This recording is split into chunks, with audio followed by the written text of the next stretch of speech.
in a lot of different industries. Some people in car sales, some people in the fitness industry, some people who do product sales, etc. Some people who sell clothes, barbers. So I've worked with a lot of different people, financial consultants, other trading mentors and business mentors as well too. So been around the block a little bit. So I just want to let you guys know that when you're in shape and when you start working out, your consistency level gets to the point to where if you aren't on your P's and Q's, meaning that if you aren't working out, if you aren't doing what you're supposed to do to progress your business, if you aren't praying to God, your body is not gonna like you, okay? Your mind isn't gonna like you. Your spirit isn't gonna like you, okay? And rightfully so. So working out really builds a level of consistency and discipline that really helps business in the long run in every single way. So we have to understand that working out, okay? Working out is going to be essential, okay? It's gonna be absolutely essential. You want people to, one, respect you, okay? Respect. Respect is gonna take you a long way in business, okay? When people respect you, when people respect your product, when people respect what you're doing, it's gonna be a lot easier to make sales, for them to trust you, for you to book calls, for you to get to the next level, for you to generate income. Also, working out is gonna build a lot of confidence, okay? Especially in business, you're gonna need confidence. There's gonna be people who aren't gonna like what you're doing, okay? Say for if you're using AI right now to build some crazy software that is really personal to you, there's gonna be some people who might not like it, okay? There's gonna be some people who might not like your website, who might not like your services, who might not like your music. But working out, it's a great confidence booster. I'm gonna go and put on my gloves real quick. But working out is a great confidence booster. So in business as well too, when it comes to progression, people want to get better, okay? So no matter what business you do, you're trying to make the person better. Even if you do hair, nails, for example, any type of business that you do, okay? You could be a fitness trainer, okay? Any specific business that you do, you could be a plumber, you could be an HVAC person, okay? Understand that it's their first impression of you and your team as well too, especially if you work with other individuals too. The first impression of you and your team is absolutely important. So take Louis Vuitton and Gucci, for example. They put all their employees in nice suits, okay? You're not even gonna walk into the store if you ain't got no money, okay? You're not gonna do that. So you have to apply that same kind of psychology to yourself and to your business, okay? Especially if you're gonna be the face of your business. So even if you do have a team, okay, behind you, say if you're an artist, for example, or say if you just do business online, social media, or you're just a social media influencer, okay? Understand that when people first see you, you are the face, okay? And humans will find something to talk about. Humans are always gonna try and find some type of flaw, okay? Some type of flaw in you, some type of flaw in what you're doing, some type of flaw in who you are, okay? And you can't let that get to you, because the second you let that get to you, you're gonna get destroyed, okay? You're gonna get absolutely destroyed. The second you let that get to you, you're gonna get destroyed. So put yourself into a mental framework, okay? Put yourself into a perspective to where, okay, I'm gonna be able to dominate under any circumstance. You feel me? So you have to be able to dominate under any circumstance. Once you're able to dominate under any circumstance, the game changes, okay? The game changes.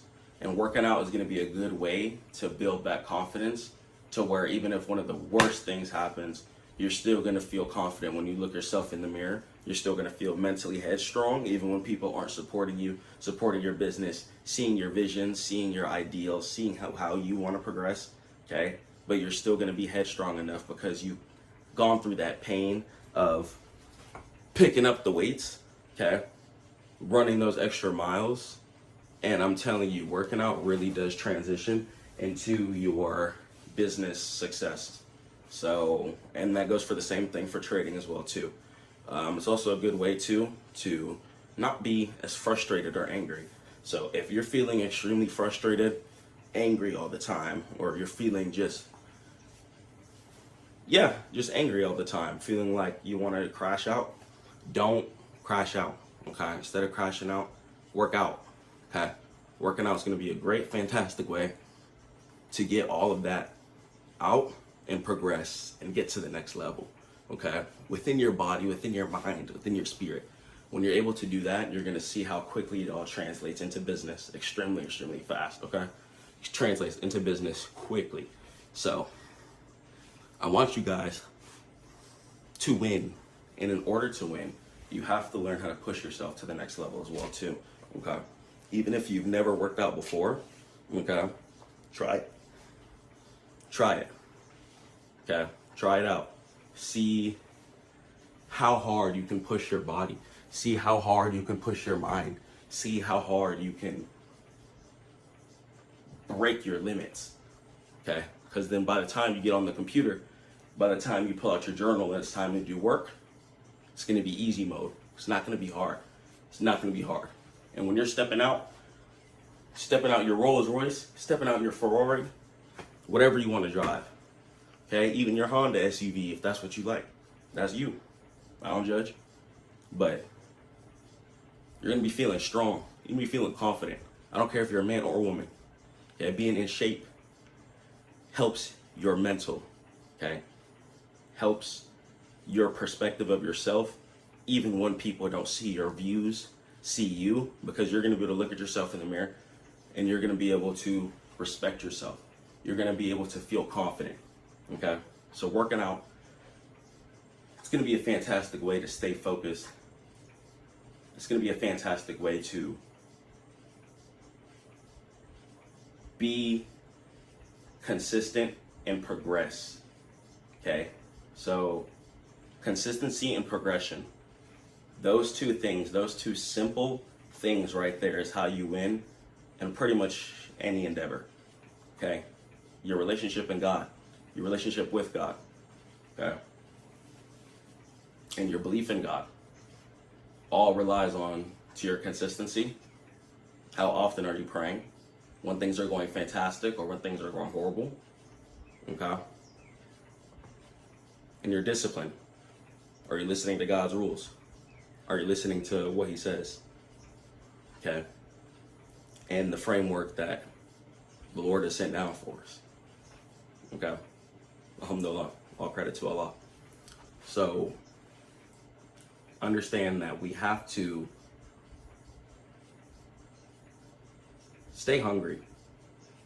Okay? Too many people to fall down to weakness. They fall down to mental health issues, suicide, God forbid.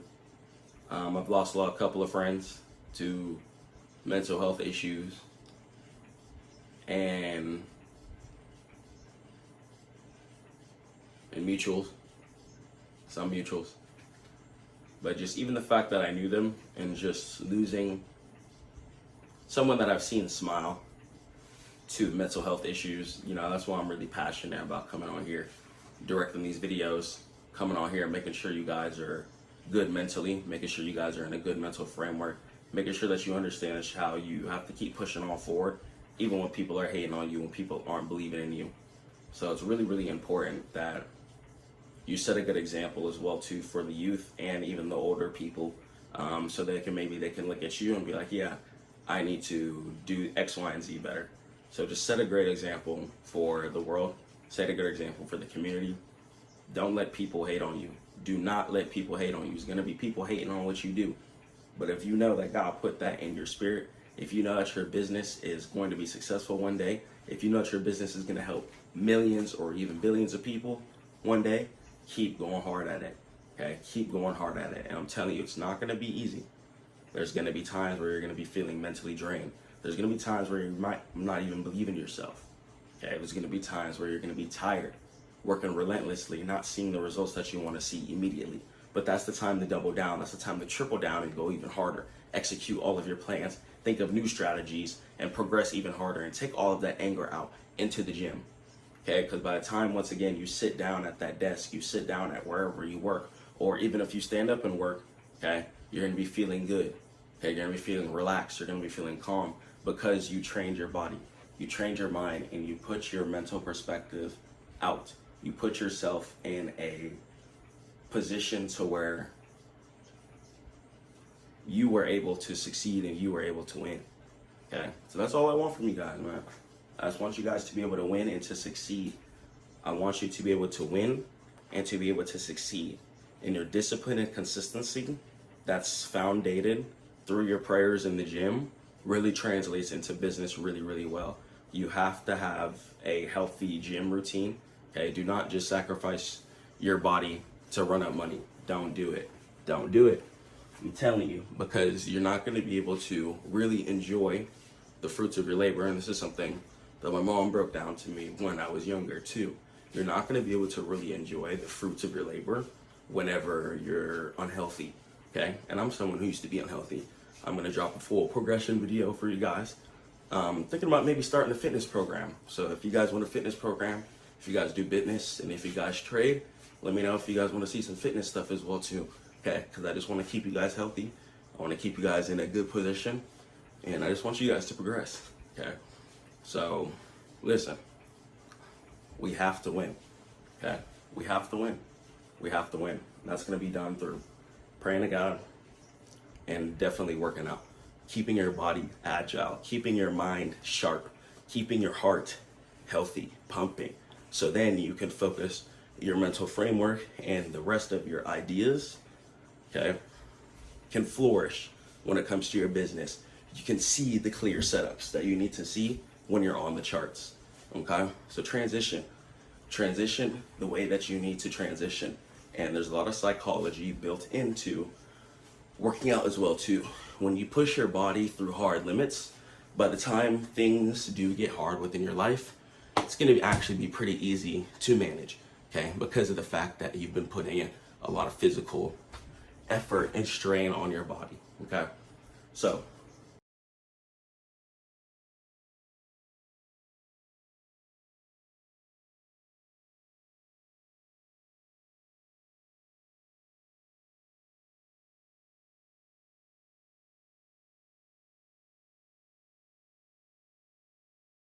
you don't. Let me tell you the secrets.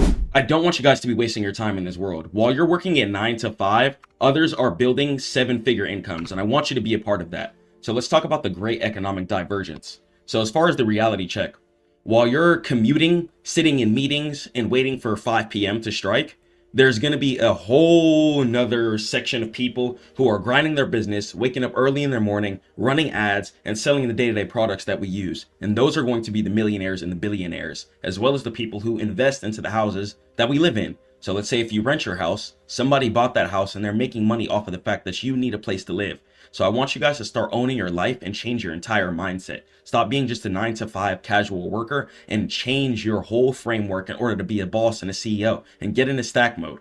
This economy does not trade time for money. It trades value for leverage. And as far as a critical question, if you stopped working today, right, ask yourself, how long could you survive? If the answer is less than 6 months, then that means that you're not free. And the way that these job markets have been looking, especially as AI decides to continue to progress and innovate year after year after year, there's going to be less need for less workers. So don't put yourself in a position to where you and your family can't eat and survive due to the fact that you don't want to prepare yourself or set something up. Build today.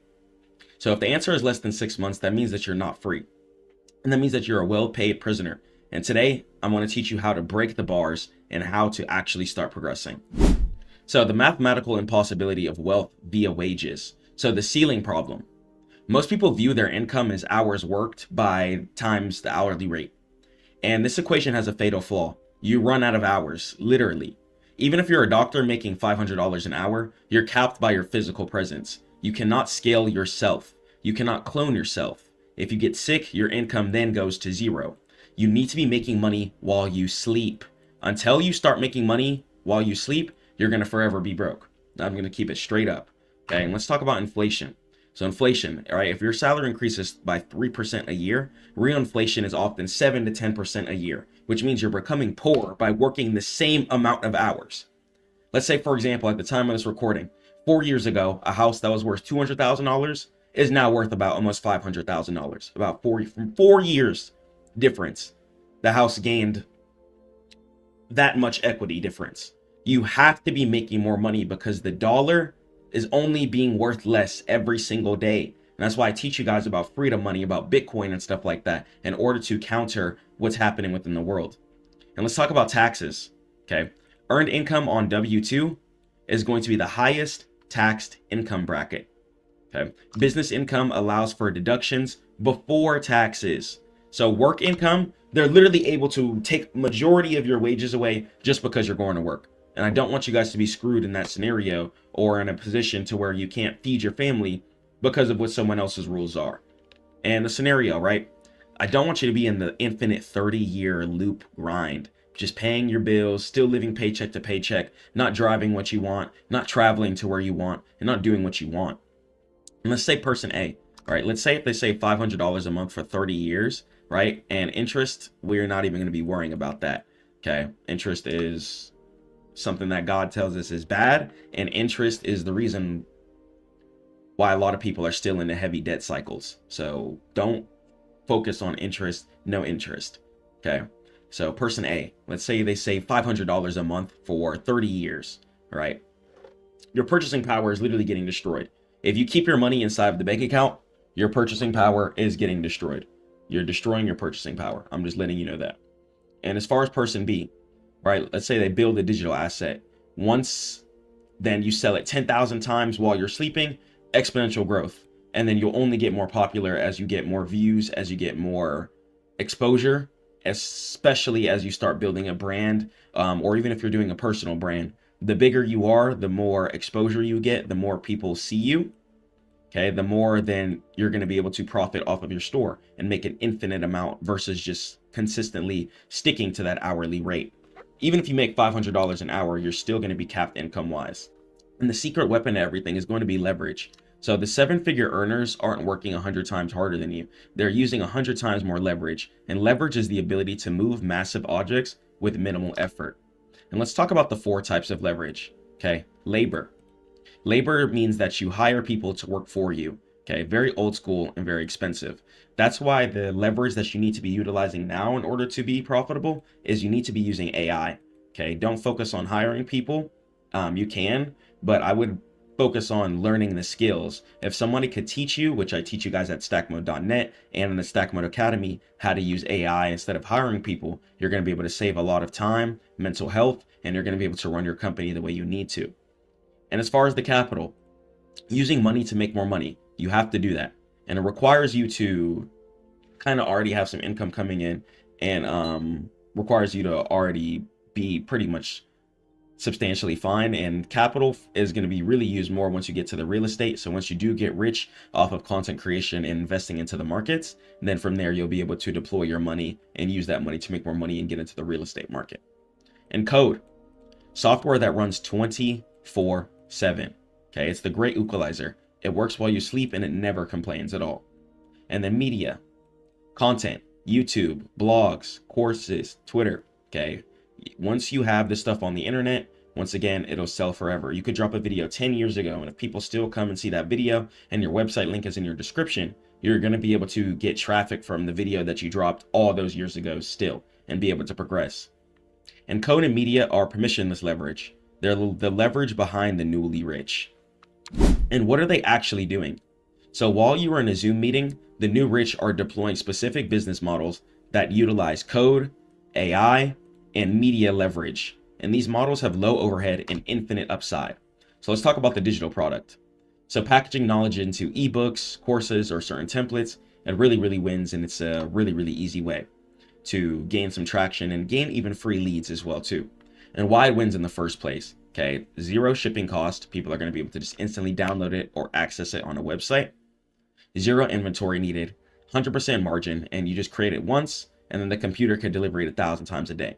Or let's say even if you're a rapper, if you drop one hot mixtape and people listen to that for years, you're going to be getting paid for years. So all you have to do is set up a system to where you can drop one thing and people can come to it for the rest of time. And the audience monetization. Building a niche audience, right? The newsletter, YouTube, and curating solutions for them. Curate solutions for your audience, or create something that garners a lot of attention, whether it be an animation series that has emotional depth factors into it, teaches people about friendship and family or whatever. You can create a whole brand off of that. Take The Simpsons, for example, or Regular Show, or Family Guy. There's going to be a lot of examples of people creating shows and then turning those shows into whole big brands that make people laugh, bring people together, and make people closer. Honestly, you know, think about the times you've sat down and watched TV with your family or your loved ones or whatever, watching a show, and somebody had to animate that show. And the fact that they animated that show, they were able to bring people closer together. Okay, so you never know what your business could do for people in the world. Just keep grinding, I promise. Keep grinding and go hard. And the contrast, right? In a 9-to-5, you build your boss's asset. You're coming to work every single day, grinding hard, putting in work for the company to get bigger. And then guess what? As soon as numbers start getting low, what are they going to do? Drop you. They're going to drop you as soon as numbers start getting low. Please love yourself more than that. Love your family more than that. And most importantly, love God more than that. God says, especially if you're a person who is in charge of the wealth, if you are blessed with the gifts needed in order to succeed, then you got to protect and provide for your family. Okay. And in these models, every hour of work adds a brick to your castle that then stands forever. So this is why I want you guys to focus on your models. Okay. When you're building your boss's assets, even if you increase their income, the second they don't want you anymore, gone. Okay. But the more hours you put into your own product, the more hours you put into building your own ecosystem, you're going to be able to sit down and chill one day if God wills. I'm telling you. And consumer versus producer mindset, right? We have to change everything. So the consumer, right? They come home tired, about to hop on the game, do nothing. Okay, watches Netflix, picking up their phone, scrolling, and doing absolutely nothing. Okay, buys products just to feel better, complains about the economy, sits there and does nothing. That's work mode. Okay, work mode. People in work mode are doing this. Okay, and the result, they're literally the fuel for someone else's fire. And the producer, the 1%, you have to change your whole mindset. They come home and they build. Or if you have a work from home job, they build while they're working at their job. Okay, and that's what I did. When I worked from home, I was building my business. I worked from home for 4 years. I've never worked an in-person job because I knew that I wanted to continuously build my business while I was putting in work. And by the time I did that, I was able to quit and exit. And I want you guys to be able to do the same thing too and still feed yourself and get paid. So you create content, analyzes ads instead of clicking them, studies the markets, solves the problems. And the result, after doing all of that and putting all that effort and energy into building something for you, you own your fire. Okay, you are the fuel for your own fire. How hard you go determines how much you get paid. Okay, how hard you go determines how hard your paycheck is going to hit. Okay, and entertainers get paid by the poor, educators get paid by the rich, producers get paid by absolutely everyone. Okay, think about that. And how to escape, right? The transition plan. You do not quit your job tomorrow. That is reckless. You use your 9-to-5 as your investor. Okay, so from 5 to 9 p.m. you got to be grinding. As soon as you're off for work, if that's your schedule, if you work 9 a.m. to 5 p.m., that's fine. As soon as 5 p.m. hits to around 5 to 10 p.m., grind. You need to put in your second shift. I don't recommend you guys do a second job. I recommend you build something for yourself so you can escape the work in the first place. Okay, and this is going to be where you build your freedom. And audit your time. Cut the video games, cut the drinking, cut the aimless scrolling, and you need to reclaim at least 20 hours a week to focus on yourself and your business. Also, you need to learn high-value skills. I teach you how to do that at stackmode.net. Copywriting, sales, coding, content creation. These are going to be the tools of the modern wealthy, and you're going to be able to help people as well too once you know how to do these skills yourself. And as far as the ship daily, right? Perfectionism. Only God is perfect. Perfectionism is the procrastination disguised as quality control. Launch your product, okay? Make sure that it's quality, but just launch and go. Keep posting, grind, organize your business structure how you need to. Okay, book a free call with me if you want to learn how to organize your business structure, and let's go. And the challenge for the next 90 days, you can commit to producing one piece of value. Okay, a blog, a video, a code commit, a product page every single day. Build your brand. Don't look at the results, follow the habits, be consistent, and go forward. And the choice is going to be absolutely yours. I'm going to be honest.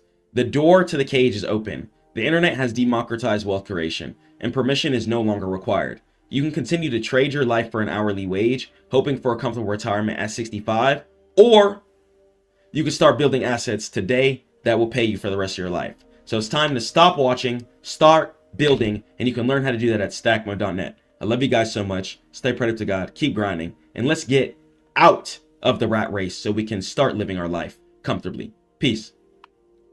I realize that most people's frustration literally comes from financial issues, and that's why it's important to master trading and build your business, especially with the way this economy is. At stackmode.net, you can choose your path to financial freedom. I teach you how to trade and grow your business. And stop paying $5,000 for mentorship. I created the Stackmode network where I teach you how to build AI softwares, how to grow your business, and how to take that income and multiply it with trading. Let me go ahead and tell you guys why I started the Stackmode network in the first place.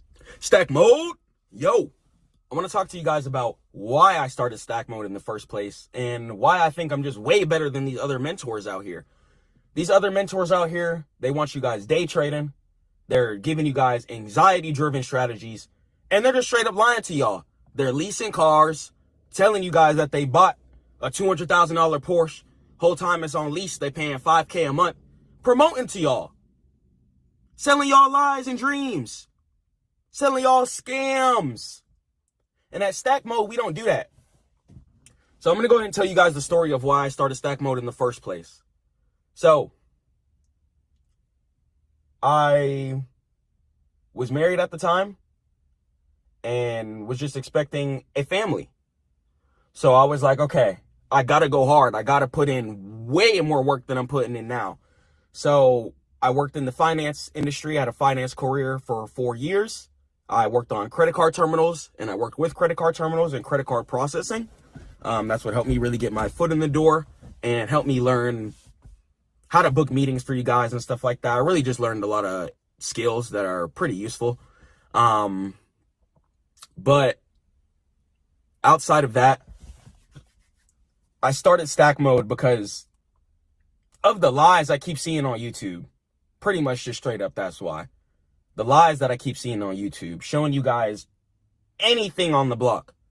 A lot of you guys don't even know that the stock market is literally made to go up. There's laws in place such as the short sale restriction law, which prevents you from shorting the stock market. So when I see people trying to trade the stock market like Forex traders trade it, a much more sideways market, I'm like, yeah, these people don't even know what they're doing. They don't know what they're talking about. They don't know what they're teaching. Even when it comes to business, marketing, or ads and stuff like that, stuff is so cryptic and weird. And I just literally want to give you guys the most straight up, real content that I can give you. Because when you're running around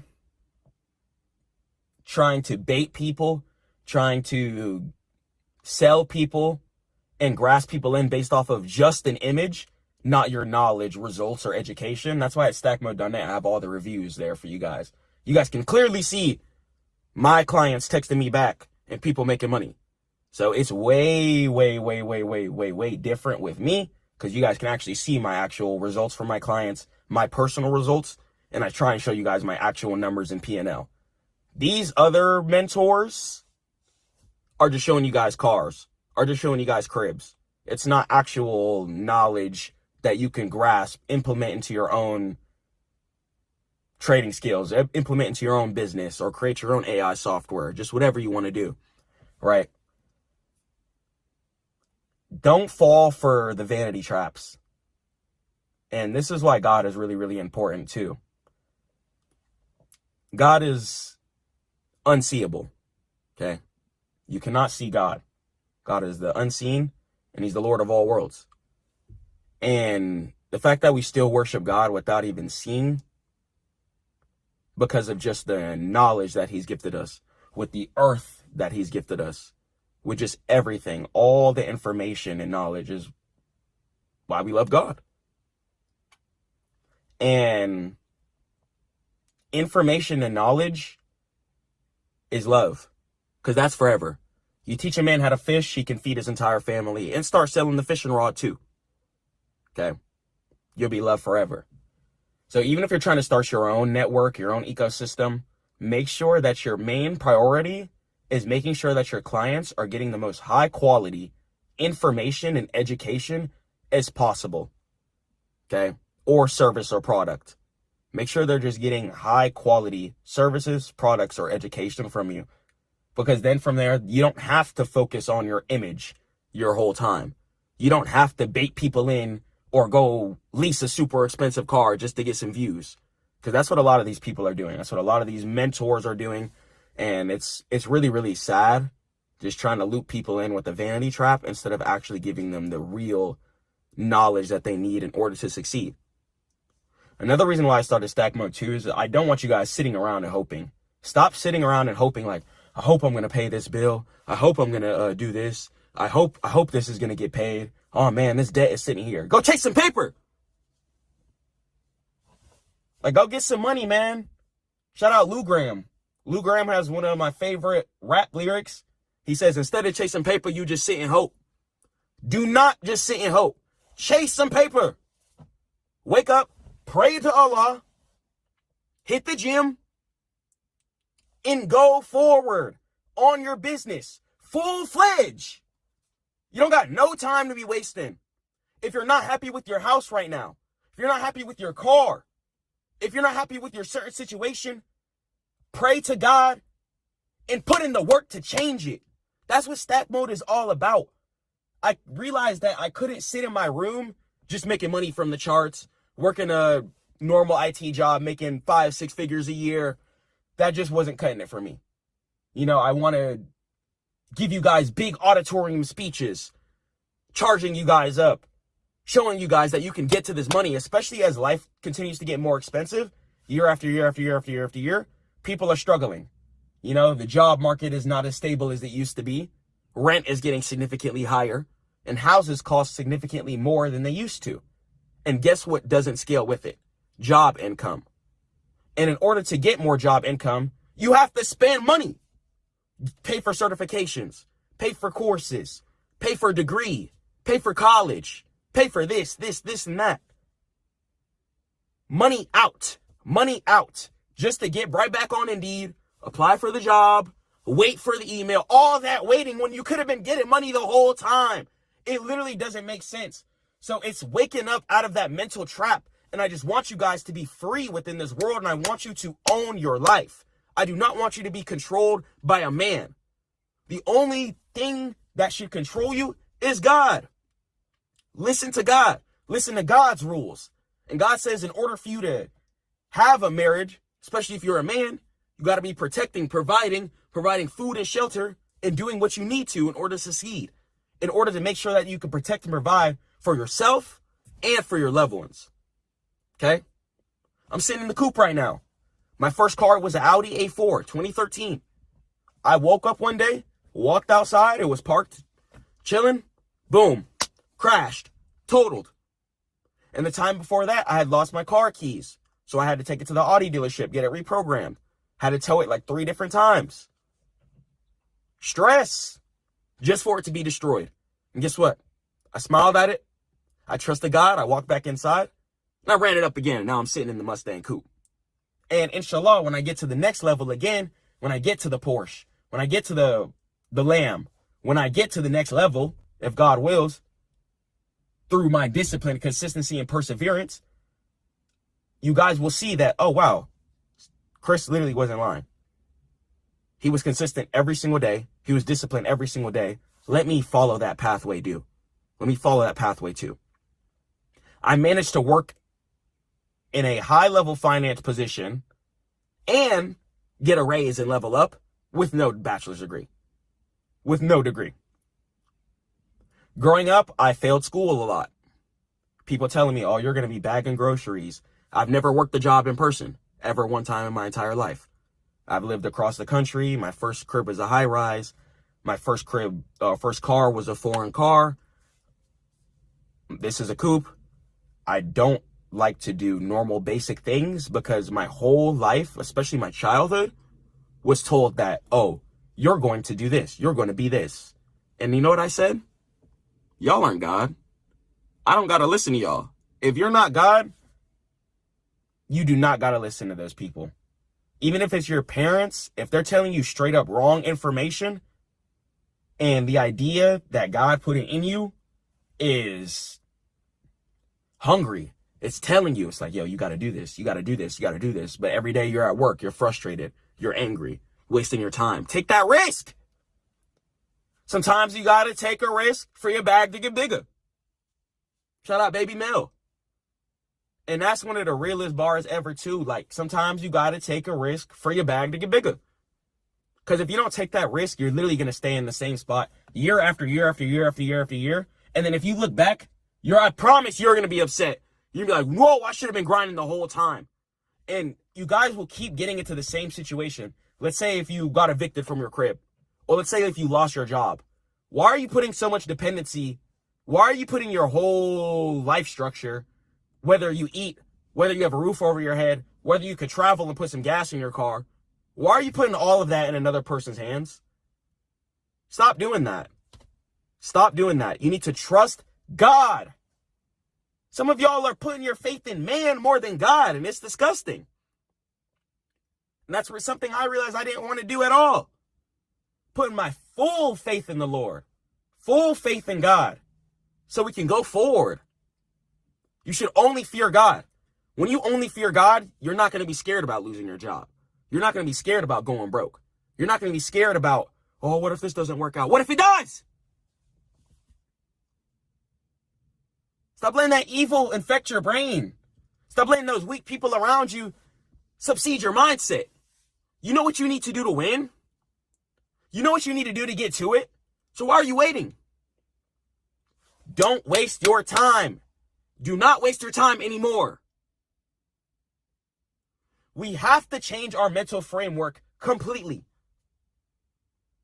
Don't go sitting there. How are you going to apply for a job, but you won't go apply for stuff to start your business?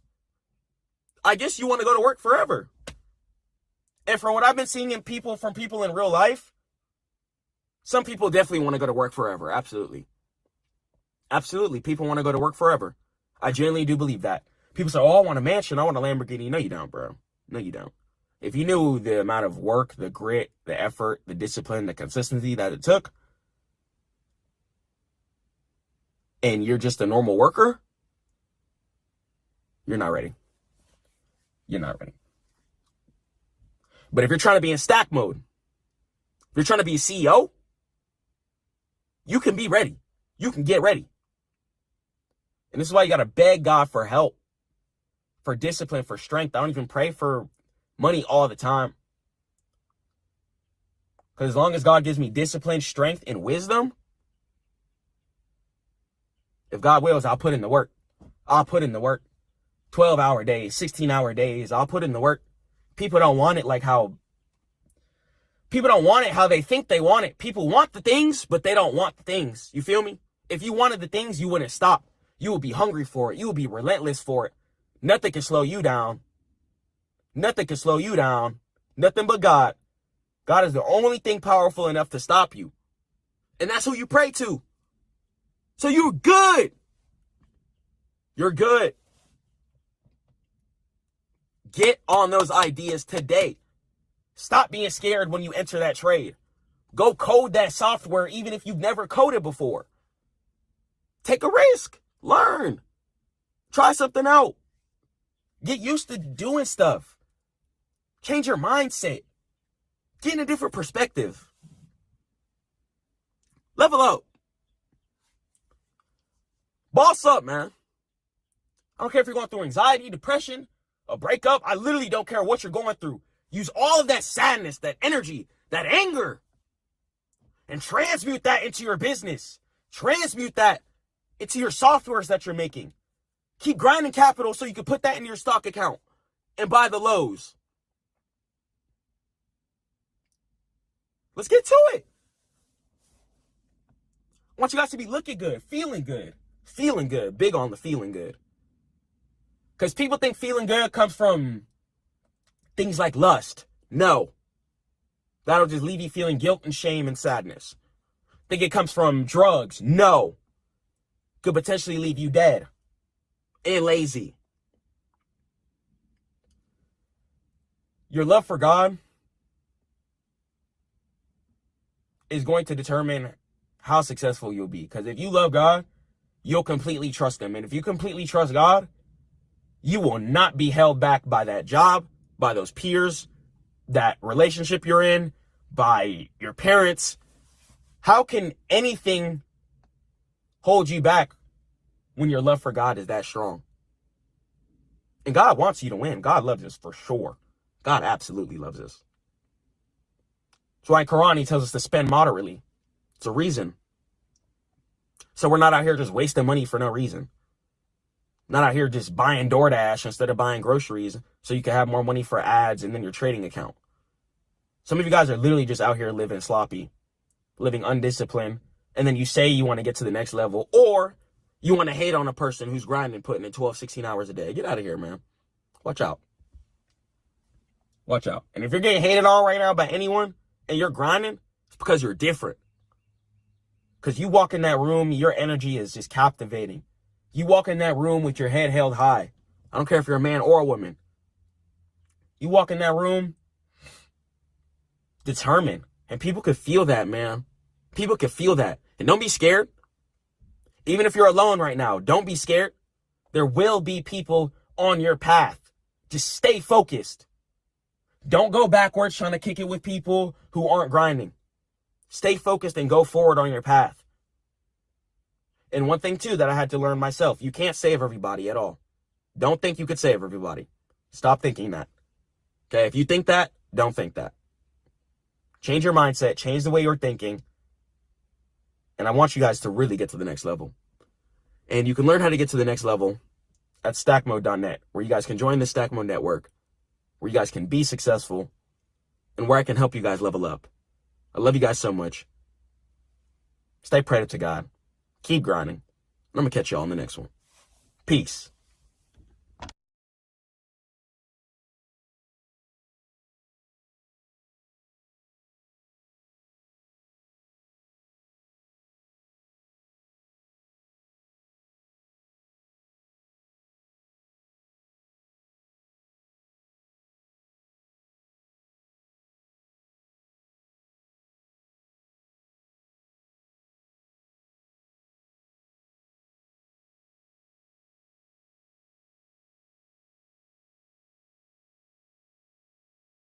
Organic content will always be better than AI content in literally every single way possible. If you want to succeed in business, you have to know how to get into your clients' and viewers' hearts before you just jump into their wallet. Let me show you guys the exact guide how. Let's do it. Yo, so I just want you guys to know that organic content will always outperform AI content. Once again, organic content will always outperform AI generated content. So understand that there's a couple of reasons why for this. Okay. One, especially when it comes to social media and things like that, you have to know how to get into the user's hearts. Okay. Whoever's watching your videos, make sure that you're getting into their hearts before you just try and get into their wallet. Okay. It's very, very important that we pay attention to that. If you're able to get into a user's hearts, right, they're going to come back to your business, come back to your service. Let's say you do hair, for example. Okay.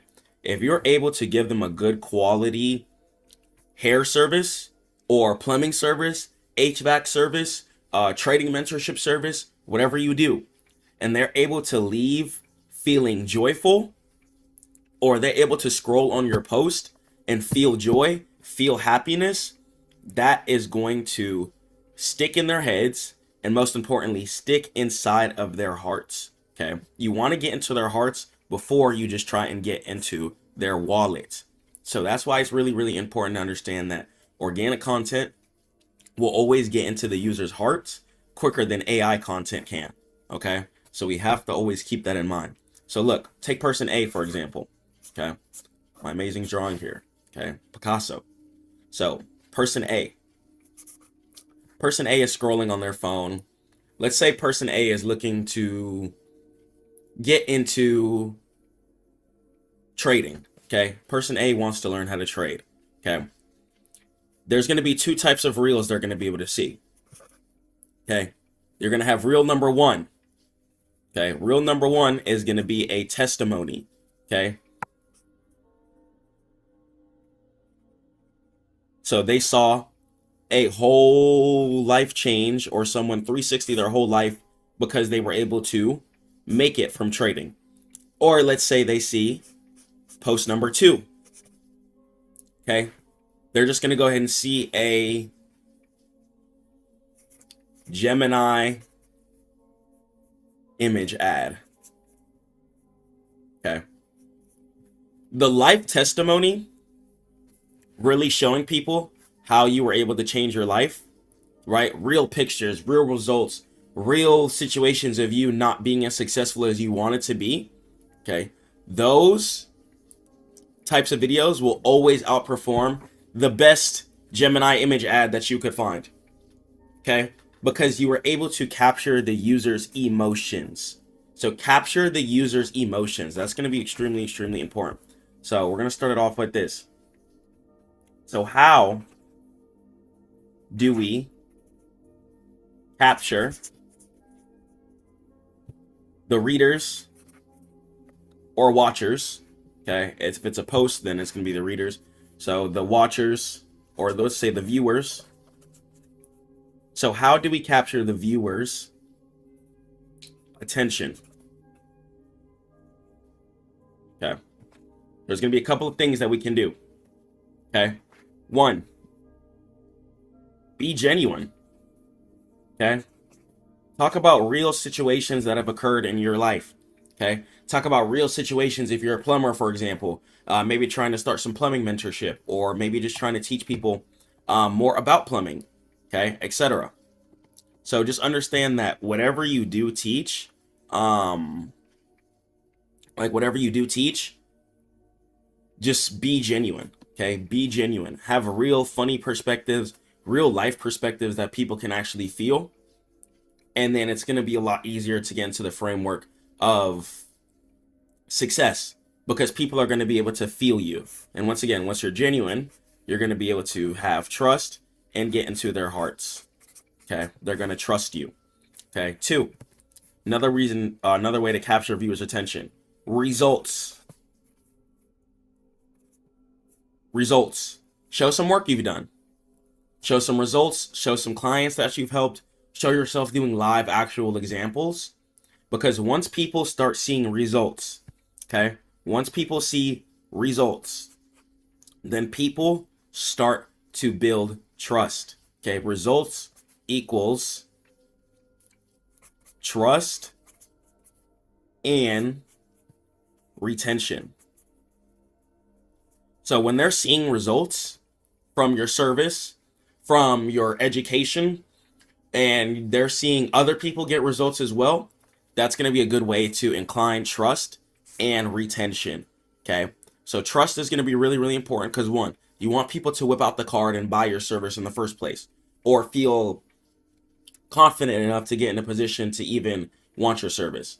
Okay, and then we're going to have retention. Okay, retention is going to be extremely, extremely important. You want retention.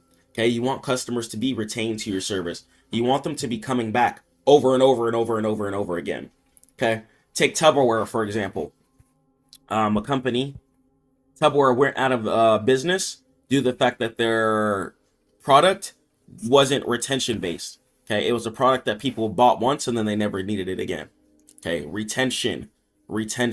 Focus on your retention, and retention is going to bring you your monthly income.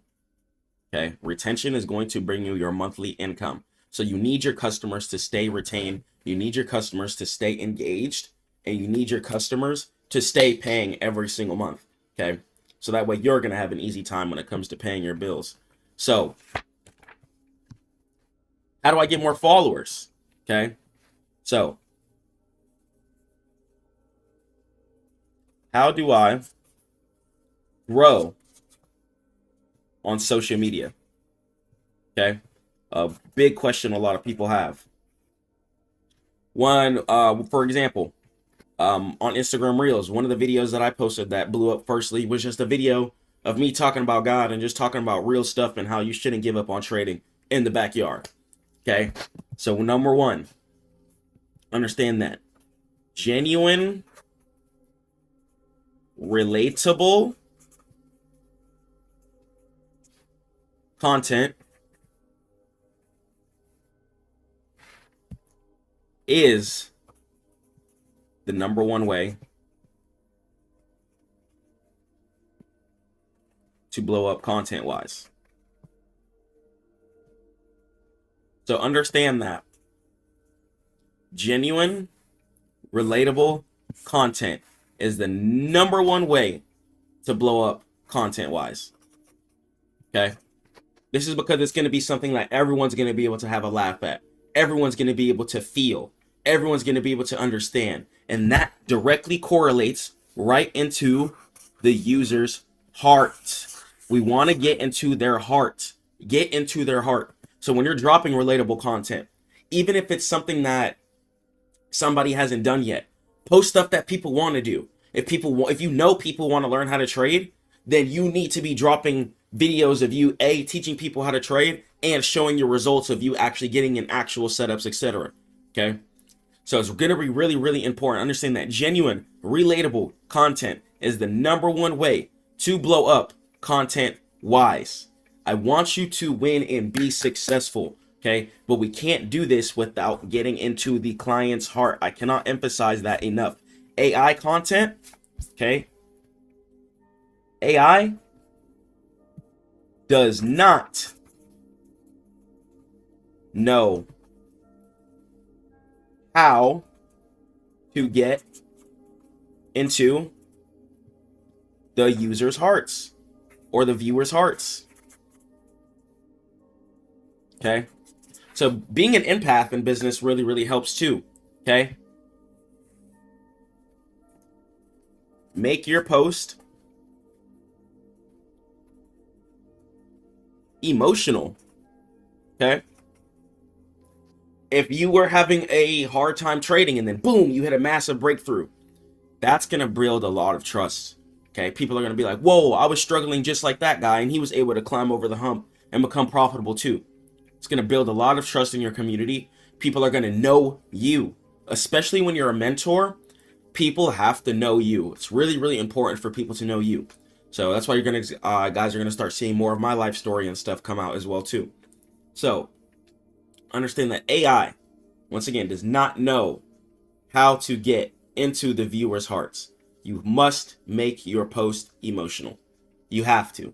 Absolutely. No ifs, ands, or buts. Okay.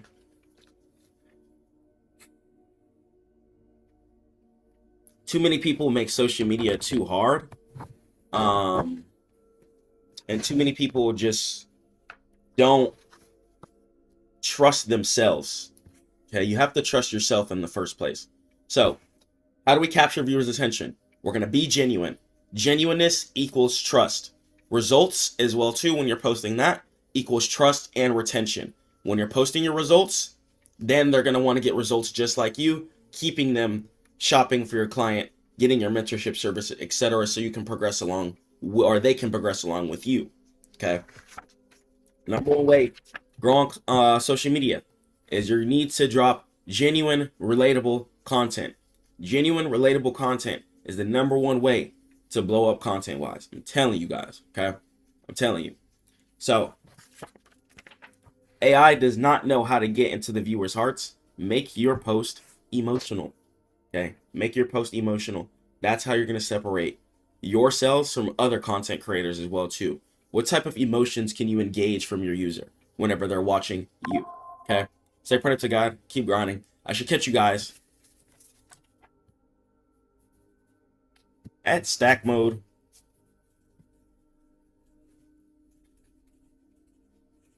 .net. Okay, I should genuinely catch you there. If I don't see you at Stackmode.net, you're gonna confuse me.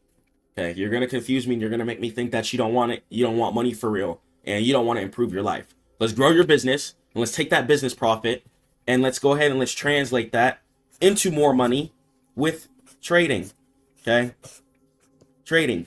Business and trading. That is what we teach here. Okay? And we funnel these into each other to build a giant income loop. Okay? Love you guys so much. I'll see you there. Peace.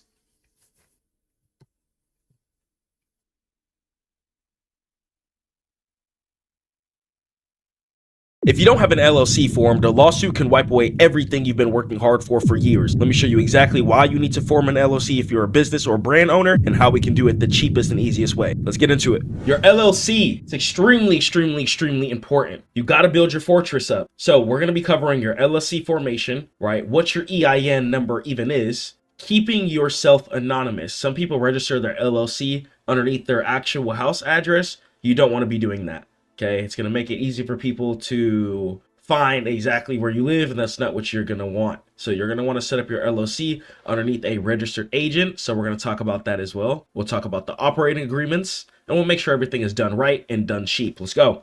So what is an LLC and why does it protect you in the first place? So an LLC is a limited liability company. An LLC is a legal wall between you and your business. If your business gets sued or owes money, your personal assets, your car, your home, savings are all legally untouchable.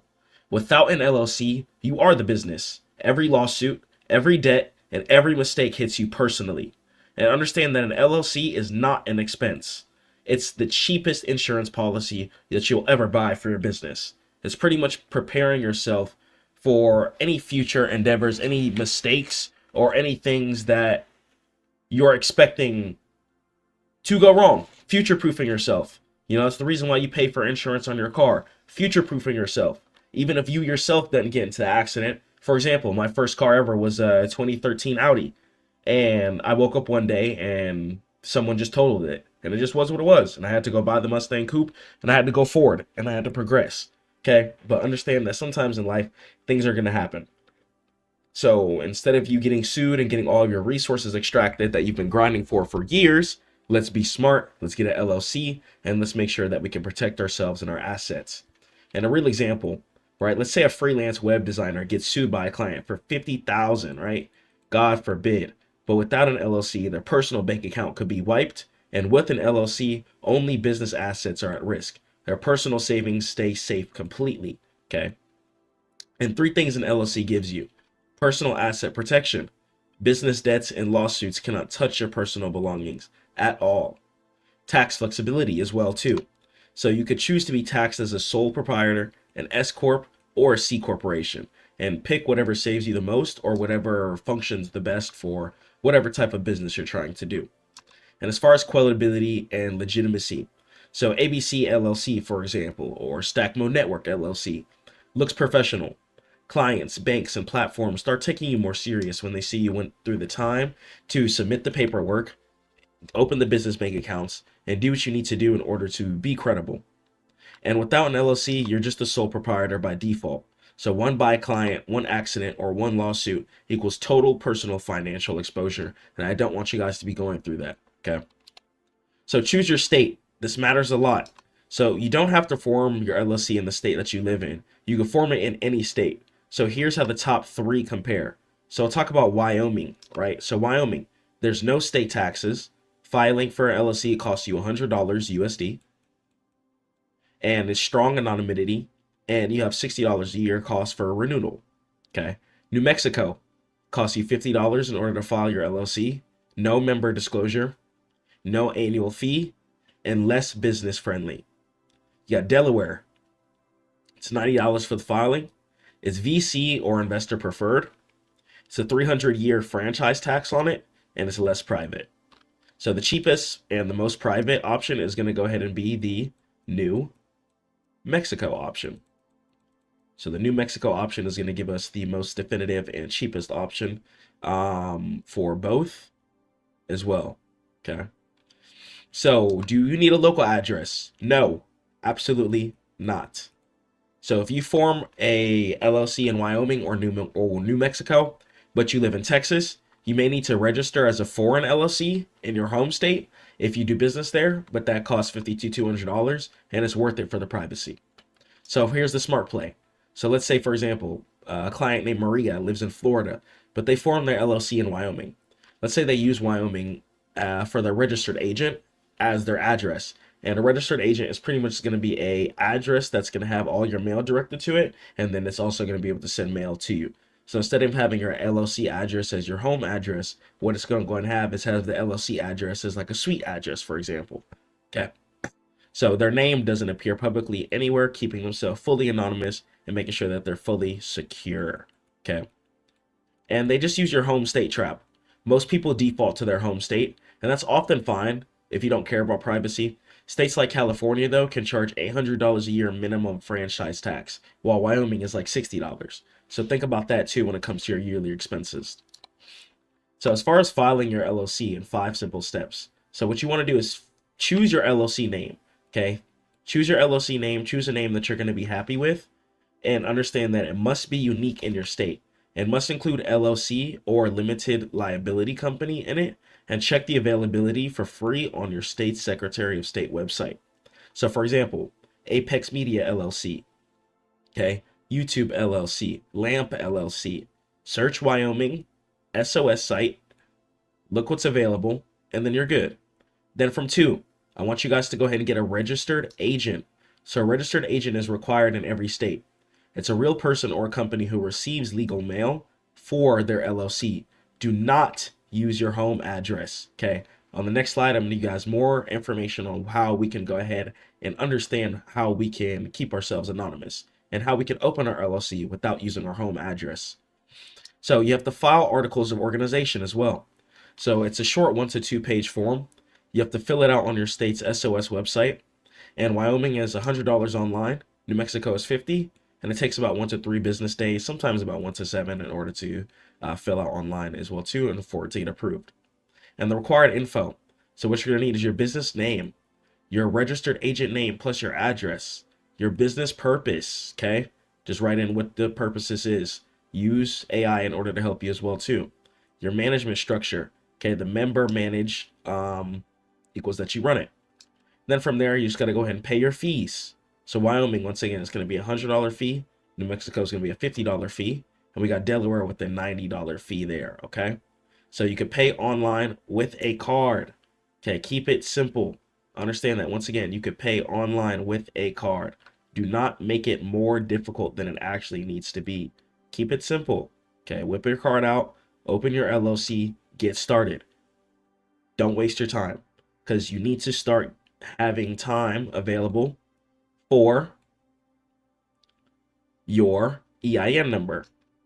Your EIN number is a free number, okay? But you need that in order to progress. When it comes to opening your accounts on Shopify, for example, you're going to need your EIN number, okay? So that's why I want you guys to get on these things as quick as possible. I don't want you to procrastinate at all. Get your EIN number. You can get it for free on irs.gov, and then from there, you can get your employer identification number. So instead of using your social security number on everything, okay, what you're going to go ahead and do is use your EIN number and use your LLC name on your documents or whenever you're opening up accounts. And you're going to need it in order to open a bank account, hire employees, file taxes, or even get PayPal, Stripe, etc. accounts, okay? So once again, you're going to go to irs.gov, get to the EIN assistant, and it really takes 10 minutes. It's completely free and never pay a third party for this. So don't overpay. Companies like LegalZoom try and charge $79 to $300 to form your LLC. You're just paying for them to fill out a form. Do it yourself. It's that simple. Okay. So your registered agent is going to be your legal shield. So what is a registered agent in the first place? Every LLC must have a registered agent. A registered agent is a person or a company with a physical address in the state where your LLC is formed and who receives legal notices and lawsuit papers, called services of process, government correspondent papers and annual report reminders, as well as tax documents and compliance notices. So why not use your home address, right? Your registered agent's address becomes public record. If you list your house, anyone can Google your LLC and find where you live, which could be dangerous potentially. So use a service instead. So it's a real scenario. A disgruntled client looks up someone's LLC name, sees their home address, and then shows up. So try not to use your home address. Okay. And the best cheap registered agent services, right? The Northwest registered agent. So best overall includes privacy by default. Real Humans answer. $39 a year at the time of this recording. We got Registered Agents Incorporated. That's the one I personally use. We got $50 a year. No upsells. Keeps your info private on state filings and just helps you progress. We got Inc. File. Now busy. Okay, it's free for 1 year. Free first year if you use their formation service.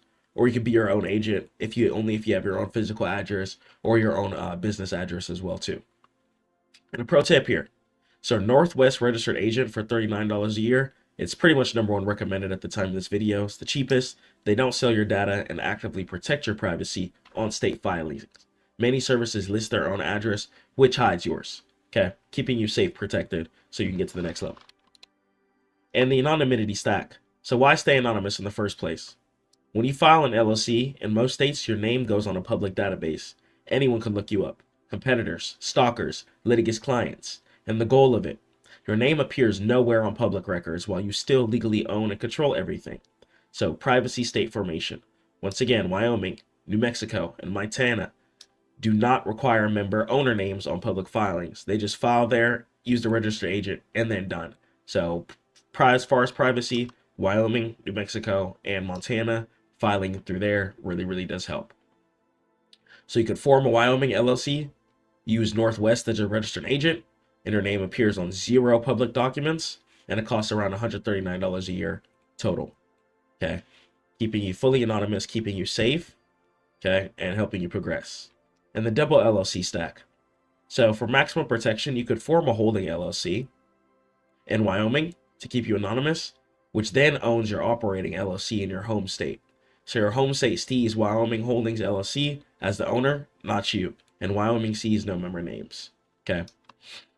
And the double LLC anonymity stack, right? Let's say it's you, private person. Okay. Our name. Then from there, for Wyoming, okay, anonymous, not public. Meanwhile, the operating LLC is Apex Media LLC, which is whole time in Texas. Okay. So your public records only show Apex Holdings LLC here. Okay, which is not public. Your name never appears. So lawyers who want to see you hit a dead end. Okay. So it's really, really smart doing it in this way. And it helps a lot. Okay. So your LLC constitution. So what is it? So the operating agreement is the internal document that defines how your LLC operates. It's not filled with the state. It's for you and your bank and any partners. Think of it as the rule book for your LLC. Without one, your state's default LLC laws apply, and they may not favor you. So what it must include: ownership percentages, who owns what percent of the LLC, the management structure, who makes the decisions, was it member managed or manager managed, profit distribution, how and when the money gets paid out to its members, buyout or the exit rules, what happens if a member wants to leave or dies, and dissolution clause, how the LLC can be shut down. So what's critical about this? Single member LLCs need this too. Many solo founders skip the operating agreement because it's just me, which is a big mistake. Banks a lot of times can require it. If you're ever sued, courts look for it to verify your LLC is legitimate and separate it from you personally. Okay. So it's pretty much a rule book. Okay, it's just a rule book. So a judge could decide your LLC is just an alter ego of you personally and pierce the corporate veil, wiping out your liability protection entirely. So you can go ahead and get one for free at Northwest Registered Agent, Rocket Lawyer, LegalZoom, or your state SOS website. Okay. So for a single member LLC, a 1-page operating agreement is enough. Sign it, date it, and then done. Okay. So it costs under $200 to launch. Get to it. So your LLC filing, if you do it in New Mexico, one time, no annual report required, $50. Then from there, you got your registered agent. You got your $50 a year. Okay, New Mexico doesn't require one, but it's smart to use. And then your EIN, it's going to be free. Operating agreement, free. Business bank account, Mercury, Relay, Novo, Wells Fargo, Chase, etc. free. So for the first year, you'd only be paying $100. So really, really nice. And then option number B here. Option B, we're going to have the Wyoming. Okay, best for laws and privacy. File it through Wyoming for $100, then $39 a year, Northwest registered agent. And then from there, get your EIN and your operating agreement for free. And 1 year total, it's going to be for $139. Okay. And what to skip and what to never pay for. So LegalZoom LLC packages. So $79 or $299. Okay, what you're paying for is absolutely nothing at all. So your EIN filing services, irs.gov is free and takes about 10 minutes. And your LLC kits with binders and seals, useless. And attorneys to form a basic Simamela LLC, just don't need. So the bottom line, for under $140, you can have a fully legal, private, protected LLC with the EIN number, a registered agent, and a bank account. No lawyer needed. Make it simple. So your LLC launch roadmap, right? Pick your state, get your agent, file your articles, get your EIN, do your operating agreement, get your business bank account. Okay? It's really, really simple. Follow the steps. Filing time takes about 3 weeks max for everything. That's for getting your EIN number. That's for getting your registered agent. That's for getting your LLC approved, getting your name done, and getting your business bank account with your operating agreement. I'd say everything would set up about 3 weeks, and then you'd be good for the rest of your life. So put in that time now. It's really, really important to start today. Do not procrastinate. Absolutely no procrastination at all. Please don't waste your time like that. Okay. And after filing, don't forget, okay, keep your personal and business expenses 100% separate. Never pay personal bills from an LLC account. Mixing these equals losing your liability shield.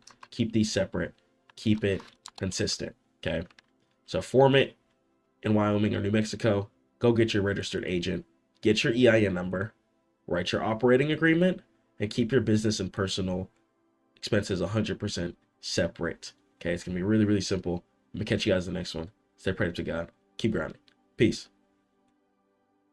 Stop increasing your budget. Seriously, if you're simply pumping more money into your winners, hoping they'll scale in 2026, you're actively setting your money on fire. The algorithm has changed, and the old horizontal scaling method is dead. In this video, I'm showing you the only structure that actually stabilizes costs while you scale. Let's go and let's jump into it. So let's go ahead and let's talk about meta ads. If you guys want to scale to 7 figures, you have to run ads. I'm going to be honest. Ads is going to be one of the easiest ways in order to scale to 7 figures, since you're going to be able to use the income that you're already making from the business and generate that into more income. So think of trading, for example. What are you doing? You're taking your money, you're investing into certain things like stocks, and you're turning your money into more money. Ads is going to be pretty much the same thing, but for the business world. Okay. So we're going to go ahead and jump into new strategies as well too. AI has a lot of new implementation, a lot of new softwares, and a lot of new innovations that we can use in order to scale our ads properly. Let's go ahead and let's jump into it. So the broad revolution, so the death of micro-targeting, let's talk about it. So stop thinking it's 2018, okay? It's absolutely not. Manually stacking interest, for example, golf plus Rolex, restricts the AI. When you constrain the audience, you force the algorithm to bid higher for a smaller pool of people. That's not what you want to do. Okay, a mistake a lot of people make is they think that they need to target a specific industry, and that's not what you need to do a lot of the times. Okay, so if you think that you need to target 35 to 45-year-old men who like fishing, okay, in reality, what it's going to go ahead and do is spike your CPM. And what CPM stands for is cost per mile. And it limits the scaling as well too, because you never know if new people or people who you didn't put into your audience are going to be interested in your product. That's also another thing with business that I want you guys to know. You cannot think like yourself in business. Now, you can use your own ideas to innovate what you need to, but as far as thinking that, oh, I like this, so this is how this is going to go. No. When it comes to business, you have to think like the customer. You have to think, what would the customers want? What would the people want? Okay. Even if you yourself doesn't have a personal interest in it, that could change somebody's life. That could be one of the greatest products in the entire world that you have. Okay. Do not think like yourself and do not limit yourself in your own thinking in business. Business is really so crazy because you can make money selling pretty much anything. Okay, but it's about how you market and your confidence as well too. You can't think or get into the game thinking that, oh, what if this doesn't make sales, or I have to sell to this specific audience right here. No. New people are going to gain interest, new people change their interest, and people grow over time. So you don't have to specifically target a super hard niche audience. That's going to go ahead and slow you down a lot of the time. Creative. Creative is the targeting. So in 2026, we're going to use broad targeting. Okay, no age, no gender, no interest. We let the creative asset filter the audience out on its own. And as far as the mechanism, so Meta's AI analyzes your image in video. Okay, it analyzes the pixels that the video is rendering, the text that's inside of the video, as well as the audio. And it schedules that with automatic matchmaking. So kind of think of the game when you connect your matchmaking, you get skilled up and paired up with people that are your skill level. Your ads are going to do the same thing. So it shows the ad to people that are more likely to engage with that specific content. So instead of you trying to hyper target yourself, let Instagram, let Meta do it for you. Whenever it spreads to Instagram and Facebook, it's going to be more differentiated, more spread out, and you're going to have a lot more audience liquidity. And more audience liquidity equals lower cost per mile and stable scaling. Okay, not only are you going to be spending less to get access to more people, since you're not hyper targeting, you're going to be able to use that extra money in order to scale into a more actually successful ad in the broad space. So it works out. Try not to micro target. Micro targeting can slow you down, waste a lot of money for no reason. And let's head over to the next slide. So advantage plus shopping. Let's talk about ASC. So what is it? It's a black box campaign type using end-to-end AI automation. It creates up to 150 creative combinations automatically. And we'll talk about the hybrid account structure. So do not run advantage plus shopping alone, as it acts as the bottom of the funnel, retargeting magnet if uncontrolled. And we'll talk about campaign A testing versus B. So campaign A, so standard CBO, broad, and just do a dynamic creative. And the goal is just find winning ads. It's going to go ahead and generate a whole list of ads and see which one is performing the best. And campaign B, right? It's only to import proven winners. Okay. And if you want to do this, then you could use this system to spend your budget on ads that you know that work. Instead of spending your money to find ads that work, you could test it, okay, using ASC, see which ads work using a smaller, decent budget, and then you can go ahead and go super hard from there. And as far as the critical setting, so existing customer budget cap. So figure out what budget works for you. Everyone's going to have a different budget in the space, okay? And that's just one thing that we have to be cool with, okay? Figure out how much a month or how much of your sales that you can put away for ads, okay? Try and break it down, okay? So ASC, it's really, really good. You guys can look it up and helps a lot. You guys can go ahead and get a demo as well too. And yeah, they have chat bots as well too. And it really helps you think of a lot new structure, and it helps you test creatives by just using AI and helping them generate the products for you. Especially for products, this is going to be really, really good. If you're drop shipping, let's say if you're drop shipping items and stuff like that, if you're using ASC or using some type of AI generation software to generate the ads for you, you could have some bangers coming out for sure. See which one works the best, pump the money into that, and keep scaling. Okay, and you could go ahead and stick to 7-day click, and you could do 1-day view if you want. And ASC loves videos. Okay, you could feed it 3 videos and 1 static image for the best blending, and it'll go ahead and give you that whole creative combination list, and you can go ahead and try out which one works the best for you. So generative AI creative strategy. So infinite iterations. The biggest bottleneck is creative fatigue. A lot of people get tired of making ads. Okay, ad after ad after ad in front of the camera, in front of the softwares, just gaming, really trying your hardest to pump out the best ad that you can. So use AI tools that help you out. Okay, Midjourney. Midjourney is a tool that can help you a lot. Photoshop GenFill can help you a lot, and it'll help you turn one concept into 10 different variations. And a lot of the times too, this is going to be really effective once again when it comes to product ads. So if you guys are drop shipping certain products, if you guys are drop shipping items that you believe in, books, women's products, forks, whatever, okay, try and use one concept into multiple variation generators to see which concept and which creative it can generate the best. Now, for more of the mentorship side, let's say you are selling mentorship or you have a education style business, a lot of the times I'll say ads would work the best when they see your actual human face. Okay, you want to be trusted as who you are, but if someone's buying a product, all they need to do is see an ad on TV. They don't care about trust or anything like that, as long as they see the item working, or if it looks cool, or if it's a clothing brand, for example, as long as it looks nice, the fit is hard, people are going to go ahead and spend their money on that. And you can try hook swaps out too.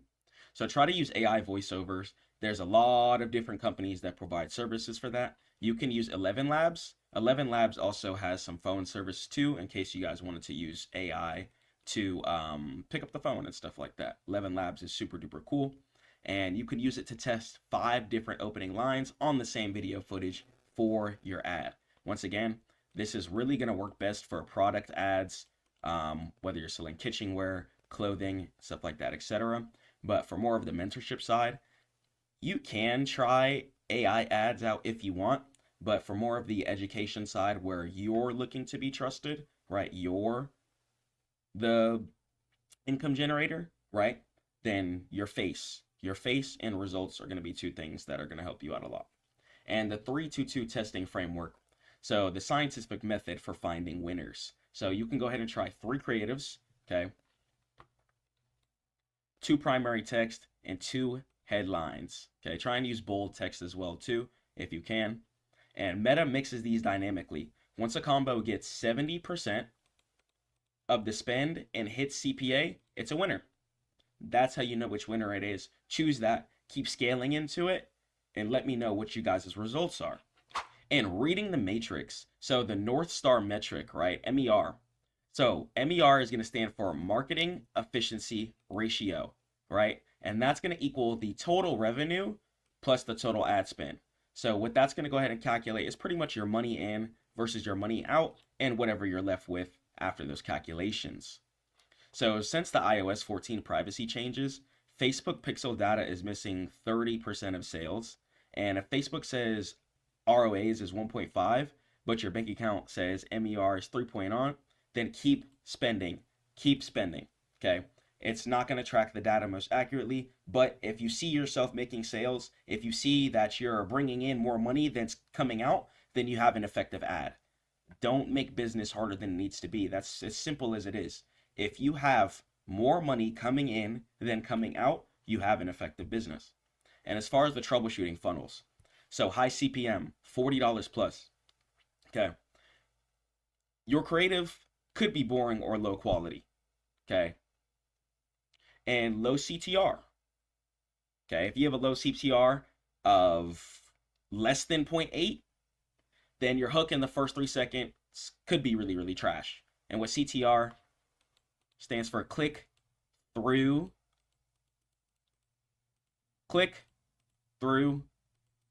rate. Okay, your click-through rate is pretty much going to go ahead and let you know whether or not people are ignoring your ad or people are watching the ad. Okay, so your hook is going to be really important. You have to gauge your viewer in. You have to lock your viewer in. You have to get their attention. You have to grasp their attention. Okay, do not waste your energy within your ad. Don't drop a bonky ad.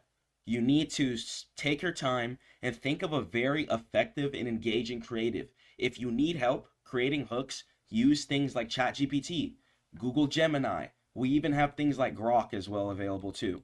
Okay, Grok is going to go ahead and be the Twitter-based AI. Okay, and if you have a low CVR, right, less than 2%, then your ad was good, but that means that your landing page isn't good. So improve the site speed, and I want to talk to you guys about that. Okay, so last year, this is something that I realized when I changed the whole site around. I had my site be extremely animated in certain ways. Watch how many animations are going to be on your landing page and your website. Okay, the animations on your landing page and website is going to lower the amount of people that are going to be able to see it.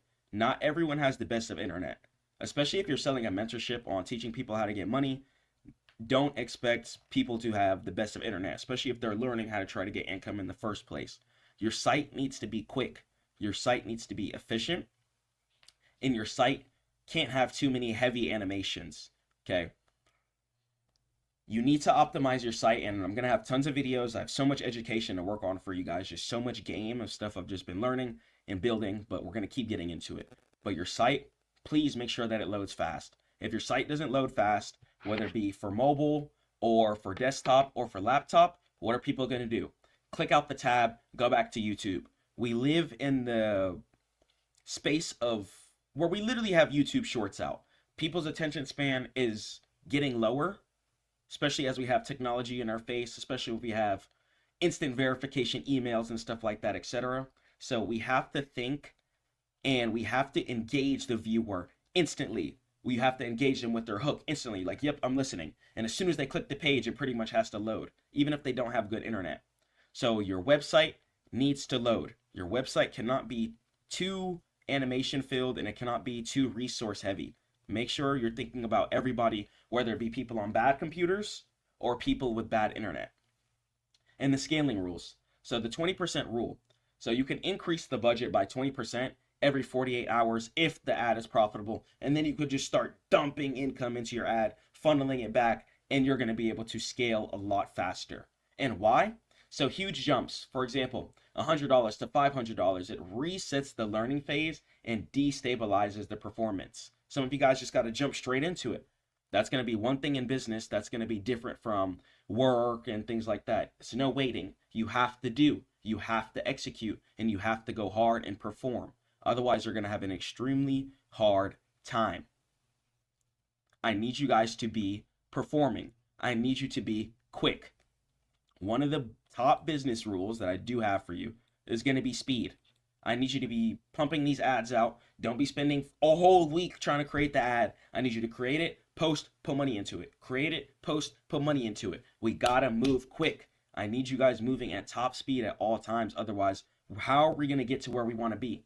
And who says that we're even going to be able to wake up tomorrow? Okay. I need you to change your entire mental framework, the way that you're thinking, in order for us to go forward and progress the way that we need to. Okay. And the execution protocol. So simplify your account. Okay. Use one campaign for scale. Okay. ASC.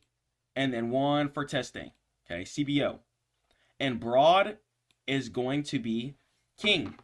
Broad is going to be king. Once again, even if you're selling watches, don't think that you have to target yourself to 60-year-old men. Okay? There's 20-year-olds, 30-year-olds, 40-year-olds, even teenagers now making 6, 7 figures, 8 figures a year. Okay? We live in a completely different realm. Do not broad target. We're at the point in time where kids are having money, adults are having money. Stuff is just different now. Do not micro target. Okay, make sure you broad target. Do not micro target. Okay, micro targeting is really going to stop you. And please make sure that you broad target. Okay, and what CBO stands for is campaign, budget, optimization. Okay, campaign budget optimization. Okay, it's a feature where you set one overall budget at the campaign level, and the platform's AI will automatically distribute it to the best performing ad set in real time to maximize results like conversions or clicks. Okay, and the creative volume. Try to launch 3 to 5 new creative concepts every single week. Have the ads rolling, see which one is the best. I would just run your ads every single week. Run one for a week, see how it does. Run a different one next week, see how it does. Take all those results for about 3 months, honestly, worth of action. Keep all your results in a spreadsheet, or you're just going to be able to see them all too within the Meta Ad Manager. And when you have all of these things within a spreadsheet, make sure that you're keeping track of what's working and what's not. Okay, because the things that are working are the things that have to be scaled into heavy. Don't slack on tracking. Do not slack on your tracking. Make sure that you guys are knowing exactly which ad is hitting the hardest, so then you can go ahead and stop wasting income on unnecessary ads. You could scale that ad and continue to grow and develop your business extremely easily, if God wills. All right, cool. Head over to stackmode.net. You guys can get a free mentorship call. I teach trading, business, and you guys can catch my trades there. I also have a free course and ebook for you. So much free information. Stackmode.net. Want it to be one of the biggest education hubs in the entire world. Let's scale our businesses. Let's get on these charts. Let's invest our income, and let's live a life of freedom. No more restriction. No more being controlled by your job, by the income that you're making that's capped out per hour. I want you guys to live and flourish and have some dominion on this earth. Let's go do it, and let's progress. Peace.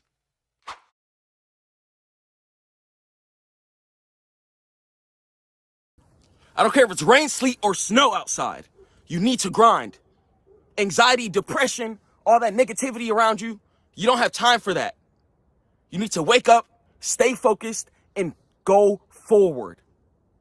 Don't think backwards. Too many of you are held back by the fact that you think in the past. What are you thinking about the past for?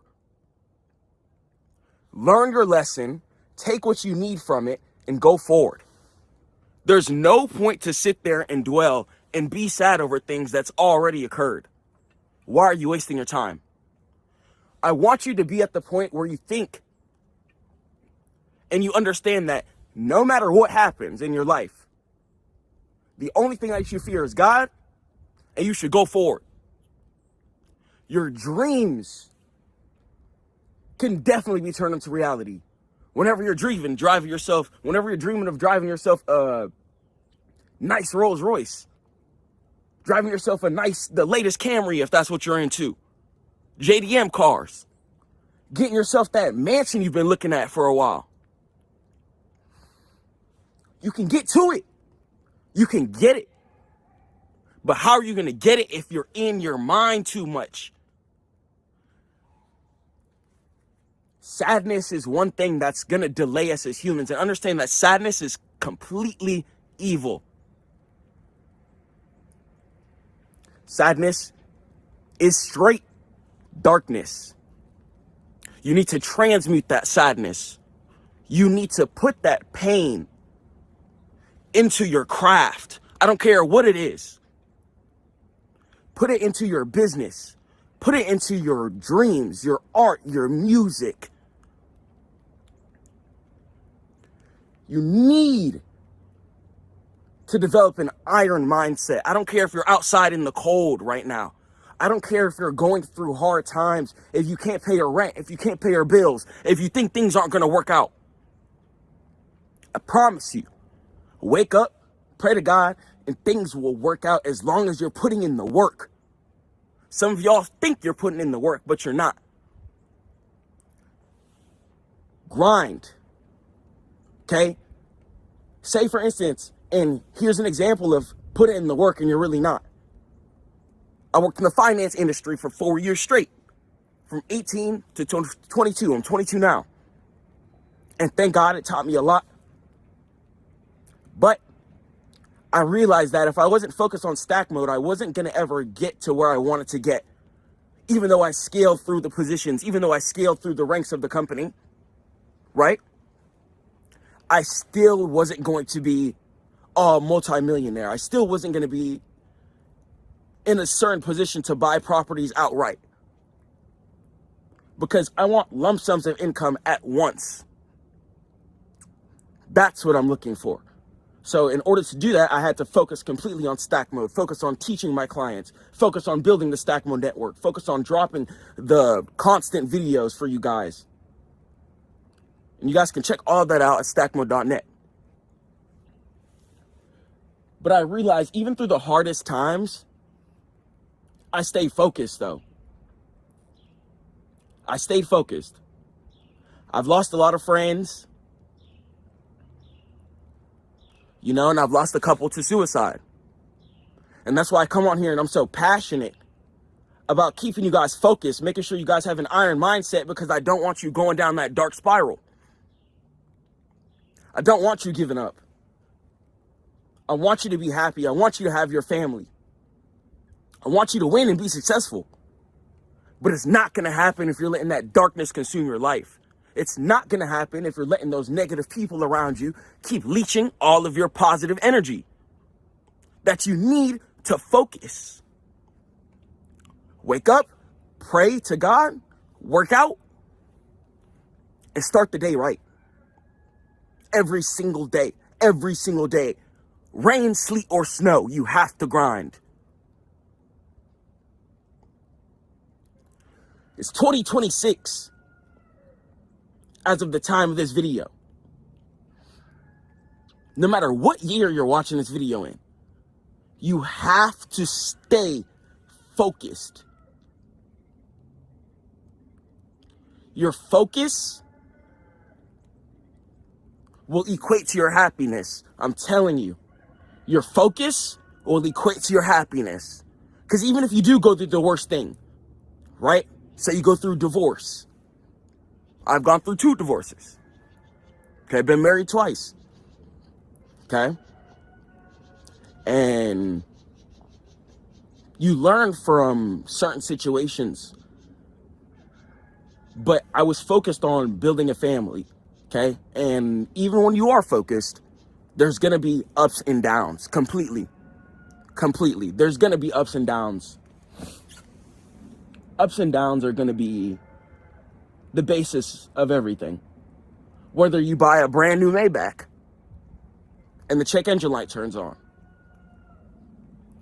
Whether you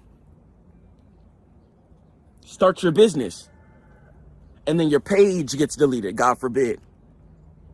You can't let that stop you though. You got to start another one. You got to go even harder on the new page. And you got to stay focused. You got to maintain a disciplined mindset.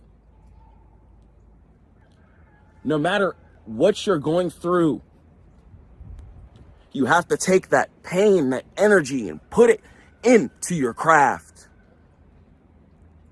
Survival mode is also going to be something too. Don't panic. This is why I tell you guys to pray to God. The only thing you should fear is God. I don't care if you have no money in your bank account. I don't care if you're in the negatives right now. Don't panic. Maintain an iron mindset. Stay in stack mode. And don't give up. And I promise you, hard times will not last forever if you decide you don't want them to. It could be as freezing as it is outside. You could still have that warmth within your heart. That fire should be burning inside of you, that passion, in order to succeed, in order to get to the next level, in order to win.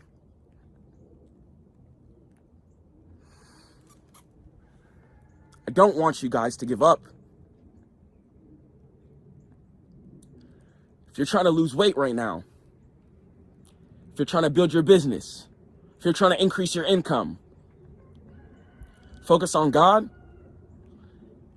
and transmute your energy into your workouts, into your business, into your work. Your transmutation skills are really gonna determine whether or not you go through heavy depression cycles or not. We're all human. There's gonna be times, God forbid, where you might be sad. Someone might pass away, something like that. But you have to take that energy and you have to put it into something that's going to advance this world. Your product could help a child out there. Your business could motivate somebody.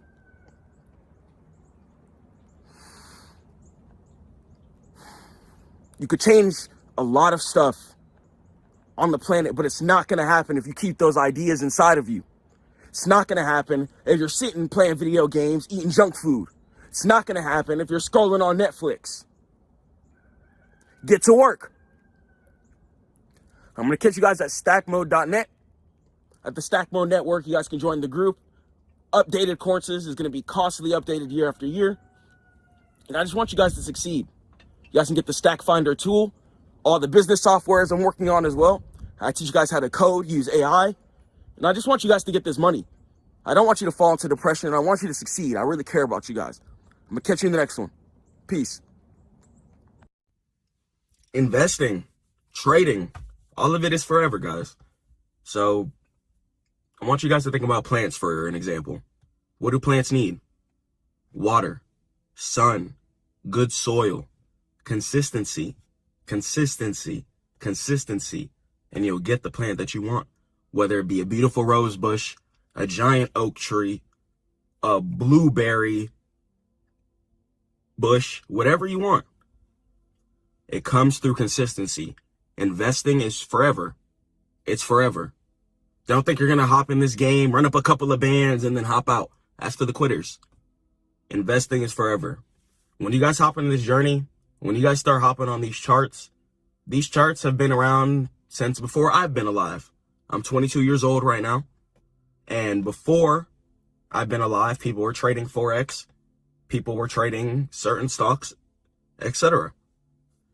And I assume, inshallah, if God wills, that after I'm gone, people will probably still be trading the markets if the world is still going and flowing.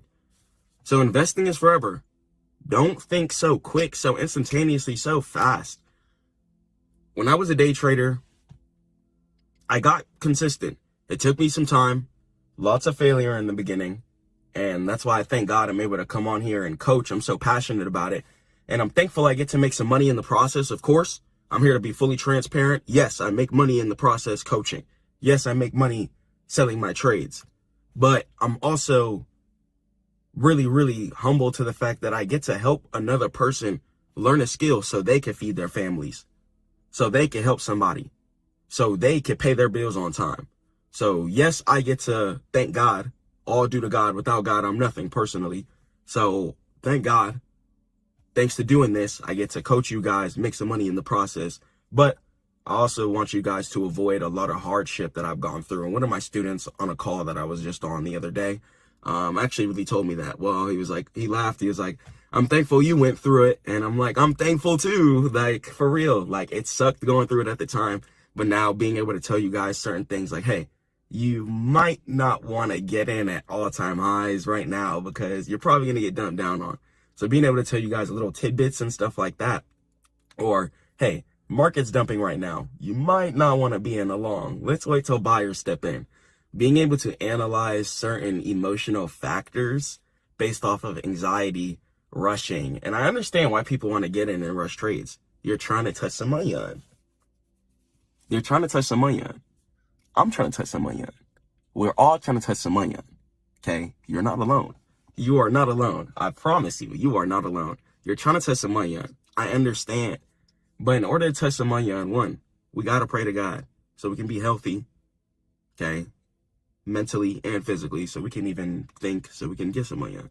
So be humble to God. Really, really, really important factor. No matter how much money you start touching, stay humble to God. Don't change your ways. Don't change your ways as a person. Don't start treating people badly. Don't start disrespecting people. Even if they hurt your feelings, break your heart, whatever, there's no need to disrespect people. You know, I'm not perfect. There's times I've definitely made mistakes, but don't let the money change you even when you do start touching that big bag, because it is easy to start thinking, well, you know, whoop-de-whoop, or I'm better than people, or why aren't people doing X, Y, and Z? And everyone's going to live their own life, but if you want your network to be full of grinders, full of investors, full of people who care about taking care of their families, stay around that. Don't try and change your whole life, start investing, and think you can hang around the same people. Because I'm telling you, it's going to be frustrating. Okay, and when you start changing and leveling up mentally, you don't want to be disconnected while you're there presently trying to enjoy yourself, but you're not going to be on the same mental space. Instead of you guys going to McDonald's, you're going to think, well, I got food at home. Why not just buy some Bitcoin or some shares? Why not buy this options play? Why not load up a futures account? You know what I'm saying? Your mindset changes when you start investing. So the people around you, if they're not on the same wavelength and journey, it will and it can frustrate you. But don't let it get to the point where you just start disrespecting people. But yeah, don't, you know what I'm saying? Sometimes people are broken spirited. Like, if people are broke, they're broke spirited. Like, for real. That's really what I think. Because it's not even about money. It's just, you're waking up every day. And I think it's just abusing the body that God has gifted us with. Because how are you not waking up every day and grinding? How are you not putting some money away for your family so they can eat? So how are you not trying to get a bigger home for your family and a safer home for your family so they can live in a better environment? You know what I'm saying? So I do understand the frustrations, but if you're an investor, if you're a hustler, you're a grinder, and you're ready to change your whole life around, your whole life is going to change. You're going to be a really consistent person, okay, inshallah, especially when you start praying every day. Working out Monday through Friday, 5 days a week is a really, really good way to build consistency, let off a lot of stress, and really just stay mentally focused. And investing constantly. As soon as you get some money, buy some shares. As soon as you get some money, buy some crypto. As soon as you get some money, buy an options play or whatever that you planned out. Boot up your account. Okay? Do what you need to do. Try not to waste your money on prop firm, because ownership is really the main priority. You can sell your shares whenever and put it right back in your bank account. Prop firm, they have little parameters that are set up for you to fail, because prop firms only make money when you buy a challenge. So, of course, they're going to make things very difficult and hard for you so you fail. On the other hand, we're going to go ahead and have your actual live account. You can pull out your money whenever, whether it be your crypto, shares, futures, whatever. You can just pull out your money, okay? You can pull out your money whenever. So, think about it. Ownership. Ownership is the reason why you want to trade, okay? You don't want to just have money to have money. You want to throw your money into the asset river so you can have ownership, so you can have more houses, so you can own more percentage of a company or an ETF, so you can get paid more dividends maybe one day, okay? You want to have more ownership of more Bitcoin, so when Bitcoin goes extinct, Bitcoin is not infinite, if you didn't know that, and when Bitcoin goes away, you're going to have Bitcoin. Ownership is what we're investing and trading for, okay? Ownership. Think about it, guys, okay? If you have money just chilling in your savings account, why? What is that doing for you? Ask yourself, if you have money sitting in the savings account right now, what is that doing for you? Or your checking account, why is it there? Because once I turned on my brain, I personally try and just live off of the credit card, okay? All money goes into assets, and then take the money out, pay off the credit card with the assets or income that's flowing in, pay off the credit card. And when tax time comes, take money out the assets, pay your taxes. Why is money sitting in your checking account when houses get more expensive year after year after year after year? When food costs more year after year after year after year after year? There's no more dollar menu at like McDonald's and stuff. Okay? Not everywhere. Prices fluctuate per city. Because of why? Inflation. So why is your money just sitting around? People like to complain. Stuff is just getting more expensive every year. Do something about it. See, and that's broke to me. It's not even about money. It's just don't hang around complainers. Investing is forever. So you're the one who's going to do something about it. Inshallah, you're the one who's going to take care of your family. If you're watching this right now, you're the one. Okay? And you can't fail. Inshallah, you got to keep going until you die. Don't stop. Don't let any relationships affect your mental. Don't let any people around you affect your mental. Don't let any loss of any funds affect your mental. Okay, stay focused on God and stay strong, because this journey is going to be a long one. You're setting up right now to be the provider, whether it be for yourself or your family or your loved ones. If you're investing, you're probably doing it to give your family or yourself a better life. So be ready to be a provider. There's going to be days where it's going to be frustrating. It's going to be days where you're going to check your P&L. It's going to be red. It's going to be days where you're not going to be making some money. And that's okay, because it's forever. It's about staying consistent. It's about staying resilient. It's about coming back every single day and not giving up, no matter what. Because I'm telling you, whoever doesn't give up wins. The people who stop, the people who quit, the people who think it's a scam, the people who don't have self-control, who don't pray to God, okay, all going to be failures. All going to be failures. Because until I started praying to God, that's when I started winning. As soon as I started praying to God, I started winning. Okay? Until I started praying to God, like, I just wasn't winning.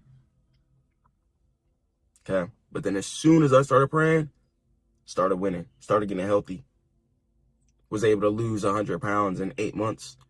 I just privated the short just because it has some explicit pictures. I don't think it's very, halal content. But yeah, I'll suck for Allah. I don't want to be showing myself like that on the internet. Also, watch how you guys present yourself too. When you guys start running up money, because whoever's watching this right now, I know you guys will go far, inshallah. So if you're watching this right now, watch how you present yourself too. Watch how you present yourself on the internet. Don't just be out here balling and flexing on everybody. Motivate. Okay, because we're all on this earth for a reason. So whatever keeps you going on this earth, do that. And try and inspire the next person so we can all just be happy on this planet. All right, because that's really what it's about. Yes, we're here to get some money, but I'm telling you, investing is forever. The big plays will come as long as you stay consistent, you stay focused, you keep taking the same type of setups, you keep putting the same money away. I don't care if you have $1 million in shares, $1 million in Bitcoin. As soon as you get $20, if you put $15 into it, that mindset is the reason why you got to that $1 million. Keep stacking it up. Don't get that big ticket and then blow it and then go back to zero. Don't do that. That's something I had to learn from. Okay? Run it up. Stay consistent. Stay prayed up. Keep your mental straight and keep what you got. Don't lose what you got. Whether it be relationships, whether it be your money, whether it be your plays, don't lose what you got. Don't lose what you got. Okay? I love you guys so much. Head over to stackmode.net for all trading education. Stay prayed up to God. Keep grinding. Free ebook and course there too, if you guys want to check that out for free. And you guys can book a call with me for the first time for free. Let's break down whatever you're going through. Let's break down an investment plan for you. I want to get you guys focused. I want to get you guys set up with a full financial parameter and a full financial system so you can be successful in this world, inshallah. Because stuff is only getting more expensive and they don't want you to suffer. Love you guys, for real. Peace. It's currently like 4:30 a.m. in the morning right now. Let me turn on this light here for you guys. What's happening? Up really, really early. Just getting some good early morning work done. I was working on the thumbnail for you guys. I don't know if you guys can see the time, but it should show around like 4. It's kind of got around 4:30 there. Boom, you guys should see it there. So we're up this morning, okay? Chilling super duper hard, just vibing out, grinding. And I just want to talk to you guys about something. Your flesh and your desires, you got to put that to the side. If you want to tell yourself that you're going to be a successful trader, if you want to tell yourself that you want to protect and provide for your families and put them in a better position than they could have ever been in, then it's time to start putting your flesh and your desires to the side. You got to put them to the side. If you want to go to McDonald's and go get that cheeseburger, instead of doing that, you got to start buying groceries. Okay, start buying groceries, saving your money. Every dollar that's not going into the market and that's going somewhere else is money that's not being multiplied. Okay, it's not being multiplied. Tone down how much you're consuming. Tone down buying food every single week. Just get groceries for the month. It's going to be a lot cheaper. Take your time, cook your food, and just do your thing. Okay. So understand that if you want to be profitable in this game, you cannot be feeding your flesh every single day. Let's say if you smoke weed, for example, why are you buying weed every single day? Why are you buying weed 5 days a week? Spending $30 a day, $30 a day, $30 a day, $30 a day. That's not going to be very effective. And I want you guys to just be saving your money. If you can, just buy everything in bulk. Okay. Buy your food in bulk, buy your waters in bulk. When you buy in bulk, you don't have to have that impulse and that urge to feed your flesh, because you're going to go get in the car, go drive to McDonald's and go get the meal. And the meal might be bigger than it was last time. And that money, it adds up, adds up, adds up, time over time, over time, over time, over time. You know, whenever I'm just grinding and when I wake up in the morning, I like to pray and read Quran, of course. And God has a verse talking about spending moderately. So you don't want to be drawn with how much you're spending. Drawn is pretty much just doing too much. You don't want to be drawn with how much you're spending. You want to try and just spend a good amount to pay your bills. And then majority of your income after that should just be invested. Pay your bills, whatever you have after that, invest. Invest, keep it in stack mode, and just save your income. Okay, it's really, really going to go ahead and help. And your perspective will change and your wealth will start growing a lot quicker when you put your flesh to the side. I want you guys to get to where you want to be, because some people think in this game, oh, I want to be a big millionaire trader. I want to be a big successful trader. And all you're looking at, if you're looking at millionaire traders, successful traders, or people who have been making constant profitable income, you're looking at people who are disciplined. You're looking at people who can put their flesh to the side and you'd be like, you know what, I'm not going to impulse trade right now. I'm not going to take this setup because it doesn't match my criteria and what I like to go ahead and take as far as my setup parameters. Okay. So setting your own jurisdiction, setting your own rules and laws on your account is what's going to set you apart from non-profitable traders, from profitable traders. Okay. Try and get yourself a trading journal, use Discord, Notion, whatever. Write down step by step by step by step your exact trading plan, criteria, etc. Let's say for stocks too, right? If I'm looking at a stock that I really believe in, I know that I'm going to need to put away a majority of my income so I can get more shares, for example. So, quick and simple way for me to go ahead and do that. My bad, I got my cats here. They're just causing jamboree and mess. Shout out Christmas. And then we got another one right here. Shout out Sassy. Yeah, both cats right there. They're chilling, vibing out this morning. But whenever you are looking at these stocks, right, or whenever I'm looking up for a stock, I'm aggressively just investing. If it's at a low, I'm taking all the business income, mentorship income, etc., funneling it straight into my play until take profit is hit. I like to invest extremely aggressively. I like to put away most of my money and my income, and that's just something that works for me. I'm not really too much of a big spender. You know, I pretty much have a paid off Mustang. It's nothing crazy. It's like 010. Still looks pretty good and it's loud. I like to drive it. Cool little coupe. Thinking about getting my third crib here too. So you guys know I lived in Atlanta and then I moved to Las Vegas. So I'm thinking about getting another house as well too. So instead of an apartment, I want to get a house this time, inshallah. So I'm excited to show you guys that as well too. And just a lot of cool stuff that I really just have coming for you guys. So I want to show you guys just a quick little example of me just hopping on a mentorship call with a client. I'm going to go ahead and just get up. I'm going to pray, work out, read, and let's go and let's hop on with this client. I love you guys so much. Stay prayed to God. Head over to stackmode.net for all trading education, and let's jump into it. Boom. So let's head over the next pair here. Okay, so we went ahead and stopped at the double verify holdings. So I'm going to go ahead and do some little AI research here with you just to go ahead and let you know. So we want to go ahead and use whatever is happening within the current world structure. Okay, that's going to go ahead and be our profit points. So for example, the United States dollar right now, as of the time of this recording or whenever I'm teaching this mentorship, is going to be in a time period where the United States dollar isn't worth much. Okay, well, it's still worth a lot, but it's going down year after year after year after year. Houses that were worth 50,000, 10 years ago, are now worth 300,000 today. Okay, so that's a $250,000 gain for people who bought the house. But if you're trying to buy a house within the market, you're pretty much buying at all-time highs for what we know.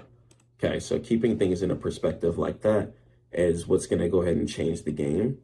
So using your AI to dominate the market is really going to go ahead and help you. So let's say AI stocks are going to go ahead and be popular. I would go ahead and head over to your AI search tool. You could use ChatGPT, Grok, Gemini, whatever. And then from there, I want you to go ahead and break down to the AI. Get used to talking to the AI really descriptively. People think that AI is just there to do absolutely everything for them. No, you got to talk to it really, really specifically, really, really directly. So for instance, if I know that the United States dollar is having some issues due to inflation, since they keep just clicking the print button, what I'm going to go ahead and do is head over to the AI software. And then from there, I can go ahead and type in top energy stocks and top mining stocks under $30 a share. Give me a list of at least 15 stocks that are increasing in revenue. Okay. Don't give me poor performing stocks. Okay, so this is the difference between other mentorships and this one. I'm always going to keep up with the times. Okay, so if you're having a hard time like Chris, man, I can't keep playing these high cap, high market cap stocks. I'm trying to find some stocks at the low and write it up. I got you. Okay, and I would just want to get you guys equipped with the correct information that you need in order to do your research correctly whenever it needs to be done.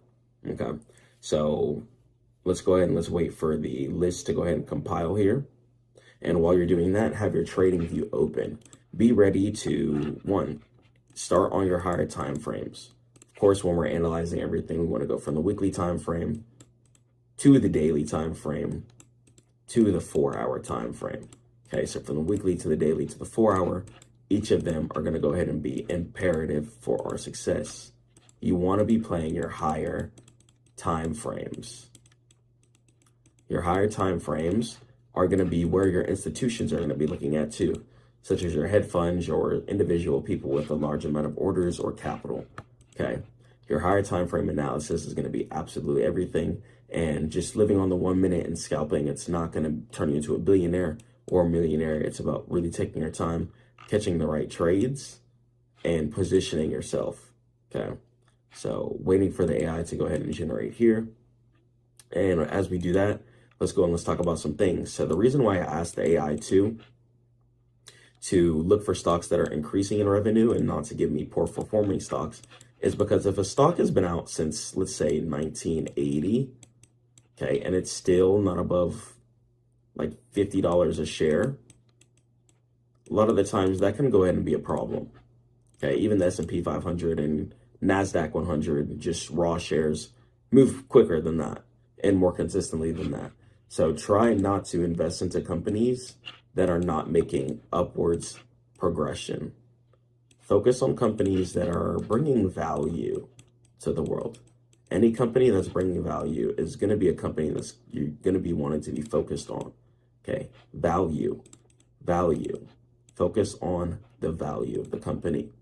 Okay, so value can mean a multitude of things too. So let's say, I believe Serve, for example. Serve is going to be the automatic robot service that I believe picks up people.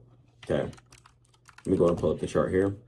So we got Serve Robotics here, blasting in an upwards direction, looking like it wants to head up and fill this gap here and head up to this all-time highs wick up here. And we have around 10 points left about from where we currently are. So lots of profit potential to be made here, especially now that it's getting found out. People are starting to buy a lot more.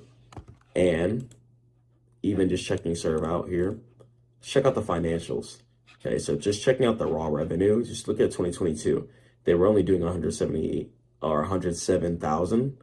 In 2023, they were doing 207,000. Checking at 2024, they started doing millions. Okay, million in software, 332,000 in delivery, and 300,000 in branding. And if I go ahead and pull up the statements and the cash flow here, their cash flow seems to be a little bit bonky here. So it means they could be clearing debt, paying stuff off, or just trying to progress. But looking at the balance sheet here and the income statement, the company seems to be projecting in a pretty positive direction. We started strong in the Q1 of 2024, and then Q3 of 2025, we had here for 687,000. So Serve Robotics, once again, it engages in self-driving delivery, and it designs, develops, and operates zero-emission robots that serve in public spaces, starting with food delivery. Okay, so what it does is automatic food delivery service, and you never know if things will be innovated into more of an Uber style where people will get picked up as well too. So putting things perspective with what's happening now is what's going to make you profitable. Okay, hold on. So Grok here, it's taking a 5 minute. So we're gonna go ChatGPT.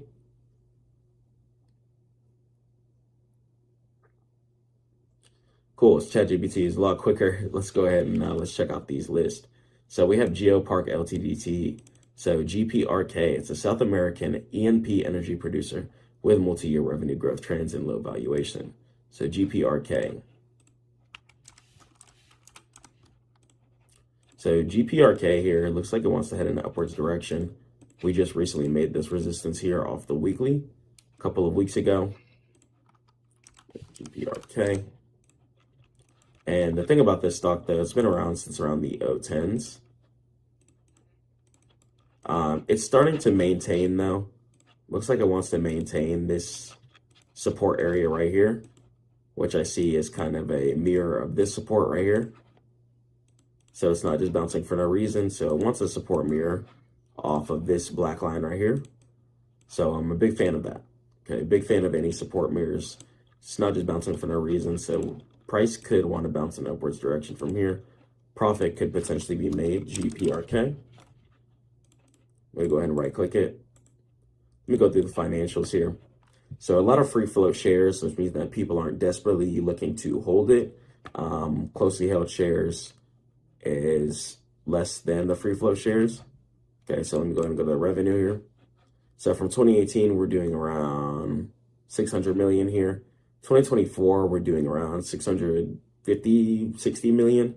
So big increase here. 2022, though, we're doing over $1 billion. So I don't know what happened here. A little bit of a fall off. Let me check the statements out. Income statement. Income is looking kind of bonky. I don't know if just because that year was just super duper heavy, but income seems to be on a downtrend. It's starting to pick up the pace. Last quarter, or 2025, June, did 119. And then 2023 quarter, or Q3 in September 2025, did 125 million. So a little increase there, but this stock here, I wonder if it's more event based, but that I'm going to go ahead and try and skip on. I'm going to go ahead and check BSM out. Blackstone Minerals, okay, weekly here. So we're at $13 a share. Pretty much at all-time highs on this one. But this one I could definitely see increasing in an upwards direction over the years. Blackstone Minerals, financial.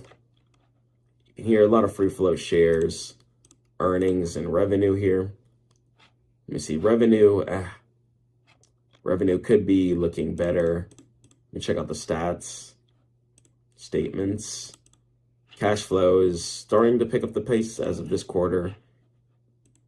Same thing with the income too. It's trying to pick up the pace, but income's kind of all over the place. Think I'm going to go ahead and skip on that one as well too. So be picky with your stocks. You know, there's a lot of options and stuff like that. So you can fully be picky with your stocks. If you notice that, okay, the stock isn't really going to be something that I want to be invested in long term, you just don't need to take that. So take BuyRef, for example. BuyRef, it's going to go ahead and be a Canadian E&P stock with buy ratings and revenue growth. So let's check out BuyRef. Okay, BuyRef could actually be a pretty good buy here. I believe we checked this one out. Financials here. Cool. Trying to stay within that 100 million range. We had a strong 2023, so it seems we fell off a bit. Revenue had a strong 2022. So a lot of the oil stocks I'm realizing had a strong 2022. So that probably has something to do with COVID and resources, which makes sense. But I think the stock could definitely still be worthwhile, though. Definitely wanting to close at least to its all-time highs. Still pretty new as well, too. Only been out since like 2011. So at least to this resistance here. Okay. So cool. So amazing. So great session. You did great. Would you be available tomorrow, same time? All right, cool. That's going to be class number 5. We've been just blasting hard, like the constant class every single day. And I'm going to go ahead and get you booked. Send me any questions or homework that you have. And, oh, actually, I do have a class tomorrow at 6 at that time. Would you be able to do 7? Okay, cool. All right, cool. All right, went in and got that booked. Just went in and sent you the updated link. And I'll go ahead and I'll call you tomorrow. All right, thank you. Nice job today. All right, peace. All right. Yo, Intel stock. This stock has been absolutely blasting. And how's my phone going to turn off? This stock has been absolutely blasting and rallying recently. And this is a tech stock. I'm sure you guys know the Intel CPU stocks. And the United States recently did a deal with Intel. And we're going to go ahead and break it down and cover it, have a full presentation for you guys. And I've been making some money on this stock past few weeks. If you guys want to go ahead and make some money with us in the group, head over to stackmode.net. As you guys can see, P&L just changed. So this isn't that old crusty screenshot. Actually live, I show you guys live progression. We are not trading one to just go to Miami, rent Lamborghinis, and go broke. No, trading for real estate, trading for ownership, trading to protect and provide for our families. That's what we're pushing here. This is what we're pushing this income for. Okay. So if you guys want to start making some money, stackmode.net, book a free call. I got free course on there, free book on there as well. And let's jump into this presentation. No more dillying and dallying. Let's do it. I love you guys. Boom. Yo, let's go and let's talk about Intel. So, been making some good money on this past couple of weeks, as I just shown you guys. And I want you guys to be making some profit too. Let's talk about why I'm even investing into this tech stock in the first place, and why it's been rallying tons of percentages, and why the group has been making tons of money. Let's jump into it. So, the United States government, I'm sure you guys know what the United States government is. It's the things that control our laws, infrastructure, and govern our whole society. So, the United States government decided to identify Intel as an important AI and tech stock for the future. So the United States government has identified domestic chip production as a matter of national security. And billions of dollars in grants have been granted as well. And Intel is the primary beneficiary of the CHIPS Act. So the United States had a CHIPS Act, which is for our AI and tech chips, since we don't want to rely on other countries for our distribution and our tech innovation. Intel has been a core founding tech powerhouse for the past couple of years, but really now going forward into the new AI wave, Intel has been granted access to more money, innovation, and opportunity since they've been a part of the CHIPS Act, leading to the stock rising in an upwards direction. And Intel was awarded up to $3 billion to produce advanced chips for the United States military. And this is for the military. So the military, they're going to want to go ahead and do some great things. They protect us from any threats and bad things. And may God bless anybody who protects the right way. And it's really, really crazy. It's too critical to fail, in my opinion. And the United States, they really care about their military. And this stock right here is correlating with that. So preventing us from getting bombed randomly and stuff like that from other countries. And yeah, let's go on, let's progress forward. So tech innovation. So AI and Foundry. Let's go and let's talk about AI. So if you guys don't know what AI is, it stands for artificial intelligence. Okay. It's pretty much a computer brain powerhouse that does things for you. And Intel isn't just making its own chips anymore, such as like processors that you put inside of desktops. I'm sure you guys have seen like a PC build video and things like that. You know, Intel chips, you might have an Intel CPU inside of your computer or laptop right now. And they're not just making their own chips anymore. It's now becoming a factory for others, okay, via the Foundry model.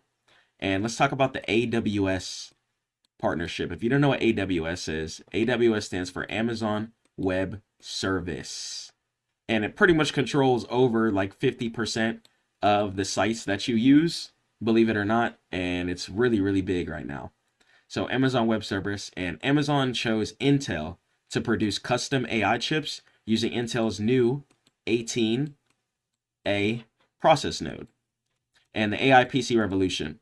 Intel's new Lunar Lake processors are designed specifically for the AI era. So AI, if you guys didn't know, it's really good when it comes to coding, when it comes to image generation. We got many factors that AI is going to be useful for, okay? Coding, image generation, etc.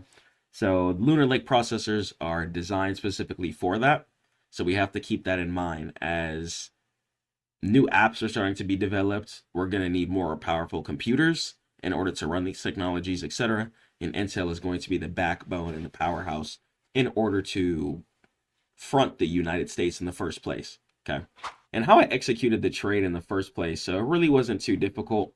The setup, like while the market panicked over short-term earnings and stuff like that, I just bought the fear and accumulated shares, and I bought some options in the past as well too, but I pretty much just bought at the lows, rode it to the highs. V setup. Okay, we're going to let market create the top left of the market for us, which is going to be known as the resistance. Then market's going to come down, create the bottom, which is going to be known as the support. And then we catch the right side of the V, which is the profit. And then we catch it back up until the initial V at the resistance and close at take profit. Okay, so this is the actual setup here. Let me go ahead and show you guys. So Intel, I decided to enter at this zone here. So where the circle is at this 33 area-ish, I decided to go ahead and enter in. Okay, what I went ahead and noticed was price decided to come down and give me a support mirror at this area here. So price decided to top out at this area up here in 2024, rally all the way down, created this support area down here. And then after that, I saw this giant gap up here. So we had some good earnings, giant gap up. After that, I did some research via Twitter, AI, etc. And if you guys want to learn how to do research on stocks and news, you guys can get the book and the course at stackmode.net/learn. And here I noticed two areas of support being mirrored off of each other. So we got one area of support here, and then we got another area of support here. So I really, really like that. Two areas of support is going to let me know that buying is occurring, especially when I'm on my higher time frames. Okay. So a lot of the times I'm on my weekly and my daily time frame, and then the lowest I go for my extended trading hours is going to go ahead and be my 4-hour. So even up here on my daily, I could see that price wants to come in contact with this area of resistance up here. And I could see price trying to do the same thing up here. Okay, trying to come in contact with the area of resistance, and then price might fall down. Okay, just for a little bit. And then on the pullback, I'm probably going to go ahead and add some more. But ultimately, looks like price wants to come up to this all-time highs area up here at this 62.15. So when you're doing everything on your higher time frames, it really helps you see everything in full perspective. And it gives you the full idea of what market really wants to do. Okay, so market will always try and fill in these V setups, V setups, V setups. Okay, you see how right here, market created the top left of the V, came down, created the bottom of the V, and bursted up and filled in to the right side of the V. Okay, and this is just a bigger V in itself. Okay. So all it is just mini V's inside of mini V's. It's extremely, extremely simple. Please don't make trading harder than it ever needs to be. So the legacy and the future vision. So the legacy between 1968 And 2020, founded by Gordon Moore and Robert Noyce, Intel invented the x86 architecture, which is still used to this day, and it really powers the modern world and dominance. So for decades, Intel had the best manufacturing technology on Earth and the moat. They powered nearly every single personal computer and data center server in existence. Intel's been dominating. Most people don't like AMD chips. People see AMD chips and they're, oh, what is that? A lot of people like Intel chips. And the future of it, right? IDM 2.0. So under CEO, Pat Gelsinger, Intel is executing the most ambitious turnaround in tech history. So 5 nodes in 4 years. So a rapid roadmap to regain process leadership by 2025, okay, was put into place. And let's talk about the foundry model, just like we spoke about earlier. They decided to open factories and decided to not only make their own chips, but they decided to manufacture chips for competitors such as NVIDIA. And I'm telling you guys, a lot of the times, any company that has to do with NVIDIA, at least during these times when this video is dropping, is going to be a big factor. Okay, and Apple as well too. We all, for the most part, have an iPhone. Apple's a huge country. And Western reliance. So the United States wants to be its own powerhouse, and it doesn't want to have to run to other countries in order for us to have technological innovations. In the past, we've run to Asia and stuff like that, etc. So we're trying to keep stuff in-house. And Western reliance. So by becoming the only leading edge manufacturer outside of Asia, it's becoming a U.S. primary. Intel is stepping its game up. Just like we know Intel, Google, Microsoft, those are U.S. primaries. Intel is now stepping up to be a U.S. primary for real this time. And the verdict of everything. So the turnaround is going to be real. So with the backing of the U.S. military and partnerships with tech giants like Amazon, Intel is positioning itself as the leader in Western chip manufacturing. So the strategic momentum is flowing into American chips. So if you guys want to make some money in the market, at least in 2026, okay, I would focus on AI, tech stocks, energy stocks, etc. I have a lot of free courses, informations, etc. I have a free course for you guys, free book for you guys, dropping some more information too, dropping a paid book, paid course and stuff like that too, in case you guys need some more advanced game from that. Going to be dropping the neuro trading, going to be dropping the before the hype, which is making sure you're getting into a stock before it's at the highs, and then dropping a Bitcoin book as well too, talking about ownership. So I just want you guys to just be in stack mode, and I just want you guys to be dominating in finance in every way. We're here to make some money in our sleep. Swing trading is going to be everything. We're not here to day trade and stress. Swing trading is everything. Make some money in your sleep. Let's chill on these charts and make some bread. Inshallah, if God wills. Catch you guys in the next one. Head over to Stackmode. It's going to be Stackmode.net for all trading education. Peace.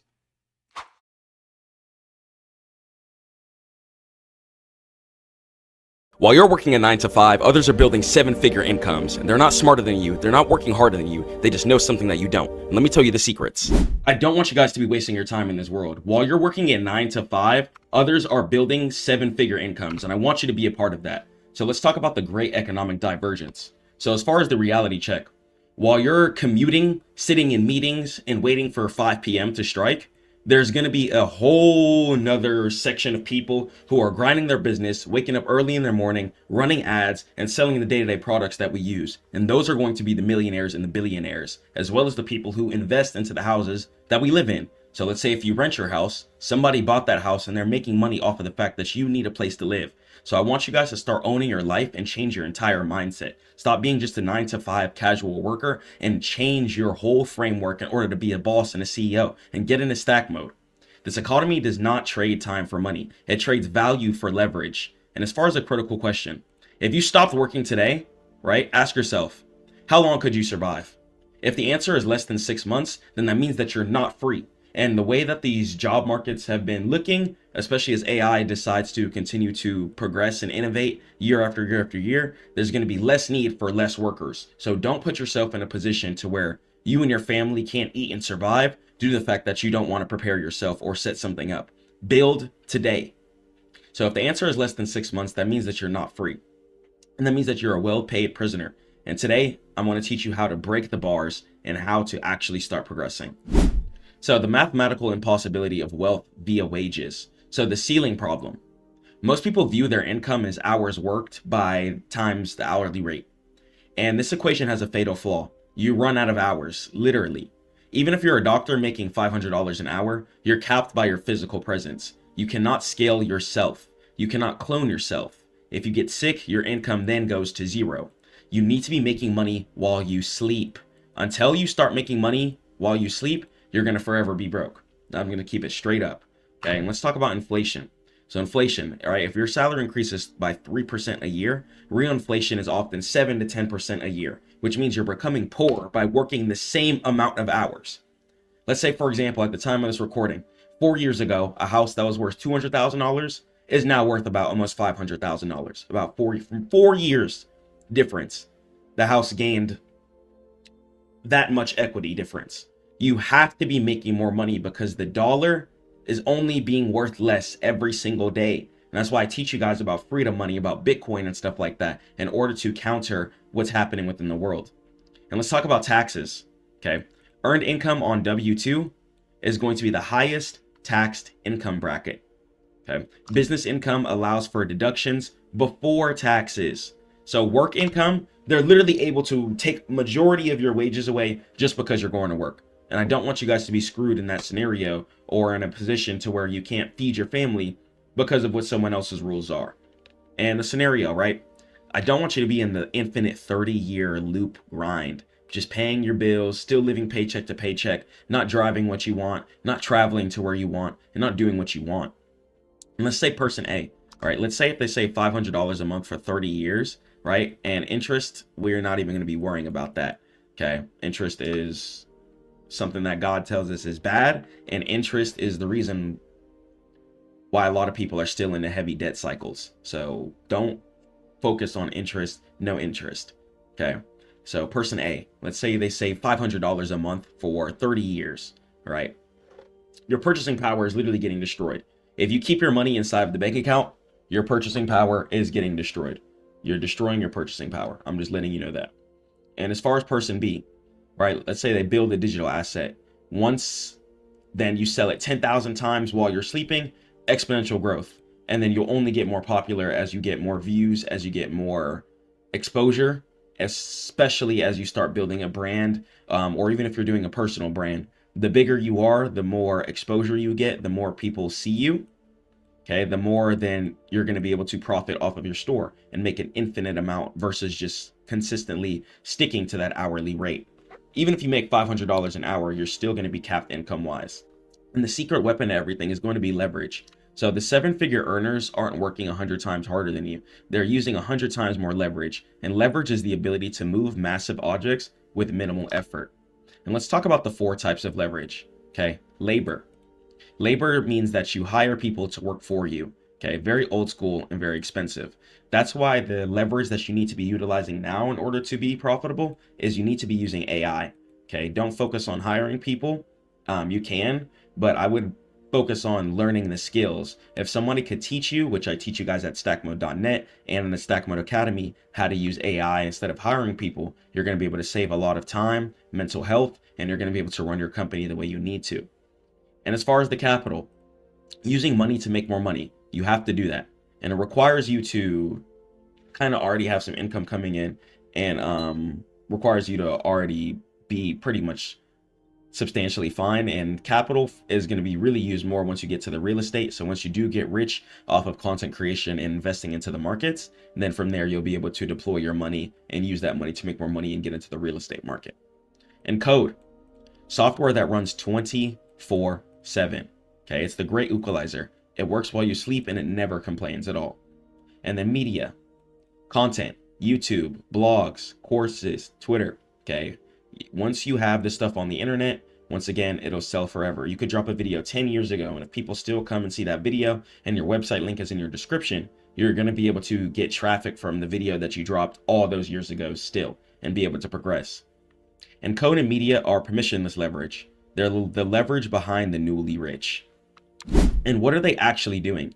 So while you are in a Zoom meeting, the new rich are deploying specific business models that utilize code, AI, and media leverage. And these models have low overhead and infinite upside. So let's talk about the digital product. So packaging knowledge into ebooks, courses, or certain templates, it really wins, and it's a really easy way to gain some traction and gain even free leads as well too. And why it wins in the first place, okay? 0 shipping cost. People are going to be able to just instantly download it or access it on a website. 0 inventory needed, 100% margin, and you just create it once, and then the computer can deliver it 1,000 times a day. Or let's say even if you're a rapper, if you drop one hot mixtape and people listen to that for years, you're going to be getting paid for years. So all you have to do is set up a system to where you can drop one thing and people can come to it for the rest of time. And the audience monetization. Building a niche audience, right? The newsletter, YouTube, and curating solutions for them. Curate solutions for your audience, or create something that garners a lot of attention, whether it be an animation series that has emotional depth factors into it, teaches people about friendship and family or whatever. You can create a whole brand off of that. Take The Simpsons, for example, or Regular Show, or Family Guy. There's going to be a lot of examples of people creating shows and then turning those shows into whole big brands that make people laugh, bring people together, and make people closer. Honestly, you know, think about the times you sat down and watched TV with your family or your loved ones or whatever, watching a show, and somebody had to animate that show. And the fact that they animated that show, they were able to bring people closer together. Okay. So you never know what your business could do for people in the world. Just keep grinding. I promise. Keep grinding and go hard. And the contrast, right? In a 9 to 5, you build your boss's asset. You're coming to work every single day, grinding hard, putting in work for the company to get bigger. And then guess what? As soon as numbers start getting low, what are they going to do? Drop you. They're going to drop you as soon as numbers start getting low. Please love yourself more than that. Love your family more than that. And most importantly, love God more than that. God says, especially if you're a person who is in charge of the wealth, if you are blessed with the gifts needed in order to succeed, then you got to protect and provide for your family. Okay. And in these models, every hour of work adds a brick to your castle that then stands forever. So this is why I want you guys to focus on your models. Okay. When you're building your boss's assets, even if you increase their income, the second they don't want you anymore, gone. Okay. But the more hours you put into your own product, the more hours you put into building your own ecosystem, you're going to be able to sit down and chill one day if God wills. I'm telling you. And consumer versus producer mindset, right? We have to change everything. So the consumer, right? They come home tired, about to hop on the game, do nothing. Okay. Watches Netflix, picking up their phone, scrolling, and doing absolutely nothing. Okay. Buys products just to feel better, complains about the economy, sits there and does nothing. That's work mode. Okay. Work mode. People in work mode are doing this. Okay. And the result, they're literally the fuel for someone else's fire. And the producer, the 1%, you have to change your whole mindset. They come home and they build. Or if you have a work from home job, they build while they're working at their job. Okay. And that's what I did. When I worked from home, I was building my business. I worked from home for 4 years. I've never worked an in-person job because I knew that I wanted to continuously build my business while I was putting in work. And by the time I did that, I was able to quit and exit. And I want you guys to be able to do the same thing too and still feed yourself and get paid. So you create content, analyzes ads instead of clicking them, studies the markets, solves the problems. And the result, after doing all of that and putting all that effort and energy into building something for you, you own your fire. Okay. You're the fuel for your own fire. How hard you go determines how much you get paid. Okay. How hard you go determines how hard your paycheck is going to hit. Okay. And entertainers get paid by the poor. Educators get paid by the rich. Producers get paid by absolutely everyone. Okay. Think about that. And how to escape, right? The transition plan. You do not quit your job tomorrow. That is reckless. You use your 9 to 5 as your investor. Okay. So from 5 to 9 p.m., you got to be grinding. As soon as you're off for work, if that's your schedule, if you work 9 a.m. to 5 p.m., that's fine.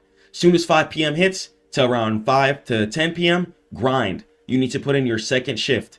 I don't recommend you guys do a second job. I recommend you build something for yourself so you can escape the work in the first place. Okay, and this is going to be where you build your freedom. And audit your time. Cut the video games, cut the drinking, cut the aimless scrolling, and you need to reclaim at least 20 hours a week to focus on yourself and your business. Also, you need to learn high value skills. I teach you how to do that at stackmode.net. Copywriting, sales, coding, content creation. These are going to be the tools of the modern wealthy, and you're going to be able to help people as well too once you know how to do these skills yourself. And as far as the ship daily, right? Perfectionism. Only God is perfect. Perfectionism is the procrastination disguised as quality control. Launch your product, okay? Make sure that it's quality, but just launch and go. Keep posting, grind, organize your business structure. That's how you need to. Okay, book a free call with me if you want to learn how to organize your business structure, and let's go. And the challenge for the next 90 days, you can commit to producing one piece of value. Okay, a blog, a video, a code commit, a product page every single day. Build your brand. Don't look at the results, follow the habits, be consistent, and go forward. And the choice is going to be absolutely yours. I'm going to be honest.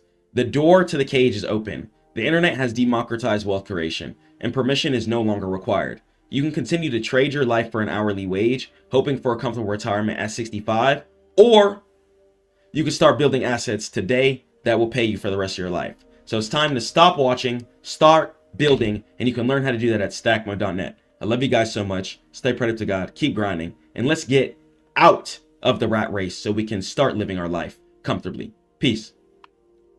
To survive volatile markets, discipline is essential, more so than strategy or indicators. Volatility punishes bad habits, not just bad trades. When a trade moves against you, or price runs, an undisciplined trader panics or chases entries, making them unpredictable, not the market. Discipline distinguishes consistent traders from the gamblers. It means that you stick to your plan, you manage your risk, and you wait for confirmations and wait for the right entries, even when your emotions urge you to break the rules. Long-term success requires self-control, as the most dangerous factor in a volatile market is an undisciplined person trading. And it doesn't matter how much you've made either. A season of having low self-control can wipe out months of progress. Let's talk about how we can train our mind to make the right and righteous decisions in the market, inshallah, if God wills. Welcome. This session will not focus on charts or indicators, but on the single greatest detriment of long-term trading success and success in general, whether it be in business, on the charts, wherever. Discipline is the separation factor, which is going to separate from who's successful and who's not. Who's going to be sticking to their stop loss, who's going to be adhering to their risk management, and who's going to be able to take the setups that they said that they're going to stick to. Self-mastery and emotional control, whether in the business world, on the charts, is going to be the separating factor between who's successful and who's not, and who's going to be winning within this world. Let's go and let's jump into the presentation. So the volatility trap, right, where most traders fail and fall in a downwards direction. Volatile markets, like cryptocurrency, amplify human emotional biases. Same thing with futures, leading to impulsive and destructive decision-making that quickly can drain capital. But it doesn't have to be that way, I really promise you.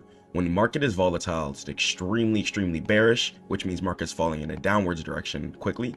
Or if market's extremely bullish, which means markets going in an upwards direction quickly, you need to be prepared for either sides, okay? If you're telling yourself you want to invest into some spot cryptocurrency, right? Which is where you're going to be making money when price goes in an upwards direction. So if market is volatile and it's making a certain low, you need to think of that as a positive. If market's dumping down really fast, you shouldn't think, oh my gosh, I'm losing all my money. No, that's going to be an opportunity for market to collect more ammunition and sweep back up further. You have to understand that no matter how low the market's dipping, when you're trading a good asset that puts a smile on people's faces and helps the future, within a couple of weeks, months, or years, inshallah, a lot of the times, and you could check out some old price action to see if I'm lying, you'll see price recover way past where it fell below, okay, and previous all-time highs as well. In order for price to keep breaking into new all-time highs, market has to fall in a downwards direction. Market has to come down in order to go back up. It has to collect ammo and collect liquidity. So don't fall into FOMO, okay? There should be no fear of missing out, okay? The fear of missing out causes traders to enter late and buying near the top based on social media hype, ignoring their own analytical framework, and doing things like that. Buying based off of hype is going to destroy your P&L. You should be looking at the chart. You should be knowing what type of economic decisions or factors happen within the world to base your assessment on how much you're going to invest. Okay.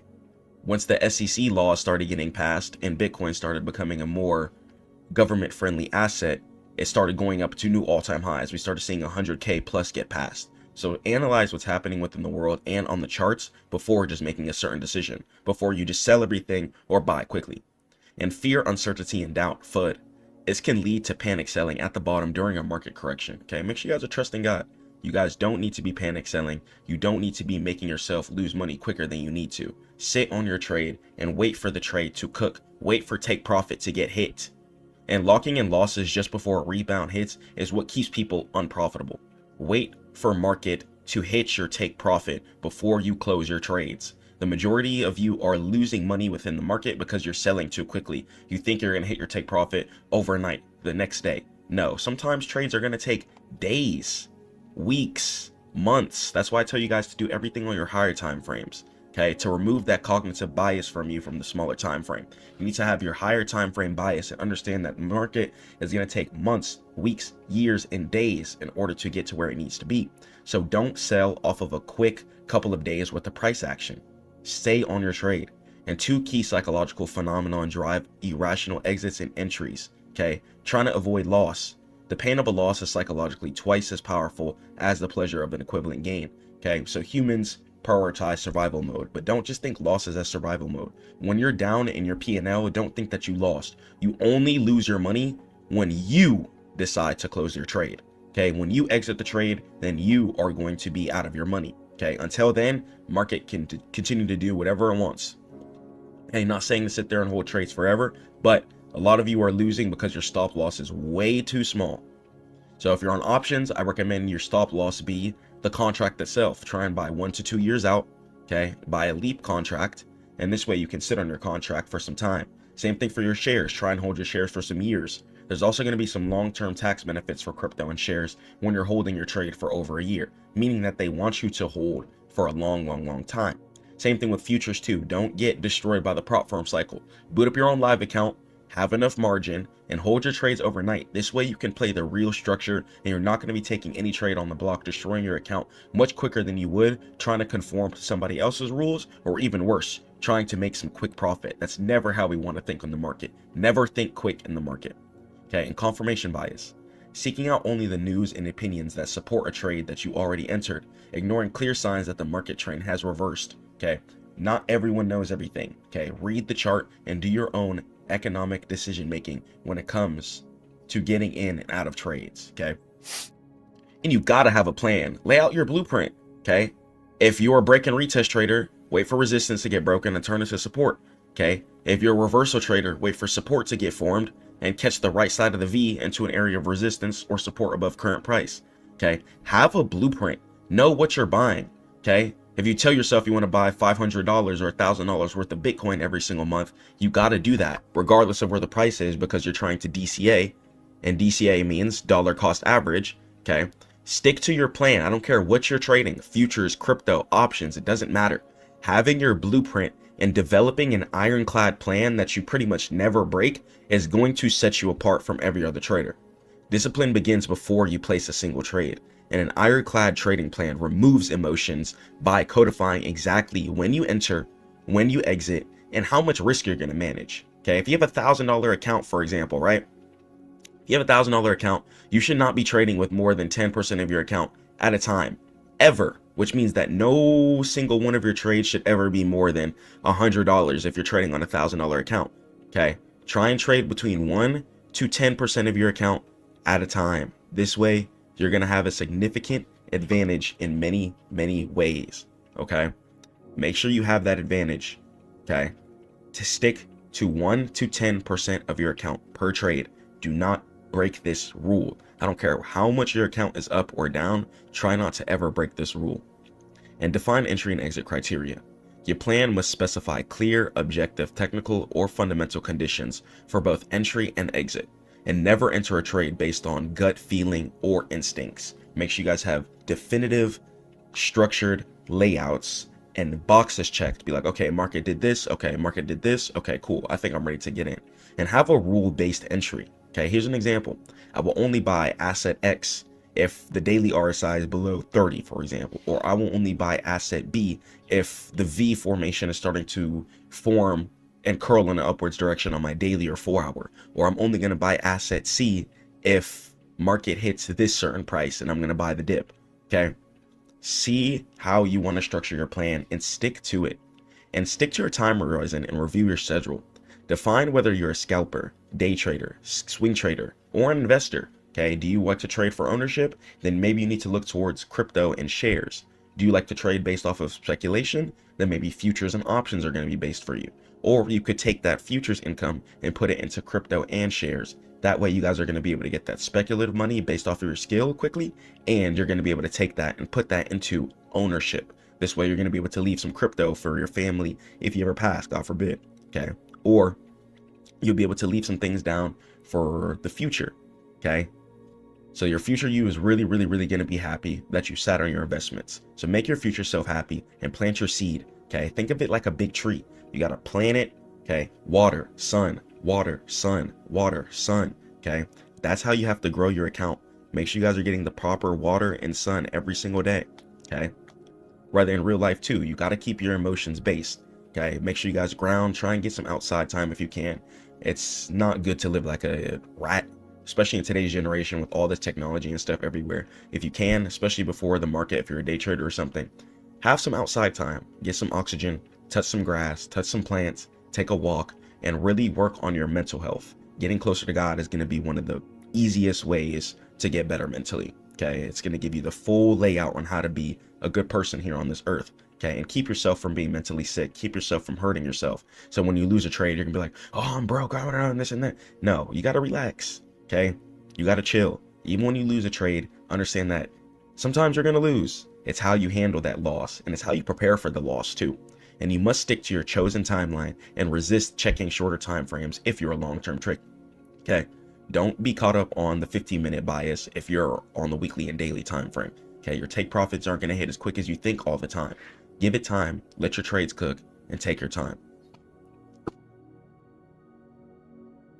Protect that capital of yours. Okay, what are you trading for? Some of you open up your broker account and just start losing all of your money. Okay, you're not on the market to lose money, and the main reason you guys are losing money is because, one, you're closing your trades too early, especially my futures and options traders. Okay, you're just going to literally delete capital like that.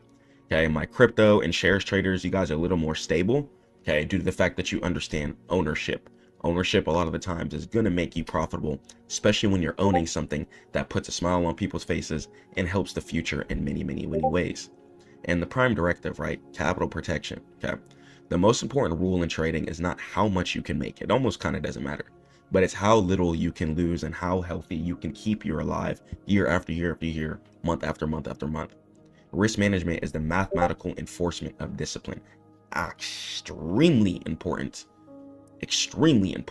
to make sure you guys are trading within your 1 to 10% of your account rule.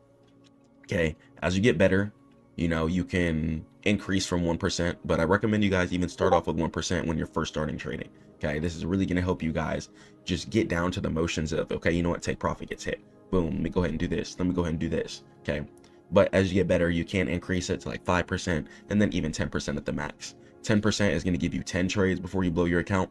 Okay, 5 trades, 5% is going to give you 25 trades of your account before you blow it up. Okay, and then 1%, you know, you're going to have 100 trades. So depending on your percent, it's going to determine how quickly you're going to be gaining profit, but also how quickly you'll be losing profit too. So think about that. If you have a higher win rate, extremely high win rate, feel free to go up in your percentages within the 1 to 10% range. And a non-negotiable stop loss, right? Extremely important. If you say you're going to close your trade here, okay, I don't care if it's a stop loss or a take profit. If you say you're going to close your trade at a certain area, close the trade. Some of you guys are literally extremely undisciplined and you're wondering why you're not making money from the markets. Take profit literally gets hit. You got to close at that certain area before you get reversed on. Okay, it's not like you're just, oh, I'm going to close here. I'm going to close at this area of resistance because I want to. Oh, I'm going to put my stop loss here underneath this area of support because I want to. No. If price were to clip past underneath that area of support, price might fall down dramatically. And if you're a long, that's not what you want. Okay, same thing if you're in a long. If you win, you hit take profit, Close at an area of resistance or support above current price. Okay? Make sure you guys catch your gap fills. Get your money. Some of you guys are just losing your trades since you want to hold way too long. You got to know where you're exiting at. You got to know where market wants to temporarily reverse in order for it to continue its flow. Understand the staircase method and head over to stackmode.net. I have a free course for you guys so you guys can understand the charts and market a little bit more, and tons of free videos too. A stop loss order that's pre-planned, right, is really going to help you out. You're going to know, okay, if market goes here, market will instantly close out my trade, or I'm going to close out my trade here. Okay, and it's where you admit the trade idea is going to be wrong at. And in volatile markets, a stop loss must be placed the moment the trade is entered. Okay, because market can make an extremely fast move, and you might not be ready for that emotionally. You might have a $500 stop loss. Okay, but if you didn't set your stop loss, say you were like, oh, you know, I'm going to close manually, and market decides to go down and turn that $500 loss turns into $1,300 loss because the candle was so fast, you might freeze. You might pause, you might panic. And that's not what I want for you guys. Okay, so set your stop loss with a order if you can. This way, when market hits that order, it'll automatically close your trade the best that you can. And it's going to prevent catastrophic loss and help you protect against unexpected flash crashes or major news events, which definitely happens. Especially if you're on futures or Forex, you don't want to be getting what's called margin called. Okay, this is going to be something where you might be owing the broker money if you go below their requirements. So keep that in mind. Okay, and never risk more than a small fixed percentage of your total trading capital. Once again, stick to 1 to 10% of your account per trade. If you have $10,000, your maximum loss on any one trade should be capped at $100 to $1,000. And this ensures that a string of losses will not wipe you out and allows your edge to play out over many trades instead of just getting destroyed instantly and quickly because of a bad couple of emotional decisions. Okay, you got to callous yourself. Think of yourself like a turtle shell. You know how turtles have that shell? You got to put the shell over your account. Have the protection so you're not out here getting swooped up and eaten by every single bird and shark in existence. Okay, take your time, protect your account. Emotional detachment, right? The zen of trading. This is why it's really important. Wake up. I pray to God instantly. Okay, I read Quran and I just am in a way better mindset. I'm in a calm mindset. I'm in an entranced mindset, and I'm ready to succeed for the day. And once a trade is entered according to your plan and stop loss is set, your primary job is to watch the market execute the strategy without interference. Place down your trade, hold. Okay, you're either gonna hit stop loss or you're gonna hit take profit. Okay, you're gonna hold until either one of these. And it's really cringe too.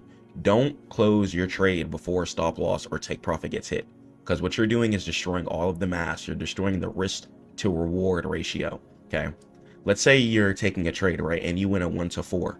Okay, let's say you risked $100.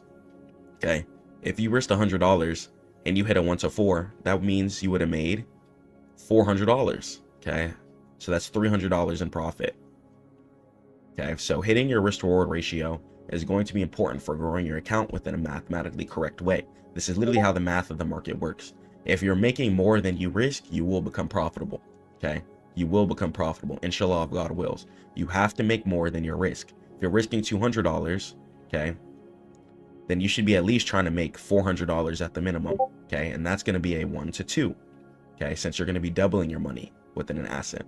Okay, that way if you take another loss, you'd at least cushion. So try and at least always trade for at least a 1 to 2. You should at least always try and double your money within a trading scenario before it's closed. And once a trade is entered according to your plan, a stop loss is set, you have to watch either take profit or stop loss gets hit. Please don't be touching your trades with your hands, because if you're impulsive, you're emotional, and you're led by your flesh, you're going to destroy absolutely everything. So overcoming impulsivity, impulsive decisions, and moving a stop loss further away, adding to a losing position, right, doubling down, or exiting too early are the quickest ways to violate your discipline. And mental reframing exercise, right? When you feel panic or greed, physically step away from the screen for just 5 minutes. Okay, go pray to God, go breathe. Okay, take a step outside and ask yourself, do the market conditions violate my original trade thesis, or is just this noise right now? And if the thesis is intact, you must adhere to the plan. Okay, you gotta adhere to the trading plan. Why are you breaking your trading plan? You say you want to go put your mom in that big crib. Okay, you say you want to take care of your wife and your kids, or you want to take care of your kids or whatever. You want to take care of yourself. You want to go get the lamb, yet you hop onto the market, breaking your discipline, breaking your trading plan, not taking the setups that you said you were going to take. We don't have time for this. We got to go harder, okay? We got to go harder. When you feel panic, when you feel greed, you have to understand that that is the enemy. That is the devil. And we have to pray these emotions away, okay? Okay, it's very important for us to pray this away. This is just the devil trying to attack you guys, so you guys get pulled back away from the goals and dreams that you want to feel and be attached to. Okay, the devil does not want you to be happy. Okay, but understand that God loves us. God wants us to be happy, and this is why God even talks about in Quran about spending moderately. Okay, you have to know how much you're risking, and you have to stick to your plan. And the art of taking profit is extremely important. Greed causes traders to hold winning trades past their logical target. And this is something that's happened to me. Okay, I'm trading straight P&L at one point in time. Okay, looking at the money. Okay, I remember I hit this one really good trade on C3AI, and I've started seeing the bands go up. Okay, start seeing the money go up. I've hit plenty of trades like this. And the next thing you know, instead of me trading based off of the chart, I start trading based off of P&L. And guess what? Since I'm greedy, and since I was trading with my eyeballs focused on the money instead of on the chart and focusing on my discipline, everything was taken away, or my win was not nearly as big as it should have been, due to the fact that I didn't stick to my logical targets. And I don't want you guys to go through that either. Your plan must include defined profit targets. For example, target 1 at 2R or target 2 at 3R. Okay, where you sell a portion of your position to secure gains, ensuring that you never let a winning trade turn into a loss. And make sure you guys also set your stop loss to above break even or certain levels too, to even keep the trade going and flowing. And only God's perfect. So if you make a mistake and overtrade a certain day, at least care about what you did. Journal down how you felt. Journal down the emotions you were feeling when the trade was in your face. Were you close to take profit, but did you close your trade too early, ruining your risk reward, leading you to take another trade and then crashed out your account? Or what type of scenario led to you losing that trade or overtrading in certain scenarios? When you really write it down, you're able to visualize and see your mistakes. It's a lot harder to repeat them over and over again. Discipline is really a muscle that has to be trained, and the trading journal is the feedback mechanism that allows you to objectify your performance and eliminate certain weaknesses, especially when you have your numbers jotted down. If you see certain things that you're doing is leading you to lead certain results that's not making you happy, then you need to change some certain things up. And your journal needs to capture certain things. Make sure you have your pre-trade analysis, how you're feeling before the trade, why you entered, and make sure your criteria is met before you press buy or sell. And talk to yourself. How do you feel emotionally? How did you feel before, during, and after the trade? It's really crucial for identifying certain biases, especially when market changes certain directions. You know how to pinpoint certain issues that you're having. And violations. Did you adhere to your stop loss and your take profit rules? And ask yourself why. And talk about the market context too. Did you take a long? Did you take a short? And note the macro environment. And do your weekly and monthly review. Treat this review like a performance audit. When you're trading, you're your own business. So identify your most frequent violation and need to cut certain things out.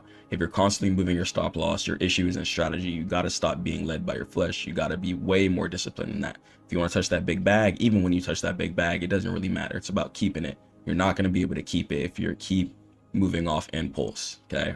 Your loss aversion and lack of conviction in your plan can really lead you to certain areas that you don't want to be led to, such as overtrading. When you overtrade, one tiny loss can lead into a whole destruction series of your account. And it's a lot harder to bounce back from that, just from one tiny loss, especially on things like prop firm, where you're chasing certain parameters. So detach from the money, focus on the charts, and be more disciplined. And trading small is really going to help you in certain areas too. If you notice you're feeling a high amount of pressure, like I have to win this trade, you probably shouldn't be in it. Okay, if you lose the trade, you should be completely comfortable. And just like the previous slides we talked about, staying within that 1 to 10% risk management parameter percentage field is really going to help you out. Okay, it's going to be a lot harder to blow your account when you're not going over 10% of your account per trade. Okay, you could do 5%, have 25 trades, and that's a lot of trades before you blow your account. You shouldn't be that inconsistent, truthfully. You got to wake up, pray to God, and be consistent with every dollar that you generate. You also got to be a little more loose within the markets too. You got to stop being so restrictive. Having super tight stop losses and trying to micromanage every piece and point of price action is a good way to lose all your money and be frustrated. Okay, play with much bigger stop losses and give your trade some time. Sit on it for some days, some weeks, some years, and really let your money sit. Okay, if you're going to invest, you can't be desperate for income. One thing I recommend you guys do is hide your balances. On all your brokers, you should have the ability to either hold down your number, and this way, even if you're down, you're not going to be tripping. Okay, you could be down 50%. You're not going to be in anxiety. You're not going to be in survival mode, because I can assure you, within a couple of days, weeks, or months, price will reverse and go way past wherever your original take profit was. Okay, market has to go down in order to come up. So you can't have certain emotions, especially in volatile markets. Okay? If market's moving super quick, you can't feel like you have to close your trade instantly, because you're not going to be able to see the bigger picture. Being on the higher time frames, your monthly, your weekly, and your daily is really, really important. Because if you're too zoomed in on your smaller time frames, that fast price action is going to look like the scariest thing of all time, especially when it comes to futures, forex, and things with margin like that. But it's really not that bad. So I really recommend you guys stay on your 4 hour plus, turn on your extended trading hours, of course, but try and stay on your 1 hour on like the lowest time frames a lot of the time. Because when you're on your super small time frames, price action, especially during volatile days, news days, etc., it's going to look a lot quicker than it needs to be. And on the 4 hour, it's going to look like a normal trade, or going in a completely different direction than you might think. On the 5 minute, you might be looking at a bearish scenario, and then on the 4 hour, market's going in an uptrend. Okay, so you can't go off of your lower time frame bias. I truthfully believe it's there just to get your emotions riled up, especially when it comes to future scalpers and things like that. You have to know your higher time frame bias, and don't get tricked about that. Okay, there's plenty of people who are successful within the market who just buy and hold, who never even taken a look at the charts. Okay, so before you tackle volatility, you have to build the discipline to execute your plan, and you have to get those psychological parameters down. It's really, really, really psychological, the charts. You can be really, really good technically, but if you don't close at your take profit, it won't matter. Or if you feel like you're better than closing at your levels, then you'll definitely get punished, reversed on certain areas, and get what you deserve. Market is also very, very fair. So if you're disciplined, you wake up, pray to God, you close at your levels, I can assure you 99% chance, just like my students, you'll see a very, very, very successful upwards equity curve in your account. But if you're undisciplined, getting greedy, even when you've hit your take profit, trying to trade past that, it's not about the money. Okay, if you break your cycle, break your consistency, and start averting from your plan, it's going to build into you, and then that's going to build into bad habits. That's going to lead to you being overconfident in certain scenarios that's not logical, leading you to overtrade. And when you crash out your account, you might be frustrated on the market, but you should just be frustrated at yourself. Okay, I don't want you guys to go through that cycle. That cycle can be really, really hurtful, especially when you've been grinding your business, grinding work, and putting that money into the market, expecting to make some money, and then you lose everything. Okay, I don't want you guys to be going into debt, going through frustration, losing your account. So please just wake up, pray to God, and plan your trades. Okay, promise me, if you guys watch this video, plan your trades before you put a single dollar into whatever. I don't care if it's Bitcoin, options, forex, futures. Promise me you'll plan your trade. Okay, don't ever just trade thinking that, you know what, I'm gonna get in this making some money. No, have a technical plan. Know when you'd exit, know how much you're going to invest, know how you're going to close your trades as far as take profit and stop loss wise, and have this process repeated, especially once you find your positive flow. Once you find your flow, I don't care if you're taking break and retest. If you're a breakout trader, I'm not going to tell you guys to trade one way, because different things work for everybody on the planet. It's the cool thing about life. Okay, God give us all individual separate brains for us to do separate things. If you're a breakout trader and that's working for you, you need to stick to that. If you're a reversal trader and that's working for you, you need to stick to that. You can't get on YouTube, see what this person's doing, and then change everything even though something's working for you. Okay, find your process, find your flow, find what you like to trade, and then stick to that year after year after year after year after year. Think of it like working out, for example. You can't get on the floor, do 20 push-ups and 6 crunches and get a six-pack. It takes days and days and days of eating consistently, eating clean, okay, working out consistently, getting the proper sleep, making sure your bones and your muscles regenerate properly. You have to treat your account, your income, or your business the same way. Okay, you have to be consistent. You can't have $10,000 in Bitcoin and then think $20 is not a lot. Okay, this is why I say you have to detach from the money. You could have 5 million in Bitcoin, and still when you get $5 extra, throw that into some Bitcoin. It's about the habit. Okay, I'm telling you, when you build that habit and you start thinking and planning and doing your actions for the future you, the current you will be a lot more happy, and you'll be leveled up a lot quicker. Okay, so head over to stackmode.net for all trading education. Catch you guys in the next one. Stay prayed up to God. Keep grinding. Peace.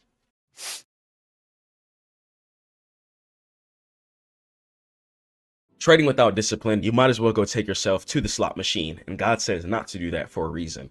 You can be extremely disciplined and you can grow your account to 5, 6, 7 figures just by staying consistent. I want to teach you guys about being disciplined and about taking accountability because I want you to get to the next level. Let's go and let's jump into it, inshallah. So the accountability hierarchy. So not all accountability is created equal. You must construct layers of defense against your impulses. So level 1. So system accountability. So the hard stop. Automated rules that are physically set on your chart, okay, and set in your brain that prevents you from trading, such as a broker daily loss limit. You can go into your broker settings as well too, and have a certain amount that you can lose per day and per trade. Especially on that futures, you're gonna want to set your loss limit, especially if you're struggling with over trading, struggling with yourself, okay, and peer accountability as well too. Or mentorship. Head over to stackmode.net if you're looking for mentorship. A trading buddy on the same journey really helps you. Okay, helps you share plans, not just P&L, because I really care about getting you guys better. And a coach, okay, such as myself, someone with more experience who can spot behavioral leaks that you might miss normally. And systemized accountability prevents the action even in the first place. If you got your stop loss order down placed, right? Let's say you're in a setup, okay? If you got your stop loss order placed down, and you got your take profit already placed down, it's going to be a lot harder to crash out when you already have your orders placed down in the proper areas. But if you come into a scenario where your stop loss, your take profit, your orders aren't placed down, and say price goes below your stop loss, okay, there's going to be times, because you're a human being, where you could potentially just ultimately freeze, okay? You might freeze. It might be hard to close because you don't want to lose a certain amount of money that's past your stop loss. Okay, so this is why it's going to be really important for you guys to play with a stop loss and take advantage of your limit orders on your brokers. And data entry as accountability. If you don't track it, you can't improve it. Your journal is the evidence log of your business, and screenshots are going to be mandatory. Okay, try to keep it in a Discord. You can go ahead and put it inside of a Notion, and I'm working on the Stackmode app right now where you guys can also put your trades in there as well too. And emotional tagging. Record your state of mind. How were you feeling? You know, were you feeling pretty happy? Were you sad before the charts? Were you feeling quite mellow? Okay, all of these different factors and emotions are going to determine how we are for the day. Okay, are you greedy? Okay, revengeful from yesterday? Ask yourself these questions. And then the feedback loop. Okay, accountability isn't just writing it down. It's the review process at the end of the week or the day, asking yourselves, why did I take this trade? Where did I take this trade? Okay, why, where, and what did I make from this trade? Okay, so ask yourself why you took the trade, where you took the trade, and what did you get out the trade? Okay, and before every trade, write down your setup criteria, especially in the beginning. Ask yourself, does this line up? Okay, if you're going to play a pullback, for example, okay, if you're expecting price to curl back in an upwards direction after downtrending, we're going to ask myself, okay, did price create support? Did price create an area of resistance causing it to fall down in the first place? Okay, do I have 2 to 6 4-hour or daily candles going in an upwards direction after a heavy selling period? Okay, if so, I'm going to go ahead and take my long and take my best opportunity. So I have these things baked down into my brain of my criteria of what I'm looking for a setup. If I'm going to take a short, for example, I'm going to ask, okay, if I'm on my daily or 4-hour, is there an area of resistance to the left? Looking for a resistance mirror. Is there a reason why price wants to dump here again? So having your plan written down is really going to help you bake it inside of your brain. Okay, and the goal is to bake everything inside of your brain. Okay, as human beings, we can make mistakes, but through repetition, discipline, and grind, inshallah, and prayer, most importantly, we can definitely build this habit, the successful habit. So let's continue going. So a mentor, also known as the partner protocol, okay, structuring the relationship. So choosing a random person from Discord often fails. Okay, you need a structured agreement. Okay, you could sign up at stackmode.net and get some trading mentorship. You guys can speak with me for free for the first call. Then from there, we'll go ahead and I'll give you a price and we'll talk about how I can make you guys better investors and traders. Try to have scheduled check-ins. Okay, this way you guys are going to be able to meet your status quos, improve, and have a more of a reason to be more educated and bring better results to your mentor or your coach. Okay, and a good partner and a good coach is going to criticize your mistakes. I try and just make sure you guys are always catching the right setups, and I don't high five your wins all the time. Okay, I want to ask you guys, did you follow your plan? Not just worried about, did you guys make money? Okay, even if you guys did make money, I want to ask you, was the setup correct here? Was it greedy? Was it an accident? Etc. Because I want you guys to make sure you're understanding what you're looking at wholeheartedly.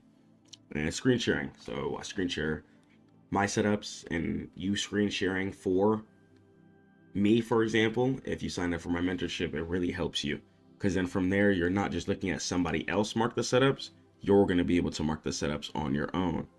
And avoid coaches or partners who are also struggling with massive discipline issues. And the blind leading the blind creates a toxicity loop where you validate each other's bad habits. So that's why ideally it is a lot better to get a coach or a mentor, somebody who's just on the better side, and it's going to be a lot easier to improve. So social pressure is extremely lame. Do not worry about what anyone thinks on this planet about your trades, about your money, about your PNL. Okay, who cares what they think? Who cares what people have to think? Okay, who cares if you've been trading for a while and people think you're not going to be successful at it? It doesn't matter. Does not matter. Leveraging the fear of embarrassment for positive gain is going to be building in public. So posting plans, not just P&L. So try and post your plan before the market opens, especially early on in my career. That really helped me build a lot of confidence, like posting my certain setups and then seeing things play out. And now if you deviate, then you would look foolish publicly. Okay, and the Hawthorne effect. Humans perform better when they know they're being observed. Okay, and risk. So be careful not to trade for the audience. And the goal is to adhere to the rules, not just showing off profits. There was a little season in time where I was on prop firm, making really good winning days. But then I would crash out my account on like right before a withdrawal day due to the fact that I wanted to just have a big giant withdrawal that I could flex to everybody. Okay, so I had to start trading for myself, had to redo my mindset and get detached to the money and work on my own spirit. And you can create a small private Twitter circle or just a Twitter where you can tweet your setups as well too, and your breakdowns as well, and it really does help. And you could really have a lot of people come in as well too and see the same things that you see, and building that public confidence. Be like, you know what, this trade I believe will go here, and being able to say that and stand on that, and then it happens, builds a lot of confidence. Okay, so if you want, try and post your trades on Twitter, Discord, share them with a friend or somebody, and it really does help. And gamification is really going to be important to understand. Okay, so rewire your reward system to prioritize process over outcome. So the carrot, it's going to go ahead and be the reward. If you follow your plan 100% for the week, regardless of the profit, okay, treat yourself to a non-trading reward, whether it be a nice dinner or massage or something like that. Okay, whether you guys like to go outside on runs or hikes or whatever, follow your trading plan and then live your life. The more you follow your trading plan, inshallah, the more money you'll be able to have, and the more you're going to be able to live your life. So fix some balance with that. Live your life and then enjoy your trading. Live your life and then enjoy your trading. And that's going to motivate you to stay a lot more disciplined. And the stick, it's punishment. If you break a rule, then that means that you're going to be banned from trading for 24 hours. No exception. Okay, if you break a rule, then you need to unplug your keyboard, lock it in the closet, and you're not going to be allowed to log on for the day because you broke your rule. And that's going to bring a really big neurological shift. So eventually your brain is going to associate following rules with pleasure rather than just winning money. Okay, and give your accountability partner, whether $500 or something like that, or your mom or something. And for every rule you break, then they keep $50. And the immediate financial pain of breaking a rule stops the behavior faster than a futures trading loss. Okay, I do not want you guys destroying your account in 1 second. So if you take a loss, take it extremely seriously and discipline yourself. If you care, you need to discipline yourself. If you ever overtrade, if you ever crash out, if you ever buy too early at an area that you know wasn't confirmed, discipline yourself. Okay, this way it's going to be a lot easier for it to not happen again. You have to be your own business person. You have to be your own boss and your own parent. Okay, let's head over to the next slide. In the forensic analysis, so post-mortem. So accountability, it's useless if you don't learn from the data. You must be a detective of your own failures. And reviewing the why. So did you just lose because the market was choppy? Or did you lose because you were impatient? You didn't wait. Waiting is going to be the number one thing that separates a profitable person from a not profitable person, is literally just waiting. You have to wait for the setup to come. You have to wait for market to form the way that it needs to. Okay. And categorize certain errors. Identify as an execution error. Did you fat finger or did you buy the wrong side? Did you take a short and then maybe you bought a buy on accident? Okay. Did you take a buy and you accidentally bought a short on accident? Okay. Analysis error. Did you read the chart wrong? Did you think price was in a downtrend the whole time it was in an uptrend because you weren't on your higher time frames? Ask yourself these questions. Analyze what went wrong. A lot of times there's a reason why you lost. And psychological error. Did you enter out of FOMO? Okay, fear of missing out. Or did you enter on revenge? Ready to crash out, ready to tweak, trying to farm for some money back again. And then guess what? It just doesn't happen. It just leads to more gambling, more random impulsive decisions. It makes things really, really hard. And the fix. Create a specific rule to address the most common error found in your review. And traders find 80% of losses.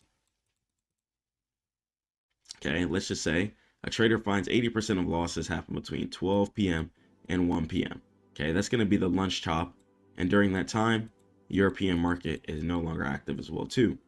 And the new rule, okay, they're going to tell themselves, you know, I'm accountable to not be on my desk during lunch hour. So they don't place down a trade, destroy their account for absolutely no reason, trading at the times that they don't even like. And the compound effect of discipline. Consistency is the only grail in trading. And accountability bridges the gap between knowing and doing. So small wins. Being accountable for one small rule today builds the muscle for bigger rules absolutely tomorrow. And the equity curve. An encounter trader's equity curve is smooth. And an undisciplined trader curve is jagged, stressful, super duper highs, super duper lows, and sporadic. You want your account to be looking consistent and slowly curving up like this. Okay, in the infinite game, you're not trading to win today, you're trading to stay in the game forever. Accountability ensures survival in every way. And discipline is doing what you don't like to do, but doing it like you love it. Okay, and accountability makes sure you do it even when you don't love it. Okay, so real trading is going to be pretty boring. It's never going to be like, oh my gosh, we'll do it. Like a lot of times when you're on your higher time frames, waiting for confirmation, you already know what you're looking for days ahead of time. So when it finally comes, it's more of like, oh, finally, it's here. Because it's a patience game. All right, so that's going to go ahead and be it. Head over to stackmode.net. I want to be you guys' accountability partner. Make sure you guys are setting hard stop loss and take profit limits so your trade automatically closes and you don't have to worry about that. And commit to the post-mortem reviews. Okay, read your journal. Jot down anything you need to in here, and it really helps you be a lot more successful. So let's go and let's jump into these charts.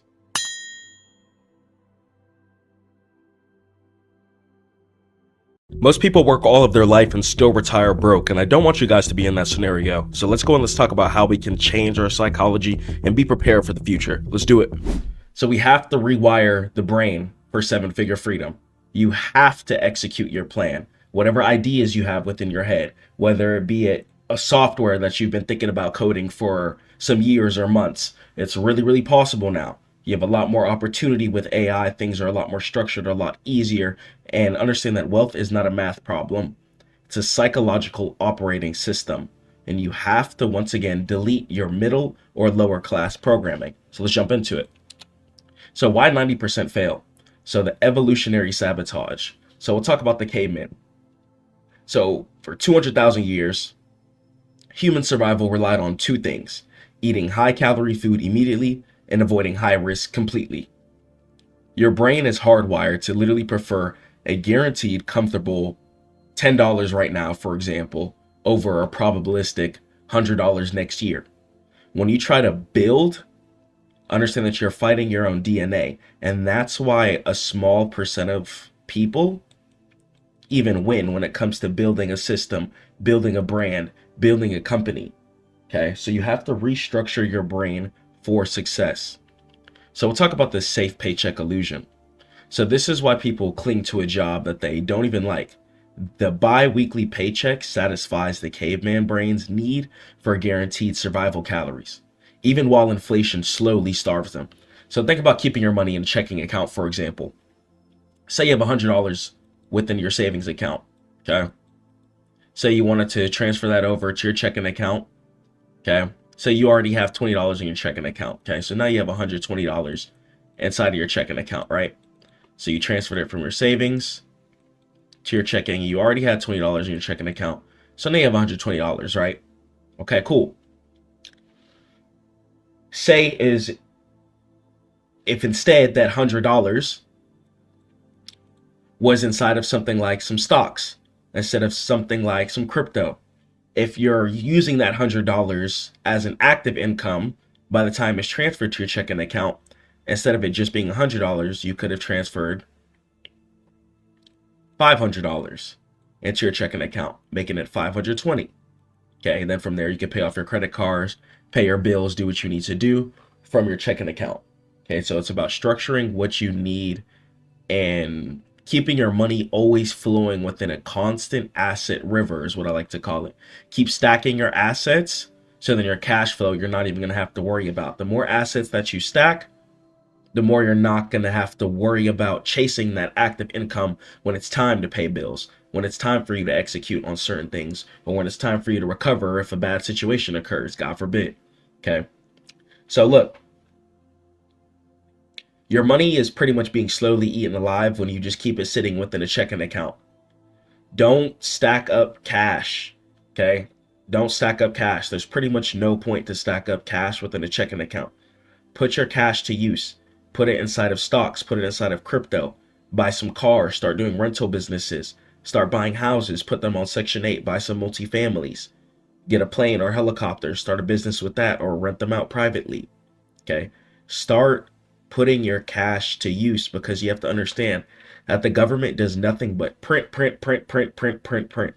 Money is nothing but a printed resource and numbers that are digitally put on your devices, okay?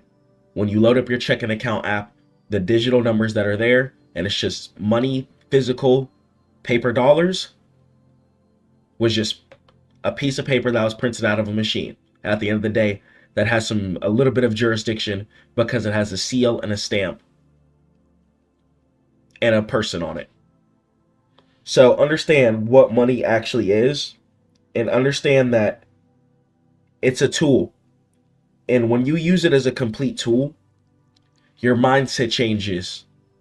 When you understand that credit is really, really powerful too. Don't use credit for consumerism. Don't use credit to ball out on vacations. Use credit to put yourself in tactical advantages financially. Say, for instance, you wanted to buy a house. Say you have enough money in order for the down payment, right? Say you're trying to buy a $100,000 house. Say they want $5,000 down. FHA loan, right? They want 3.5% down. Okay, just for instance. Okay, or you put more than that down. Okay, you just have $5K for them. They're like, all right, cool, we're with that. Instead of you putting your $5K down, you can go keep that $5K in your assets, and then from there you could take that to the bank, and then they'll be like, okay, cool. Here's 15K, here's 10K. And you're going to be able to use that money for the down payment. And then keep your money stacked up in your assets, in your stocks, in your crypto, while that's generating you more money. So when it's time to pay off the loan for the monthly payments or whatever terms you agree on, you're going to have some extra overhead because you planted your money in more assets. Keep your money flowing. and take advantage of the free money that's available within the world. Okay, credit systems, the banks, loans. Now, you do have to pay this stuff back, so be responsible, but take the risk. I'm going to ask you guys, let me know in the comments below. Have your friends or family ever called you crazy for wanting to invest or start a business? Okay. If so, understand that that's their biological herd mentality, reacting to your breakout. And if people aren't living the lifestyle that you want to live, don't listen to them. If people aren't where you want to be, don't listen to them. Okay. Negativity can destroy a positive dream if you let it. So don't let it. Okay. If God put that dream and that vision inside of you, you need to put whatever's inside of your head into the forefront. All around the world. This cup, for example. Okay. This mic I'm recording on. This computer I'm recording on. These are all people's ideas being pushed to the forefront. And they believed in themselves. They wanted to win. They wanted to get to the next level. So you have to do it too in order to innovate a product that's going to push society forward so we can get better as humans. So you can help people create. So you can help people stay on earth. So you can keep making people smile. So we'll talk about dopamine, right? It's the poor man's drug. So we'll talk about the destructive loop, okay? Modern society has weaponized your attention. Constantly scrolling. TikTok, Instagram. Me and my boy talked about this today, okay? I feel like Reels was put here to attack. You know, sometimes Reels can be funny, but as far as just having a unprogrammed algorithm of unproductive social media reels constantly being put in your head, it can really, really hold you back. Okay. That's why I come on here on social media. I try and post positive content that you guys can at least learn from, because people are going to scroll anyways. So when you're able to capture somebody's attention, gravitate your attention, and transmute their scrolling into a whole self journey that they can go on, due to the fact that they saw your product, due to the fact that they saw your video or your mentorship or your agency, whatever business you're running, or they used a rental car in order to go on a trip that changed their life, that you owned, okay? Focus on ownership and use social media for positivity and to build an intellectual brand in order to push people forward so they remember you, okay? Because it's really, really crazy too. It's really cool when you meet people from social media in real life too. Definitely have done that a lot. And when you're able to connect with people all over the world, you're able to gain a different type of intellectual infrastructure too. So if you waste your motivation, right? I don't really like that word because motivation is temporary. But if you waste your drive, right, your energy on scrolling, you're going to have zero drive left to study the markets, build your assets, code your software, work out, pray to God, get closer to your family, have a conversation with your mom or dad, okay? Important things you really need to be doing. Checking on your spouse, okay? Rewire your brain. And we'll talk about the amateur. So the amateur checks their crypto wallet 40 times a day for a dopamine hit. They're opening up TradingView. They're pulling up Webull. They're pulling up Robinhood. They're like, oh my gosh, I need to go ahead and get in this. I need to see how my trade is looking. I need to, oh my gosh, they're just freaking out all over the place. You got to relax. Keep it chill. And the professional, someone who's in stack mode, they lock their phone away. For instance, me, I have two phones. One for social media that I post on, then the other one for clients. And the professional locks their phone in a drawer to focus on deep work for at least 3 hours. Okay, put your phone away. After you post, after you promote, after you do what you need to do, put your phone away. Focus on your deep work, focus on building, focus on going forward. And we'll talk about the detox hack here. So to become wealthy, you must make hard work your main source of dopamine. So celebrate the flawless execution of your daily plan, not just the financial result. That's where the whole game is going to change. When you understand that you're going to take a win, okay, whether you financially win during the day or not, okay, you're going to take a W as long as you followed your plan. If you followed your plan, you'll take a W, okay, if God wills. So make sure that you follow your plan, whether it be it on the charts, whether it be it on your posting consistency, whether it be it on your schedule that you set for yourself in order for you to succeed or get to the next level. Follow your plan. Otherwise, you won't get to the next level. If you say you're going to do something, you have to do it. You have to go hard. You have to go hard. If you don't go hard, you're not going to streamline the success the way that you want it to. The success is not going to develop in certain ways that you want it to, and you're going to be frustrated. At night, you're going to be like, dang, I'm not going hard. Why am I not going hard?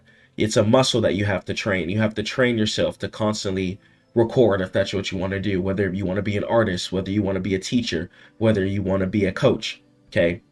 Constantly train yourself to always be recording, to always be thinking in a business-like mindset, to always be going forward no matter what happens. That's what's really going to separate the successful people from the unsuccessful people. And you have to break that destructive loop. Any old loops that you have, whether it be you're scrolling, whether it be in a lust cycle, whether you bring an addiction cycle to certain foods you shouldn't be eating or something like that. Okay, you have to break these things in order to go forward.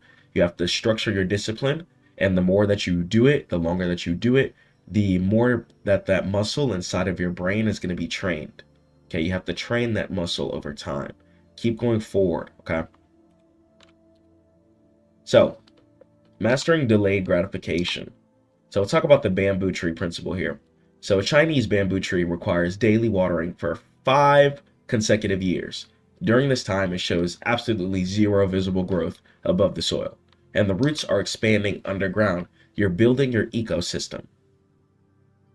The reason why people are frustrated when they go to work is because they're getting that paycheck every 2 weeks, every week, right? But you notice that it's still not enough because it's hard to build. It's hard to build when you're spending your majority of your time at that job, and then from there you don't have enough time to think, to progress to the next level, because you're sitting at that capped income the whole time. How are you supposed to get to the next level? So it's really, really important that if you're working right now, especially, or if you're coming out of school, or if you're in school right now, you need to be maximizing your time afterward. Otherwise, you're going to stay trapped in the loop, and that's not what I want for you guys, okay? I want you guys to break free from that.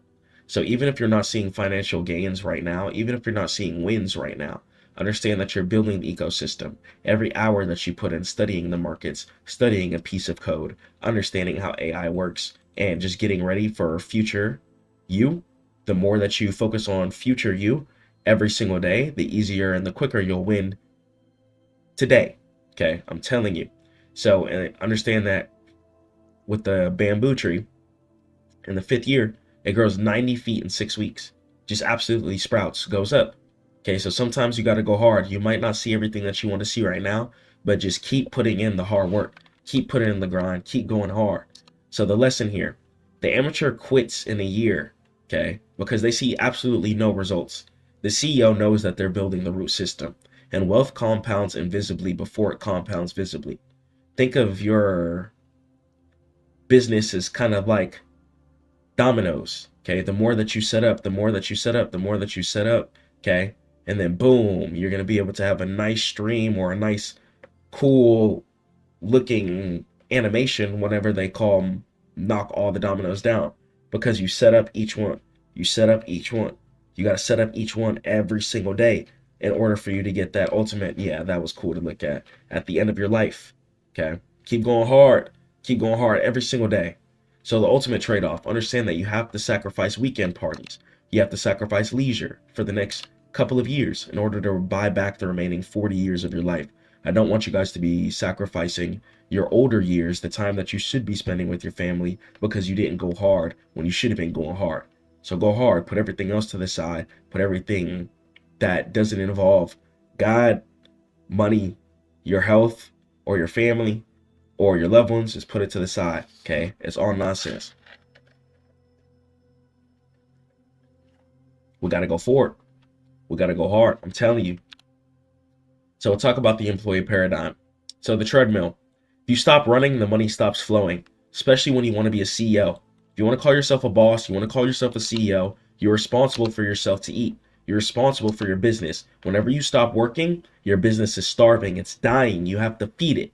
You have to go hard. And the more videos that you pump out, the more products that you have out, the more that you have control over the internet, okay? The more that they see you, the more time you're going to be able to have to relax in the future. Okay, so go hard, go as hard as you can every single day. So then in the future, you guys are going to be able to relax. Set a time for yourself. Okay, by this age, I want to be able to chill. So before then, you got to be going extremely hard. So the broken math. So the employee paradigm is built on a fatal question. So time equals money. So because you only have 24 hours in a day, your income has an absolute unbreakable ceiling. You cannot scale a single human body. So your core desire, safety and predictability, okay? Getting that check every 2 weeks, getting that check every week, relax. Become a boss, you're a CEO, okay? You're a CEO, you don't have time to rely on somebody else paying your bills. You pay your bills based off of how hard you're going. So real danger, having 100% of your income controlled by one boss as a single point of failure. Having your family's reliance of whether or not they're going to eat the next day based off of somebody else's decision or emotions, not safe. Not safe.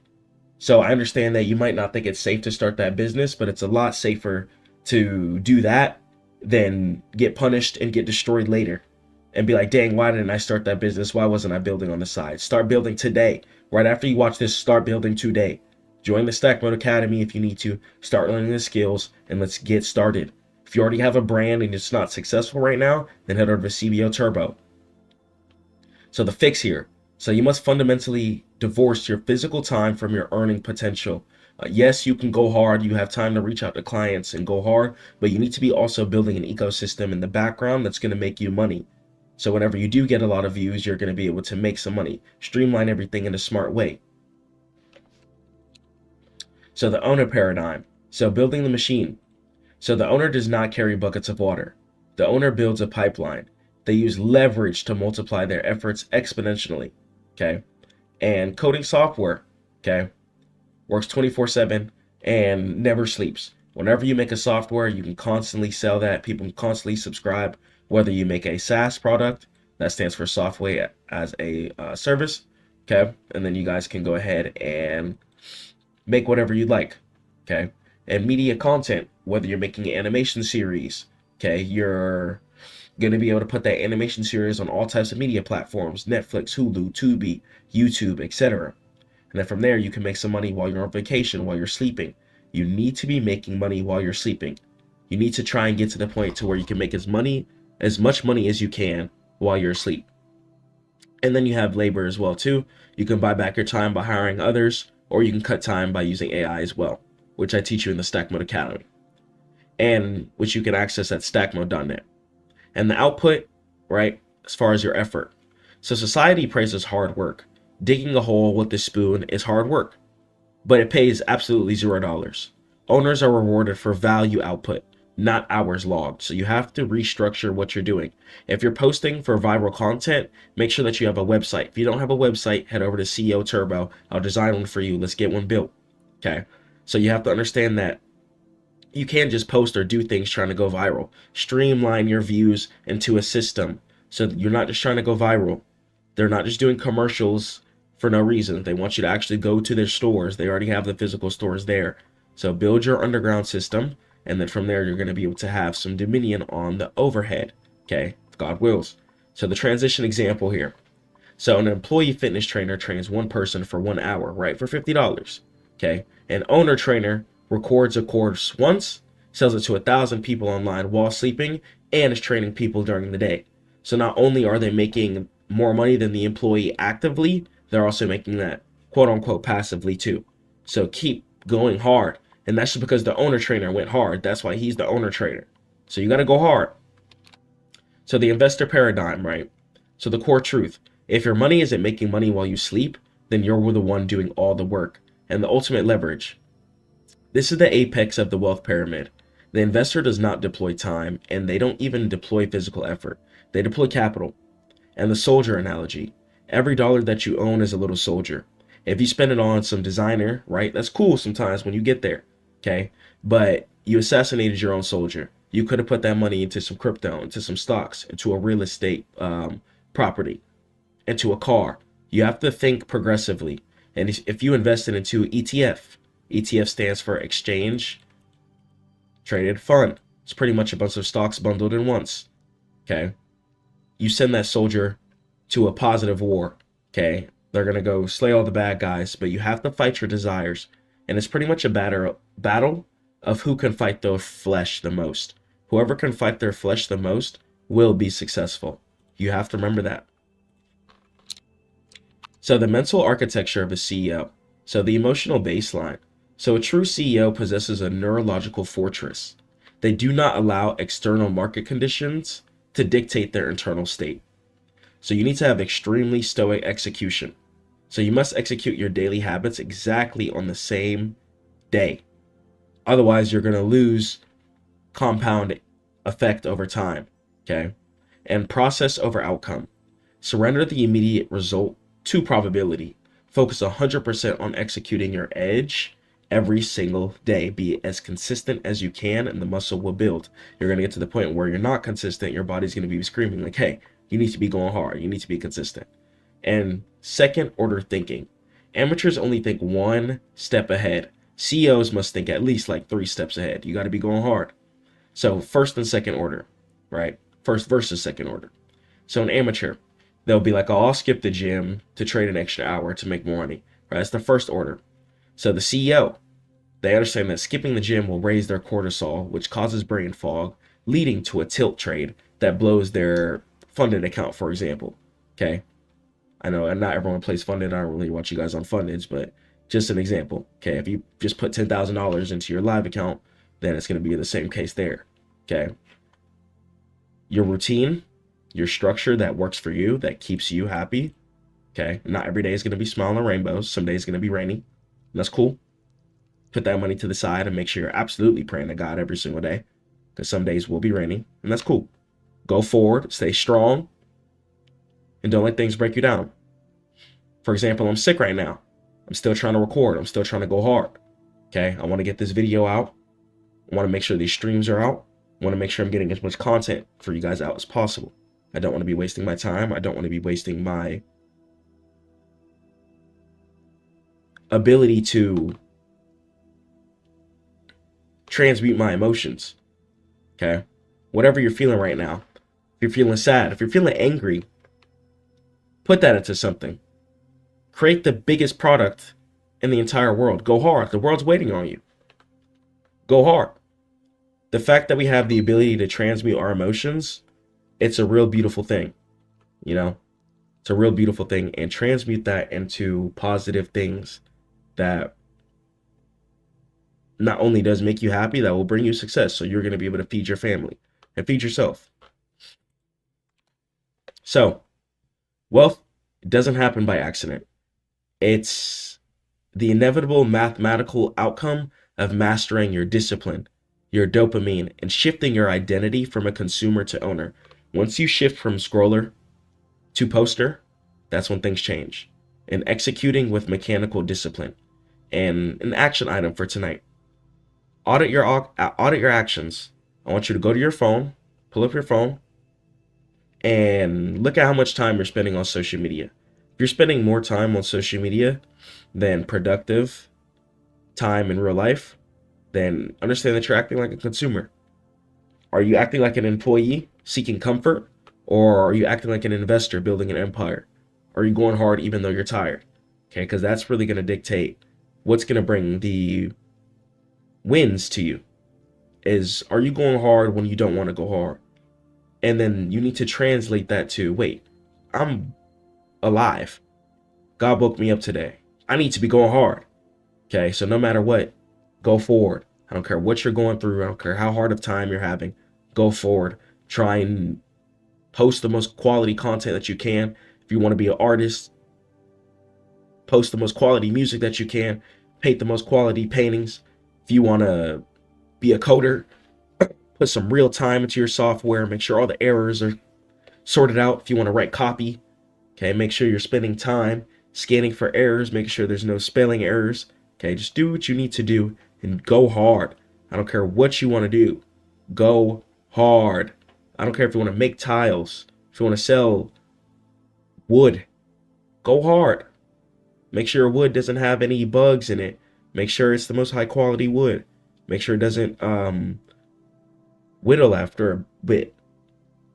Do what you need to do. Just go hard. Do your research. All right. Love you guys so much. Head over to stackmode.net. Head over to the Stackmode Academy. You're going to be able to learn AI, coding, trading. And then you can head over to CEO Turbo as well too. If you want to build your brand, design your website, and get your digital business card. I'm going to be showing you guys a lot of that too. Catch you guys in the next one. Stay prayed up to God. Keep grinding. Peace. Yes, sir. Yep, do have a presentation today. So the site is looking fantastic, right? So we have everything set up to convert the highest we need as far as for your sales, as far as for your leads, as far as for just your general contact, and your free email list as well too.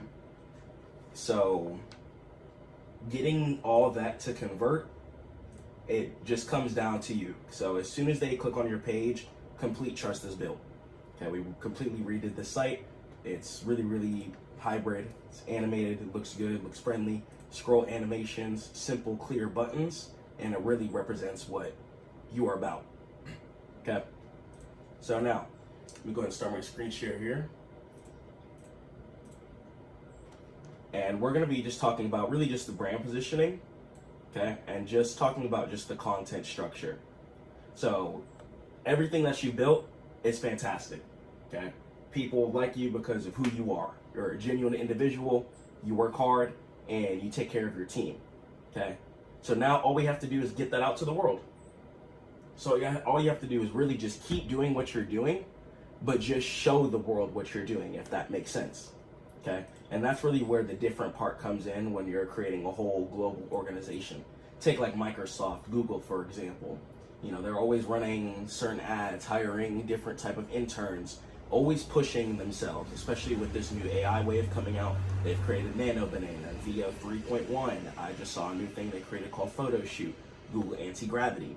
So just different positioning structures builds a whole ecosystem like you guys already have.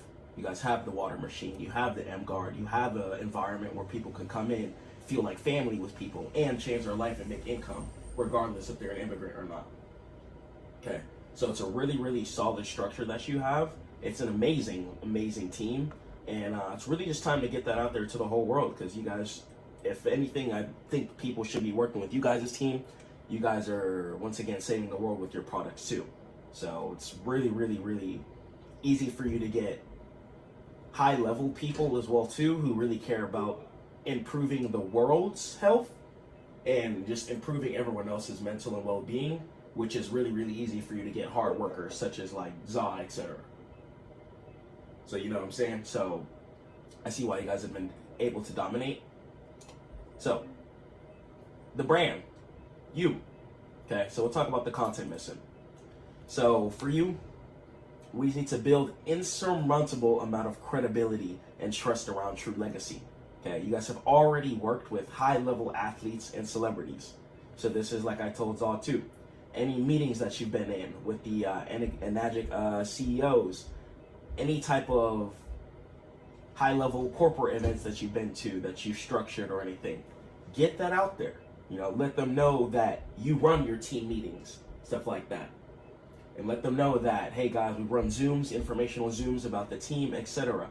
So your core pillars, really, right? You have your health and wellness side.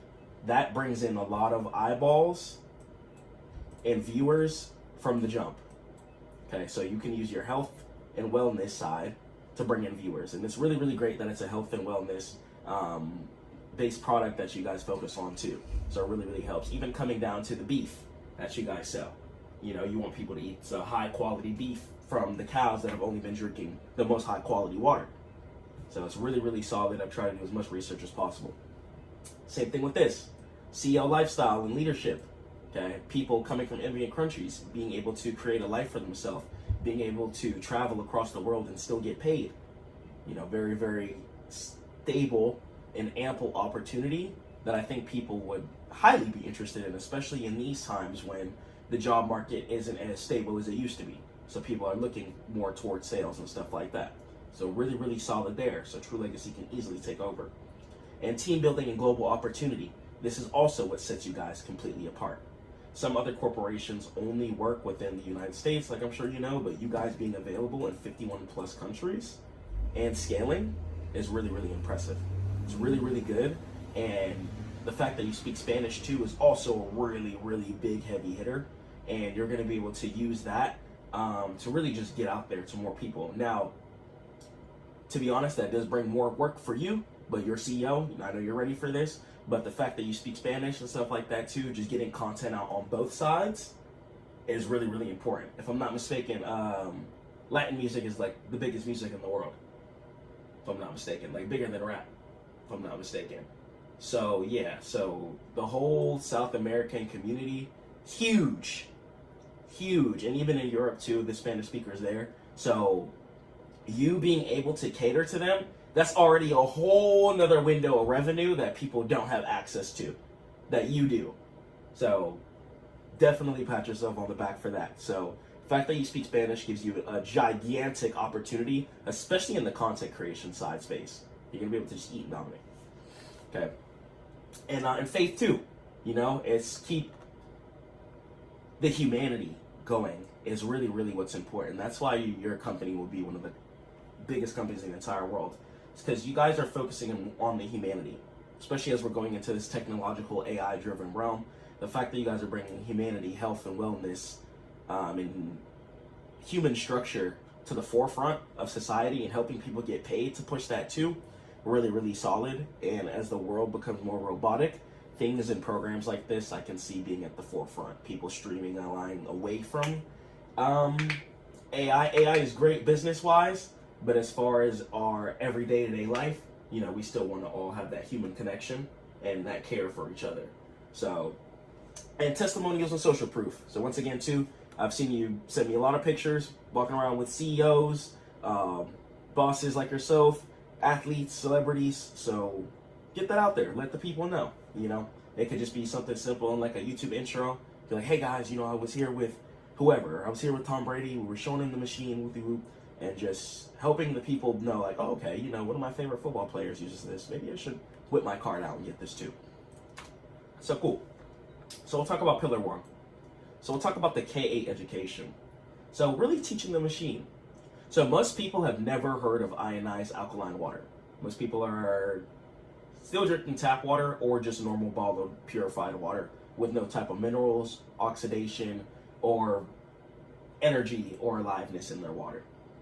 So this is where you guys come in. Your job is to be the trusted expert who explains it clearly and honestly. So as far as the $4,000 justification, so they have the payment plan too, which is really, really good, but some people will be able to just buy it off the front. And if you focus on more of those people, the quicker you'll get rich too. So as far as like the $4,000 justification. So it's hard to sell a $4,000 machine without deep education. When they understand the science, the benefits, and the reasons why they'll win, because as humans, we're all trying to win. Okay, you know, it's the reason why we all take care of ourselves in certain ways. People who actually do care about winning, take care of our responsibilities, make sure we're on top of our discipline, taking care of our relationship with God, so we can win and get to heaven, you know, etc. So as humans, we're trying to win. So when you're setting people up in a position to help them win through the K8 machine, through the M guard, and through an opportunity to help them make money, you're dominating. You're dominating. Okay, so it's really just getting it out there. So when they understand the science and how they're going to be able to win too, their price is going to become justified. They're not even going to care about that. They're going to be like, whatever, I'm going to throw it on the $500 a month plan, $300 a month plan, or some people might just one-shot it. Boom, you go buy that, money in your pockets, money in your teammates' pockets, everyone's winning. And the law of reciprocity. So people who buy from those who teach them. So you're a CEO. This is why you have the advantage. You're a CEO. You have so many videos on your channel of you actually displaying the product with live examples. So you already have extreme trust.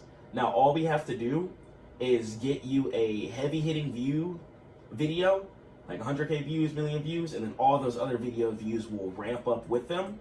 And then you're going to be able to have just the most trust in the ecosystem. Then everything you drop will be put into the algorithm well. And then anytime the familiarity of the machine comes up, you guys are going to be the forefront of it. True Legacy will be the forefront of that. Okay? Because you guys are the first people on the internet I've ever seen even promote this.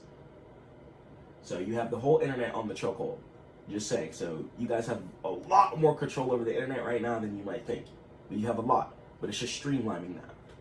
So good content handles objections. So what I sent to Zaw 2, what I didn't want Zaw to run into, is people thinking that it's an MLM. Or people thinking that it's some type of scheme when it's not. So I'm really glad that we created the site, streamlined all the links and the buttons to separate everything. Hey, you want the water? Go here. If you want to join the team, you go here. If you want the free PDF, you go here. Instead of just water video and then job form. So now the MLM whole scheme gone. That whole thought process will go away from people's brains as soon as you guys just keep streamlining and pumping. So boom, now everything is organized. So your mix. So a lot of your content, just like you post now, and it's really just making sure the titles are right.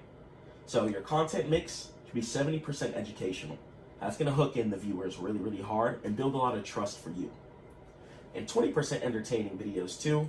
Just like you do, when you're posting yourself hanging out on the beach, you're like, yo, this guy's vibing out. He's doing sales, he's living the life, he's married, it seems, and it's just a fantastic ecosystem at that team. So when you're posting lifestyle stuff, that helps too. So keep vibing out. Keep just doing you, being you. That definitely helps a lot on social media. And then 10% promotional. You know, when you drop your yearly like unboxing videos, I see you guys have been doing the past few years. So 10% of your videos can be like that. Like a little unboxing video, a test video, a video of you showing how to clean the machine, stuff like that. Great, great examples. So as far as the safe language, right? Strict compliance is required to protect the brand and your business. So I don't want you guys to get in trouble with the SEC or anything like that, or have any heavy lawsuits and stuff like that come down on you. So yeah, I really, really care about you guys. That's why I'm trying to just tell you guys everything I can. So the prevents disease and stuff, it's fine. But certain words like, certain things like cures cancer, definitive things like that, I noticed they like to ban. And it's not even your fault. But the way you guys do it now though, like the electrolyzed reduced water, the anti-aging water, healing water, great, fantastic. So you guys are already doing everything right at that point. As far as promoting as the anti-aging water or the healing water, fantastic. Okay, or even electrolyzed reduced water, micro-clustered water, etc. But as far as things like bringing up cancer and certain things like that, you could talk about it on your videos. But as far as like in descriptions and stuff like that, I would just watch out, just in case, because it is a health product too. So yeah. And you guys are promoting wellness, but it's not something you have to think about too much, but yeah. And as far as just the hooks too, so let me go and pull up your channel here now.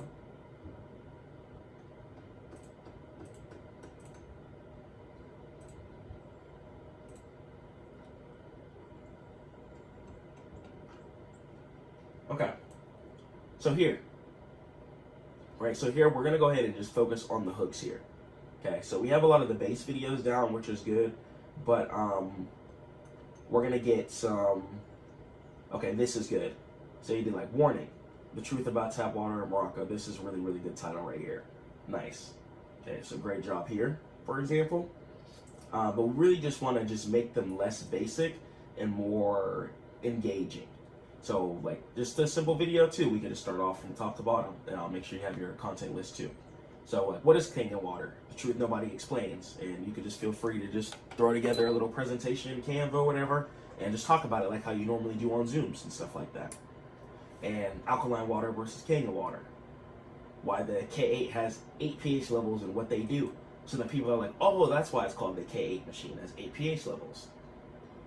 Breaking it down. The 5 types of water the K8 produces. Cooking and cleaning and skincare with Kangen water. Or trust and conversion. What happens when Let's go ahead and talk about crypto wallets. So I want to go ahead and break down the difference between hot wallets and cold wallets, as well as keeping your crypto secure by making sure you guys lock down your seed phrase. So let's jump into exactly how we can secure our cryptocurrency. Inshallah, if God wills. Boom. Let's talk about how to secure your crypto like a pro. So if it's not your keys, it's not going to be your coins. I want you guys to understand the difference between ownership and just keeping your keys on a broker, that if they get shut down or something like that, you won't have access to your crypto, or they could even limit how much crypto you could send, withdraw, deposit, etc. And that's not what you want. The whole reason we're trading crypto in the first place is so we can have some freedom over our money, inshallah. So let's talk about it. So hot versus cold wallets. So the vital distinction, understanding where your private keys live is going to be step one. Understanding where your private keys live is going to be step number one. So the hot wallet is going to be online. Apps on your phone or your computer, for example, Coinbase or MetaMask, keys are on a device connected to the internet. Convenient, but can be hackable. If people guess your Google or hack into your 2FA or multi-factor authentication, etc., then they're going to be able to have access to your crypto. Not what you want, because then they're going to have access to your money. So let's talk about what a cold wallet is. So a cold wallet could be like a USB drive, a little block device, etc. And it's going to be a physical device, and it's a hardware wallet that stores keys offline. And it never touches the internet, and it only signs transactions.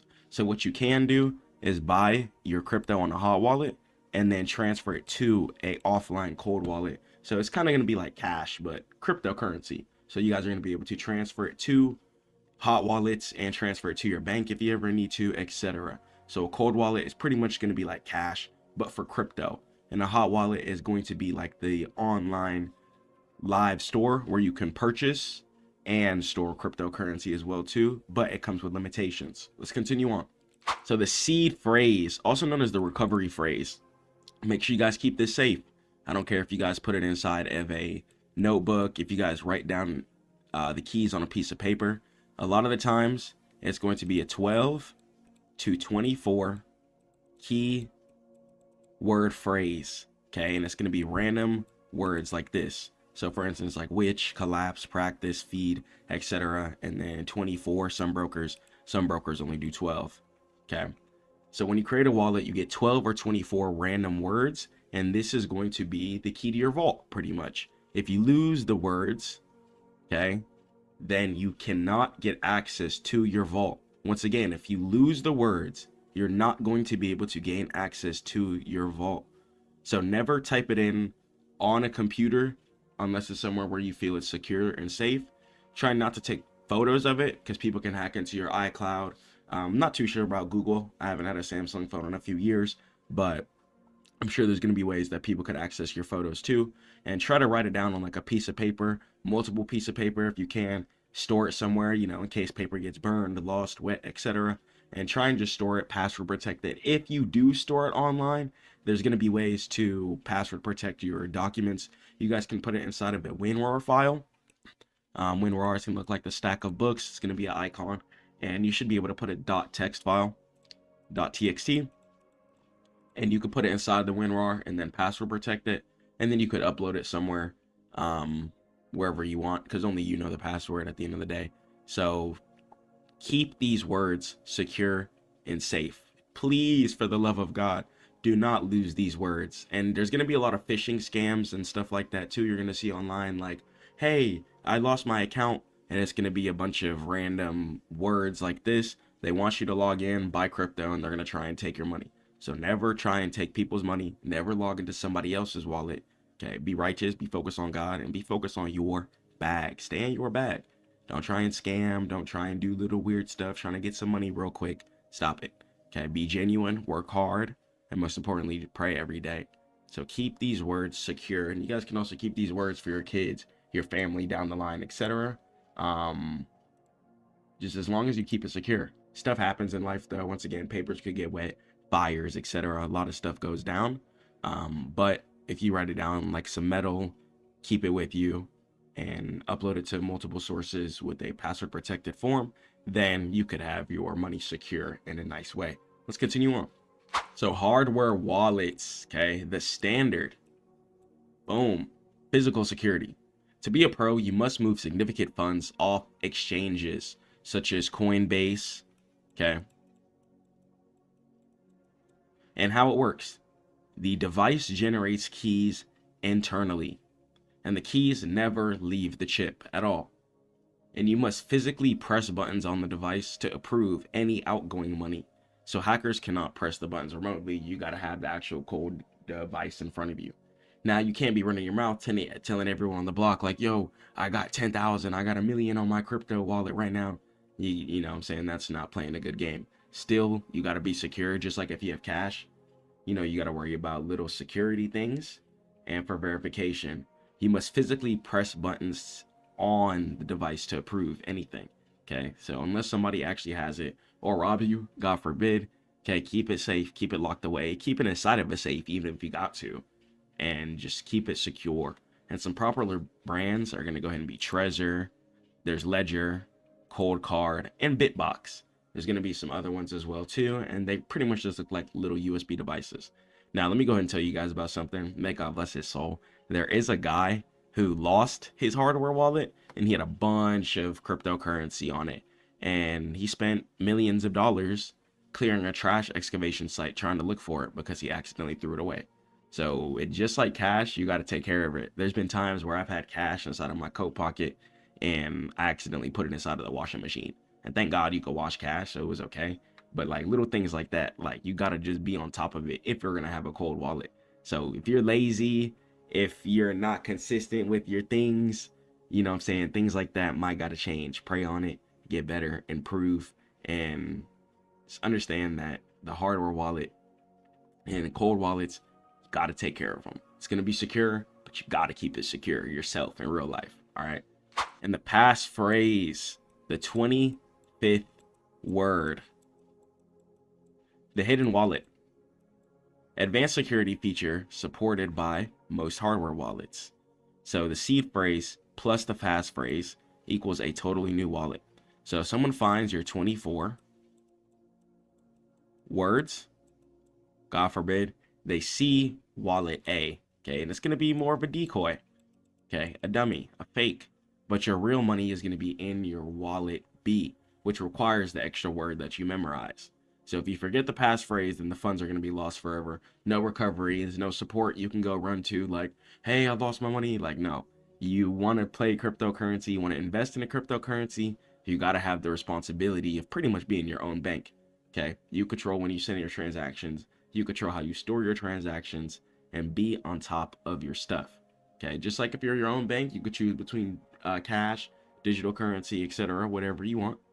Okay, same thing with cryptocurrency. You can go hot wallets, cold wallets, find your sauce, do your thing, and do what feels right for you. Okay, if it feels right in your stomach, then that's just what it needs to be.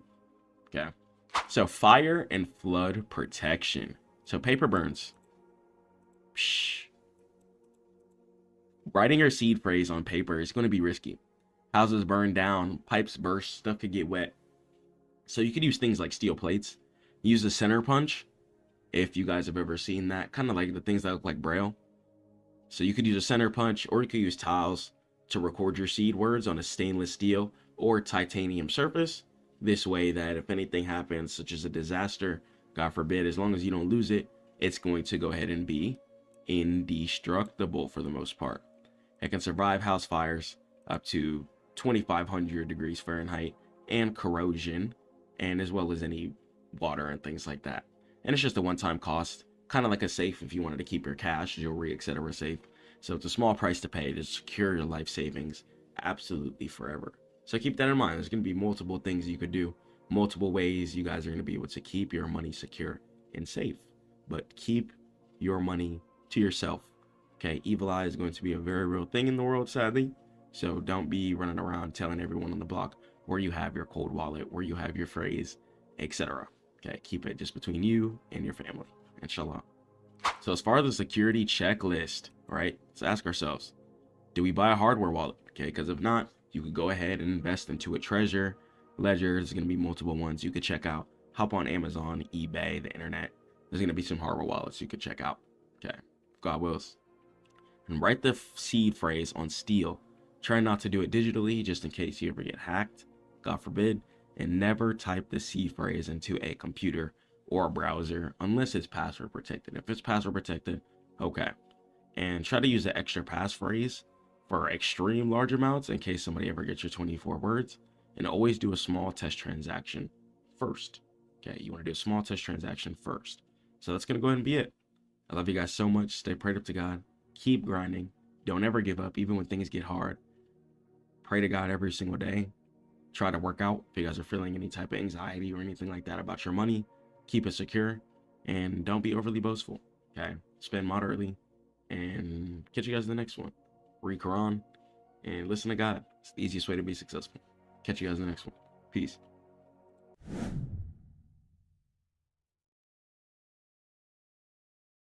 When the dollar starts becoming worth less, people start running to assets such as real estate, gold, and silver. Today, we're going to talk about how to invest into gold and silver, why you should invest in the gold and silver, and what inflation is, and why people run to asset classes in the first place because the dollar starts failing.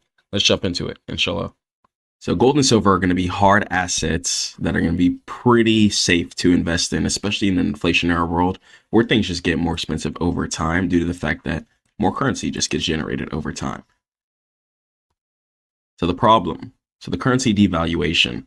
So purchasing power is melting over time. So inflation isn't just about prices going up over time. It's about the value of the currency going down. So prices go up to correlate with that. So governments print money to service debt, which dilutes your savings over time. This is why I tell you guys all the time about the asset river.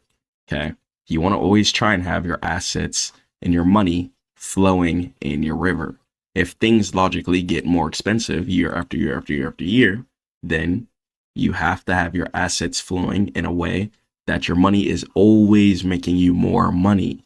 Okay. So once again, I'm going to repeat, your money should always be making you more money.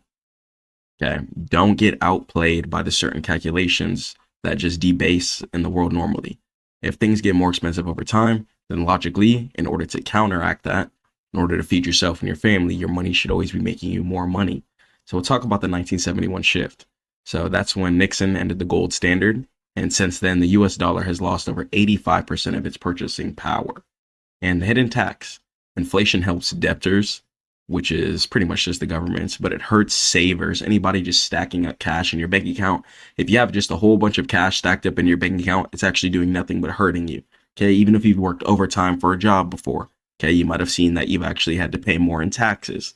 Okay, the more cash that you have just stacked up stationary, the more that it hurts you. And it transfers wealth from you to the state, which goes back to the government.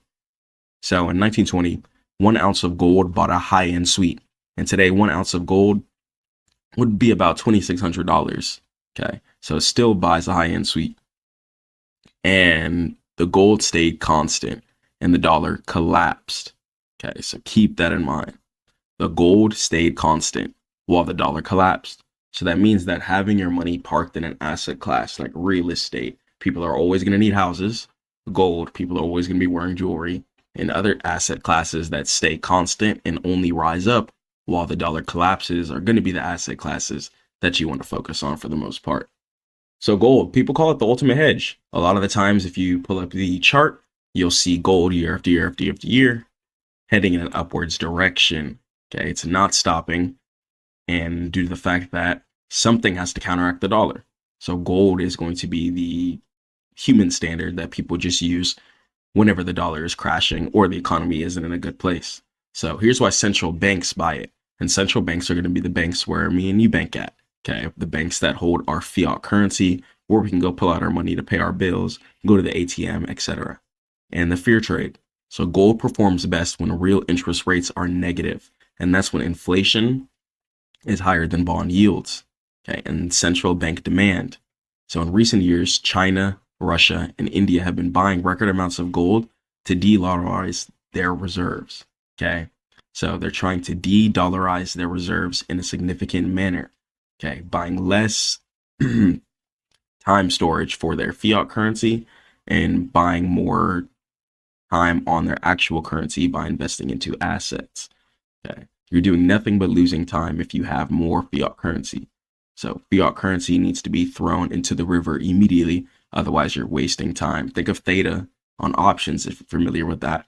Over time, on a stock options contract, the options expires. Okay, think of your fiat currency the same way. Okay, if rent over year after year after year after year gets more expensive, if 1 year a house cost $200,000, but then 5 years later it costs $500,000, that means that your asset class has to be in a constant river, each in every single one of them. Okay, all your businesses, your profit has to be being reinvested into that. More stocks, more shares, more cryptocurrency. Okay, buying more houses if you're in real estate, etc. Okay, buying more land, and you could do whatever you want with the land. You could farm on the land, pay people to host ATMs on the land. Okay, people could build stores on your land. People could build antennas, cell towers, etc. But when you own assets and you keep stacking up your assets, it gives you a multitude of opportunities to be presented in front of you for your money to just make you more money because you invested in the right things. So volatility. So gold is slow, and it's not for getting rich. It's for staying rich, and it's wealth insurance, not a lottery ticket. Okay, so stacking up gold over time. A lot of people might buy certain jewelry. Okay, go smelt it, take it to the jeweler, whatever, and either the jeweler will give them an exchange rate for the gold. So you're going to have multiple ways to invest in the gold too, which we're going to talk about. If you don't want to go the actual physical gold route, you're also going to have the ability to buy things like shares, etc. So let's jump into it. So silver is going to be the industrial hybrid. So it's the green energy paradox. So silver is unique, and it acts like money during crisis, but trades like a commodity during booms due to massive industrial use. So as far as conductivity, silver is the most conductive metal on Earth, and it's essential for electronics, 5G, and EVs. So for modern technology, silver is going to be needed. So silver is also going to be something you could invest to too. If you ever see a pullback on the charts or anything like that, silver is going to be an asset class that goes up year after year after year after year very confidently, especially while the dollar is collapsing. And let's talk about the solar boom. So photovoltaic cells, okay, solar panels, consume massive amounts of silver.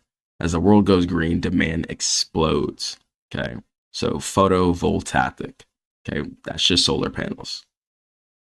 Solar companies are booming all over America, all over the world, and other countries as well too. Okay, especially countries with less green, less trees, taking advantage of that solar energy. So seeing silver going in an upwards direction year after year after year would make sense. Try to plant your seeds with things that make sense with the future, whether it being putting smiles on people's faces or helping people work throughout the day by day. Silver is needed in absolutely everything. And let's talk about the gold to silver ratio. So it's historically about 15-1. So 15 ounces of silver will give you 1 ounce of gold. And today it's often 80-1. And many argue that silver is undervalued relative to gold. And we'll see how that starts changing, especially during the AI era. When we start seeing robots and certain things start getting developed, the use of silver could go up in an industrial rate. So there's going to be two ways to invest. So you could either have a bunch of bars, whether it be silver bars or gold bars, stacked up. Some people do that, put it in a safe or leave it with the bank, etc. Some people also have jewelry. Buy Rolexes, Audemars Piguets, Pateks, certain chains, real Cuban links, whether it be it bracelets, chains, etc. And some people take it to the smelter, melt down the gold, take that to the jeweler, and then you can go ahead and get some money for that. Or you're going to have the digital way, which is going to be via stocks and ETFs. So you could buy shares that represent gold. So in the stock world, it's going to be the GLD. So if you want to buy gold shares, you'd have to look up GLD. You could also buy gold options as well too. I have some recaps posted on my channel, some wins I've taken on that. Used to trade that a long time ago. And SLV is going to be for silver. And then for miners, as far as the mining industry, in order to mine the asset classes of gold and silver, you can look up GDX. And the pros of them have very high liquidity. A lot of people trade gold, from forex traders to stock traders, options traders to futures traders. Golden is extremely, extremely popular asset class that's traded. It's low fees. It's easy to hold in the Roth IRA as well too if you just want to buy shares and hold. And the cons, you don't own the actual metal. So if the fund fails, then you have a paper claim, not actual gold. And as far as investing in the miners, it gives you leverage. So if gold is up 10%, miners might go up 30%, but they have risk as far as fuel costs, strikes, and etc. And the physical side of everything, you have no counterparty risk, total privacy, and it's useful in extreme disasters. That can be true and also not true. Your house could burn down, etc., and then it could be hard to get to the gold bars. The gold could maybe survive depending on how long it's in the fire, but still, that could be relative to a lot of cases. And cons, you got to worry about security. You can't be letting everyone know that you got a whole bunch of gold bars stacked up. That's not going to be ideal. You got to keep that very private between just you and your family. And storage issues too. When you start stacking up more gold bars, having a safe might be hard if you're trying to move houses or something like that, etc. And it can be hard to sell quickly. You got to go to the smelter, melt it down, and then go to the jeweler, get an exchange rate on that. And they might give you a lower price than you might actually should get because they're trying to make some money too. You know, it's the world. We're all trying to make some money. And tax. So it's often taxed as collectibles too, which is a 28% capital gains in the United States rather than stocks. So the strategic allocation. So how much is going to be enough? So most financial advisors suggest precious metals should be a hedge, not your whole entire piece of the pie. So be conservative, 5%. Okay, it gives you just enough insurance to sleep at night. If you want to have a couple of gold bars in real life, then that would be fine too. And just keeping your asset classes divided in certain scenarios could really help you, especially during hard times. You might not have access to the internet, and you might need to go take the gold bar to someone who could exchange it for either some fiat currency or a car or just an item that you need. So having multiple sources of backup plans for your income is really, really going to help you. And gold pays no dividends. If you do just have the actual gold bars, it just sits there. So try not to just invest 100% of your money into gold, or you're going to miss out on compound interest. And not even interest, but just compound equity curve just in general. Whether you invest it into a stock that goes up year after year after year, due to the fact that it's just making tons of profitable decisions, then you don't want to miss out on that. If you have one gold bar, 10 years later, if you don't do anything, if you don't get up and keep grinding and keep hustling, you're not going to have any more gold bars. Okay? But if you invest and put $1,000 into a stock, 10 years later, you could have did nothing and come out with $100,000. Okay, so having your asset classes divided is really going to help you. But there could be a time where you need to pull all your money out of your stock account and you have gold bars and you can exchange that, put it right back in your stock account. So there's going to be different scenarios and different floats, especially jewelry too. If you have any real gold jewelry that you don't care about, I would think about smelting it. Gold is extremely, extremely valuable, and just keep that in consideration. So is it a good hedge? I'm going to go ahead and say yes, but here's to clarify your goal. If you want to get rich, then focus on stocks, business, crypto. And if you want to stay rich and have protection over your purchasing power over decades, gold is going to be an extremely, extremely good standard. And if you want a speculative play to invest into, you could play gold futures. Gold is on Forex. Gold has stocks and shares you could trade. And same thing with silver too. So you could just make your decision in order to protect you over time. Take a look at the chart before you trade. If you're struggling with what to invest in, head over to stackmode.net. Stay put up to God. Keep grinding. Catch you guys in the next one.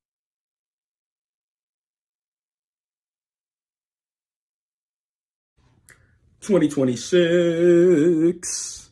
Let's get real with ourselves, guys. We got to understand that if we want to progress, if you want to do real estate, if you want to own your own business, if you want to just be a profitable trader, being hungry in our mindset is going to differentiate the wolves and the sheep. If you're not hungry for it, how are we going to reach our goals? You say you want to invest in certain things, right? Let's say a stock, for example. Let's say a stock that you believe in. Serve, they've been trying to replace DoorDash and certain stocks as well too with these AI robots and stuff, etc. And There's a lot of new opportunity around. Tons. So one thing that we're going to need this year, cash. Your income flow is going to be extremely important and imperative to your success. Your income flow. You need to be flowing your income within proper directions, okay? Make sure that when you get to a certain level, you tell yourself, I'm going to have my money consistently flowing. Because I'm telling you, once you start getting cash and start hitting your trades, you can easily go take that money, go blow it and lose it all. But you could end back up flat. Ending up flat is the last thing that I ever want for you guys. Last year, I moved to Vegas. Year before that, moved to Atlanta. And now I'm chilling right here, spending some time with my mom. And about to buy another house. Inshallah, if God wills. And just going on this journey and maturing has just made me realize that we want to preserve, okay? So before you invest, stop thinking money.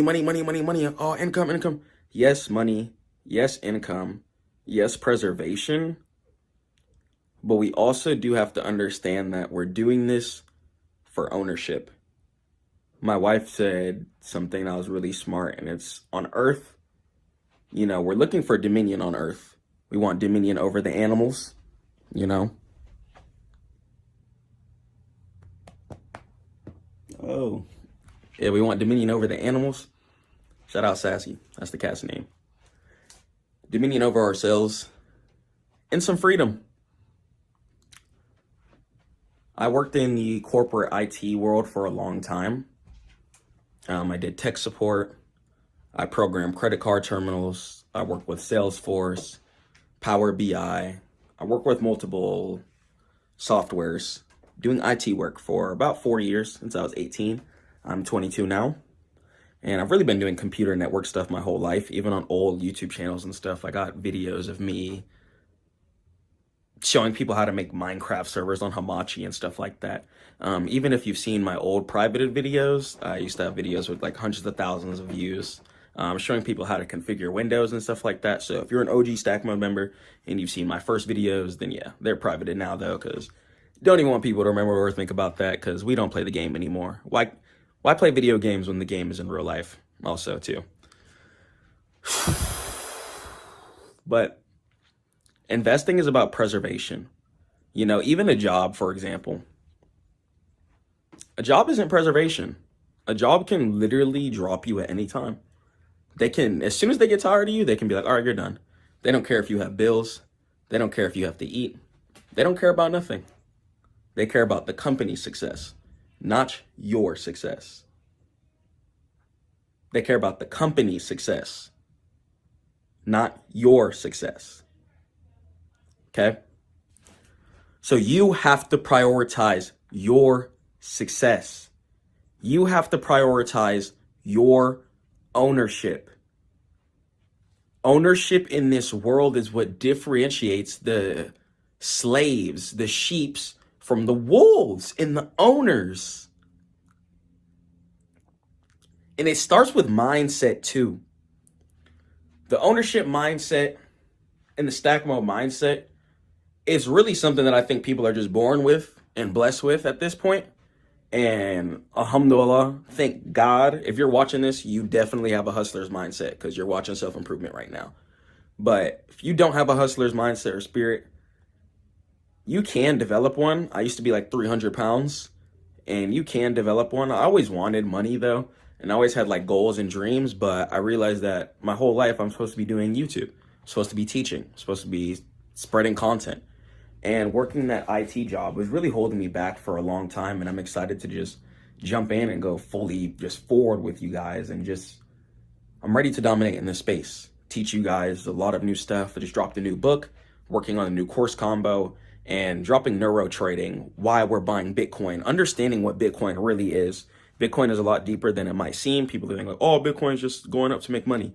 No, this is a fight against inflation. This is a fight against the fact that the United States has been printing trillions of dollars for years, and that taxpayers have been getting robbed for years, and that we don't even know where the money is even gone to when it comes to the United States. It's probably in just some greedy people's hands and stuff like that. So investing this year, have an ownership, boss, CEO, stack mode mindset. Have a CEO mindset. That's what I want you guys to come into 2026 thinking. Have a CEO mindset, okay? I don't want you guys falling off, okay? Or having to shake back. You know, having to shake back after you fall off and stuff like that, it sucks. We won't have to shake back if we're just staying at the top, if we're just staying afloat. So all this asking people questions like, oh, should I do this? Should I do this? Let's ball. Okay? Let's ball. We got to go hard. We got stuff to do. You want to get in these trades, stack some cash, and get in your setups at the lows. Buy low, sell high. But understand that you're not trading to put yourself on the income hamster wheel. You are not working your job to put yourself on the income hamster wheel. This is why I push investing so much, because God forbid, if you come to a point in time where you leave your job or they fire you or you lose your job, right? Whatever. Or the company shuts down. Are you going to not be able to pay your bills because you want to rely on that every 2 weeks check? Are you going to put your life and your family's jeopardy in another person's hands? That's not it. That's not P.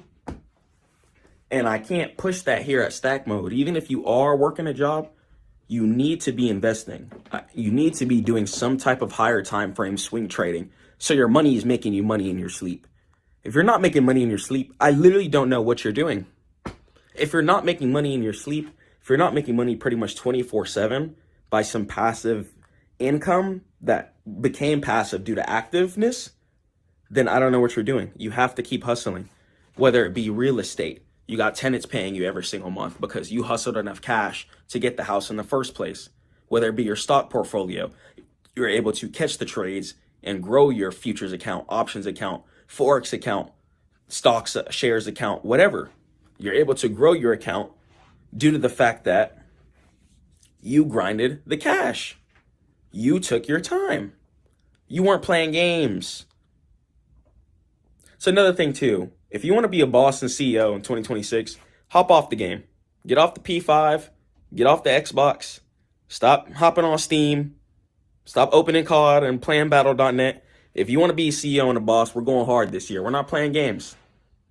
We're not playing games because life is so much deeper than income. A lot of people think, you know, money is the end all be all. Once I get this certain amount of money, I'm going to be happy. And I know it literally sounds so cliche, but you will not be happy even when you just touch a certain amount of money. Okay? If you have $1 million and you're still in an apartment, for example, you're not going to be happy from a lot of the times. You're not going to be happy. You're going to want your backyard to go out to. You're going to want to see the sun, see your grass, see your flowers, have a driveway. Okay? If you have $1 million and you're driving a Toyota that's breaking down every single day, it's not about having the nicest car. It's that you have enough money to get a car where you can sit in it, sit in luxury and leisure, not having anxiety of it breaking down and stuff like that, etc. That's ownership over your life. Okay? Ownership over your life. It's not just income. So don't just get this money just to spend it or just to not spend it too. A lot of people are still renting homes, right? Monopoly. We need to think about Monopoly.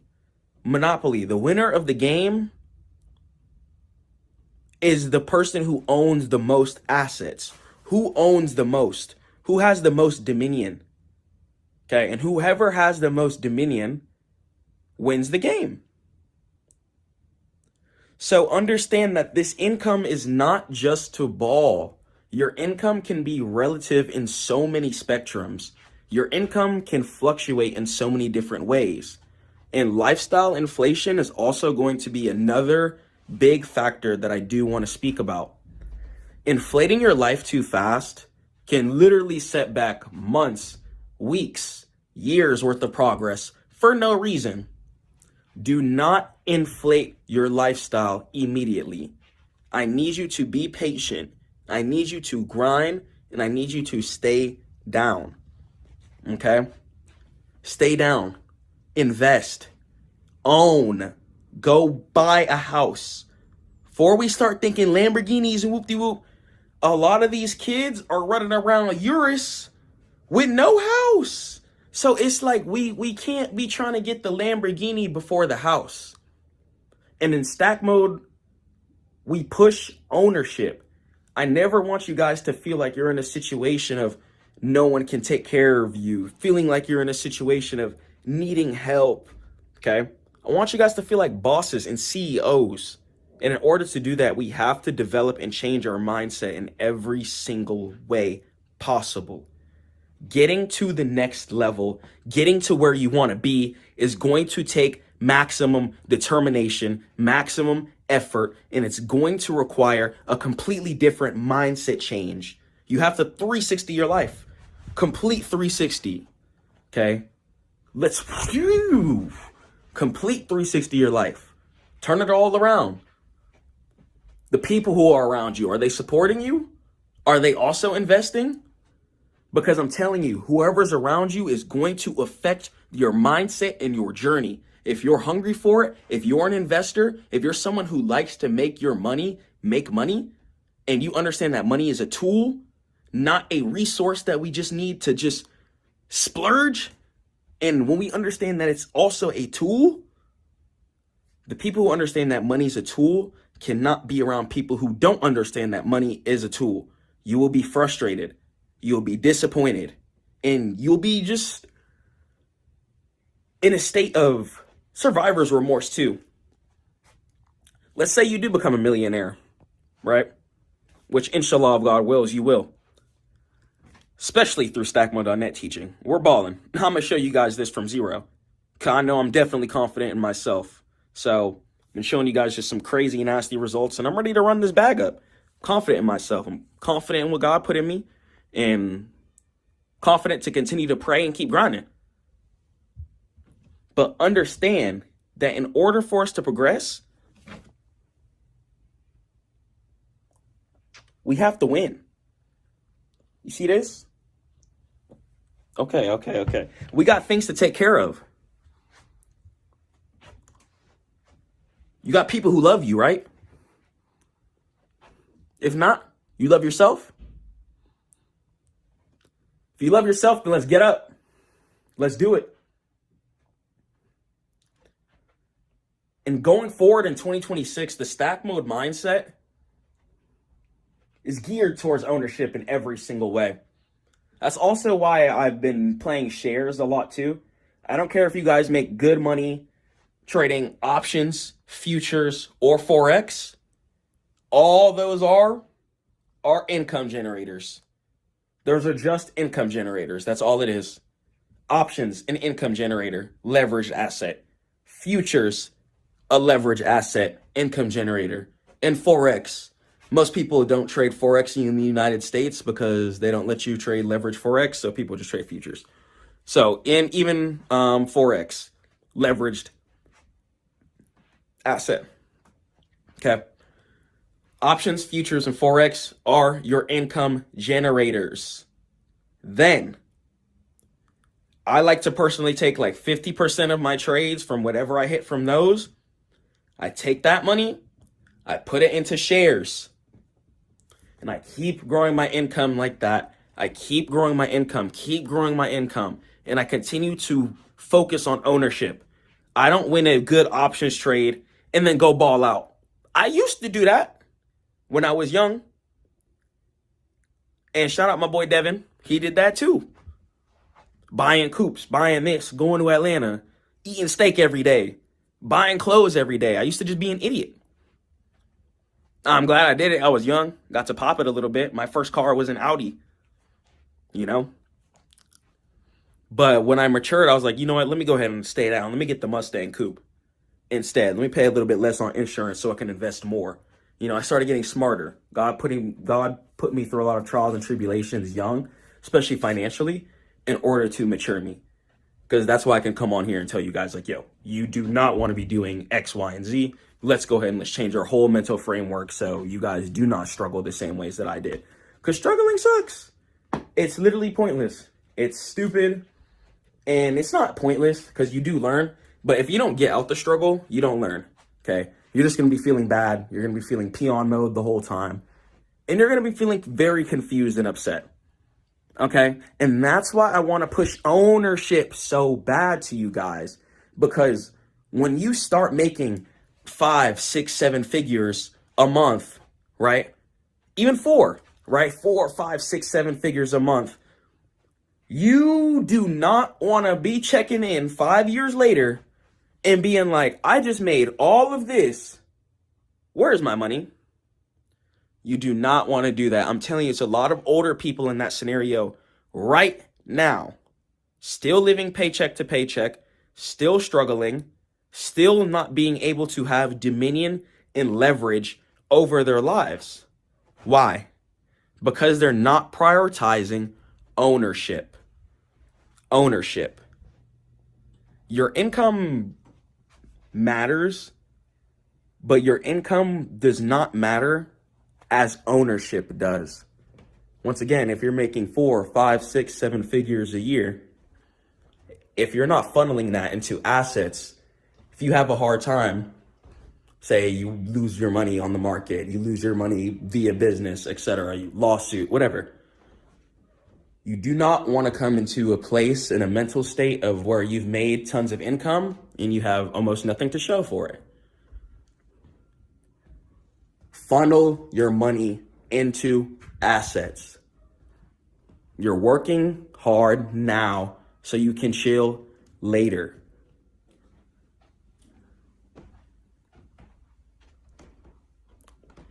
Love yourself and treat your future self right. You're preparing for your future later, not now. Once again, even if you hit a nasty options trade for 4 figures, 5 figures, don't take that money and go to Chrome Hearts. Don't take that money and go pull up on the dealership immediately. Take that money, go get a house, use that house money to live off of forever, keep your options income, and then you could ball later. Okay? Because that money can come extremely quick. But I'm telling you, if you ever come into a season of where you lose it, you do not want to be disappointed, frustrated in yourself due to the fact that you didn't invest and you have nothing to show for it.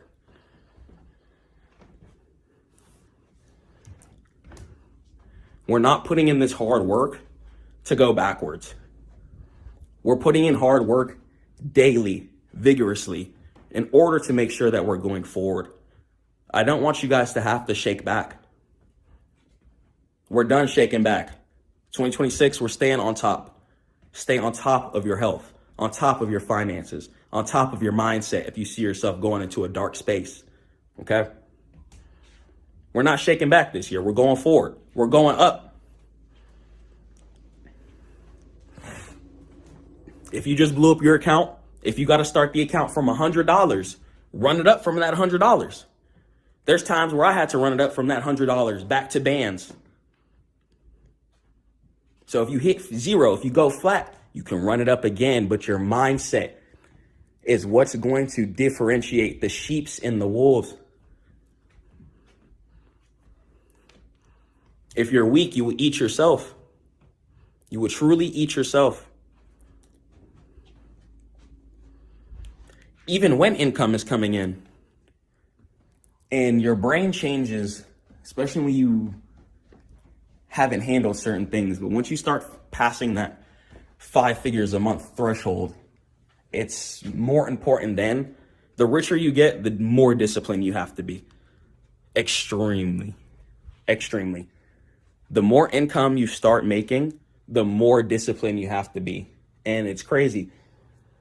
A lot of people think that they have the mindset that when they get rich, they're going to chill, they're going to do X, Y, and Z. And it really requires more mental energy the further you go up. Every level is going to only require more mental energy, which is why there's only such a small percentage of people having dominion on this earth. A lot of people aren't ready to go through that daily excursion to make sure that their resources are being stable. But if you're watching this right now, you're a ball player, and that's what you want for you and your family. So you can do it. But it's going to be days where it's going to be frustrating. It's going to be days where you might lose a trade, see your account in the red, and feel like you can't recover from that, but you can.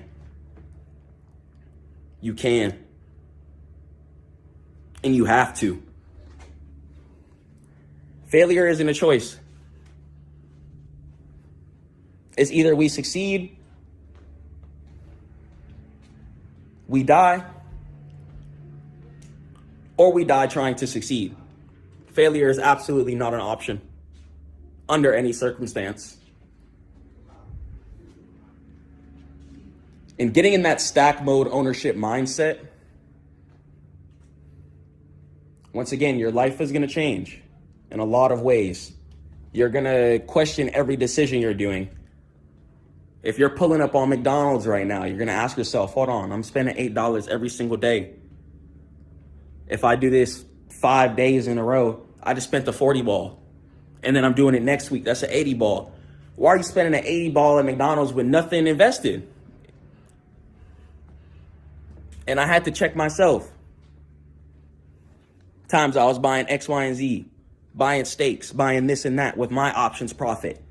Instead of me taking my options profit that I was making thousands a day, instead of me taking that profit and funneling it, spent it on leisure, spent it on pleasing my flesh.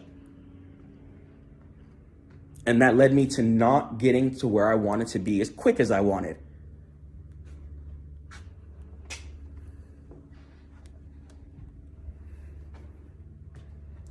You know, a lot of people get comfortable too. A lot of people think like 4 figures a month is strong, even 5 figures a month.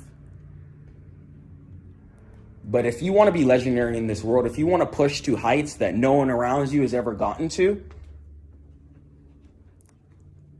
you have to be comfortable with being in the trenches. You have to be comfortable with one, feeling alone too. I'm not going to lie. There's going to be times where you might feel alone. You might be frustrated. You might be like, why is everyone not trying to get to some money? Okay. And that's how you know you're a CEO. You're a CEO. Every CEO has felt like that. If you've been frustrated, people around you are on the same mindset as you, aren't funneling their income into asset pathways as you want to, don't let it frustrate you. There's people out there who grind like you, who hustle like you. You're watching this for a reason. So don't lose faith and do not lose hope and do not give up. Failure is not an option. Failure under any circumstance is not an option.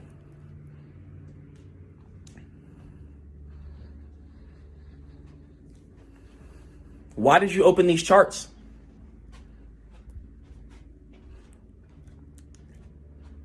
You open these charts because you love yourself. You want to be in a better position. Anybody who's ever opened these charts loves themselves. Anybody who's ever opened these charts doesn't want to be in the same position. So don't let yourself be stagnant. Even when temporary failure arises, especially in the beginning too. This is why I push mentorship. This is why I give you guys that first call for free, to just frame your mind before you even come onto these charts. And that's something that I wish I had, a mentor. Right? Instead, I just threw myself into the fire, got burned, came out, and I can just teach you guys how to not get burned. But there wasn't a lot of mentors when I started trading. You know, I started in 2022. There wasn't a lot of people out here with information telling you guys the right things, and just through experience, trial and error, I've just been able to cultivate success for myself and my students and teach you guys like what not to do.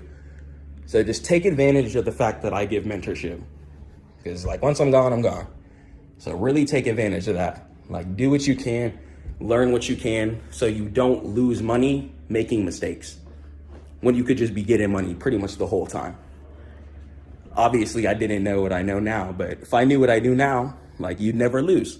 So if you go to mentorship and you have cash, you could pretty much never lose trades. Absolutely not. A lot of people like to promote low win rate. I think a lot of traders are really horrible. I think a lot of these guys are playing leveraged, playing with a gambling mindset. I don't want to show you guys inconsistent P&L. You know, your P&L shouldn't be making 5,000 one day, and then the next day you're losing 7,000, and then the next day you're making 3,000. Your P&L should not be seesawing and inconsistent like that.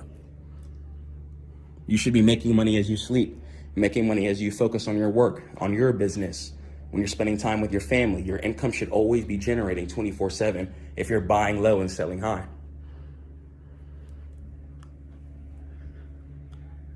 And that's another thing too. It's crazy how mindset is everything in this game. You know, you're not trading for money. Like, you're trading for ownership. Like, you want ownership over your life. That's what you want money for. Before you even decide that you want money, you got to ask what you want money for in the first place. You got to decide. And everyone lives different. You know, if you want to go to Jewelry Unlimited and bust down your teeth and go get a penthouse in Miami and rent a lamb, if that's you, then do that. But if you want to go buy houses, if you want to start Section 8, if you want to start real estate, if you want to make sure you're good forever, then do that. Okay? I'm not here to judge. But just understand that what path that you choose, what kind of lifestyle that you choose,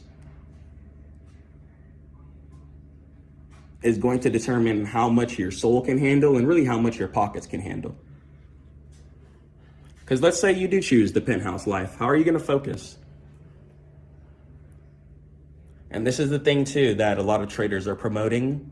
A lot of traders are promoting get a big bag and go live a sinful lifestyle. And I'm telling you, you guys are going to go broke. You're going to go to the club, meet someone you probably shouldn't meet, and something can happen to you. You're going to go rent a Lamborghini and pick up some people who are impressed by just the car and don't care about you, and something will happen to you. Okay? So you got to ask yourself, are you trading because you love yourself, or are you trading to pop it? A lot of these young guys I see are on here to trade it to pop it. And they're on here lying to you guys too. A lot of people are posting, you know what I'm saying? I want to show you guys the real. I'd rather show you guys a older paid off coupe rather than coming on here capping that I just bought the $300,000 Porsche GTR 3. Whole time it's on lease. Or even take a concierge, for example. A lot of guys will not be truthful and be like, yeah, I put the down payment down and I got it on lease. It's not even finance, it's a lease, which means they got to give it back. But what the marketing strategy is they lease the car with the down payment for a couple of years. Then they post it on YouTube to make you guys think that they're having way more income than they are. This is why I show you guys actual numbers. I'm not here to play little games. I can show you guys my car. I don't really care. I show you guys real numbers. A lot of these guys are showing you guys cars and you still haven't seen an actual broker statement. I show you guys thousands of dollars in real profit from not only myself, my students. So shout out Neo Young too. It's a really good family man. He's a Forex trader, 6-figure trades, right? You don't see this guy posting his lamb and stuff like that. He's posting his family. So just, you can tell what kind of trader somebody is too by what they're posting. If they're posting more their whip than numbers, you already know. You already know. What that type of trader is they're praying that they can just hit a big win. Then they take that big win, go do lifestyle things with it. Then they build a little community off of people who don't have any actual information. Like, if you just see someone in a Porsche, you're not going to be thinking, oh, they probably put a $5,000 down payment on that and then leased it. You're going to be thinking that they're rich. That's the first thing you're going to immediately think, that they're rich. This is why certain things that can't be faked really let you know somebody's wealth, like real estate. If somebody has real estate, they're wealthy. They're wealthy. Not only intellectually wealthy, but most likely financially. Okay? You can't fake a house. How are you going to fake a house? You cannot. There's certain things in the world you can't fake, you know. Cannot fake certain things. You can't fake actual screenshot numbers. You know, even with my Webull portfolio, you guys can see the Stackmode.Chris at the bottom. And I'm not out here playing with you guys. I'm showing you the real, you know, because I'm actually performing on these markets. I'm actually performing on the charts. I don't have to post my car every day to make sales or get clients. You guys just listen to my information, because not only am I getting results, my students get results too. Okay. So be careful what you're looking at on social media too. Social media is a lot of retardation on there, and that's really why I started too. My plan was really just to get rich off the charts. I never was gonna hop on here and teach y'all for real. I didn't really care for that. But a lot of the goofiness and a lot of the people on here just capping y'all, it got me upset. So that's why I decided to just come on here and do my thing too. And yeah, trading is not to buy cars and go to Miami. Like they trying to make traders like rappers. Like we not trading to live a rapper lifestyle. Because I'm telling you, this is a game of focus. Rappers get paid to be lit. They get paid to show that kind of lifestyle on camera. So when you're bored in your house, you see that on YouTube and you're like, damn, their turn. They literally get paid to do that. Like, there's a reason why rappers buy chains and stuff. A lot of people think it's stupid. It's not stupid. They buy chains because it's marketing for them, okay? But if you're any dude on the block and you just trade the market, like, you don't have to get 5 Maybachs and a chain and an SRT and stuff like that. Like, you can take your route, okay? Because especially in the trading community, especially by the older folks, the Wall Street professionals, the billionaires, that's not respected. That's not respected. They don't care about a leased car. They want to see your real estate portfolio. They want to see your percentage gains on the year. They want to see your actual statistics and your stats. They're not impressed by little things like a vehicle. So if you want to call yourself a big dog, you got to level up, man. Let's check out some World Cup stats. Are we out competing the S&P 500? As you guys can see, I posted a screenshot. We're up 10%, 11%. S&P 500 is only like 1.6. So statistics and numbers. Like, nobody cares about Warren Buffett's car. They care about his statistics and his numbers and his trading skills and his investment research. Your skills will mean more than every item you ever acquire in this world. Your skills mean more than everything, because you can go flat. You can go dead zero. You could lose it all. But if you got your skills, you can run it up back again. So a skillful human is a valuable human.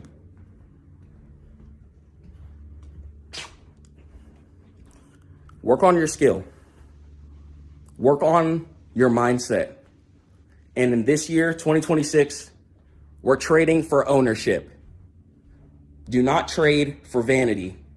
You are trading for ownership.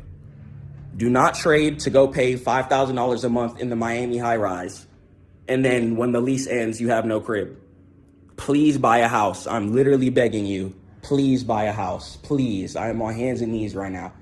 Please do not splurge your money on retardation. Even if it might seem fun, later down the line, you're going to think you're retarded and you're going to be upset at yourself. So make the right decisions. Do not think that the high rise car lifestyle is what you're trading for. Be a real person, take care of your family, clear your debt, clear your bills, and have some ownership and dominion in your life. All right. I love you guys so much. Head over to stackmode.net for all trading education. I'm going to catch you in the next one. Let's do this. Peace. Guys, what's up? God is good. It's a beautiful day. We in the coop, hanging out. Alhamdulillah. So, I want to tell you guys, it's a little deeper than just trading, okay? You can't just trade and just live off of your trading income alone.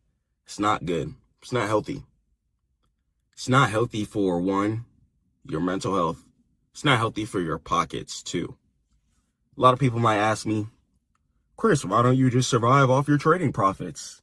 One, I would probably go mentally insane. I wouldn't go insane, but what would I do all day if I couldn't coach? if I didn't do the thing or teach the thing that I'm just so passionate about, that I love, that pulled me out of depression, that pulled me out of a hard time. I'm not just gonna let that go because I'm just making good income and I can provide for myself and my family, thank God. You know, I want to do more. My soul wants to do more. As I mature, I'm 22 now. As I mature, I realize it's a lot more things to life than just money, of course. And I feel like I've always known that, of course, God, family, but I'm realizing that my soul and what I want to do to help the world is what really matters. So I want to tell you guys that if you have a business idea, if you have anything that you're passionate about, if you have anything that you feel like you're really good at, teach somebody it. Or help somebody by developing a product. Or coach somebody.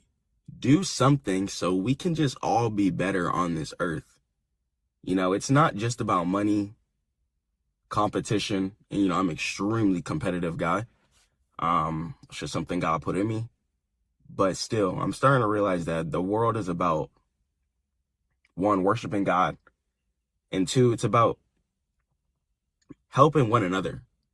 Of course, you're going to make some money through the process, inshallah, if God wills, but it's deeper than that. Yes, you got paid to coach somebody, but now that person has a lifelong skill. Now they can put food in the refrigerator for their family because of what they learned. You know what I'm saying? So it's deeper than just money and competition. So I'm just going to be going 100% on Stackmode. You know, I want more books out for you guys, more audio books, and I'm going to just branch everything together. You know, everything is a big oak tree. So trading, you know, I like it to be my base, but then you're going to have the branches. I have business, other things I talk about. Fitness is involved with it. I want to write a book and tell you guys about the herbs that I use every single day, water that I drink, how I work out Monday through Friday as consistently as I can. You know, the clothes, how taking care of yourself and following God's rules. Most importantly, it's the most important thing. You follow God's rules, you'll live a really good life. Inshallah, you'll live a really good life if you follow God's rules. I truly do believe, and your soul will be fulfilled. Try hard to get married. You know, I'm married, and if you guys can just find somebody you can worship God with, settle down, get yourself a house, and really build a life with, it matures you. It teaches you a lot. And I want you guys to grow your business, because you can't have your family's hunger, right? Your family's mental health, whether you're thinking about a roof over their head and stuff like that, in a job's paycheck cycle, right? Forever. You can. Now, if you have a job right now, run up that money, do your thing. But if you have a real talent and you're passionate about it, you have to get it out there so you could help the next generation and wave of people. I'm going to die. Okay. I'm very aware of that. So this is why I try and produce the content I can. Yes. And thank God, God is so amazing that I can make money during the process of this, but I can help other people too. So that when I die, people are still going to be able to feed their families, inshallah, off of this content that I produced here. So we have to put a lot of things into perspective, and we have to ask ourselves, like, what's holding ourselves back? Is it the people around you? If you're in college or something like that right now, I'm not saying drop out. If that's what you really want to do, then do it. But are you in college because you were influenced by your parents, grandparents, something like that? Maybe you didn't want to disappoint somebody. But you have to ask yourself, ask your soul, are you disappointing yourself by doing these things? Okay, you don't want to be disappointing yourself.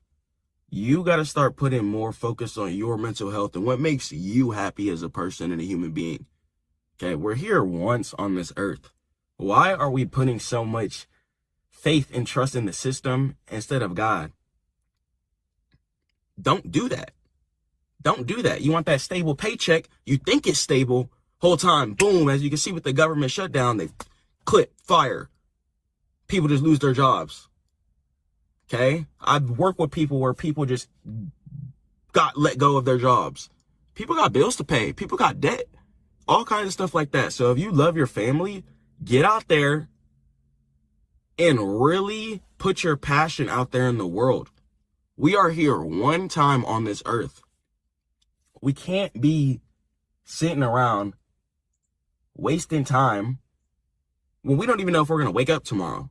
It's a blessing that we woke up today. If you're playing video games, hop off of that. The game is here. The game is here. You're your character. Level this up.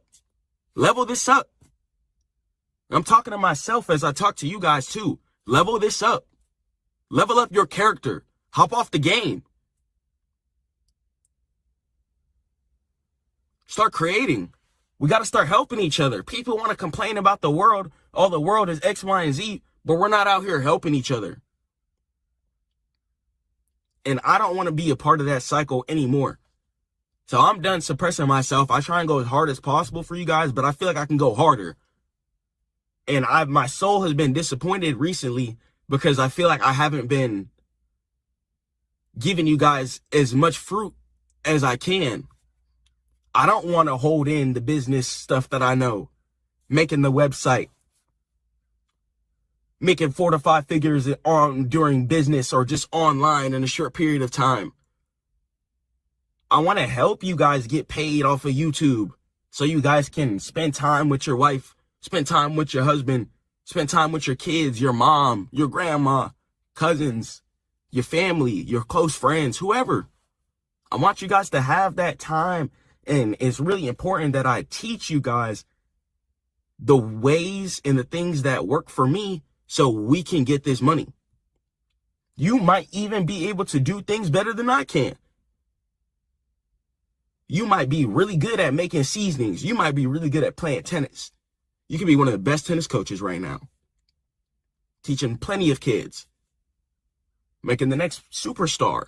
You never know. And then you're going to be sitting down like, yeah, like, I made that guy. Like, not you made him, but like, you helped him get there.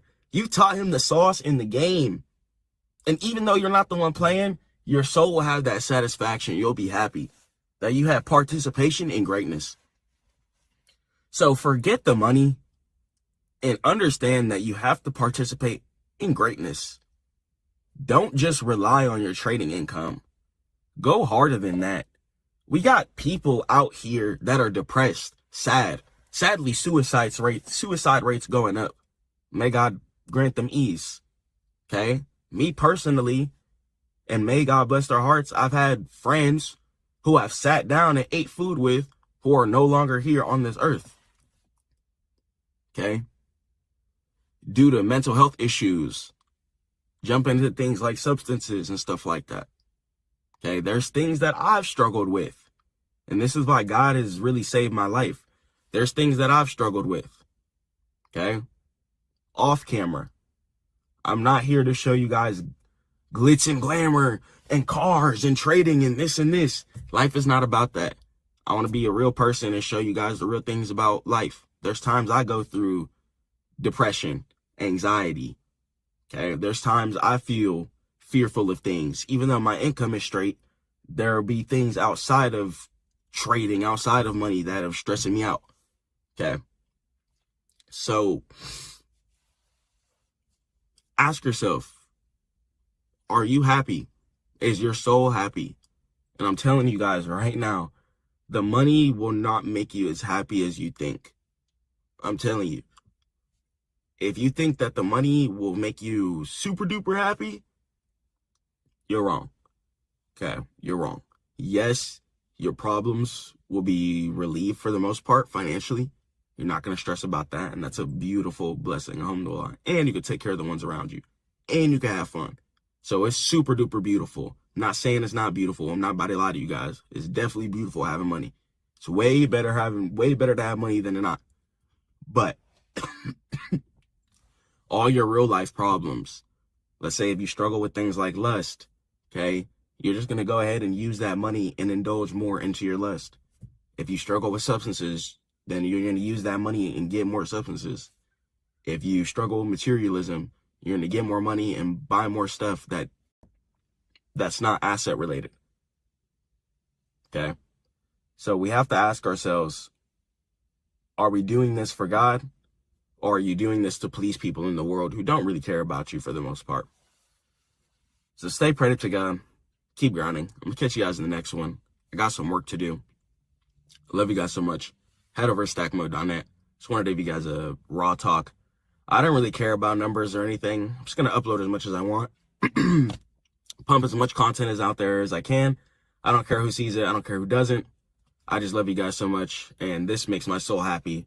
Talking about life, talking about the charts, talking about income, getting this income. I love it. And I want to help you guys too. Stay prayed to God. Keep grinding. Get out the darkness. Jump into the light. Put the past behind you. And go forward, man. Or woman. Catch you guys in the next one. To give you a 500 USDT bonus to start, you know. Do you have any other question? No, it actually seems very, very straightforward. I'm really, really interested in the deal. I thank you so much for contacting me, and I'm just ready to work with you guys. Yo, today I have a collaboration deal with a trading platform, and I want to go ahead and show you guys how I'm going to go ahead and close this deal, if God wills. I'm going to show you guys how to execute, how to speak properly, how you should dress. So today I'm coming in just coming in some drip here. Very formal. Has some roses on it as well, too. Just a nice shirt, pants, sweatpants, come wherever. People can't really see your bottoms. But in more real life scenarios, make sure you're coming professional there too. So when you're closing your deal, make sure you're confident. I don't care if it's a job interview, a business deal, whatever you're doing, your confidence is going to set you apart from the other candidates, from the business prospect choosing somebody else to give money to instead of you. So make sure your confidence is high. Make sure you know what you're talking about. Make sure you're well informed and work on your speech. Let's go and let's jump into it. Sorry for making you wait. Yeah, no, you're all fine. Okay, how's it going, man? It's going absolutely fantastic, sir. So thank you for your email. I'm extremely, extremely interested in the offer. I've partnered with another exchange before. Did a little promotions for them, and they gave me bonus and stuff like that. But after checking out this exchange here, it's definitely looking extremely promising. I like the numbers. I like how long it's been around. And really the stability is something that I look for, especially when I push it to my community. I want to make sure that I'm pushing a stable environment, especially when it comes to, with the KYC and crypto stuff going on. But yeah. Awesome, man. Awesome. Sounds great. Actually, I know that we have more time in the market than them. Yeah. And as you already mentioned, like we do have those properties as non-QIC them in the US. I think they just removed that feature. I'm not really sure about it. Are they still having it? I don't believe so. Yeah, that's one of the bad things. For example, we do keep our KYC. If you want to withdraw at less than $10,000, you can still have KYC with us. That's a good thing. Yeah. Sorry for I haven't introduced myself. Just to let you know, I'm one of the heads of. Actually, I've been in this industry for around 7 years, since 2019.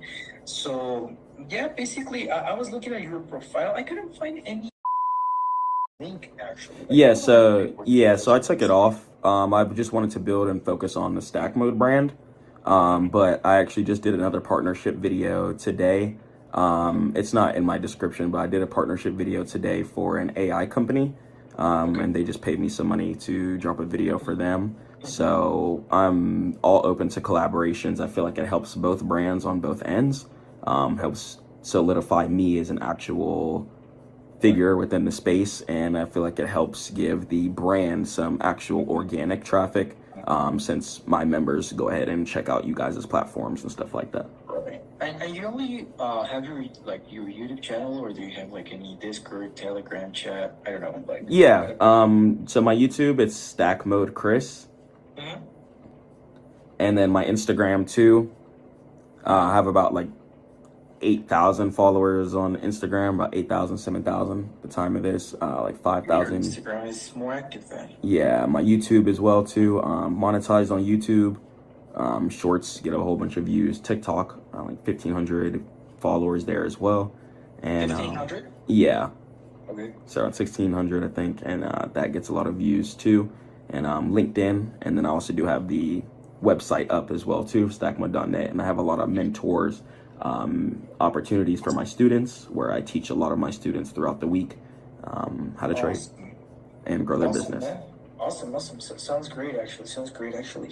So, how you used to work like with unique big Unix guy? Gotcha. So I Did you work. have, like, any deal with them? Like, Yeah. So why also did you stop the work? gotcha. So once again, just to focus on the Stackmode brand, I also did work in the finance industry as well too before.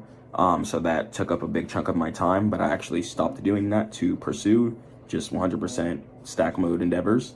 So I will not be taking. You can take it, but I don't know, like you decide, right? 100%. So this kind of things may incentivize them to whether or not to decide to trade, and obviously this is gonna get you more active traders.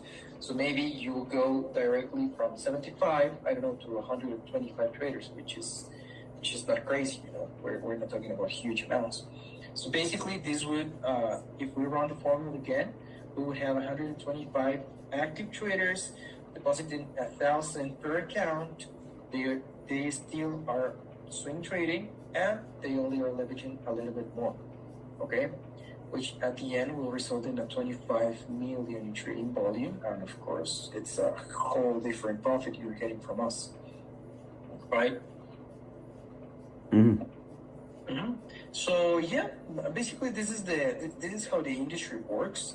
If you need me to send you this formula, of course I can send it to you later. In the upcoming, of course. By the way, to your users, we can give them a bonus. How much of bonus was? I'd have to check the deal. Let me see. One moment. Let me see. It was 70% commission, and it was one moment. Futures was gonna. So they did it by USDT bonus.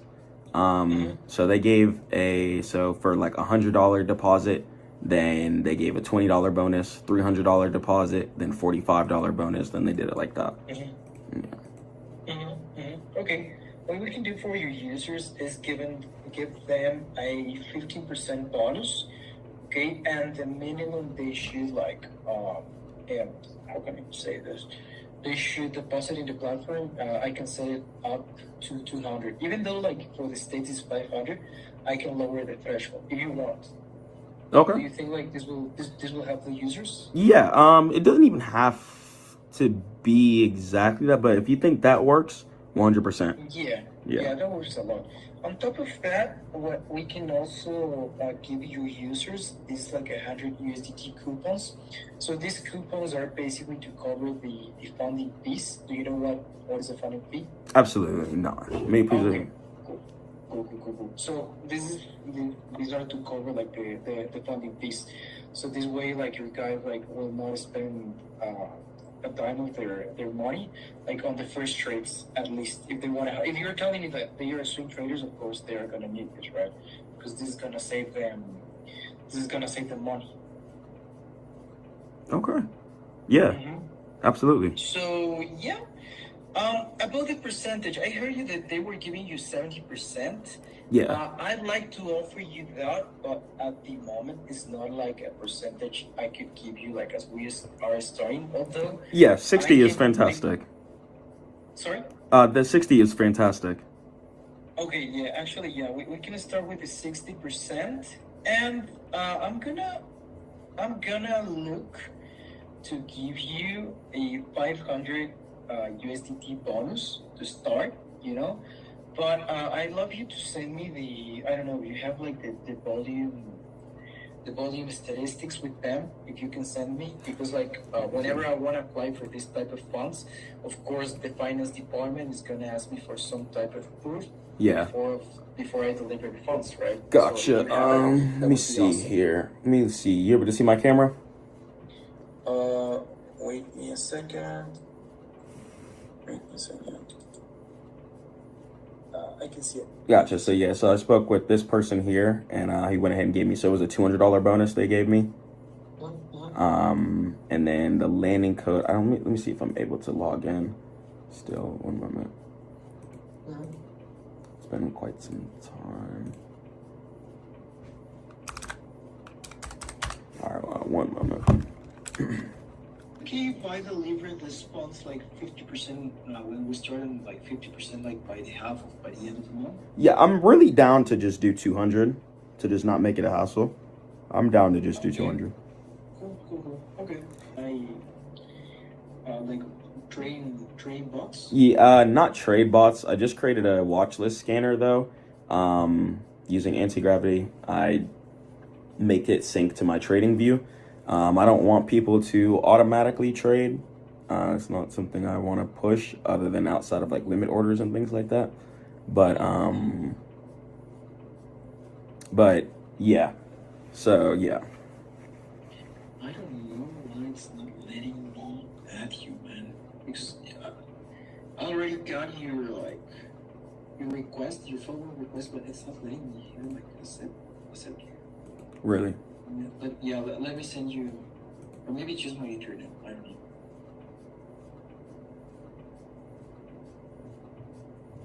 I have no idea. Okay. Can you send me a message? Have you already sent me? Yeah, on your Instagram, I got you. Oh, okay. I can send you. Okay. Okay. So whatever type of question you have or anything, just let me know. Of course, like the thing is, I'm helping you scale up your volume to 20 million, then to 40, then to 60, then to 100 plus, which is like where the good money comes. Okay. Okay, man. Okay. All right. Thank you, Chris, for joining. Thank you. All right. Bye. Okay. Take care. All Bye right, bye. bye. God is the greatest. Commission granted. Okay. Got big deals coming for you guys. Love you guys so much. If you guys want to learn how to close deals, sign up for my one-on-one business mentorship or head over to the Stackmode Network. Okay. I'm going to catch you guys in the next one. Peace. Trading can be difficult sometimes, but through prayer, discipline, and being consistent, you won't have any days of you just sitting at your screen wondering how everything slipped out of your control. Emotional trading days feel heavy, but they don't have to follow you into tomorrow. The truth is, recovering starts with separating the market from your identity. One bad day does not make you a bad trader. Sometimes it's just the wrong mindset meeting the wrong moment. So let yourself step back and give your mind space to cool down, because the clarity never shows up when your emotions are running the show. Once the noise fades and once things shift, the mistakes you made earlier stop feeling like failures and start looking like signals, little messages from the market about what needs to change. And that shift alone is powerful. It turns frustration into fuel, because the real comeback doesn't happen on the charts. It happens in your head. When you decide that today's chaos isn't your story, it's just a chapter, when you choose to reset instead of spiral, when you remind yourself that disciplined trading is built on composure, not emotion, then that's when you'll start seeing the profits flow in. Let's go and let's jump in how we can control ourselves and become a more disciplined trader, inshallah. So, trading discipline, it's going to be the factor that determines if you're going to be profitable or not. Okay, if you're not going to stick to your trading plan, if you're not going to stick to your risk parameters, okay, and if you're going to lead with your flesh, you're going to continue to get those results over and over and over again. Okay, so being spiritually grounded is going to be extremely important. In Quran, okay, it states, and those who, when they spend, do not excessively or sparingly, but are ever between that, justly moderate.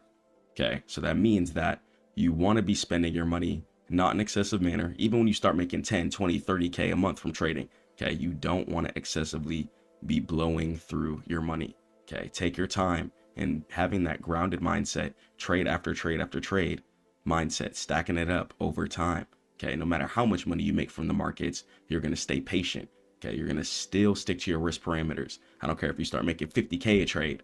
Okay, you still wake up, pray, stay disciplined, and keep taking the same type of setups, because exactly what got you there is what's going to keep you there. So don't lose that consistency. Don't lose that discipline that's been built into you just because you start touching the money and the numbers that you finally want to get. Okay, do not start spending excessively, and do not start making excessive decisions once you start getting to a certain point. Okay, that doesn't mean once you start getting a 90% win rate, okay, to just start putting on 5 trades a day just because you have so much conviction, okay, based off of past results. It's about being consistent today and every single day. okay, and finding peace through God, balance, and moderation. So let's go to the next slide. So you got to recognize the tilt, okay? Check yourself emotionally, okay? You know when you're about to get upset. You know when you have a feeling of wanting to trade over and over and over again, okay? You know when you're having feelings of wanting to crash out, okay? So keep heed of your emotional red flags, okay? Before you can fix it, you got to admit to yourself, okay, that things got to change, that you're broken right now. So an emotional trading day usually involves revenge trading, okay? So if you take a loss for $200, okay, say that was in between your 1 to 10% of your account risk parameters, right? That's fine. But then you take another trade, okay? So instead of just using $200, you now lose $400, okay? And then say you try to put on some size trying to make back that $400, okay? And then you end up losing $800, okay? And that's how the cycle starts, and that's how quickly you can blow up your account. So don't revenge trade, okay? If you take a loss, close your trade, and that's it, okay? Plot out another trade, a cleaner setup, and stick between your 1 to 10% of your account rules per trade, okay? Because trying to make it back will end up turning your account into a whole different spiral in a different direction than you'd expect it to go a lot quicker, okay? Because if you lose, you might lose again. If you lose again, you might try and risk more than normal trying to make back the double losses, okay? So I'm telling you, if you don't recognize the tilt, you could lead into a whole different spiral and mental mind space than you'd want to be in the first place. And paralysis, okay? So staring at the screen, making you unable to execute a good setup. This is why it's really important to have your stop loss set up as well as your take profit too, with limit orders, especially if you're trading futures or Forex. Okay, this way you guys aren't going to have any emotional paralysis. Say something just clips way past your mental stop loss, you're not going to freeze, okay? Because you don't want to lose all that money and close out your trade, even though you know you should, okay? And increased size, once again, increased size usually comes into play when revenge trading comes into play, okay? But for the most part, you shouldn't just be increasing your size out of the whim. Stick between 1 to 10% of your account per trade, okay? So don't double down on risky trades out of anger or out of past losses, okay? And check yourself, okay? So ask yourself, are you feeling anxiety? Is your heart racing, okay? Are you cursing at the monitor? Are you breaking things, okay? If so, you got to stop immediately, okay? You got to stop right then and there, okay? Get up, go pray, take a breather, hop off the charts, immediately check yourself right then and there, okay? It's not worth destroying your family's future, destroying your seeds that you have planted in the ground because of a quick moment of disparity and anger. It's not worth it. Okay, keep your account alive. In this game, it's not really about making money. It's about who can be consistent, who cannot be led by their flesh, and who can be disciplined every single day. Okay, so let's head over to the next slide, class. So the pattern interrupt. Okay, walk away physically. Okay, if you notice yourself, especially if you're on prop firm or trading something quick like futures or Forex, where you can instantaneously lose money fairly quickly, okay, you got to get off the charts. Okay, hop off the charts. If you notice you have a trading addiction, you got to pray to God, okay, and really ask to get better, okay? Ask yourself, why are you taking so many trades too? Are you chasing money? Do you have bills that you're trying to pay? Do you have some debt that you're trying to clear? Okay, because you can't trade out of desperation, okay? Trading is not something that you look to when you're dead broke trying to make it out, okay? You got to get your life together first, get some income, then come onto the charts, okay? Get closer to God. Build that relationship with yourself and know yourself intimately and deeply. This way you can check yourself and check any type of emotional parameters or boxes whenever you feel like you're about to crash out or having a rough trading period. Okay, you can't solve a trading problem with more trading. Okay, you need to sever the connection between your brain and the charts. Okay, so once again, you cannot solve a trading problem with more trading. You have to sever the connection between your brain and the charts. Okay, so close the terminal. Okay, if you notice yourself crashing out, taking multiple trades during a day, okay, you got to close TradingView. You got to close your broker and you got to just hop off, okay? Or sign out of your brokerage account and log into paper trading, okay? And change your environment, okay? Leave the room, go outside, take a breather, and the change in lighting will really help reset your circadian rhythm. So when you come back on the charts, you're going to be like, you know what, I was tripping. Why was I crashing out and doing all that? Okay, and don't check quotes on your phone. Okay, whenever you enter in a trade, stop staring at it tick by tick. Okay, enter your trade, have your alert set at your stop loss and take profit, or set your limit orders. Okay, and don't look at it. Don't look at it. Okay, because I'm telling you, you might look at it make a decision that will ruin your trade, okay, and then end up taking another trade, and that could start a whole downward spiral that you don't want. Okay, so understand that trading is pretty passive and hands off. Okay, after you've aggressively studied and gained the knowledge, once you actually hop on the charts, it's going to be pretty passive. Okay, so let's head over to the next slide, class. So you got to reset your biology completely and get out of survival mode. Okay, give yourself a cold reset. So your nervous system is in fight or flight mode, especially when you enter a trade for the first couple of times. Okay, and you got to force it back to rest and digest. Okay, so some actionable tactics. Number one, praying to God. Go to God about all your issues. It's really going to help and really going to build accountability within yourself too. Okay, you can't just be blaming the markets like, oh, market's doing this, market's manipulated, market's not manipulated. Okay, it's been going in an upwards direction, especially United States stock market, year after year after year after year after year. It's not manipulated. You have to check yourself and hold yourself accountable. Okay, if you're making monkey decisions, don't make monkey decisions anymore. Okay, check yourself. There's plenty of times where I've made monkey decisions. Okay, plenty of times where I blew an account within a couple of minutes. Okay, due to the fact that I was chasing that quick money. Okay, so checking yourself and staying in tune with yourself, even when you fail, is going to be an important part of being a CEO and being a boss. When you're a trader, you're not just on here trying to get some money. Okay, you're signing up to be a business person. Okay, you're signing up to be your own boss. You're in control of your finances whenever you come onto these charts. You're in control of when you get in, when you get out, and how much you're going to risk. Okay, so don't run around blaming the market when you got to take accountability for the actions that you did. Okay, so breathe. Okay, breathing is also going to be a really good tactic too, something I've been working on myself. Okay, so breathing is really going to help you out. Okay, if you notice you're about to crash out, close your eyes, take a big breath. Okay, and working out in the morning too. If you notice that feeling of high anxiety or intensity in the morning, make sure you guys start your day with a prayer. Okay, and then go work out. Okay, when you guys work out, your body's going to release a lot of cortisol. Okay, and it's going to be in more of that healing and building mode instead of fight or flight mode. Okay, so your journal.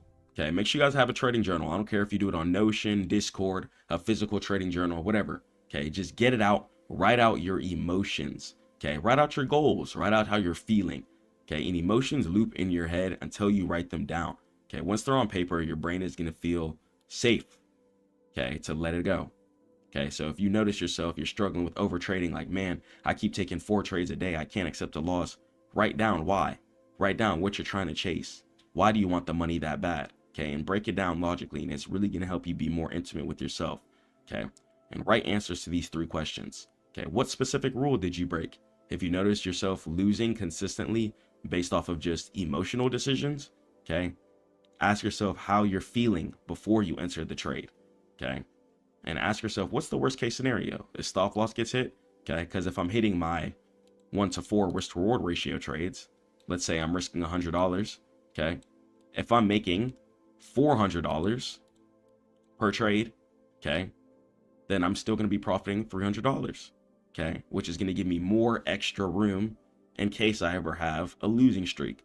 Okay, so the worst case scenario is that you hit stop loss, but the thing about it is that if you stick to your rules, okay, you stick to your discipline, you stick to the plan that you wrote down, if you stick to your stop loss, how are you going to be unprofitable? If you have a decent win rate, you're sticking to your risk to reward ratio, okay, and you're staying in between your risk management parameters, trading between 1 to 10% of your account per trade, how could you lose? The math is right there for you.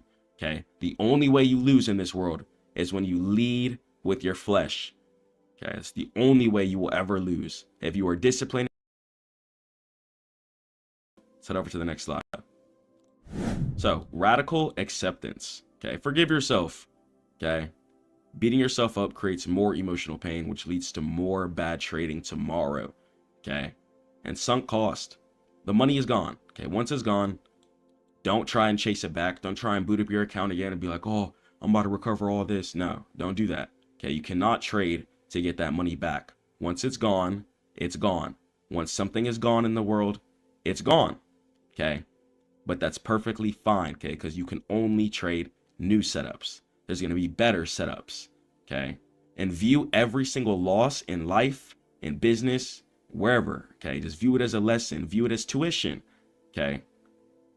Some of you might be in college, okay, paying for your tuition. Treat every single loss in life, I don't care if it's on the charts, okay, business, relationships, whatever it is, if you need to view it as a lesson to learn and progress and go forward, okay? And you're not your profit and loss, okay? You're your risk manager. You're still going to be the same person if you're making $50 a trade or $50 million a trade, okay? You're still going to be the same person, okay? Your spirit is still going to be the same. So the money is not the thing that changes you, okay? The thing that changes you is the knowledge, okay? And you learn how to keep your spirit happy, how to not go through pain, okay? And that's what we're here to do on this earth, okay? Pray to God and find out ways to keep our spirit happy and avoid pain, okay? If you notice yourself crying at the end of the night because you crashed out your account and you got bills due the next day, okay? You need to learn from that pain so it doesn't happen again, so you don't grieve your spirit, okay? So if you're frustrated due to your own actions, stop doing it, okay? Pray to God on it, check yourself, and come back stronger and better. Don't let it happen again. Let's head over to the next slide. The return protocol, okay? Start small, okay? Don't jump back in with full size, okay? If you got to scale down, take a step back, okay? Because it's not about the money. It's not about the money. Okay, if you notice yourself crashing out, if you're trading with $200 a trade risk, okay, and you're crashing out with that, lower it. Maybe you should be risking $50, $100, okay? Lower your size, especially when your confidence is damaged, okay? So for the next 3 days, okay, try to trade with 50% size or less, okay? If you just had a horrible streak of losing, crashing out, being led by your flesh and emotional decisions that led you to straight destruction, okay, take a step back, okay? It's all good.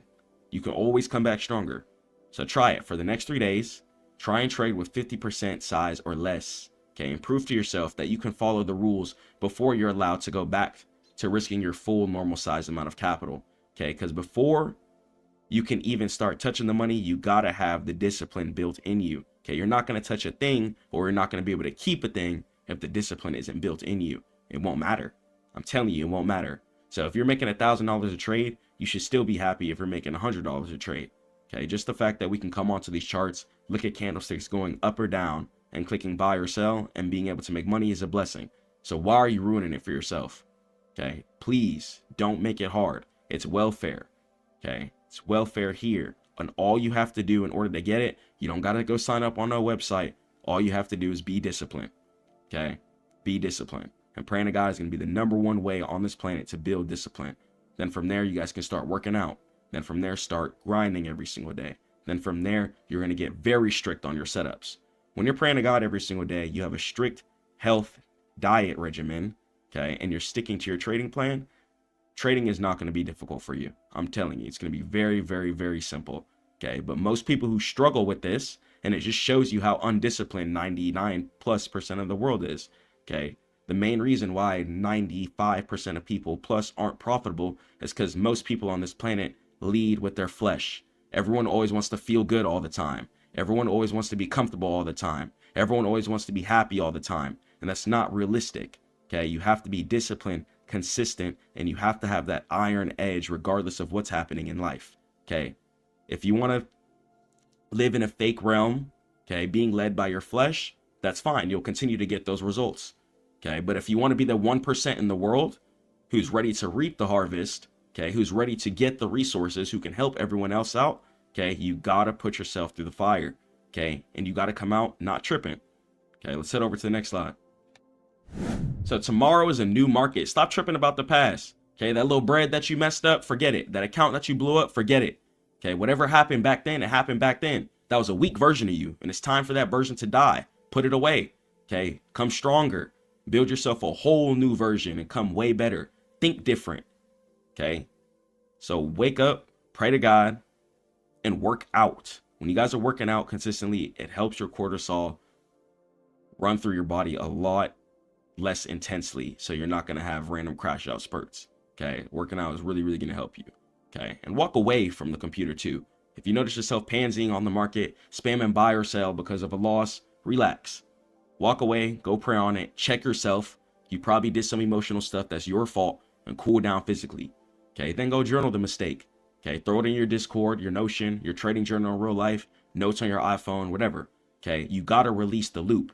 You cannot do the same things in life and expect different results. Okay, so if you're doing something in life and it's working, okay, you notice you're waking up, you're praying to God, you're grinding, and you're getting somewhere, continue to do that.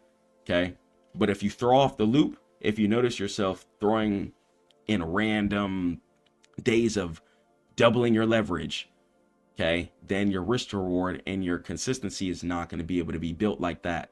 You can't be risking $100 one day and then 2 days later you're risking $400.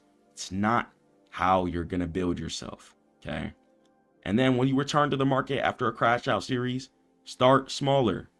Okay, start smaller, because you're not even ready for the money right now. So if you're blowing up your account, you're not even ready for the money. Some of you guys are thinking about the money, but you're not even ready for the money. Too many of you forget about the grind. If you have a skill, a talent, and discipline in this world and you pray to God, you'll get to some money. But some of you forget about praying to God. You forget about the grind. You forget about the hours of studying that it takes to be successful in whatever you want to be in. Okay, I don't care if you want to be an athlete, if you want to be a CEO of a business, okay, whatever you want to do in this world. If you forget about the grind, and most importantly, if you forget about God, you're not going to be able to be successful. That emotional turmoil might catch you, and that one bad day could destroy you. But understand that one bad day does not define who you are in your career. Okay, stay hard, stay disciplined, stay focused on God, and keep grinding. Don't ever give up. And catch you on the next one. Peace.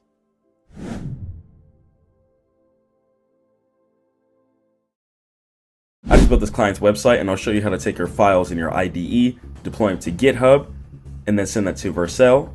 So then you can then have a live, active, working site. So then you can either start your own company or start converting clients. Let's get into it. All right, so I'm going to go ahead and show you guys how to actually get your site that you created in any IDE that you use. I don't care if you use Cursor, Anti-Gravity, whatever you used, VS Code. I'm going to show you how to get it onto Vercel so you can actually ship live. So first thing you're going to go ahead and do is open up your IDE where your files are hosted. So that's going to be your VS Code, your Anti-Gravity, or Cursor, wherever you actually built your site. You're going to go ahead and head over to your file section.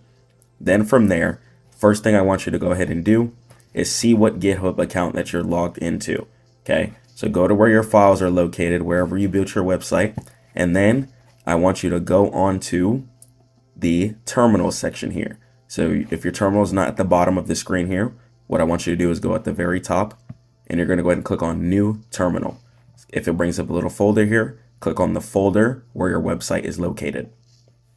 Then from there, what you're going to go ahead and type in is GH space auth space status. So first thing we're going to do is we're going to run this command, and we're going to go ahead and check the status of everything that we have going on here. So we're going to check the status of the GitHub accounts that we have. If you guys don't see any, then we need to go ahead and log in to GitHub. Okay, if you don't see any here, what you're going to go ahead and do is this: GH auth login. You're going to go ahead and click enter. Then from there, it's going to ask you, where do you want to use, or where do you use GitHub? You're going to go ahead and click github.com. What is your preferred protocol for Git operations on this host? Click HTTPS. Then from there, it's going to say log in with the web browser, or you can paste your auth token if you have one. Click login with the web browser. And then from there, you're going to go ahead and get a one-time code. Okay, you're going to get a one-time code. From there, you're going to go ahead and click enter. And then from there, you're going to be able to log in to your account. Okay, you're going to be able to log in. So this is going to be a one-time code, so it's going to change every single time. So as you can see, it's ending in 4000A. So if you make a new one right here, GH auth login, enter, enter, enter, boom, you're going to get a whole different code. Okay, so the code's always going to generate, so feel free to stream and stuff like that, and that code's okay to be shown. So then from there, once you're logged into your GitHub, okay, on your terminal, first thing you're going to go ahead and do, make sure you push all of your updates. So you can go ahead, and your repo should actually already be connected via the source control. It actually makes it really, really easy. and you're going to get a messages box here. You need to go ahead and type in your message for the changes that you just did. So you could say, I updated the layout V4, okay, or you could do V1. Then we're going to go and commit, and then it's going to say sync changes. I'm going to do OK, and then it's going to go ahead and give me a check mark. Okay, if you don't see a check mark, if you are getting errors here, go ahead and copy that error, paste that into the chat, and see if you can get it resolved, or you're probably not logged into the right account. You need to switch to the right account. You can also use the extension Get Lens, which is pretty good. It'll let you log in through here. You'll see your main branch, and then from there you'll be able to commit and push the changes from here as well too. Okay, so now we're gonna have our site on our GitHub. Now I'm gonna go ahead and open up GitHub here. Okay, and I want to make sure that my project is actually here. So what I'm going to go ahead and do is click on the top right here, and then I'm going to go to repositories. Then from there, I'm going to go ahead and click here. So boom, I'm going to be able to go ahead and see the repository here. Okay, very, very clean, nice files here. I'm going to go ahead and I'll keep this public. By the time it's posted, I'll make it private. Okay, so jarrettdeals.com. Okay, this is for a client that I've been doing. Okay, so we have the skills in here, etc. So now from here, I can see the repos clearly here. Now what I'm going to go ahead and do is I'm going to go to Vercel. I'm going to go to vercel.com. So on vercel.com, I'm going to log in using GitHub. Okay, so you guys need to log in using your GitHub account where your repo is connected to. It's going to be the easiest way. Then from there, you're going to click on the top right. You're going to click on this Add New section. I want you to click on Project. And then from here, you're going to say Install the GitHub application for the accounts you wish to import from to continue. You're going to click on Install. Click on Install Vercel. Okay, you could do only select repositories if you want. Select your repository. Okay, then from there, click Install. After that, your repository is then going to be lined up here. If you use Next.js, you'll have the Next.js logo. If you use Vite for your file servers, then you're going to see the Vite logo here. So for Next.js, we're going to go ahead and click on Import. Okay, we're going to leave the root directory here, jarrettdeals.com. Next.js, that's the application that I decided to build the program on. Okay, so we're going to have the build command, next build. Okay, default directory here. Okay, and then the install command. So we could really do npm install, and then that should work too. If you guys have any hidden environment variables too, you can go ahead and put those in here. And what these are going to be like secret API keys, Stripe API keys, etc. This is more of just a simple landing page that I created for a client. So I'm going to be keeping it quite simple for him in this example. Okay, so from here, I'm going to go ahead and deploy. So I'm going to click on deploy. I'm going to wait here, wait for the build logs to go ahead and generate everything. And if you guys are getting an error, make sure that your build commands are correct. Okay. If you're getting an error, also make sure that your application preset is correct. Okay. You should either be building your projects majority of the time on either Next.js, which is really, really popular. Makes it really, really easy to build your applications and ship them and deploy them easily. Or you can use Vite, which is also going to be really, really good too. So while this is building, I'm going to go ahead and break down. Okay, never mind. It happened so fast. No time to talk about anything else. So cool. Congratulations. We now deployed a project. So now what I'm going to go ahead and do, right? So here, go to agent. So here you can install the plugins if you want. If you wanted to add Vercel plugins and stuff like that. So what I'm going to go ahead and do is go back into my anti-gravity, right click, and the paste. And then I'm going to click yes. So you're going to right click, install all the ones here. So if you're using Cursor or Claude, it should work. I thought it would work on anti-gravity, but I guess not. But if you guys are using Cursor and Claude, I guess that's the special ones they want to support. But if you guys want to do that, then yeah, that's that. So then from there, you know, job's not finished. So I'm going to continue the dashboard. I'm going to go ahead and click on jarrettdeals.com. Okay, I'm just going to go ahead and check it out. Make sure all my buttons work at the very top. Very clean 2D site here. So Jarrett the Deal Maker. Boom. Top left sends me back up here. Have here. Boom. Boom, boom, boom. Text now. Call now buttons. Very clean messages. Call button straight through the browser. Very, very clean. Sales group button as well too, straight to his group. All the deals he's done. Very, very clean.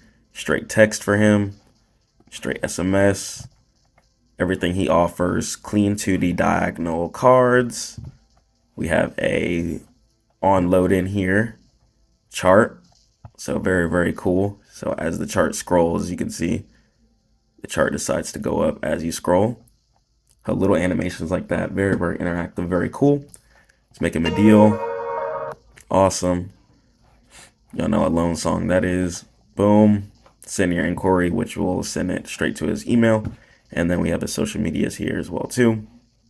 Privacy and terms and conditions pages. Gotta generate those too. Okay.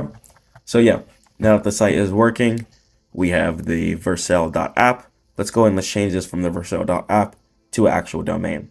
So I'm going to go to Vercel here. I'm going to go ahead and click to the left. Okay. And I'm going to click here where it says domains. So whenever you click domains, I'm going to click on add existing. Okay. So the existing domain that I do have is going to be jarrettdeals.com. So I'm going to go ahead and copy and paste that. Copy and paste your domain name. Connect to an environment. Make sure you're doing production. So it's doing the one that's actually live. And then from there, you're going to go ahead and create it. So after that, it's going to say invalid configuration. So I'm going to go ahead and click on edit, make sure it both says jarrettdeals.com. Okay.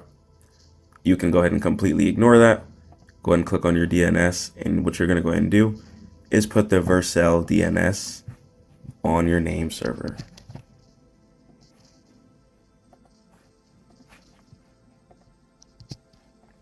Now, I can go ahead and it's going to completely ignore the DNS records. It's just going to disable it. So now I'm going to go ahead and click on refresh. And then there we go. It's going to go ahead and generate certificates. And then from there, we can go ahead and update your SEO images and stuff like that too. So I'm going to go ahead and go to anti-gravity. I'm going to say, use this picture that I just added in the chat and optimize it for SEO, its title and description, and use the pasted image for the SEO when people search. Okay. Then from there, we're gonna go ahead and make a custom J logo.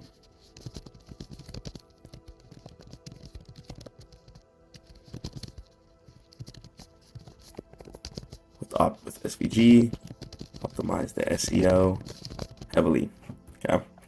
So I'll go ahead and I'll swap to a decent model. We'll go Claude for that. Okay, so before you finalize everything, make sure that you optimize your SEO, your search engine optimization. So when people search whatever it is that you're looking at or looking for, then yeah, it's going to be pretty simple. Okay, you can see, safe. All right, so extremely simple here. Don't make it hard. So I need to make sure that these SEO updates are completed though. One moment. Go ahead and accept these. Now your changes are going to go ahead and be done. Accept them all. Super SEO. And click commit. Sync. Okay. So chances are. So now what I'm going to do is go back to Vercel deployments. Pray to God that these go through. God, please.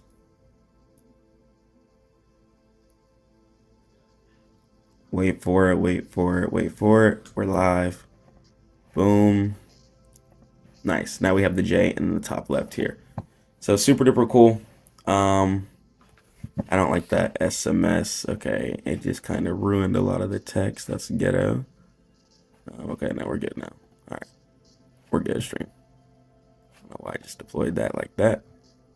But yeah, we're good. All right, live. That's how you go live. Love you guys so much. Stay prayed up to God. Keep grinding. I pray that was easy. Peace.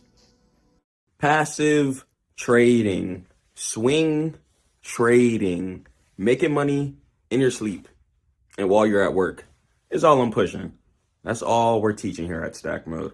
All that day trading, hustling to make some money real quick. Oh, we just got in, we just got out. All that anxiety trading, all that cringe. Not what we're pushing here. Okay, we're pushing stability, consistency, major growth. Only things I want to even instruct you guys when it comes to the market is to use your higher time frames. All that 1 minute, 5 minute scalping, all that prop firm day trading scalping, it's not going to get you to where you want to be. There's a reason why your P&L keeps going up and down, why you're upset that you're not profitable, that you haven't gotten the Lamborghini or the house that you want. Some of you guys are absolutely trading like absolute pansies. Some of the stuff I've been seeing online, especially from people who have views and stuff, it's crazy. These guys are on the 1 minute using EMAs, MACD, etc. Just use your higher time frames. Weekly, daily, 4 hour. All you need to know is like how market moves when it comes to sellers stepping in and buyers stepping in. Once you understand that, you can make profitable trades. Once sellers step in, guess what? We don't buy. And when buyers step in, we buy, and we sell when sellers step in. It's literally all you have to do. People are trying to make it so complicated with all of these things, etc. Especially if you're just trading the stock market. It's meant to go in an upwards direction. These companies hold up the forefront and the infrastructure of the United States on their pillars. And without them, the United States would definitely have a very, very hard time when it comes to maintaining its US dollar power. Because the reason why the US dollar is even worth as well is because not only do we have a really good military, but we do have world-changing companies that pretty much every country besides like some communist Asian countries used, such as like North Korea and stuff like that, etc. Other than that, Google, Microsoft, NVIDIA, etc., all that stuff is used all across the world. Say, for example, NVIDIA. If you put $5,000 in NVIDIA 10 years ago, you'd have $1 million today, right? And it's like people are still on here trying to day trade for what? When you could literally just be buying and holding. Even if you're taking a trade for a couple of days, a couple of weeks, I just want to break down to you guys and have a full presentation on why we need to just take our time, have some patience. What are we doing here? Okay, you guys are trying to, oh, I'm on the 5 minute, I'm scalping. Oh, I just won. And then the next day, oh, I just lost. And then you're crashing out your account and blowing it up, all types of bunky, crazy stuff. I don't want you guys going through any struggles when it comes to the market, when it literally is meant to make money from it. Okay, if you have any type of discipline, competency, and patience, you can make some money from the markets. Let's jump into this presentation. Let me show you how. Stop day trading. Start living. Start working. The whole point of investing, right, is to turn your money into more money.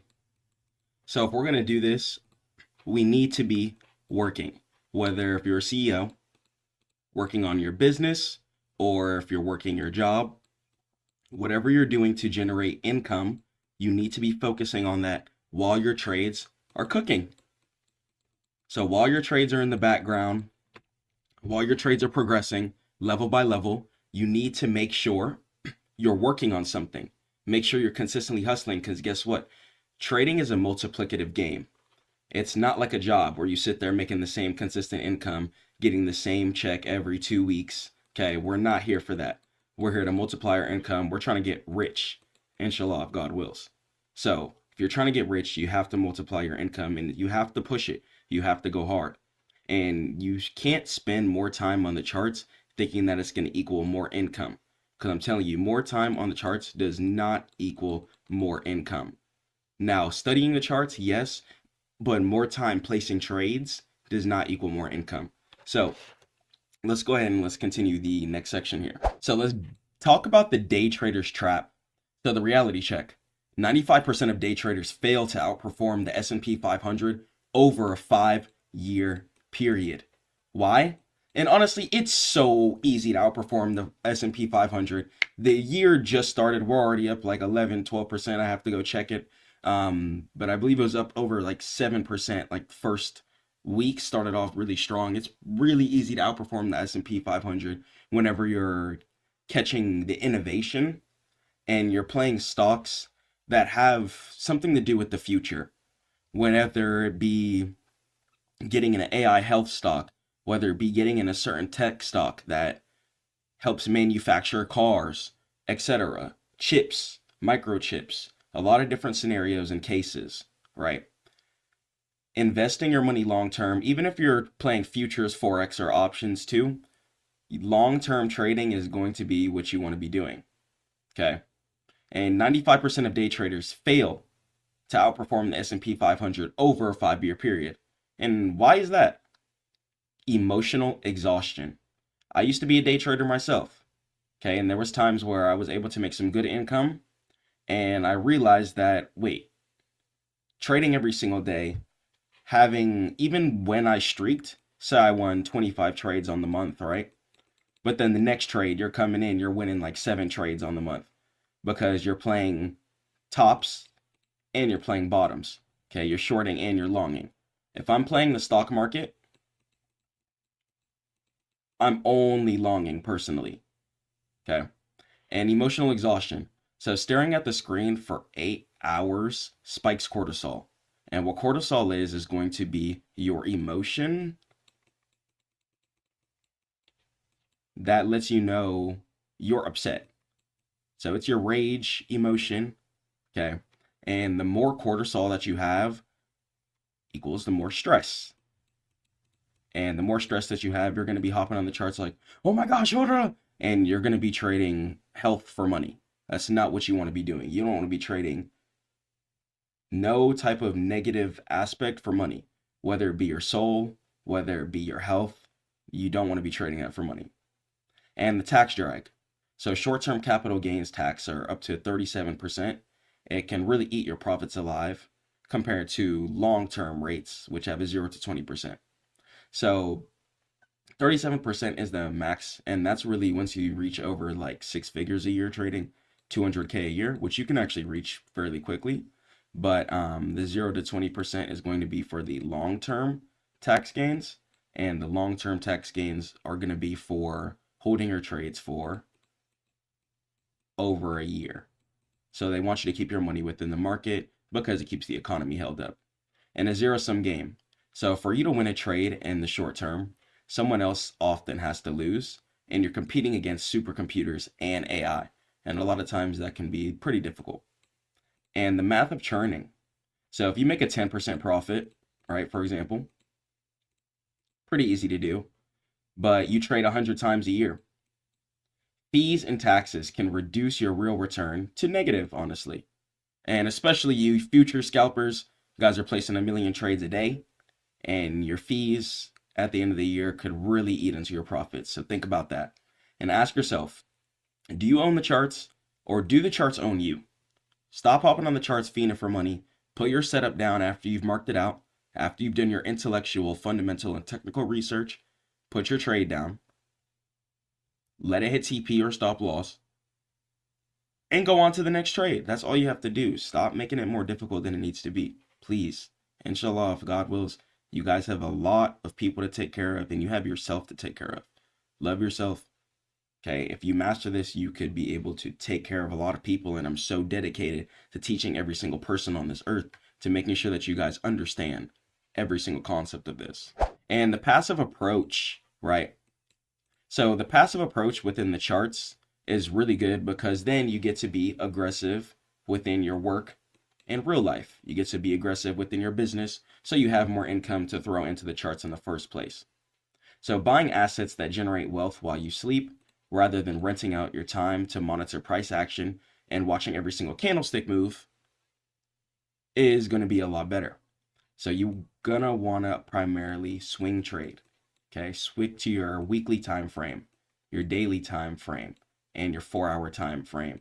And the reason why I even go down to my 4-hour time frame at the lowest, I really would just go down to my daily, but the 4-hour time frame, it gives you extended trading hours.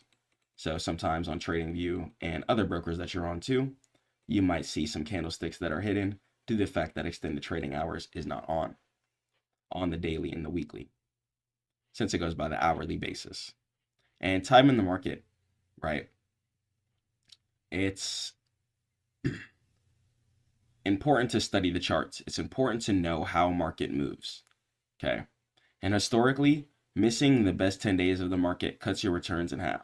And passive investors never miss those days because your trade is always cooking. Instead of trying to be like, oh, I'm going to go ahead and buy here, market's going to short here, market's going to do. Buy where you think it's going to go ahead and long at, short where you think it's going to short at, sit on it for some days. A good trade takes days. Okay, a good trade is going to take some days or at least some hours in order to take profit. If your trade is not taking days or hours or even weeks, sometimes months and years, what are you doing? If you're closing the trade within a couple of minutes, literally exit the charts. You are not looking to build a life of stability from the market. And ownership versus speculation. So day traders bet on price movement and passive investors bet on business growth. You can use AI, get my course and my book in order to do accurate research and check the revenue out. Make sure you guys are investing into companies that are profitable or at least have some future projections to be profitable. And the goal is not just money. It's the liberty to not just sit there looking at the screen, candlestick by candlestick. It's not what you want to do. It can be extremely difficult. And if you don't find a way to make money while you sleep, you're going to work until you die. Okay. So make money while you sleep, because I do not want you guys slaving until you die in a way where you're unhappy. If you're doing a work that you love, keep doing that. May God bless your soul. And the eighth wonder of the world, right? So scenario A, for example. So the act of stress. So let's say you spend 20 hours a week trading and you make 15% one year, lose 10% the next. Your stress level is going to be 10 out of 10. Okay, because you're going to be like, whoa, and then you're only up 5%. Still profitable, yes, but then say you're down another 10%, then you're going to be down 5%. Okay, not what you want. And then scenario B, the swing trader. The trader in Stackmode, keeping their money in the account, keeping their account growing. Say you invest $500 a month into the S&P 500, right, with the historical 10% average. You spend 0 hours trading, okay? Or if you invested into a good tech stock, for example, in 30 years, you'd have $1 million. Just like I spoke about earlier, 5 years ago, $5,000 in NVIDIA, you'd have $1 million today. And the effort was 1 hour of total setup time. And compound interest requires time, not effort.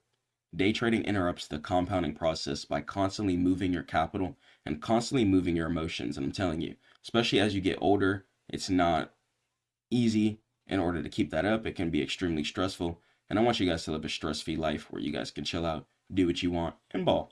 Inshallah. Let's head over to the next slide. So reclaim your mind. Get control over your mind. Don't stress out. Don't trip. And the hidden cost of day trading is going to be decision fatigue. And mental bandwidth is going to be required in every scenario. So every buy and sell decision burns glucose in your brain. By noon, a day trader is mentally depleted. You're sitting there looking at the chart all day. You spent all day pretty much doing nothing, not building, not growing, not grinding. It's not stack mode. So put down your trade, put down your alerts, make sure you have TradingView on your phone or put down your alerts on your broker, whatever is better for you, and let the trade rock out. Okay, don't sit there looking at every single candlestick movement. Grind. Take your time and grind. And by automating your investments, you preserve your mental energy for building a business, learning a new skill, and spending time with family. That's definitely what you want. And questions for the class. So what would you guys do with an extra 20 hours a week if your income was automated? Okay, I want you guys to leave a comment below and let me know. So what would you do for an extra bit of time? Okay, because the time is there. The market is waiting on you to invest. If you want to learn how, book a call at stackmode.net or give me a call at 678-775-8532. And I want you guys to get into the process of being focused on God, most importantly, and being focused on yourself. Okay, being focused on your business, being focused on your work, developing yourself. Okay, grind. Spend some time with your family as well too. Build your relationships. Learn something new. Reclaim your mind, reclaim your life, and do not be a rat race rat for income your whole life. That's not what we're doing here. That's not what I'm pushing. And I want you guys to have some freedom within your life. Okay, we're here to worship God. I don't want you guys to be worshiping money. I don't want you guys to be slaving for money. I want you guys to be living a life of abundance, dominion, and yes, work hard, but I don't want you to be unhappy while doing it. Keep grinding and grind hard and do what you love. Take that risk. Don't let anyone tell you that you can't, and stay focused on your vision. And dollar cost averaging, let's go and let's talk about that. So how it works. So you invest a fixed amount of money at regular intervals, regardless of the share price. So market high, then you buy fewer shares, protecting the downside.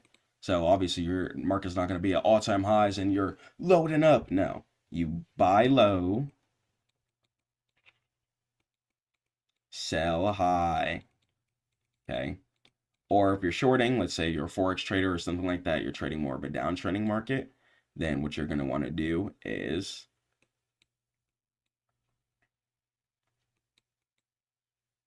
sell low,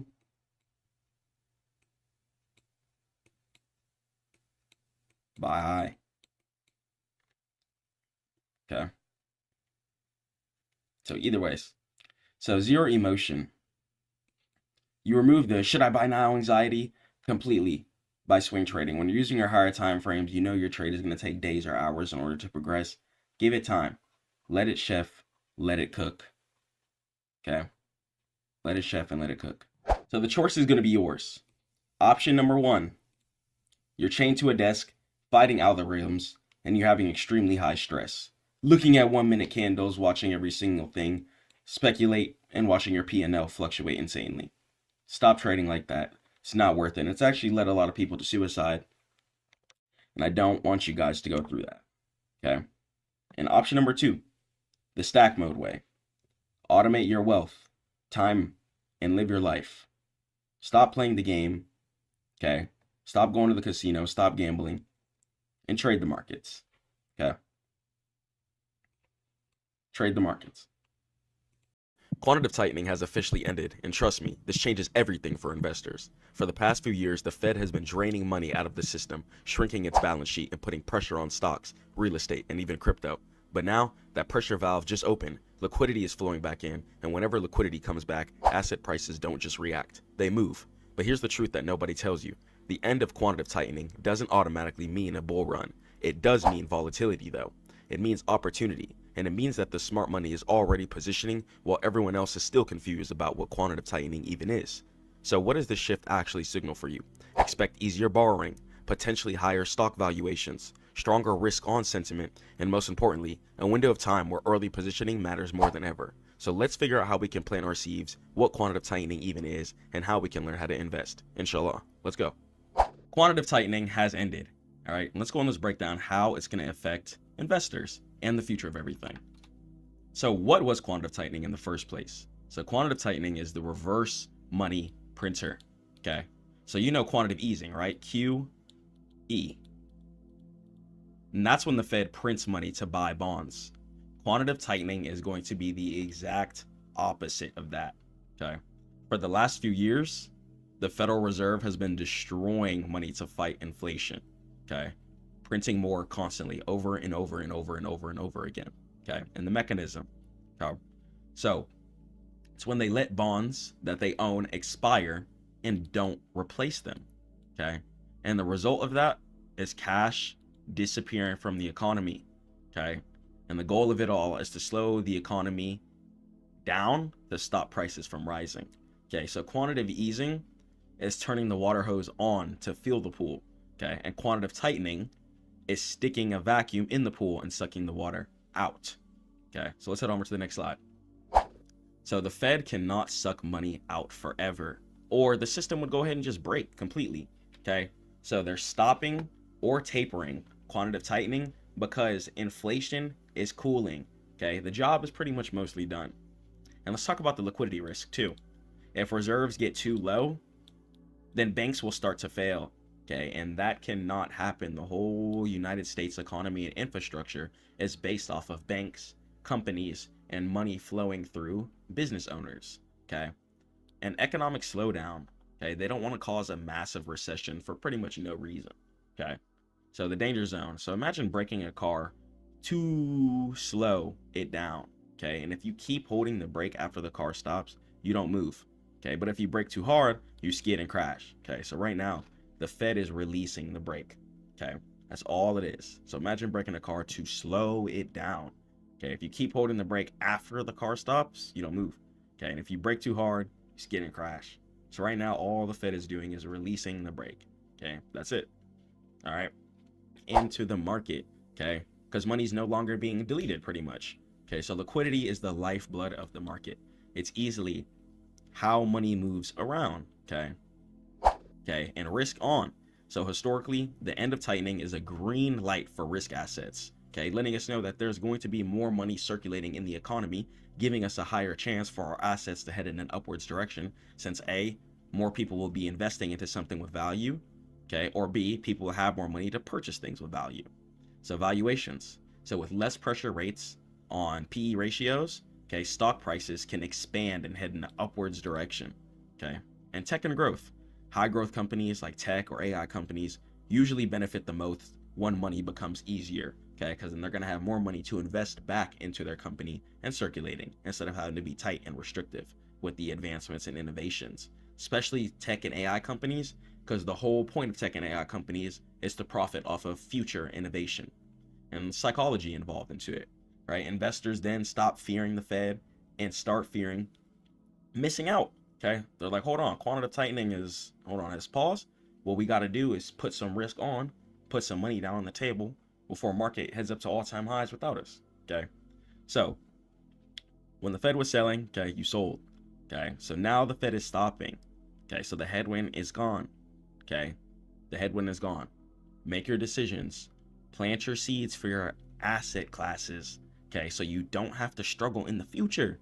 Okay, the market can do two things: go up and go down. It goes up and it goes down. That's it. Okay, you're not playing an intricate math problem that you have to solve every day. All you have to do, for the most part, is invest in something that has future value and hold and be disciplined with your money. Okay, fight your flesh. You can't be indulging in things that you want to buy every single other day. Okay, stay down. So you're putting majority of your money away into asset classes. Okay, I'm not saying don't enjoy life. We are here only once. You know what I'm saying? Enjoy life. Do your little thing. Okay, get you some little food, buy you some little clothes, live your life, do your thing. But it can't be that week after week after week after week after week. A lot of the time, you should just be staying down, planting your seeds for your family. All right. So over to the next slide. Supply and demand.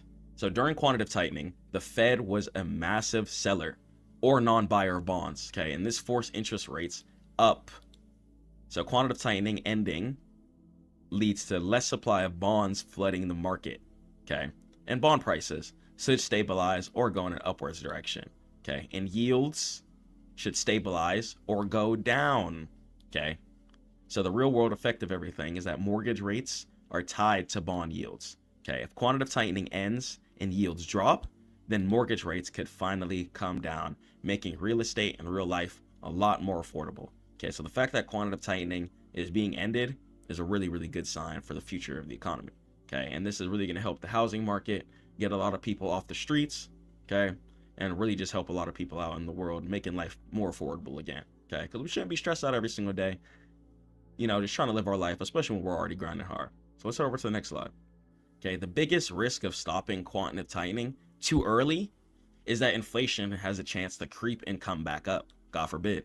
Okay, so the mistake that happened in the 1970s, for example, right? The Fed stopped fighting inflation too soon, and it came back double the strength, ready to buy everything in the tail. Okay, banks crashed, companies crashed, CEOs crashed. A lot of CEOs and a lot of companies ended up selling their companies to other major companies to make up for the fact that they couldn't keep up with that recession crash. Okay, and the market bubble. So if market ends up going up too fast, okay, it creates a bubble that might pop later. Okay, it might pop later super duper hard, and the economy will face its consequences for that. So the currency risk. Okay, the dollar might weaken if they print too much. Okay, if it's too much of something, it's no longer valuable. Okay, if something is everywhere, it's not valuable. Okay, so just think of it logically. If something is everywhere, it's not valuable. Okay, but if something is scarce, it's rare. Okay, it's valuable.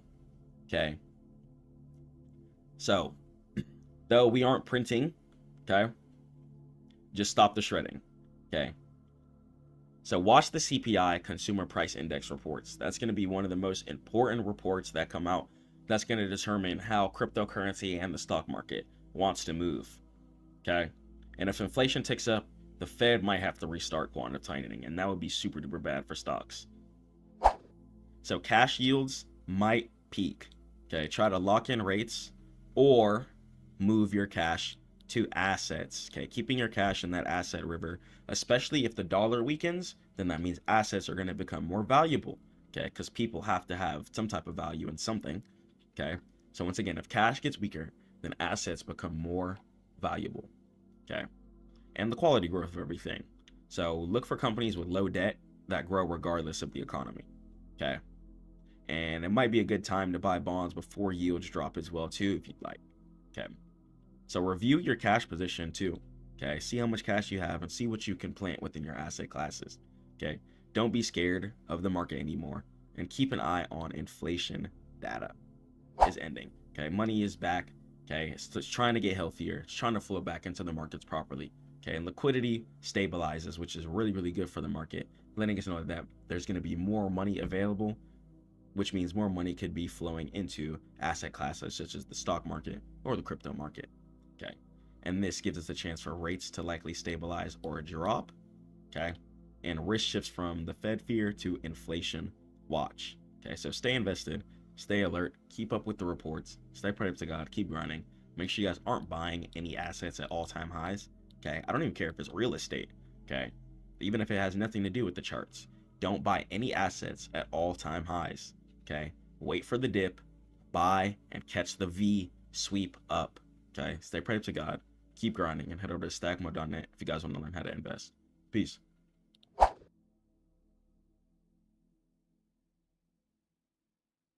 So imagine waking up in an economy where money can appear out of thin air, or one where every coin is locked behind an unbreakable vault. And that's the clash we're diving into today. Let's talk about quantitative easing versus Bitcoin's fixed supply. And it's a true economic showdown to be talked about. So in one corner, you've got quantitative easing. It's the central bank's money creation lever. And when the economy slows, they print even more, inject more, push more, and it can rescue markets. But it can also quietly stretch your dollars thinner over time. And in the other corner to fight against it, you have Bitcoin. It's a digital asset that refuses to bend, and only 21 million will ever exist. No printing press, no emergency button, just a predictable, halving-driven drip of new supply that's immune to human panic. So let's go and let's jump into it, class. Inshallah, if God wills. All right, so let's go and let's talk about the economic showdown. So, Bitcoin has scarcity involved within it. There's a limited amount of Bitcoin available. 21 million Bitcoin exist. But versus fiat currency, the traditional fiat currency, such as the US dollar, there's an unlimited supply, okay? But with that unlimited supply, things catch up over time. So let's go and let's talk about exactly what I mean.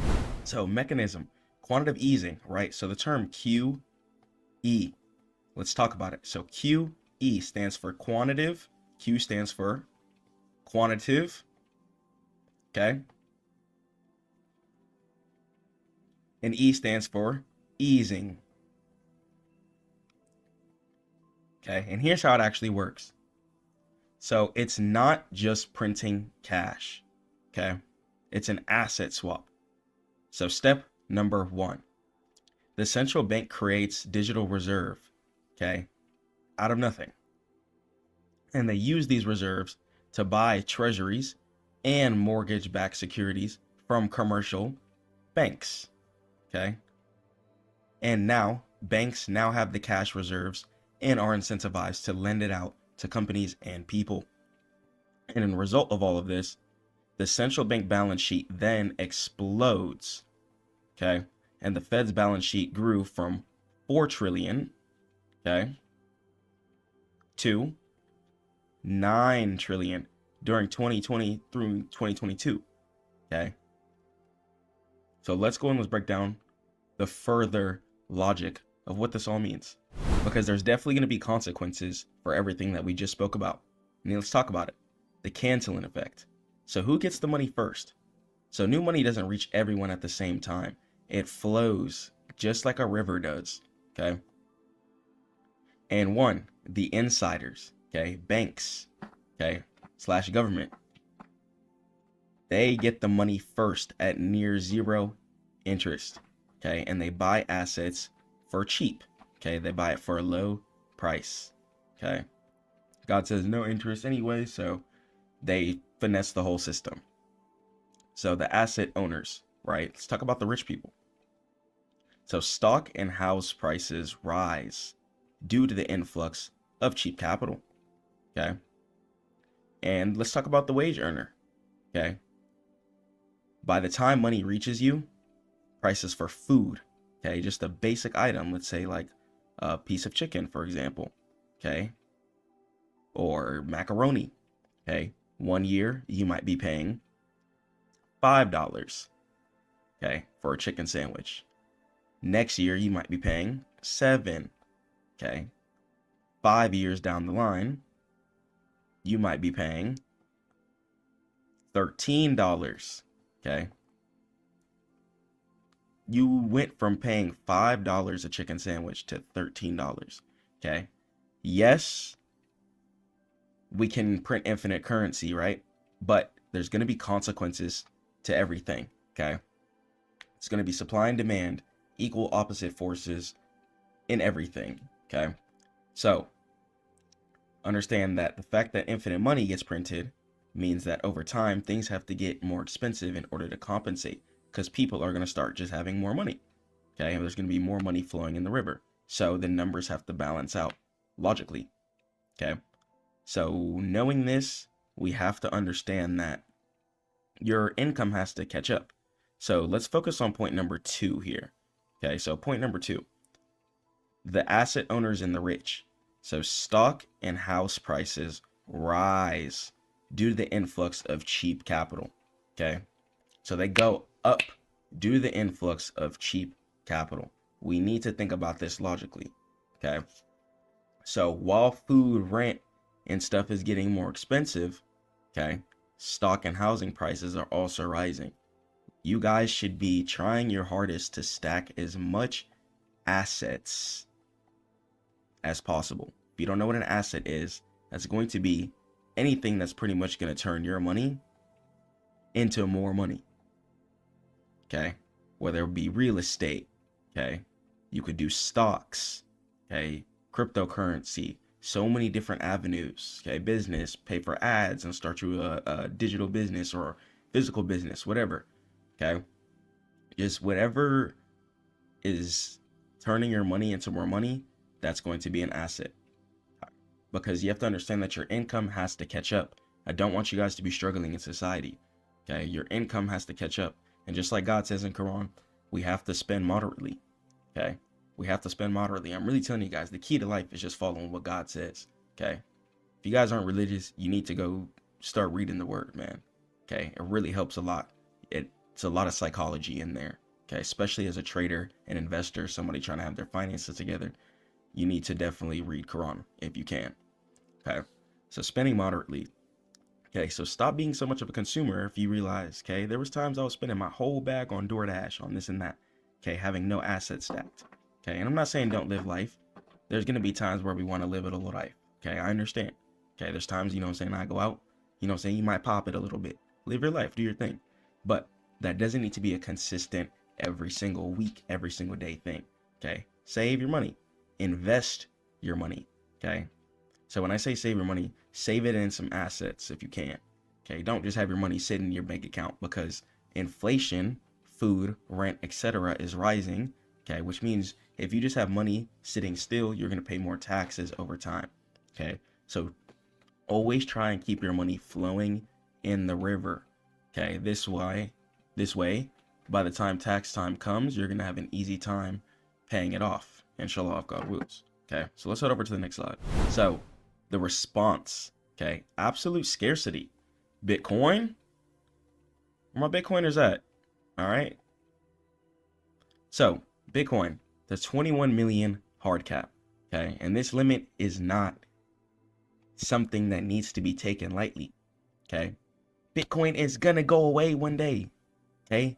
Bitcoin is not infinite, okay? It is not infinite, okay? You need to understand that it's a resource that is going to expire, okay? That in itself, that alone gives it value, okay? So there's 21 million, okay, Bitcoin that has to be mined until it goes away, okay? Depending on when you're watching this video, you should be able to do a quick Google search to see how much Bitcoin is left, okay? People are starting to buy hundreds of millions of dollars worth, including the US government. So check your watch, okay? Because time is ticking, okay? So this limit is not a promise. It's math, okay? It's enforced by tens of thousands of nodes globally. To change it, you would need to convince the entire network to devalue their own wealth, which would be practically not something that people will be wanting to do, okay? And there's a whole decentralized consensus behind it. So that word decentralized, okay, you might have heard of it. Let's talk about it. Decentralized means no banks, okay, control anything, okay? No banks control anything. What it is all peer to peer, okay, which means person, okay? So we got Joe, and then I'm going to go ahead, and we got Jack, okay? So we got Joe and Jack, okay? Joe lives in the US, okay? And Jack lives in China, okay? Joe hired Jack to do some work for him, okay? Joe hired Jack to make some ads for him, okay, for his company, okay? But he's in China, though. He's in China. Keep that in mind, guys, okay? If you're trying to wire transfer some money to somebody in China, okay, or somebody in, let's say, Africa, okay, for example, okay, because I know China has some cryptocurrency laws and stuff like that. So let's say Jack is in Africa, okay. So Jack is in Africa, and you're trying to send some money to him, okay. He's making some ads for you. He's trying to get his paycheck. And what's a good way to pay him? Okay. Might be a little difficult to use PayPal. Might pay a lot of transfer fees. Might pay a lot of this. Okay. Especially if you start trying to send large amounts of money. They might flag your account and be like, hold on, why are you trying to send so much money to somebody in another country? Okay. They might get questioned. And it's your money. Okay. Not cool. This is where cryptocurrency comes in. God is the greatest. Okay. So thank God crypto exists now. Okay, if you want to send some money to somebody that you hired in another country, your family, whatever, however much you want, whenever you want, okay, you can instantly send your currency. And that's the decentralized network. Okay, that's the difference between centralized and decentralized. Decentralized, you can send it when you want, you can send it to who you want, and you can send it to where you want. Okay, whenever you want. Centralized, stuff works on times, okay? I'm sure you guys know that direct deposit time, okay? Waiting for that 6 a.m., waiting for that check to hit, okay? Certain times like that. That's the whole centralized system, okay? Cryptocurrency strikes that out, okay? And let's talk about an immutable ledger, okay? So once a block is confirmed, it is thermodynamically secured by energy, okay? Rewriting the history would require more energy than a medium-sized country could consume.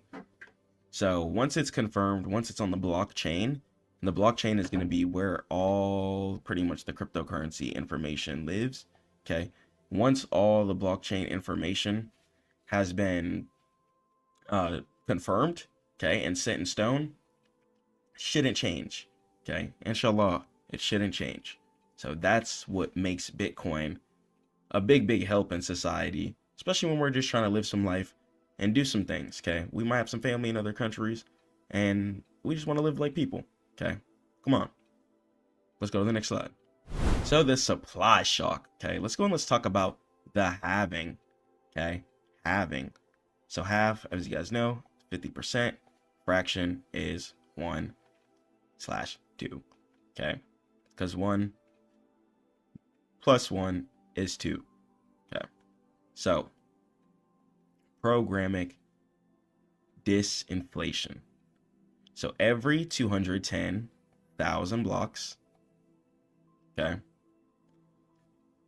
which happens every 4 years, okay, which is, yeah, pretty much how often it happens, the issuance cut happens by 50%. And this creates a predictable supply shock. So let's break it down. So pre-2024, the Bitcoin inflation, okay, was around 1.7%. Okay. Post 2024, okay, inflation went down to 0.85%, okay, which became scarcer than gold. Okay. And projections, if this math continues, by 2028, we should have the inflation at 0.4%, and then 2140, when Bitcoin decides to go away, which is by the time when people calculate, inflation will be at 0.0%, of course. So while the fiat supply accelerates, right, exponentially to pay the debts, Bitcoin supply decelerates, okay?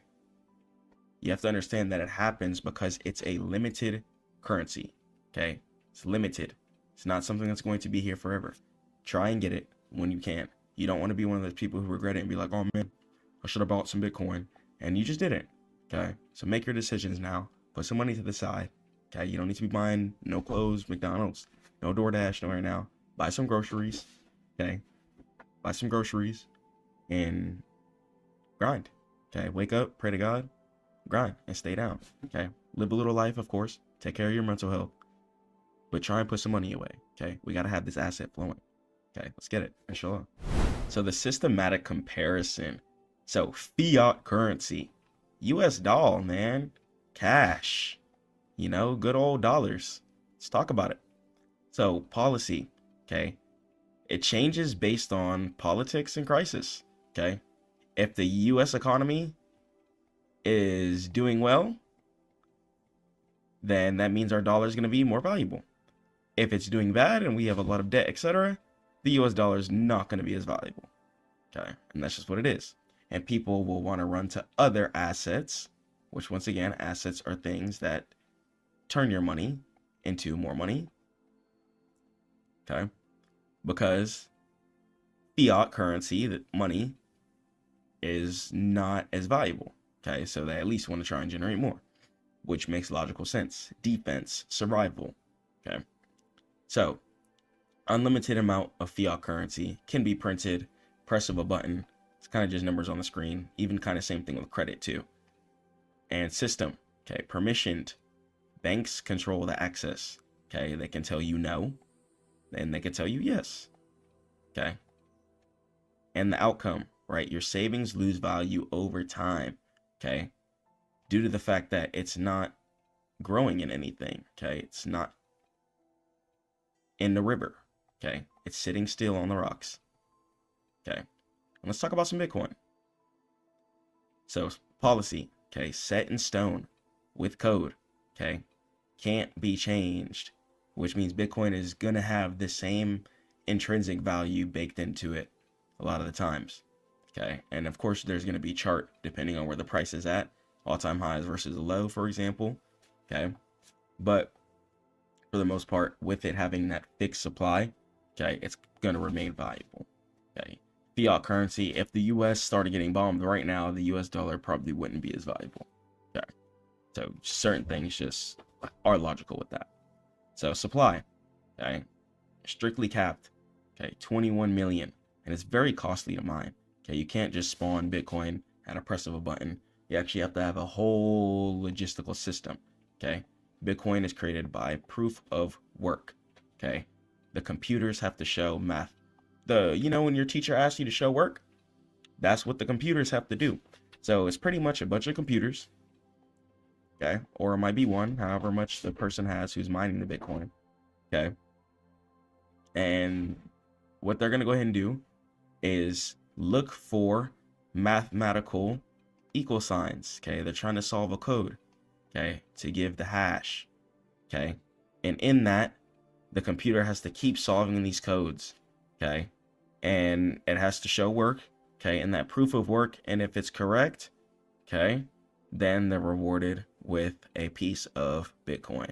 Okay. And then they keep doing that. And then every mathematical problem that's solved, then a Bitcoin gets created. Okay. And it's all solved by supercomputers. Okay. Could be very, very expensive to run depending on your country. Okay. So before you just go try and boot it up, look into it. Please do your research. Pray to God on it. Take your time. Okay. And it's open to all. Anybody can buy Bitcoin. Okay. You can buy some Bitcoin right now if you want. I don't care if you got $2. Okay. Get in that habit of buying assets. Try and keep yourself broke. Okay. Because what do you have your cash in your bank account for? Go buy some assets. Live off of credit if you can. And stay down. Okay. Keep doing that. And then when it's time to pay your credit, boom, boom, boom. And keep the money flowing. Keep it flowing. Okay. Don't stop hustling. Okay. I know life happens. Don't get depressed. Keep your head on straight, man. Okay. There's going to be things that go down in life. There's going to be times your emotions are going to be shook up. Okay. There's going to be times where you can't stack up. Okay. Your car might break down. Okay. Things happen in life. Okay. You might have to pay rent. You might have to pay direct deposit on a new crib. Okay. And rent. Okay. Depending on whatever it is, any situation, right? Hospital bills. Okay. Just pray to God on it. Okay. Pray to God on it and keep hustling. Okay. Don't get in your head. Don't get poopy pants and don't get depressed because you got to get to this money. Okay. I'm telling you, when you pray on it, you keep going forward. You keep hustling. Things get easier. Okay. But you got to keep hustling. Okay. After you pray, you got to keep hustling. Okay. Don't grieve. Okay. Don't get sad. Just focus. Focus. Okay. Don't take that money and indulge in food. No alcohol. Okay. If you're drinking, quit that. God says don't do it. It makes you weak. Okay. No alcohol. Take that money. Buy some assets. Buy some Bitcoin. Okay. Change up your lifestyle. It's really deep. Okay. If you catch yourself buying certain kinds of food, ask yourself why. Okay. Why? Why am I eating these Doritos? Why am I booting this up right now? Okay. When's the last time you had some vegetables, some fruit? Okay. You got to change your lifestyle. You guys are so obsessed with investing and trading, but we all have to realize that we have to change our lifestyles. Okay. This stuff takes money. Okay. It takes money to invest. So if you want to invest, you need to change your lifestyle up. Okay. Put some bread away. It's cool to stay down. Okay. It's cool to save some. Okay. Wear the same clothes for weeks if you got to, but you know how much Bitcoin you have in the stash. You know how much assets you have stacked up. Who cares what anybody's saying? Okay. Because if you want to get to this Bitcoin, it's going to take a certain level of discipline. Okay. It's going to take a certain level of staying focused. Okay.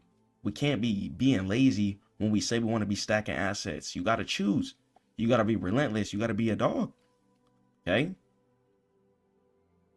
So before Bitcoin expires, I don't want you guys to be like, man, I wish I bought Bitcoin. And it's like, that's not how you want to go out. Okay. Leave something for your family. Okay. And take care of yourself. Inshallah. So let's go. Let's head over to the next slide. So the hardness of money, right? Stock to flow. So why hardness matters in the first place? So money is a technology for storing time and energy. And hardness measures how hard it is to produce more of it. So let's talk about the S to F ratio. Okay. And the existing supply, okay, divided by the annual production. So let's talk about the real estate, right? High S to F. Okay. Because real estate is pretty hard to build. Okay, you need a whole crew of people. Stuff could be changing now though, because they do have houses that you can just drop on a plot of land. Okay, that's like carried by a giant truck. Okay, so it really depends. That could change as humans develop more innovative technology and ways to get housing quicker. But as for now, real estate is pretty hard to build. And let's talk about gold, right? So gold takes about 60 years to double supply. Okay.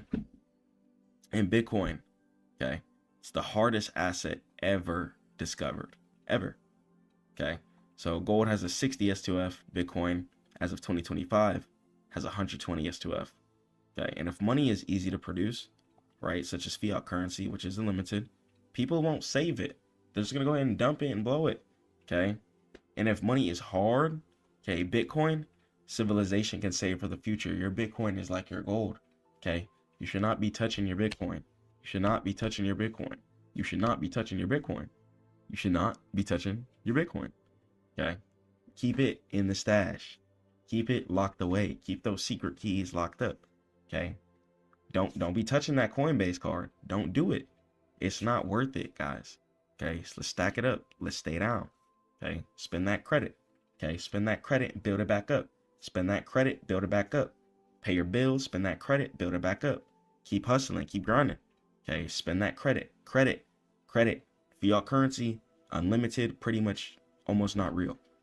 But think something like Bitcoin, okay, something like real assets like gold, okay, that there's limited resources and actually exist, okay, whether you're buying the gold, ETF, etc., just understand that investing into assets that have value are going to be a lot more worthwhile than hoarding fiat currency for no reason.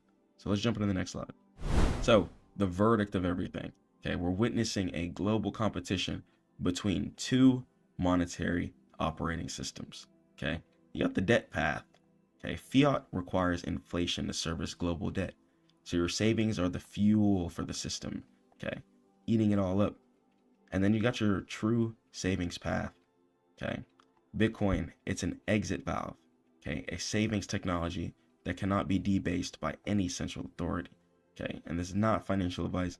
Do your own research, okay, do your own research, okay. I'm not saying go take all your money, dump it into Bitcoin, but do your research, check it out, okay, check it out and do your thing, okay. Stay prayerful to God, keep grounding, head over to stackmode.net for all trading education, and I'm going to catch you guys in the next one. Peace.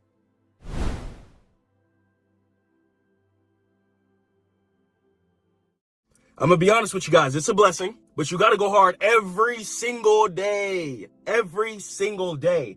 That's why I got myself my TAP digital business card, which you guys can get in the link in the description below, stackmode.net and CEO Turbo. And everywhere I'm at, yo, do you do business? Yo, do you have a website? Yo, do you trade? Yo, do you invest?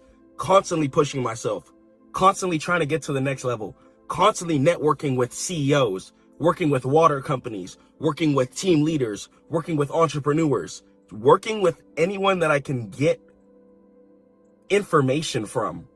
Because every single experience, whether it be you posting a video and seeing how it did compared to the last video you posted, whether it be a business interaction, whether it be a business deal that you're closing, you gain some information, and that's what's going to get you guys to the income level that you want to get to.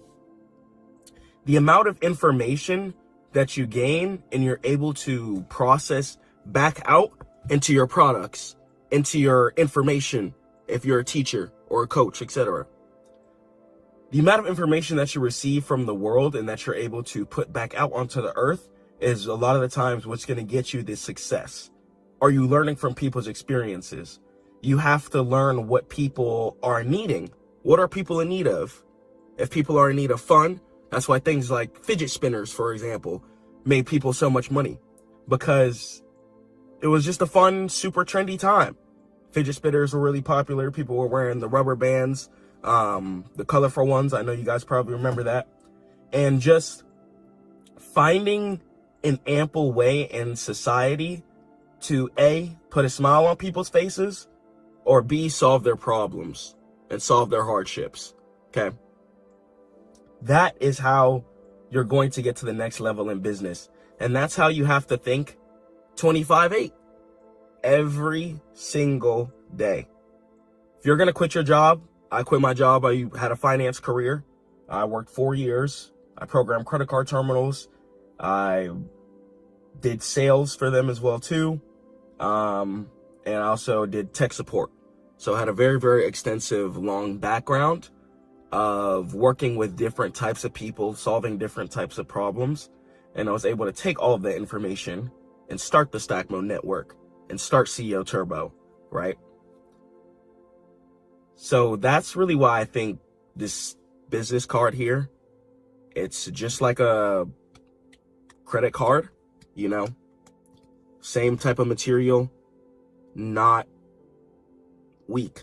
You know, a normal business card, so you guys get 10,000 of them. People aren't going to sit there and stop, look, type in each thing. Especially we got shorts out and stuff like that. People's attention spans are sadly getting lower. So you have to know how to prioritize people's success, even with the current trends. So if the current trend, you're noticing that people don't have patience, then create a product to help them gain more instantaneous results. You could literally go up to somebody's phone, boom, tap it, or you can go ahead and scan this QR code here. And then from there, all your social medias pop up, your website, you can add your contact to your phone, and it makes it really, really simple. Okay. So that was a piece and a gap in human society that I saw an opportunity for me to push my product towards. And you have to think that way every single day while on the side, while I'm coding apps, while I'm pushing websites and building websites for CEOs and clients. You got to work overtime and posting content and getting fly. God is good. Alhamdulillah. But you know what I'm saying? Getting fly. It's effort you got to put in every single day. I'm not sitting in this 2-seater coupe right now because I just sit on my butt all day doing nothing. I'm working hard, praying 5 times a day, trying my absolute hardest, going hard, reading Quran for wisdom, talking to different people for wisdom, using my income as an engine. That's why I created CEO Turbo. I want you to be able to accelerate your business and create your income engine. Make sure it's always flowing. Keep putting gas into it. Keep putting gas into it. Keep investing in my stocks. Keep investing in my crypto portfolio like I've showed you guys. I just want to show you guys how to boss up, how to be a CEO. I feel like things nowadays are way too cryptic. People are just showing you guys flashy stuff, and you guys aren't really getting the real raw education or the real raw standpoints of things. That's why I want to come on here and bring real authenticity, bring real genuineness, and just tell you guys the real. There are days where it's extremely frustrating, you know, figuring out all your LLC stuff, getting all your paperwork together, setting up your business bank accounts. There's times where this stuff can get frustrating, but the thing about business is that it's a day by day, brick by brick, based effort. So if you go hard every single day, you try and stack as many bricks as possibly can, then you're going to be able to get to the success that you want to get to quicker, if God wills. Okay. But the more that you procrastinate, the more that you just keep those ideas in there and don't actually get them out to the world, the longer things are going to take, the harder it's going to be for you to actually progress. And it's going to be frustrating the older that you get to. You don't want to run into a position where you're like, oh man, why didn't I go harder back in the day? Go hard now. Go hard now. I don't care what age you are. I don't care what position you're in. I don't care how much income you have. Go hard now. There's so many ways in order for you to generate income. You guys can cold DM people on Instagram. There's contact buttons on so many different social media pages. You guys can code websites. You guys can code apps. Put them on the App Store, start getting paid that way. It's so easy to drop music if you want to be an artist, a singer, or a rapper.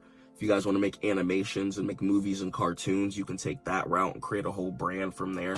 Think about The Simpsons. Simpsons have mugs, pants, shirts, hats, etc. just based off of an animation series. There's so many different routes and avenues you could take in today's generation. It's actually really, really fun.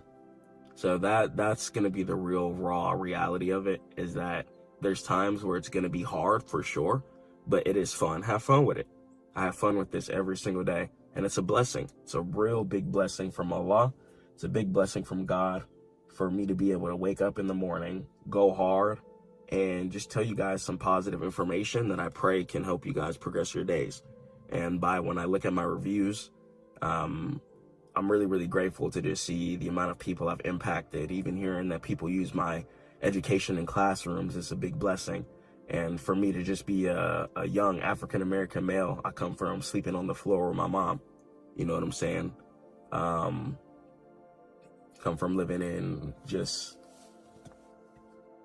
times of solace, just by myself a lot. You know, mom worked really, really hard, and I love her to death. You know, I give her whatever I can and just try and run it up for her, because she really showed me that hard work beats everything else. I don't care how tall you are. I don't care if you don't speak the best English or the best speech. I don't care if you have a speech impediment. I don't care if you're disabled. I don't care if you think you can't do it. I don't care if you have people hating on you. I don't care if you're going through traumatic events. I don't care if people are trying to dim your light. I don't care if people are trying to shut you down. You gotta go hard, man. Take all of that and transmute that into your work and go hard. You guys can absolutely do what you need to do. And I don't care where you're from. I don't care what your background is. I don't care what people have told you. Whatever God put inside of your head and in your heart, you gotta put that out into the world. The house that you're sitting in, somebody had an idea. Somebody had an idea like, look, I'm gonna build this house. I'm gonna build this house, and we're gonna go ahead and I'm gonna have people living in it. And that's what they did. So I'm telling you guys, we can do some monumental things. God is good. Alhamdulillah. And I just want you guys to succeed, man. But you can't succeed if you're just wasting time sitting there scrolling all day, looking at memes. A lot of people tell me, yo, Chris, I want it. Yo, Chris, I'm trying to go hard. Yo, Chris, I'm trying to get to the next level. Some people even pay me to give them education. And guess what they're doing year after year after year after year? The same thing. And it's pretty sad. It can be pretty sad. I'm going to be honest. I'm quite an emotionally intertwined person, not an emotionally sporadic person. I don't really cry too much and stuff like that. I'm a human being. I go through my things. But for the most part, I'm pretty hard. I just wake up, pray to God, give all my problems to Allah. And I just keep grinding and keep focusing and just keep staying steady. But the times when you're going to feel doubt, the times when you're like, dang, I'm going hard, why am I not getting results? You might be flat. You might be on $0, going as hard as you possibly can. You got to just hit that prayer. You got to pray to God. You got to ask, one, for forgiveness for any bonky stuff you might have did in the past. And two, you got to just ask God for strength and discipline. You know, when you have the strength and the discipline and the wisdom also too, that's what I try to pray for. Strength, wisdom, and discipline. And for everyone that also worships God to be blessed with afia. And afia is just good things within the world and in the afterlife if God wills. So your prayers and your faith is important. It's important. It's important. It's important. It's important because people don't bet on themselves. I'm realizing people spend 40, 50, 60 years at the job, still don't get what they really want for real, and then turn around and be like, dang, why didn't I bet on myself and take the risk? So you can't be scared of anything but God. God should be the only thing that you fear. Not humans, not no failure, you're going to have to get out of your head. If you're going to go forward in business, you got to get out of your head. That's going to be the main thing that you have to do. You got to get out your head. You can't think like you in business as well too, because what you're interested in, someone literally might despise, and what you might despise, that might be someone's favorite thing. Okay. So there's some people out there who sell bricks, who sell clay, who sell wood. They may not care about that, but they do it to feed their family.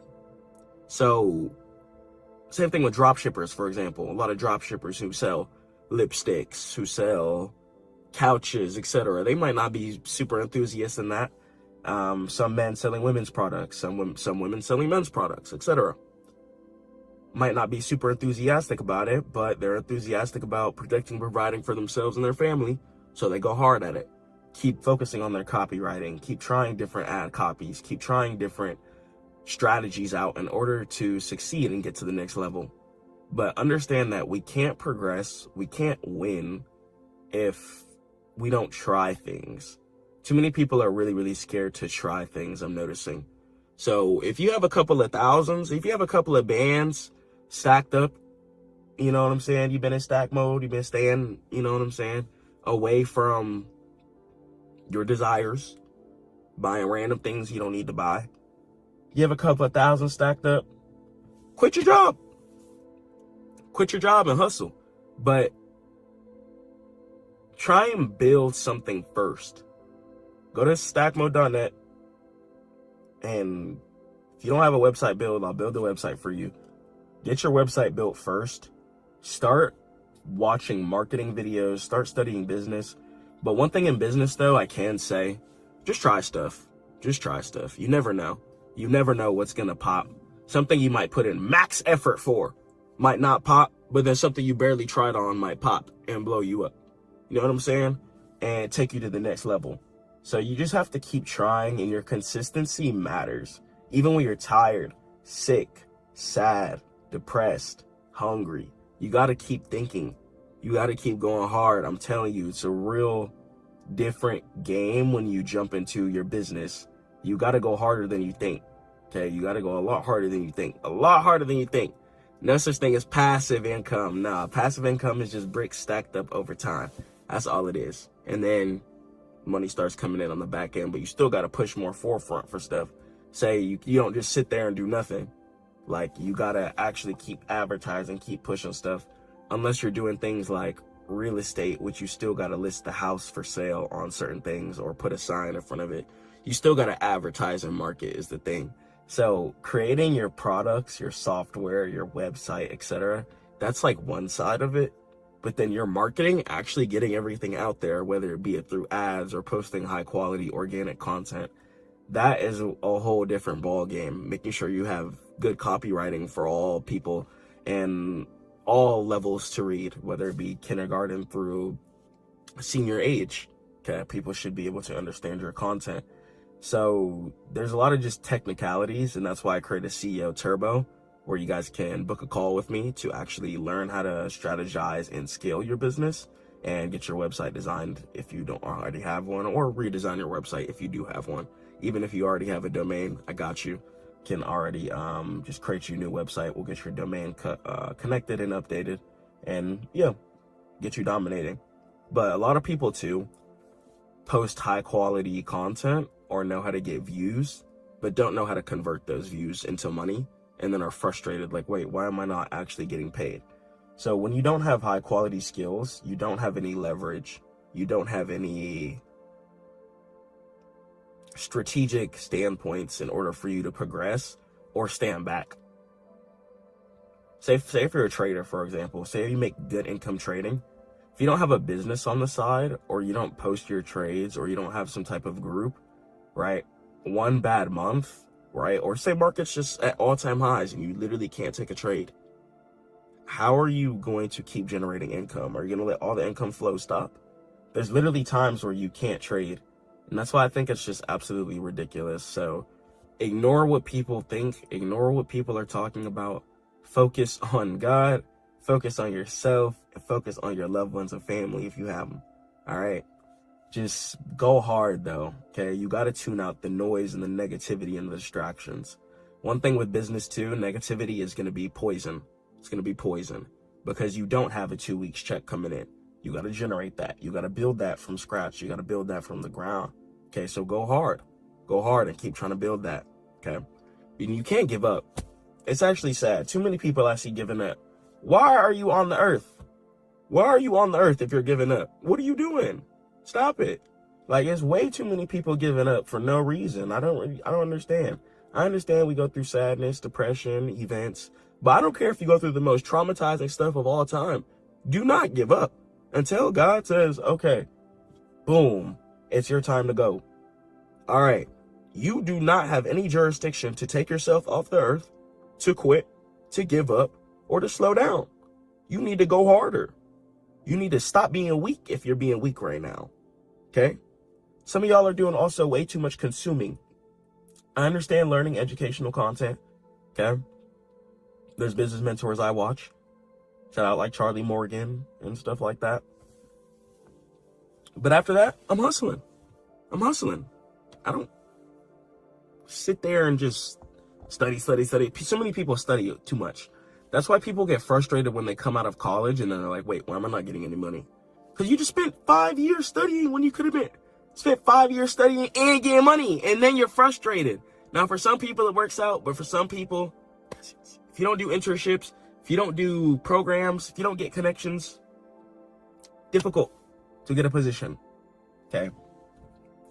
Talking to somebody who did corporate, who scaled through corporate, started as tech support, scaled through, went to an activations level position, and started just grinding and kept climbing my way up.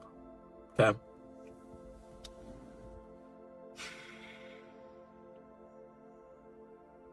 Y'all check these out, man. Shout out my mom. My mom got me these. When you're doing business too, your presentation. That's the reason why I show you guys that.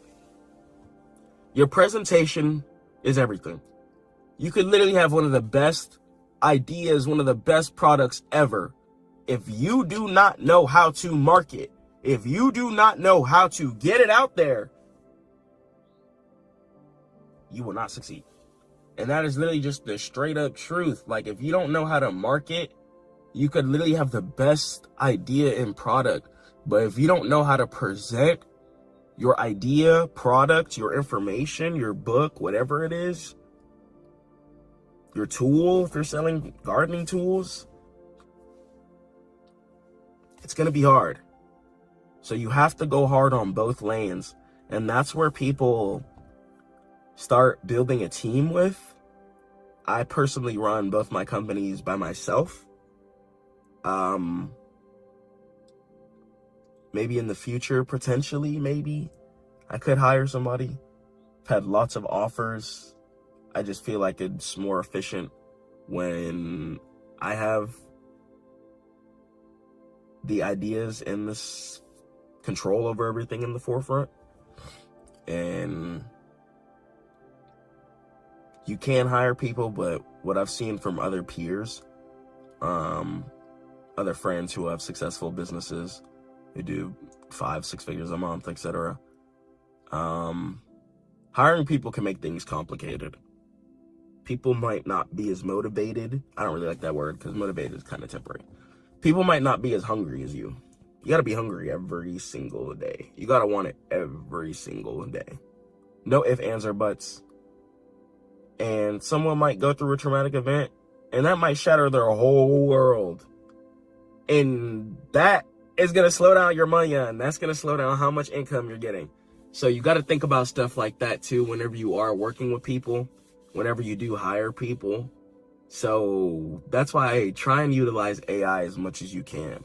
That's why in the Stackmode Academy, I teach you guys how to use AI, and on the channel, just because knowing how to use AI properly is going to be really, really important for just being as productive as you can and as efficient as you can, especially if you're a solo business. I don't care if you're trying to do software as a service or a product based company, or you mow lawns. Doesn't matter. Try and use AI as much as you can. Try and use AI to make like your flyers so that you can go plant things in the ground so people can drive by and see like, oh, they mow lawns, boom. You know what I'm saying? Push hard. Push hard. Once again, your digital business card. This right here is, yeah. Get this, man. Stackmode.net or ceoturbo.com. Get this now.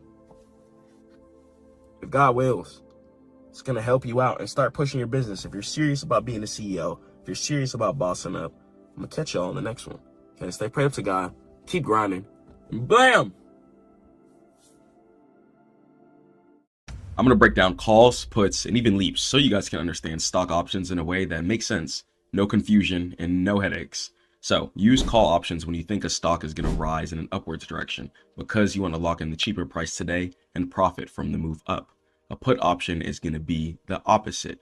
It gives you the right to sell a stock at a certain price, and if you think the stock might fall, puts lets you profit from that drop or protect your portfolio from taking a hit. You can also do something called hedging, which is the main thing options was created for, in which you could place a bet in both directions.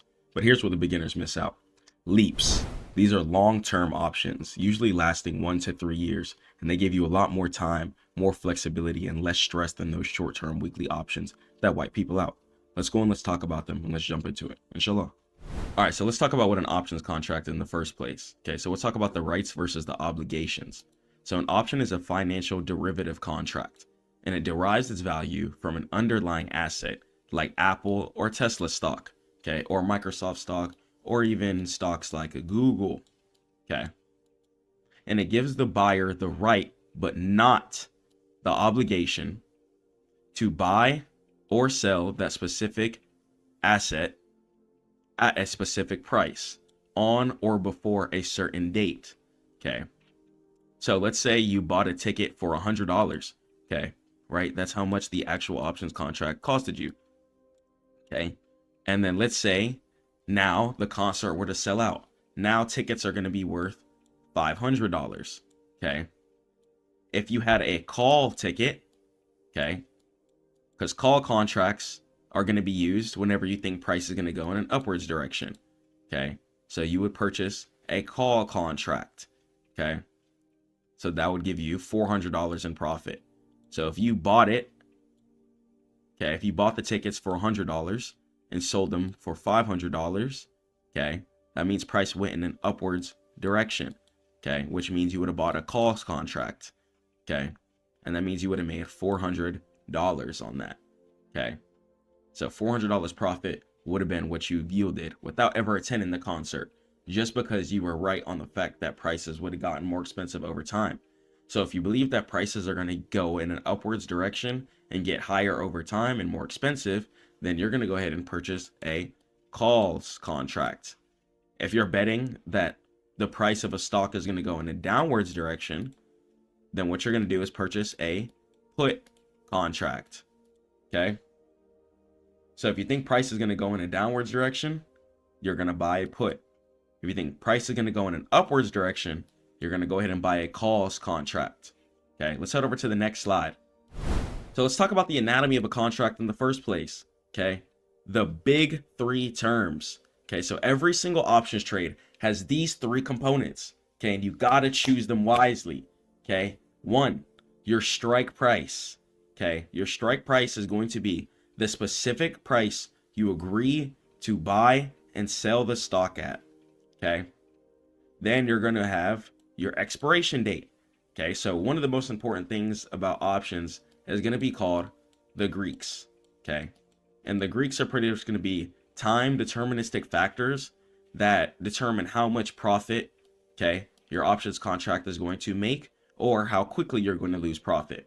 Because remember, on options, you're buying and getting paid for an educated guess. Okay, it's not fully ownership like buying 100 shares. Okay, you're buying the educated guess and getting paid off of that. Okay, so every educated guess is going to have an expiration date to it. Okay, there's going to be a date where it's like, okay, if you're not right by this time, then your contract is just going to go ahead and expire. Okay, whether it be in the money or out of the money. Okay, in the money means that it'll expire and you would get paid. Okay, and out the money means that you would have lost money on your contract. Okay. And then premium. Premium is going to be the price that you pay for the options contract today.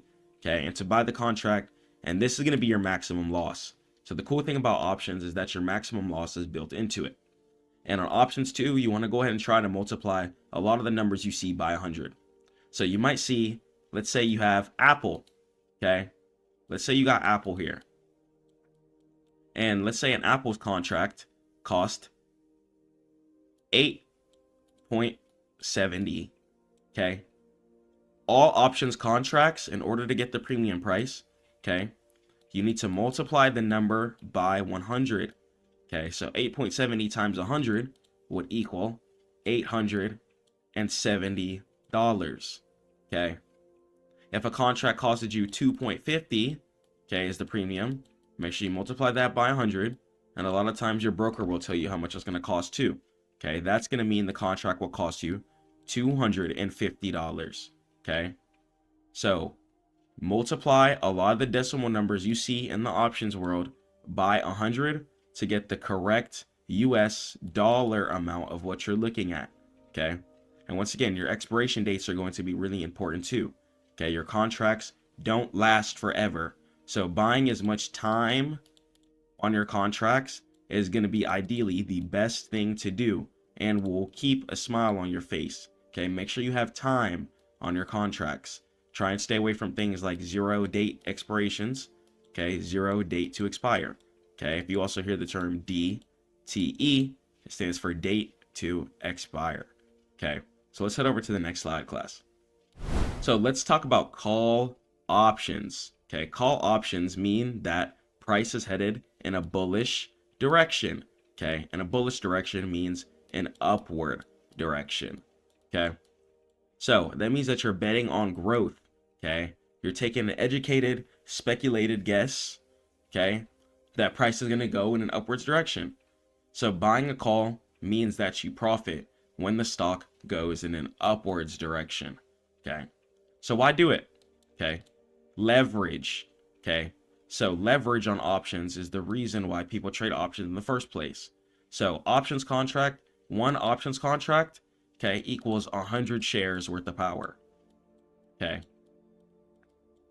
so one contract, okay, equals 100 shares worth of buying power. Okay, so to buy 100 shares of a $200 stock, okay, that means it would cost you 20K. Okay, but to buy one call option of those controlling shares, it might cost you only 500 to 1,000.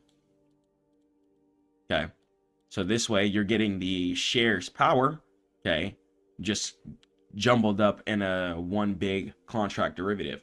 And it's cheaper because it's not giving you actual ownership, but what you're getting paid based off of is this directional skill.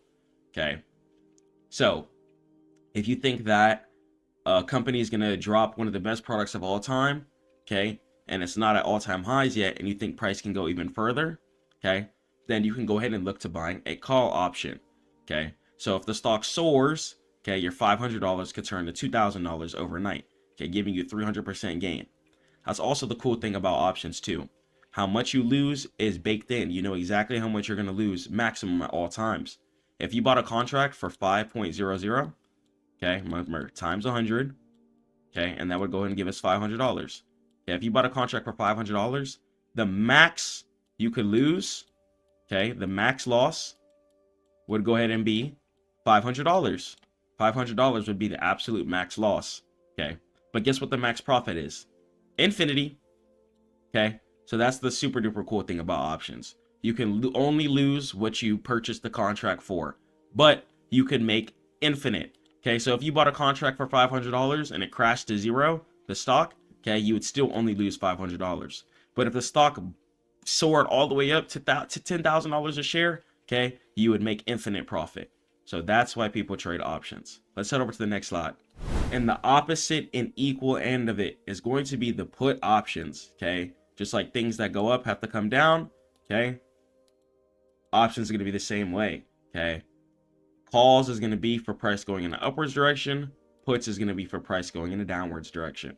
Okay, and that means that you're betting on a crash. Okay, you think that price is going to head in a downwards direction for a bit. Okay, and buying a put means that you profit when the stock price goes in a downwards direction. So let's say a stock price was $40, okay? And you think price is going to go down to $35.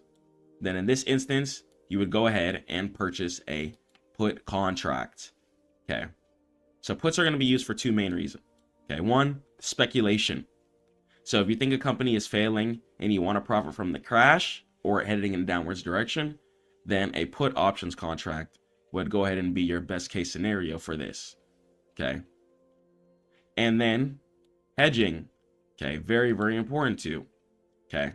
So insurance, let's say you own 100 shares of Apple, okay? But you're scared of a crash, okay? So you could go ahead and buy a put contract. So if Apple actually does drop, okay, the put contract makes you money, and then you could take that money and buy more shares if you'd want to, okay? So options was created so people can speculatively trade, okay, and hedge. And hedging means that you could trade at both directions during the same exact time, just to manage any type of balance or any type of other asset classes you have held. Okay, let's head over to the next slide. All right, so let's talk about the pricing trap, okay?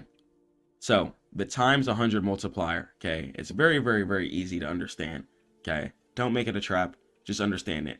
Okay, just understand when you're looking at options contract, it can be a trap though if you think a contract costs like $2.50. You're like, oh, the options contract only costs $2. Like, no, it actually costs $250. Okay, if you see an options contract cost 10.00, that means that that contract has to be multiplied by 100. Okay, and that would go ahead and give you 1,000. Okay, even if it's a decimal. Okay, if you see a contract for 0.75, you still have to multiply that by 100. Okay, and that's going to go ahead and give you $75. Okay, if you have a contract for 3.35, multiply that times 100, and that's going to go and equal 335. Okay, you guys can either use your calculators or you can just look at the number with the decimal and just remove the decimal. Okay, just remove the decimal from your brain mentally, and that's going to go ahead and give you the actual number. Okay, so if something's 2.50, okay, just remove the decimal, 250. Okay, if something costs 7.40, just remove the decimal, it costs 740. Okay, so don't make the math too hard, okay, and don't get psyched out. Okay, stay prayed up to God for wisdom and keep going, even when things get difficult. Let's head over to the next slide. So time is going to be the invisible enemy. Okay, so let's understand what's called theta. Okay, so theta is going to be really, really important. Okay, so options are going to be like melting ice cubes over time. Okay, and you got to get paid before the ice cube decides to get melted. Okay, and they're composed of two types of value. One, okay, it's going to be intrinsic value. Intrinsic value is going to be the real value. Okay, it's going to be the stock price. Okay, and then the strike price. And then you're going to have the extrinsic time value. Okay, which is going to be the hope value. Okay, and this decays every single day due to the fact that we are trading in melting ice cube. Okay, so as you get closer to expiration, the time value accelerates to 0.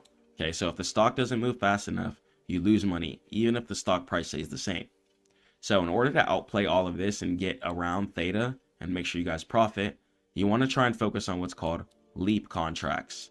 Okay, leap contracts are going to be contracts that expire between 1 to 3 years. Okay, because you want to try and play your options like you're holding shares. Okay, you don't want to try and play your options real quick. No, because a lot of times you're going to lose like that, and it's not going to be worth your initial investment. It'd be worth it to go play futures if you're just going to play that short of expirations.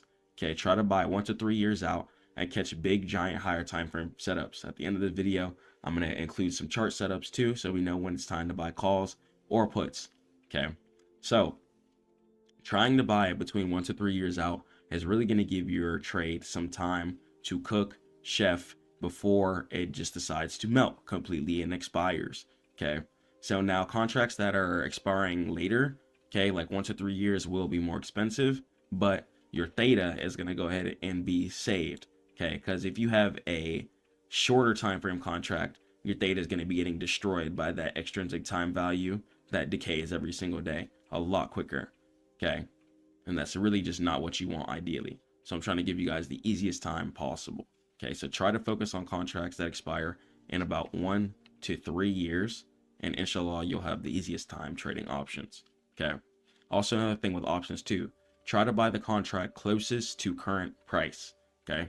So if an options contract is costing, okay, or let's say the current share price, right, is $70 a share. Okay. You want to try, and you think price is going to go in an upwards direction. Okay. Let's say you think price is going to go to 80. Okay. Even though you think price is going to go to 80, the best contract to buy would go ahead and be a 71 call contract. Okay. A 71 call contract would be the best contract to buy. Okay. You want to try and just buy the number 1 up. Okay. So if the number is going to be current price is at 60, okay, and you think price is going to go down to 55, okay, the best contract to buy would be a 59 put. Okay, that would go ahead and be the best contract to buy. So even though we're going to close at 55, you still want to buy the number 1 below since you're buying a put, or the number 1 above if you're buying a call. It's going to give your contract the best value and move the best. So leaps, okay, long-term plays, okay, leaps, long-term equity anticipation securities are options that expire in over a year, okay, or a year. Okay, they have less decay on them, making the theta very, very, very low. Okay, you don't have to stress about little daily moves going through it for no reason. Okay, and stock replacements, it pretty much mimics owning the stock for a fraction of the price. Okay, and you guys are still going to be able to hit some great take profits. Okay, and tax benefits. So even on crypto and shares as well too, if trades are held for over a year, then you get a lot of favorable tax-free treatment. And there's a reason for this. Okay, the markets are made to go in an upwards direction. So the more people they have invested, of course, there's going to go ahead and be tax benefits for that. They want as much money as they can parked into the markets, okay, because that's how the U.S. economy decides to flow and the U.S. stock market flows in the first place. Let's head over to the next slide. Okay, so calls, that means you're going to purchase them if you think price is going to go in an upwards direction. Puts, that means you would purchase them if you think price is going to go in a downwards direction. Theta, that's going to be the time clock, okay? And it's going to be a big piece on the melting ice cube, okay? Treat your options contract like a melting ice cube every day. And you want to get the most deep freezed ice cube that you can. And you do that by purchasing a leap contract. A leap contract is a contract that expires in 1, 2, 3 years, okay? And your risk is going to be whatever you purchased.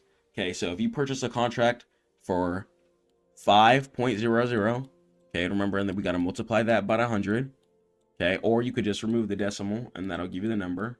So 500. So if you purchase a contract for 500, let your contract either hit your take profit or your stop loss is going to be that 500, okay, and only invest what you can lose. Okay, 100% loss is going to be possible on your contracts.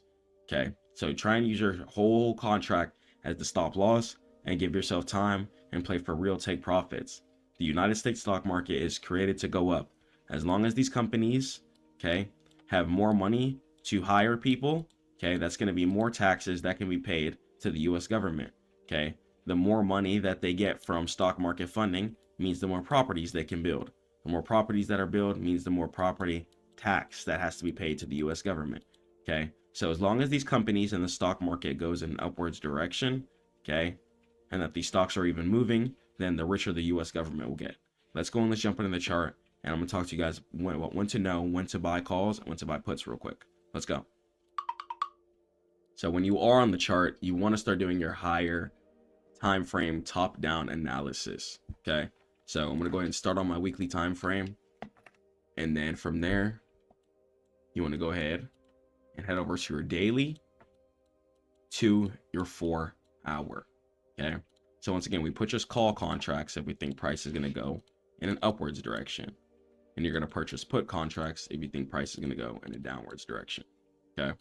So I'm going to start on my weekly here. So if I'm going to purchase a call contract, then that means that price can't be at all-time highs because I'm expecting price to go in an upwards direction. So if I have area of resistance above current price, okay, then that's going to go ahead and give me a window to purchase a calls contract. Okay. So understand that price a lot of the times will try and hunt an area of resistance above current price, especially after falling down. Market's going to work at higher lows and V's. Okay. So we can see market decided to make a low down here and decided to incrementally keep staring up in an upwards direction. Okay. Over time. Okay. And that's where I like to see market making a heavy area of support on my higher time frames, whether it be in my weekly, my daily, or my 4-hour. Okay. I know that price always wants to try to recover where it fell down from originally. So I would go ahead and just take the trade up till there. Okay. I would purchase a call contract since I think price is going to go in the upwards direction. Okay. And I would buy a year or two out. Okay. So I could buy January 2028 if I'm recording this in 2025. Okay. And if I see the current price here is 183.38, I could buy a 185 contract. Since I'm going to be buying a calls contract, I'm going to buy the contract that's going to be one above the current price. Okay. If I was going to buy a puts contract, okay, expecting price to go in a downwards direction, looks like this one hit take profit too. Okay. If I'm expecting price to head in downwards direction, then, you know, you could play, let's say I wanted to short till this area of resistance here. Okay, market's decided to fall right here. Let's say I'm expecting price to do something like that. Okay, if I want to short down to this area of resistance, same thing. Options by like 1 to 2 years out.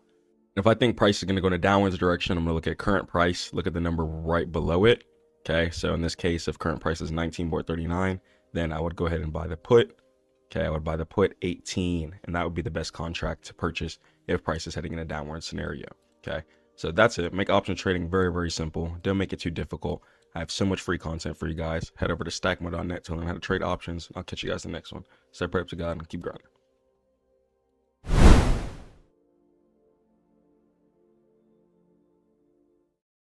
Yes, sir. Boom. Profit. All credit to God. So, one, very, very happy that I exited the corporate field. Business has been going well. Just been working on my SaaS. And I just want to let you guys know I wouldn't have any of this success without God. I'm on my 3rd read of Quran. And this book has really helped me push through a lot of depression. It's put a lot of things into perspective for me that's been going on within my life. It teaches you a lot about relationships, family, how people maneuver in this world. And it's just a lot of just general psychology in there. So yeah, about to go ahead and get started on the day. About to go ahead and push forward and keep grinding. So today I need to finish the client's site, get him shipped up and stuff like that. Just took a shower, so excuse the water coming down on my face. But yeah, what I need to go ahead and do is I need to get into the groove. So I just put on some drip for the day, you know, some good professional drip. About to go start my stream up and stuff like that and start working on the client site. So when you're making money online, you can't think of yesterday as, oh my gosh, that was the best day in the entire world. No, don't do that. Okay. Don't do that. Don't over glorify your profits. Like, don't over glorify the fact that you made $1,000 2 weeks ago and keep thinking about that. No. Think about how you can just make more money next time. You know what I'm saying? How you can make more money next time in a better way. I'm finna roll up a little bit of Wawa. You know what I'm saying? Got some loose leaves here. So yeah. Well, roll up while I talk to y'all. But yeah, man. Just another thing too, for any of you guys who do smoke the herbs out there, understand that you're the only thing that can slow you down. You know what I'm saying? If you're generally an already like inconsistent or lazy person, right? Smoking is gonna like slow you down even more. That's just gonna be straight up the honest truth. So if you're already a lazy person, someone who's not consistent, someone who doesn't know how to scale or build or be disciplined, regardless of like outside factors, regardless of if you're feeling tired and stuff like that, then I'm really telling you guys, like, this right here, even though it's getting more legal, everywhere, right? This right here, it can slow you down. And I'm just gonna like keep it completely transparent and honest with you guys, because you know we're here, we're real humans, you know. And that's why I did challenge myself to read Quran too, just because you know I don't drink alcohol, but God did create all the herbs, so I'm really really big on the herbs. I also take ashwagandha, a lot of ginkgo biloba as well too. Here's the chill pill. You guys can get this on Amazon, and some cordyceps and reishi mushrooms and stuff like that too. So yeah, I just want to be fully transparent with you guys, man, on like what I do, how I like actually live, and yeah, the things I like actually have going on. So mushrooms are really, really, really good too. There's a lot of different types of mushrooms other than the psychedelic ones, of course, but there's a lot of ones you guys can get on Amazon, and like the mental benefits is, it's nice. It's really, really nice, especially when you're off Rodila Rosa. It's like a natural antidepressant.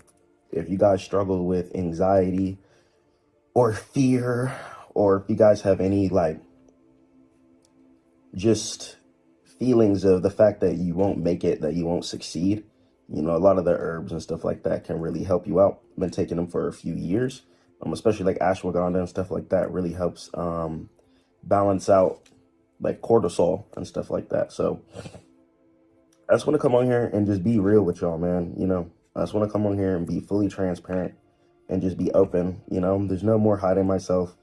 Tomorrow's not promised. So I've realized that the more transparent I be with you guys, that the more real you'll be able to actually feel me. You know, I'm just a real person trying to grind. You know, yes, I have acquired a little bit of success and a little bit of things, right? Asset wise, all credit to God. But I would not have these things without God. And there's also times where I'm extremely flawed too, you know? So just want to always be transparent with y'all. And just keep it real. You know what I'm saying? Don't let people dictate your life. You know what I'm saying? Don't let these humans dictate like what you enjoy. That's going to be a big piece of advice that I have to give you, especially if you're going to go into business. Do not let humans dictate like what you think success is. You know what I'm saying? If you think success is doing X, Y, and Z, right, and someone doesn't agree, then that's fine, right? But if that person continues to be around and they don't agree with what you think success is, then that could frustrate you. It really could frustrate you. See me rolling up, we good. Rolling up big John here. But yeah, that really could frustrate you. And I don't want you to be into the framework of where you are frustrated for literally no reason. Because people just around you don't see your vision, aren't believing in you. And that can be really, really frustrating, man. I'm telling you, it can be really, really frustrating. Growing up, was told that I just had to go to school.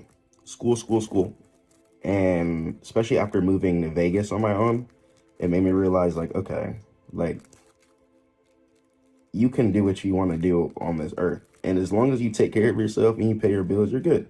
So just do what makes you happy. You know what I'm saying? Now, if wickedness makes you happy, you got to rechange that mindset. But if what makes you happy isn't harming anyone on this earth, you're not harming yourself. You're not spreading negativity. You know what I'm saying? That's you. Do that. You know what I'm saying? Because I just want you guys to just be happy on this earth, man. Like, tomorrow is not even promised. So just being transparent. And, like, I'm not going to be on here playing perfect either. Like, y'all might see me in the suit and the nice clothes and stuff like that. But I'm just a real human, man. I just wake up, I pray to God, and I just try and get to some cheese. Like, that's all I do every single day. I'm not in the business of hurting nobody. I'm not in the business of sliming nobody. I'm not in the business of like breaking promises or robbing people. You know what I'm saying? That's why I'm really adamant on my clients' success. I'm big on making sure that they can win. I'm big on making sure that they can get to the next level. I'm big on making sure that we're going to be able to succeed. You know what I'm saying? But how are we going to succeed if our mental and our mindset is not ready for the success? So we have to train our mindset. Okay, it's really important that you're consistent. The more consistent you are, the more your mindset is just built up. You know, the more consistent you are, the more your mindset is built up. So focus on consistency. Cut this off. Focus on your consistency and just watch how things translate in your life. That's really why I love praying 5 times a day. Islam really saved my life. Alhamdulillah, all credit to God. And I know what you guys might say, oh, but you smoking weed right now. Woo. In my opinion, and just like Quran says, God gave us all the herbs. This isn't an intoxicant to me. When it comes to getting drunk, that makes people do weird stuff. Makes people crash their cars, hurt people, do weird, immoral stuff. This right here has you chilling. Do not compare this to alcohol. Not the same thing at all. So I'm just, you know what I'm saying? Gotta stand on business with that for sure. So let me finish up this you feel me? Let me finish this up right here. But yeah, man. Just success. I really don't want to write 2 papers. I really just want to do one. I'm saying it's kind of unraveling here. I'm gonna get it though. But making money in a day too, like you can make like a band a day. You can quit your job, and it might not be immediately, but as long as you have good sales skills, like you can make a band a day for sure.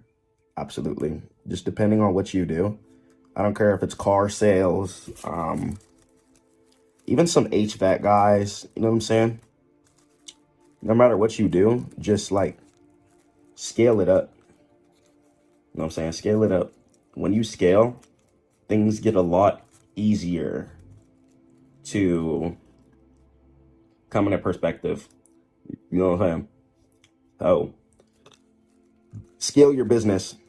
If your business right now, if you feel like you have a great product or you're building a great useful software or a great app, what you need to do is you need to focus more on your marketing.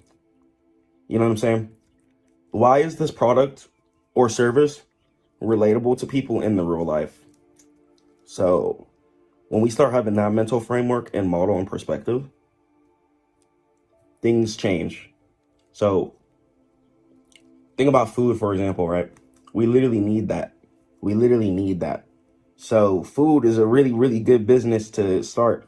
It's just about making your food the best. You know what I'm saying? That's why this is a good business too.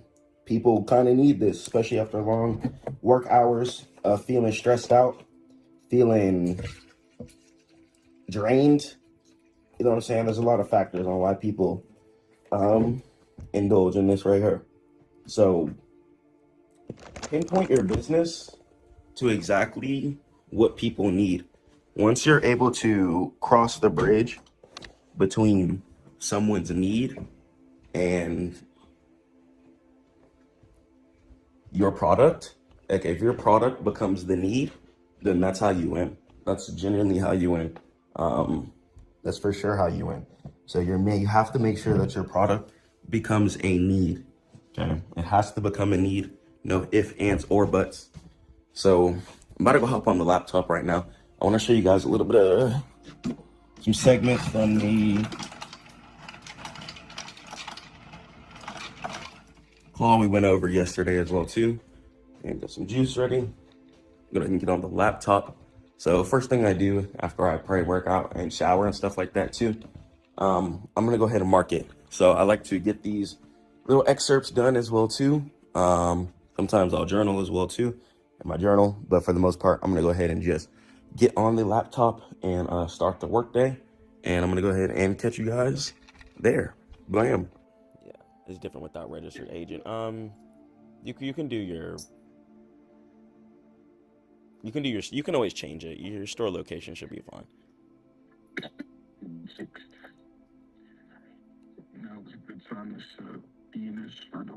All right, bet. All right, you bought it?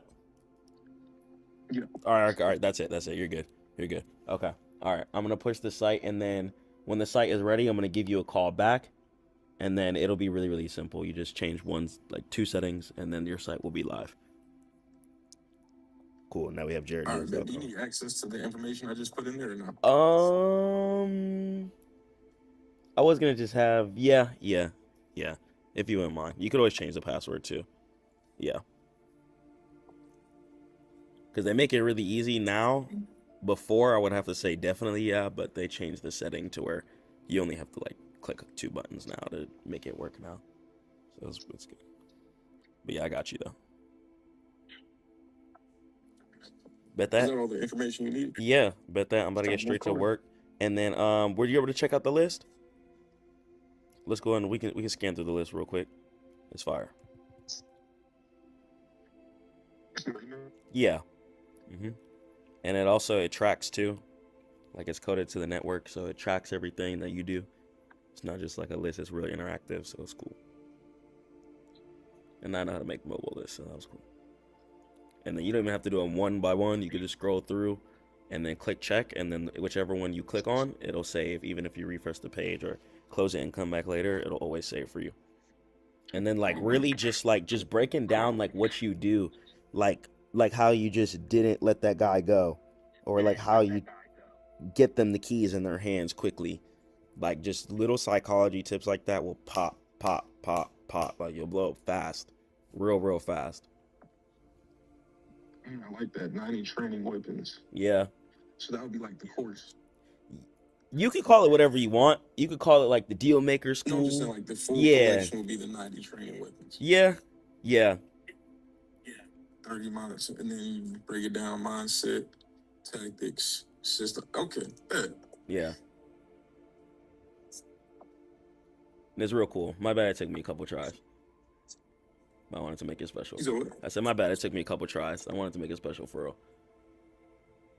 Yeah, make sure it's P. No, I mean that makes it extremely easy to break down though. Yeah.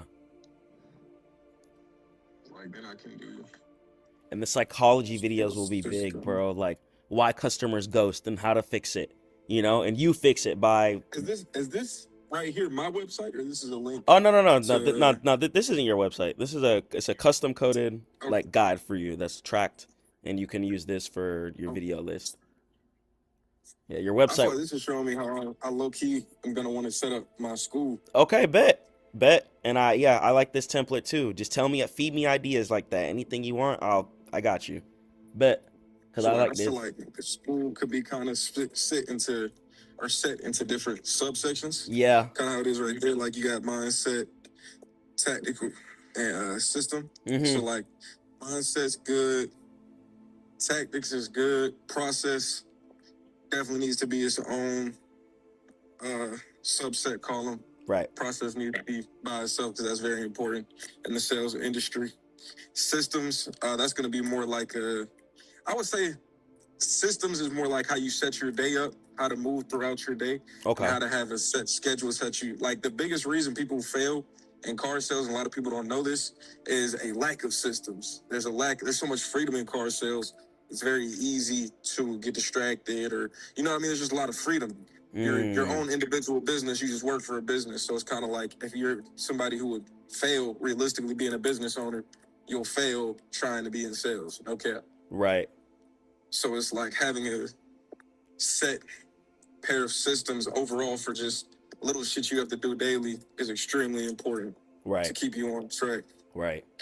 So I thought that would be good. Some cool little and then of course I do a deeper dive into each one of those subsections. Mm-hmm. Did you need any help? Terry? He is he was out here a second, but he can phone. You doing all right today? I am. How are you? You got your hair done?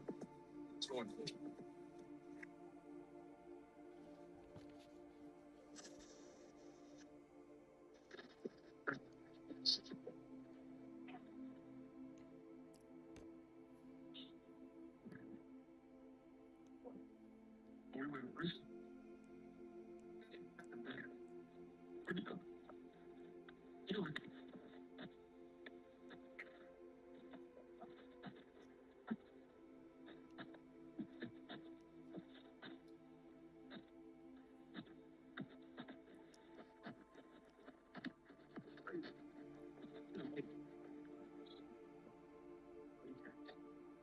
She's in the new X3 done.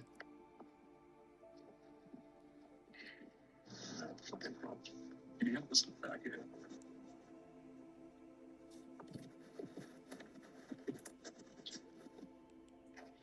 She's outside.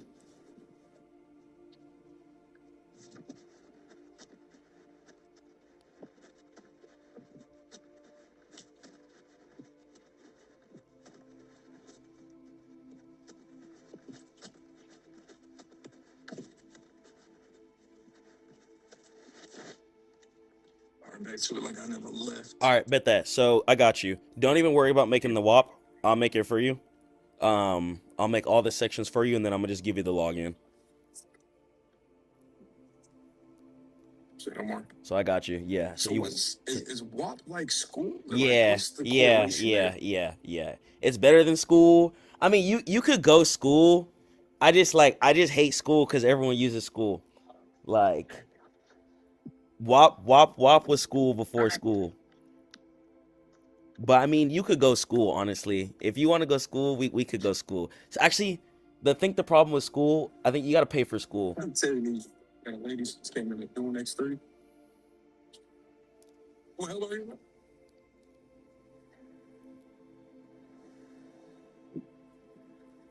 Wait, school free? I swear niggas be going through shit, bro. Like, this nigga looks so depressed. Yeah, I'm gonna go. Really great. I'm gonna pray for my brother, man. No, I'm bro. I think the problem with school, I think school, you gotta pay for school. That's so what. you would wait until the community got bigger and then moved over. Well, I mean, WAP is bigger than school. Oh, really? Yeah, WAP is huge. You make enough sales on WAP, they'll like fly you out and like here's the WAP YouTube channel here.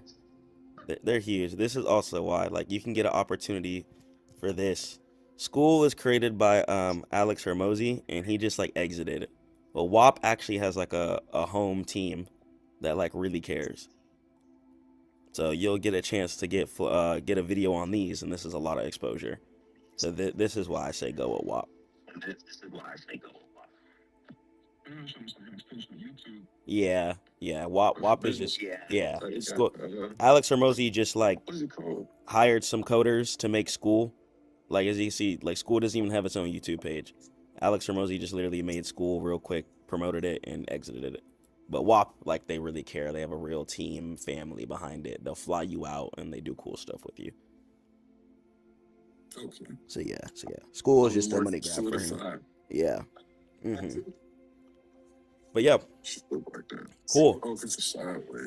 So bet that, man. We got the domain. I'm gonna go ahead and keep getting to work. I need to finish this stuff ASAP and get everything launched, get the WAP created, and yeah, I'm gonna go ahead and work on some animations and stuff like that too. And then yeah, let's get this stuff done, man.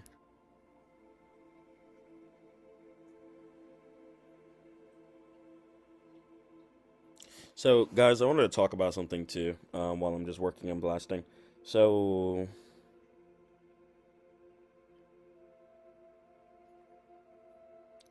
like as I'm using Stitch and AI and stuff like that, right? I want to study more of the actual psychology of the sites. You know what I'm saying? So I want to get down more psychology of this. I want to actually get down like retention, and I want to get down. Yeah. Okay. All right. Let me think a little differently here. Certain things like animation cursors or like eyes or like maybe like a wheel, like things need to be specified for the site. I need to be going harder than that. It can't just be boring landing pages. You know what I'm saying? Let's increase conversions as much as possible by making sure we have animated sections. And you see a lot of people going super duper hard with these 3D animated sections, right? But then check out something like Supabase, for example. You head over to like a Supabase, very clean SaaS layout. You know what I'm saying? Even just the Google interface we use, very clean on Supabase. You have nothing but just clean examples here. Very simple CSS. And I'm telling you guys, the sites that compensate with 3D animations, you're actually going to get less conversions. It's not going to be as safe because I'm telling you, when you're on slower Wi-Fi, and for example, when I was in Vegas, for example, I was on T-Mobile for like a week or something like that, and I noticed that my site literally wasn't loading quickly, and that was bothering me. That was ruining conversions, and as soon as I changed it back, started getting bookings again. Okay, so your site can't be over animated. Try and stick to SVGs too.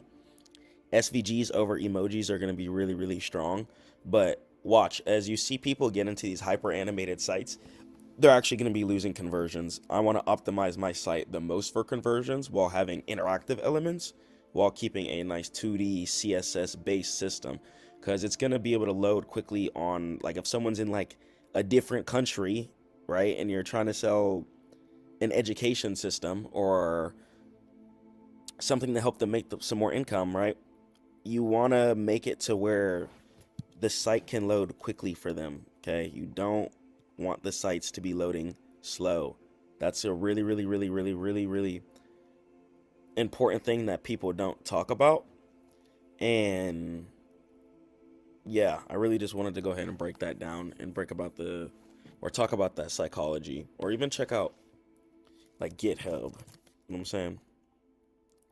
Look at these most popular sites. GitHub is still 2D. You know, even though they have Copilot, you notice that the whole layout of it hasn't changed one bit. You know what I'm saying? So I'm starting to realize that these over animated sites are going to be getting less conversions. They're going to be ruining your conversions. And I'm actually really, really excited to talk about why 2D CSS is a lot better than 3D CSS.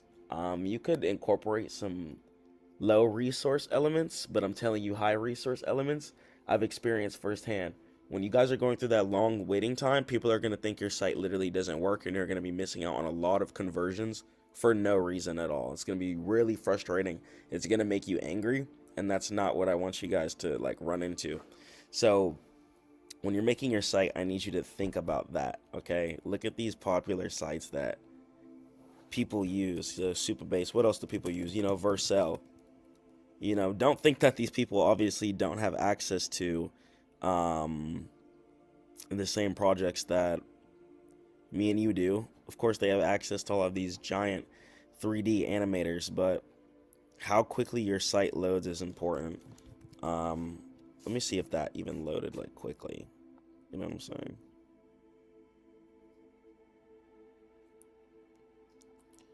Okay. So that's that. Just like fresh. How quickly does it load? I feel like, yeah, my site is clean. I feel like some things could maybe potentially slow it down, but the amount of money you can make with just a simple 2D site, I'm telling you, it's really what you want.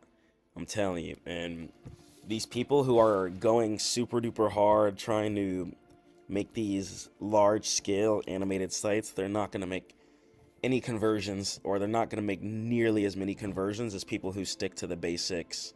If you do go animations, you know, you go simple animations, right? Nothing catastrophic, nothing crazy. Even Vercel, I don't even know if Vercel has animations on the site itself. I see the navigation bar. Yeah, the navigation bar clearly has a hover. Some buttons have hover, underlines, really just hover, underlines, white borders. Very, very simple. So stick to the simple stuff. Study CSS so you guys can know how to quickly come into the files and edit what you want.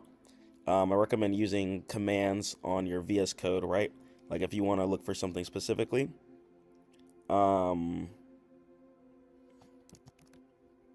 Like if you want to look for something specifically, I recommend you do Command Shift H, and then from there you're gonna have a search function here. Okay, then from the search function, you can actually look for what you want, and then you could continuously, you know, go from there. So if you wanted to look for something on your site that was specific, or you wanted to change all types of border buttons or styles, just get really, really good. So AI, I'm not saying throw it out the window completely, right? Don't throw AI out the window completely. Mix it up. Mix it up with things. You know, you can throw in a Google Stitch idea, right? You can have a Stitch idea. Take your Stitch idea, right? So from here,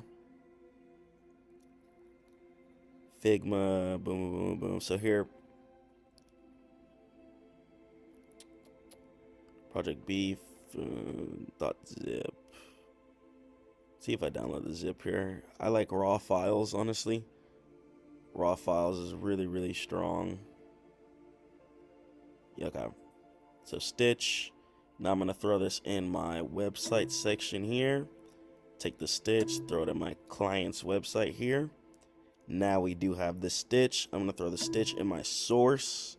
Okay, so I'm going to throw it in the source. Then from there, I'm going to go back to my VS Code. So I'm not throwing AI completely out the window, but what I'm doing is I'm using AI, incorporating that with my coding knowledge at the same time. So the fact that I know how to edit certain text, if I don't want this to say Jarrett the Deal Maker, you shouldn't have to ask AI to change a piece of text for you. You know what I'm saying? You should know how to get on the page, get to where you need to be, and make the change that you need to. You shouldn't have to ask AI to make a very simple change on something. You know what I'm saying? Just try things out. See what you like, and just make sure that the site functions how you would want the site to function. You know what I'm saying? So test it out. You guys can use it for prototypes and stuff like that too. You know, see how stuff works. I think it's really cool when you're adding just simple, look at that.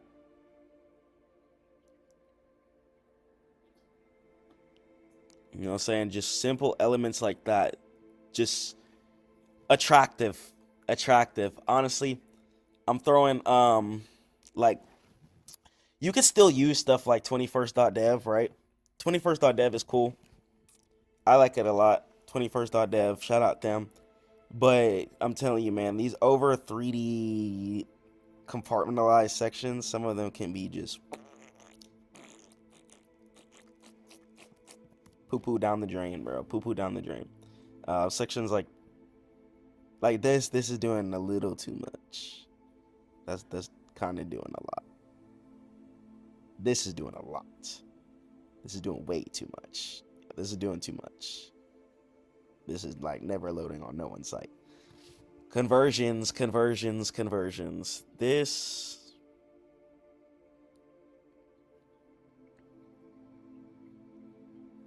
is cool.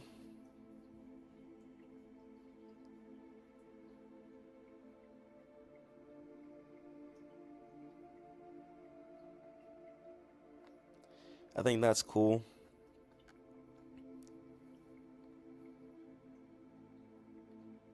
And then of course you can take these and like make them your own and stuff like that. So this site, it's called 21st.dev. So you guys can get little inspirational pieces from the site here. But stay away from 3D. Okay, I would stick to 2D and stick to 2D stuff. 2D stuff is really, really fire. Simple components that work, load fast, and just work well. Okay, so we got newest, popular. Don't just like steal designs too. Try not to do that. Make it your own. If you want to have a menu button, you can do things like that too. Here, or check marks and stuff like that. Very cool. Just some cool stuff that you may need for your site that people have made and coded. So you can come on and just edit these things, fix them how you want. Stuff like this is kind of cool. But just that's a little too much. You want to make sure that the components can load. Conversions. I'm gonna say it one more time. Literally conversions. So yeah, have you guys ever heard of conversions? So I'm gonna say it one more time. So your conversions are going to come from if people can even access the thing in the first place. Okay. This, you see that's lagging, like that's doing bad. Some stuff on 21st.dev can be hot garbage. Try and do not ruin your site with 21st.dev stuff. Okay. Stick to like Animista. You know what I'm saying? We got Animista. Animista is very clean, very 2D. It's not going to be destroying your site. You have a lot of available stuff on Animista too. You guys can also do some tech stuff too on Animista. So this is why I like Animista. Keep your site loading quickly. I'm saying, could do some blur stuff if you want. Could do stuff like that. I think this is really cool. Shadow pop.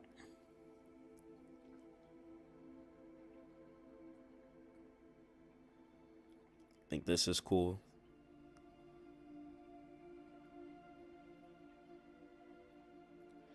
Flicker.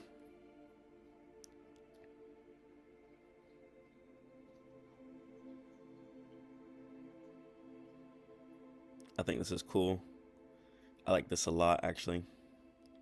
So now what I'm going to go ahead and do, after I've seen what I actually like this a lot. I really like this. I think this is really clean. So now, first thing I'm going to actually go ahead and do, now that I went ahead and added it to my source folder, I'm going to go back to my source folder here. Okay. Stripe, super base. 2020. Yeah. API version. Super base. So these two here, I'm gonna go ahead and fix these errors. I'm gonna go ahead and change this to 2026 here. So let's go ahead and change this to 2026. And then we're gonna go ahead and do 03. And then we're gonna do 25. Not assignable.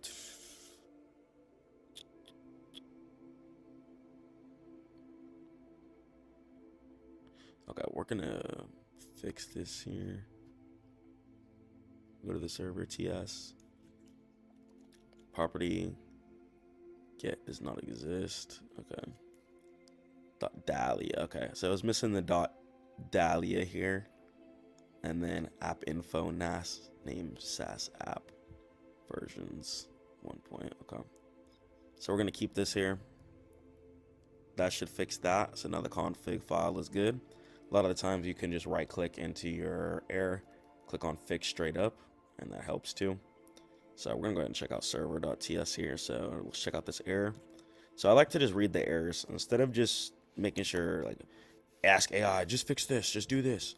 You know, actually like have some kind of introspective of like what's going on your project. So then if something does break in the future, you're gonna be able to go back and understand like, okay, this is what broke my site. Let me go ahead and fix X, Y, and Z. You know what I'm saying? So in here, oops, did not want to add that B. I meant to add the .dahlia back. Whoopsies. Okay. All right, .dahlia. Okay, we're good. See, and then once you fix it once with AI, like study the error, study what the AI fixed. I'm not gonna lie, that's probably gonna be one of the most efficient ways to learn how to code is see what the AI does, like if you're running into an error, and then after that, you're gonna be able to take that in your own conclusion and then fix any errors going forward. Okay, so here property get right here. So this property right here has an error, does not exist on type randomly request cookies. Property set does not exist. Property set does not exist. Okay, so now I'm gonna go ahead and right click this. After I highlight it first, I'm gonna click on fix. So what it's gonna do is gonna squash the errors. Okay, and then I'm gonna look at what it did. So the red is gonna be the old values. when it does yellow, that's going to be the new values as well too. So I'm going to be dropping extensions and stuff like that all together, but just because AI is out, that doesn't mean that coding is obsolete at all. Do not think that. It's actually a time to be the best developer that you could be, and you can actually create really, really powerful components quickly. So it's really about now who has the best ideas, who's thinking the deepest, who's thinking the hardest. Because now we have things like Stitch that can get the CSS or the looks out the way.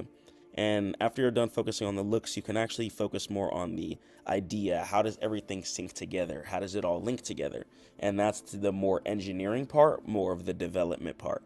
So AI is only really taking care of the development part, but you still have to be an excellent engineer, know how business works, know how all of this stuff comes together in the first place, and then you're going to be able to dominate in some kind of way. But until then, it can be a little difficult. Okay, so boom, let's go ahead and let's keep studying these errors here. So import, create client server, type cookie options. So it should have been from Supabase/SSR. So it should have been slash from Supabase/SSR. Okay, get unzipped. Okay, so it's gonna go ahead and install that from the node modules main index instead of from the cookie options. Okay, so it's gonna actually grab the Supabase from the node package modules that I actually installed on my raw computer, right? And as we can see, that's gonna be located inside of node modules. Okay, so I can go from node modules, and then from here inside of node modules, I'm gonna have a Supabase section. Okay, and then we're gonna see Supabase, and then we can go SSR. And then after SSR, we're going to go ahead and look for distribution, also known as dist. Then main. And then we're going to look for index. Okay. Index. So all the index folders here. Boom. This one, this one, this one. These are going to be the resources and the actual node package where stuff is actually baked and installed on my computer, so it can create the server client from the resources that are actually baked inside of the file. So knowing how things actually work and being able to break down things step by step like that, it really, really does help a lot. So check this out here too, right? So we have a red arrow on here, right? So we have a get name string, return cookie store, get name value, set name string, value string, options cookie options, try cookie store dot set, catch error, remove, etc. Okay, get all, any, return cookie store dot get all. Property get all does not exist on type readingly request cookies. Okay, so get all.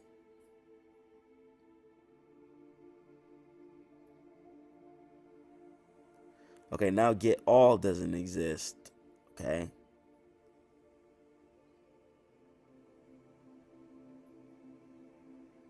So what if I fix the fix, right?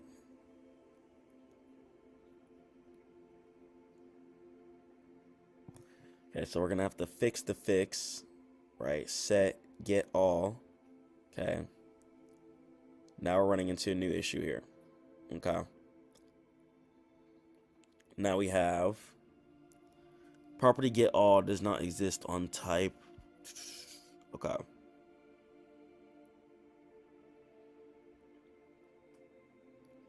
So set doesn't work, get all doesn't work. Okay.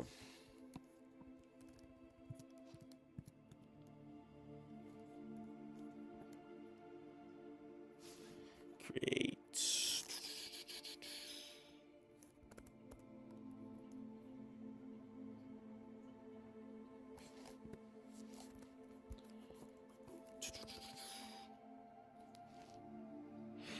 Supabase SSR. Yeah, we're gonna keep this up here too. Make sure this works. And from there, we change those into this. Okay, but get all doesn't exist on type readingly request cookies. Control Shift Ace. Readingly request cookies. Readingly no login.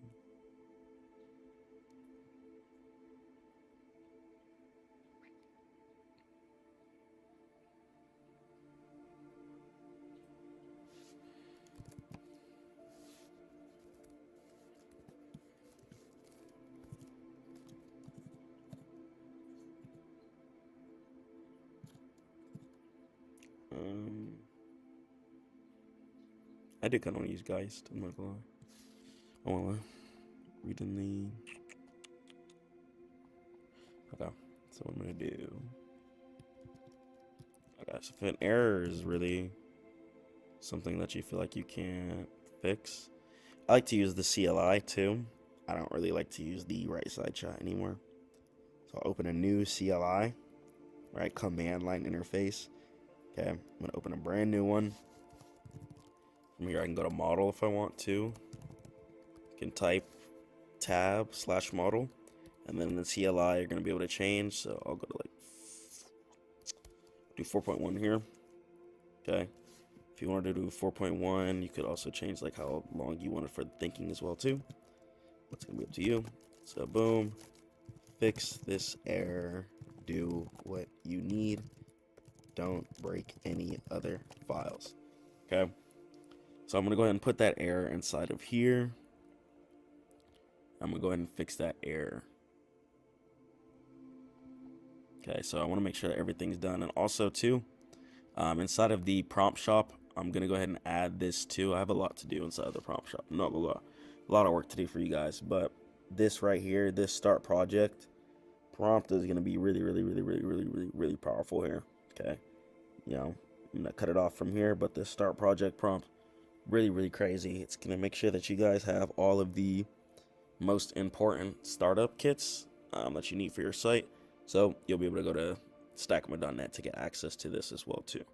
Okay, so you can put this on any new VS Code project, any new website, any new application that you're trying to do, and then you can go ahead and copy this entire thing here, and it'll go ahead and install the necessary skills that you need, as well as install the best stuff that you need for your tech stack in your project to run. So yeah, you're gonna get off Stitch pretty quickly. Look at that. I just think that's very cool. Stuff like that, you know. If we're gonna add some cards to at least make it look clean, I kind of like this too. It's constantly flipping. Little interactive elements like that. Let's sell them with just 2D animations. Let's turn up the landing page. You know what I'm saying? Make the simple landing page retention. Make it hold value. That's really what's gonna just separate you from the average developer, is knowing how to keep retention on a site. Even this up here, I do want to change.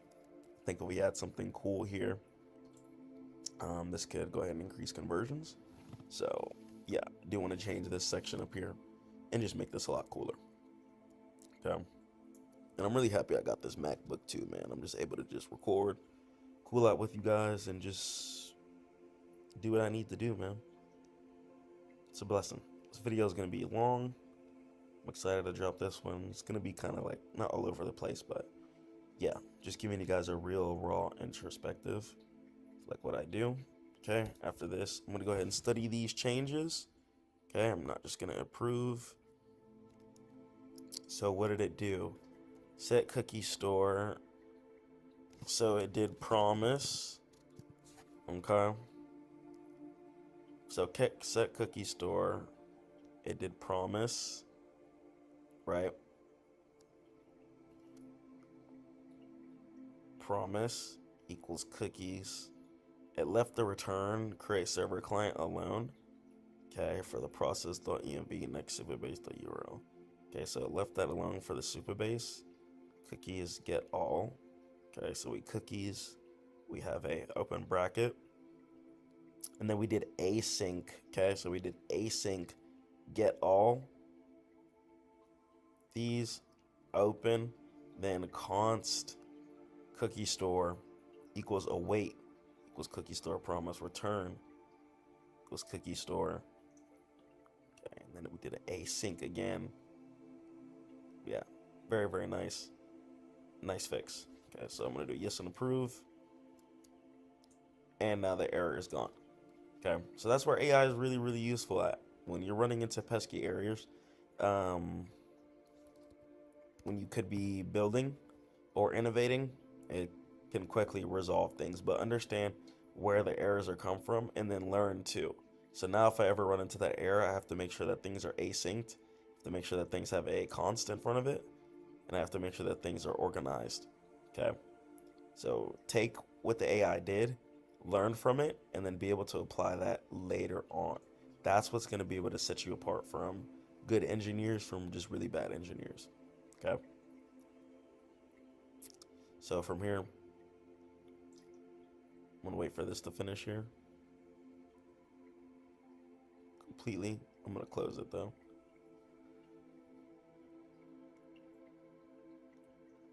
And then from there, I'm going to open my source folder. I'm going to open my stitch. Okay.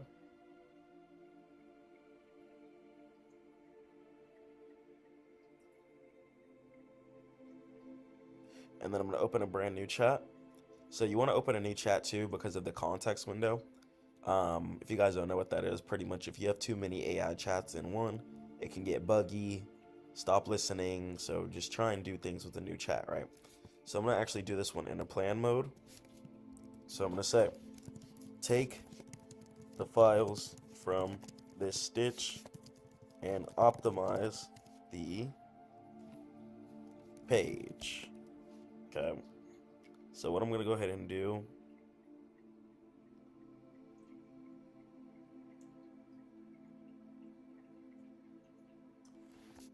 make sure it works on mobile and desktop. Optimize all views.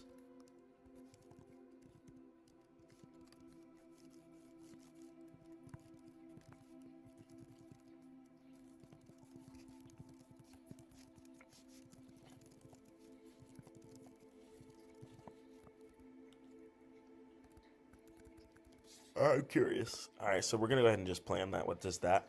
We'll do just a simple vague plan. So because we're planning first, I'm not gonna go reprompt that. That right there, like a vague sentence like that, never send a vague sentence like that to your agent line. You know what I'm saying? A lot of the times, especially if you're on something like Cursor or something like that, you might just end up wasting credits for literally no reason. And that's gonna really make you mad and piss you off. Okay. So I'm gonna go ahead and wait for this here. Okay. Should the optimized implementations remain a... Okay. So now, what I'm gonna go ahead and actually do, stitch folder contains...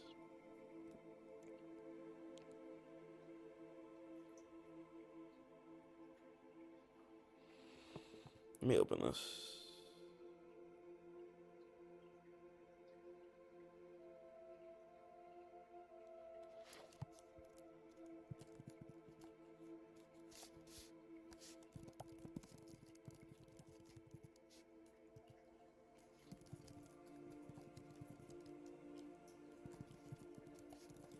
Next.js component.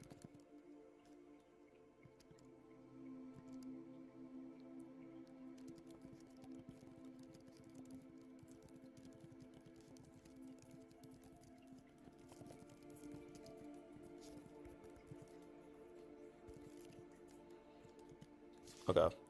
So this right here, this is going to be like the aftermath. So this is going to be prompt 1. So we should do the post stitch prompt. So I'm going to create that now. Right. So I'm going to make a post stitch prompt now. That's actually what I'm going to go ahead and do.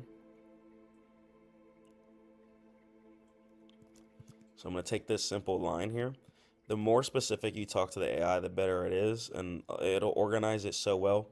And shout out people. So here's another thing too. When people back in the day, like when the internet like first came out, right? When people were just purely HTML coding, right? We'll just take this for example. When people were just purely HTML coding, okay, here's an I'll go ahead and get a playground going. Okay. So here, boom, just in a playground. Doc type HTML. Okay. HTML is the doc type. Run. Okay. HTML body.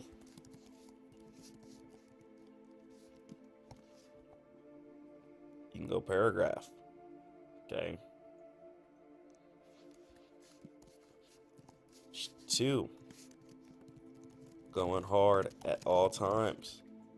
And then I'm gonna close this. It's so bad without tab, but it's fine. So going hard at all times. HTML playground. Changing this and editing the text. Getting comfortable editing text. Don't just make AI make your brain go slow. Okay? Don't just make AI make your brain go slow. Boom, going hard at all times. Now, if I wanted to add a body, you won. Yo. Stack mode.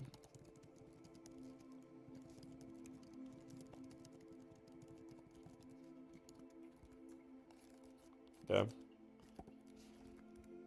All education for trading. Now I'm gonna go close this. Okay, so actually this should be touching. Now I'm gonna close it. Boom, boom, boom, boom, boom. Okay.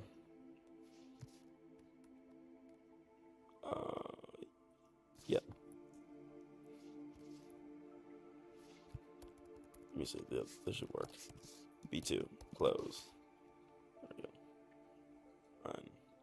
Stack one on there for all aid trading. B1. Okay. We didn't have to close that. It's fine. B2. Yo. And then we'll hit him with header again.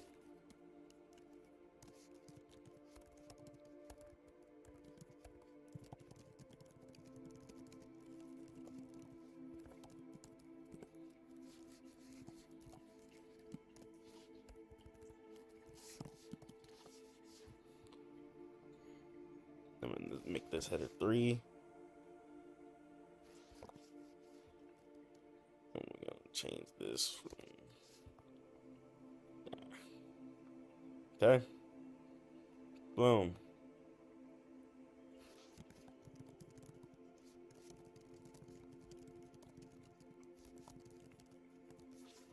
Stackmode.net is the best website in the world. Okay.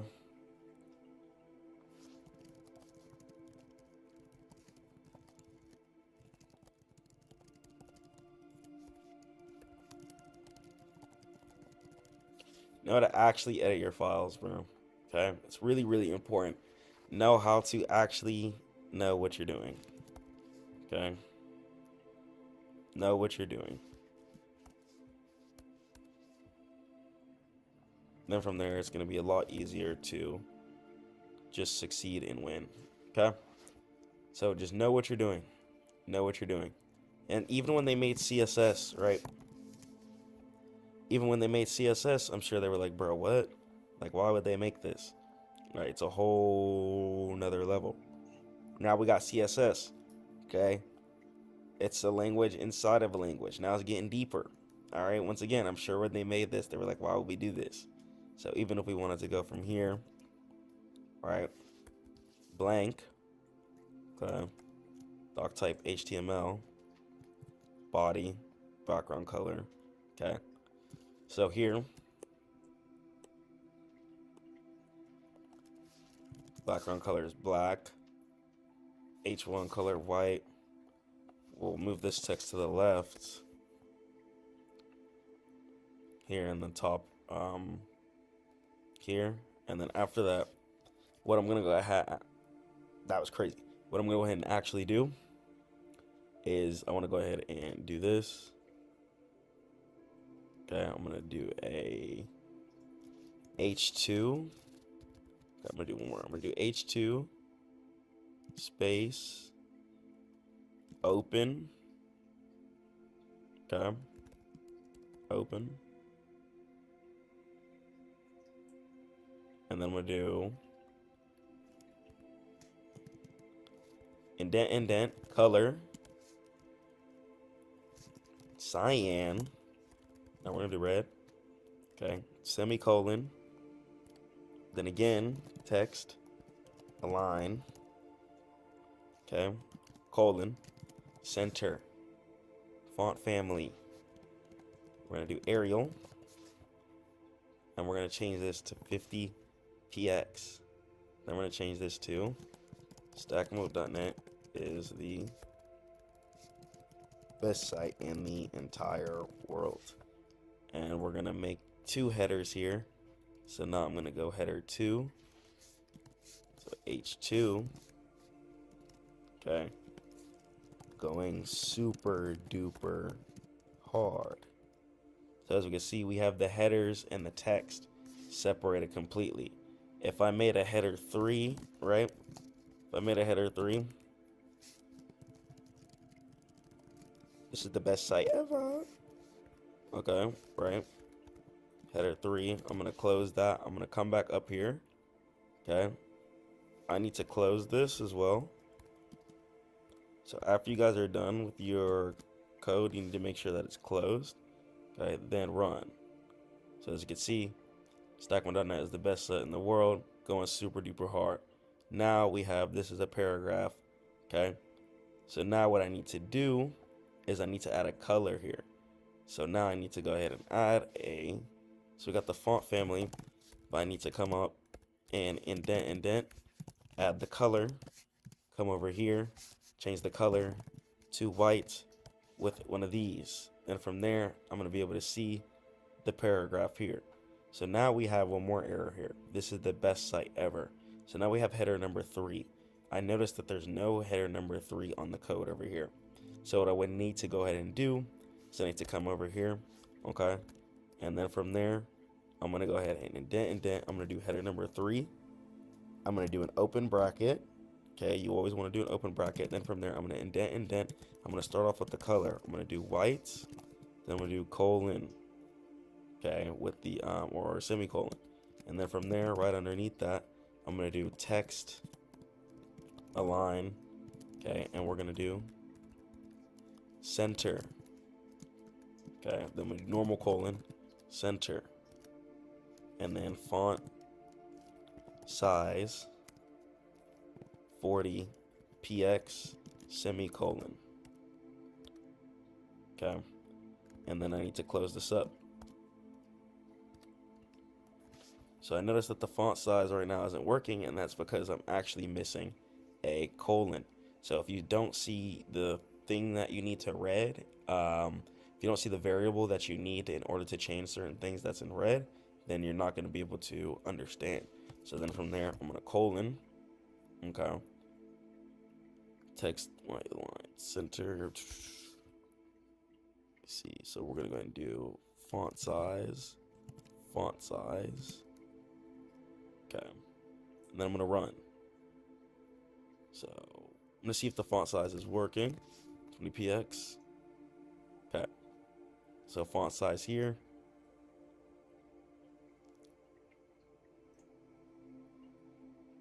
For header number 3, this is the best site ever. Okay. I'm going to change this to P. So this is actually going to be, best site ever is actually going to be P2. So header 3, I'm going to change that to P2. And then we're actually going to, we're going to make this here. I'm going to make P2 actually to the right. Okay. Can I do bottom right? Okay, we'll do left. Okay, so we got going super duper hard. I got you. Okay, I need to change this to P2. Okay, then from there I'm gonna run it. All right, we got, this is the paragraph here, going super duper hard. This is the best site ever. Stackmode.net is the best site in the entire world. Okay. Now from there, H1, H2, color red, text align center, color white, Arial, So this right here, Arial. Okay, so we got the Arial font here. Background color, so we can make this white if you wanted, but I'm gonna keep this black. We could do brown. So brown actually is loaded kind of like a red. Gray. But we'll keep it black for now. Okay. So yeah, even just, yeah, knowing how to use your CSS is going to be really, really important too. Knowing how to change certain things, putting yourself through just making certain things.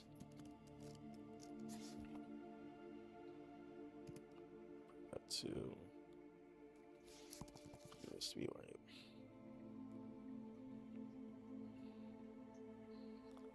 Alright, header 2. No, this needs to be header 3.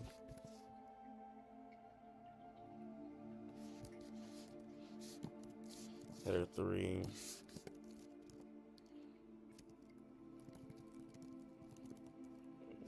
Keep grinding.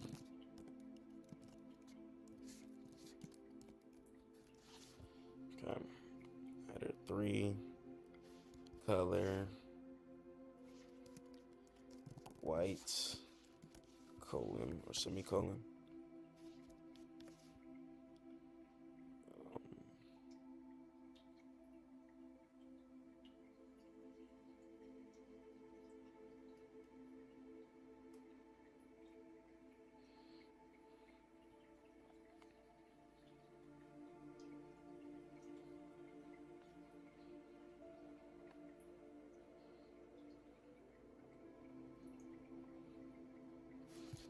Header 3.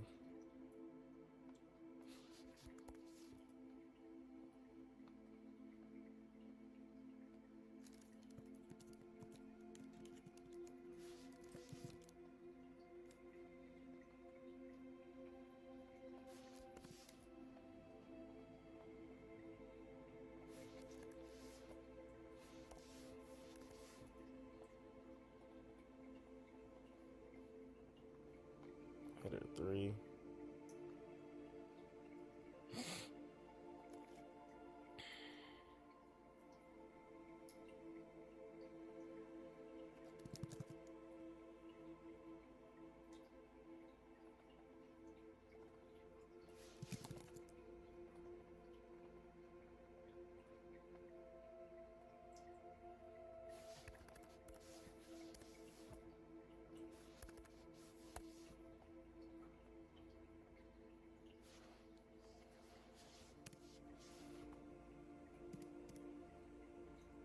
There we go.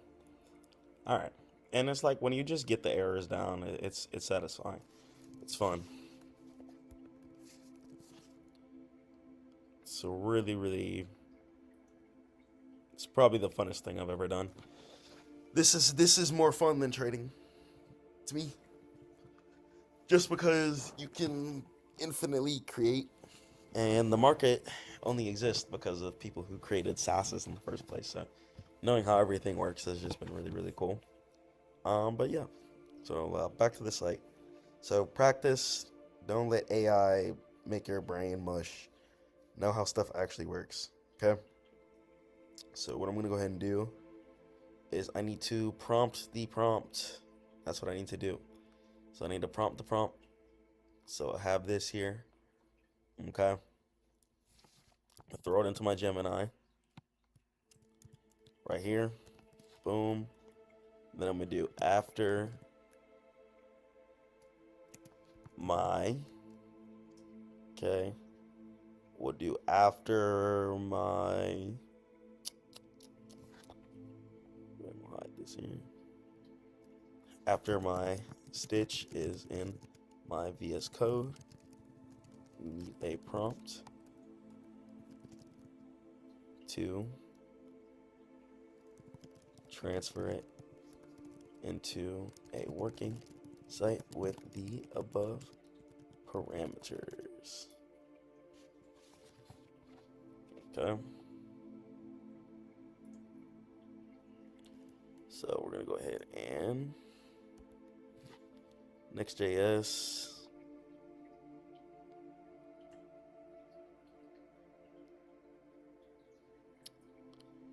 Modern design.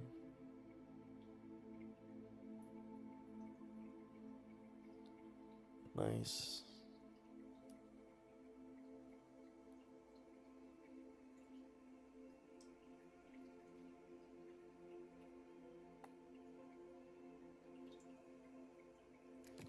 Okay.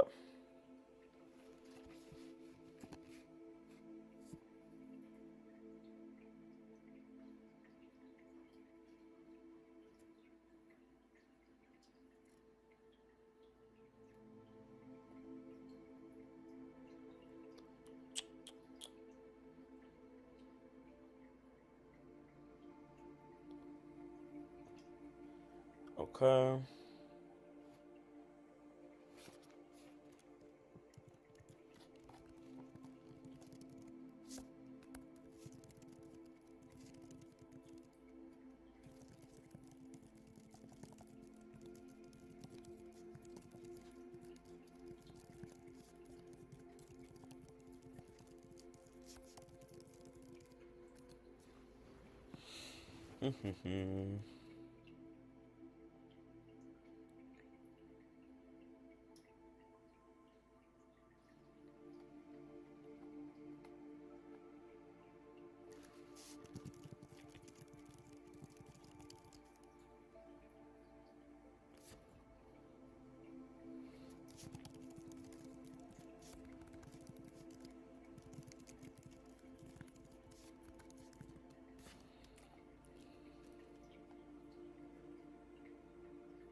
It don't listen, guys. Oh, it's on fast.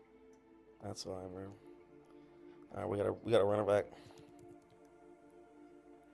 Make sure you guys aren't on fast.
So now I'm gonna go new CLI. I'm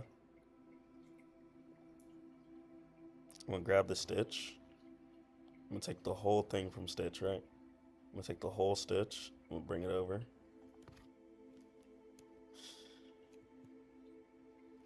Actually, I'm gonna do it again. I'm gonna paste the prompt first. Actually, no, I'm not. I'm gonna take the stitch. Take the whole stitch. Then take the design MD. Then I'm gonna copy and paste the prompt. Follow the prompt I added and approve the files needed for this to work as a real working website. Okay. So really just powerful prompts, guys. This is why I made the prompt shop. When we have prompts, things are done a lot easier. Things are done quicker. So what is it doing?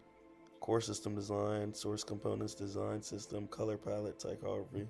So it's going in source, components. Okay, still generating. Components type JS. Okay. Just gonna go ahead and install these here.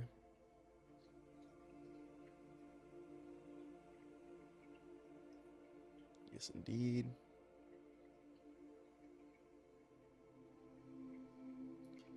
So I'm gonna actually edit the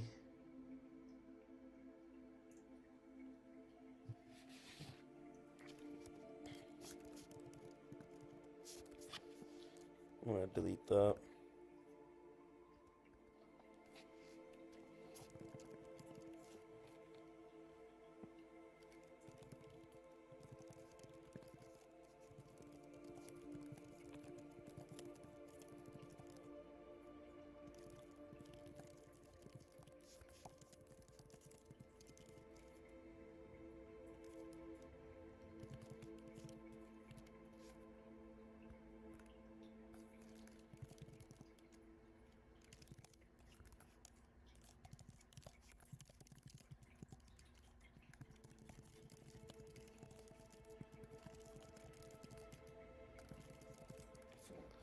Okay. So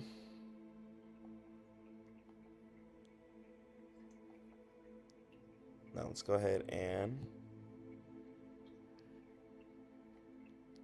let's head back to SVG RT still. What's that? Oregon?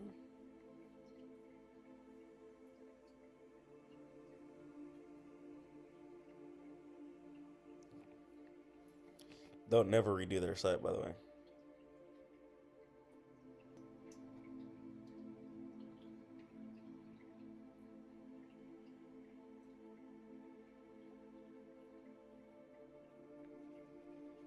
It's very good that they don't.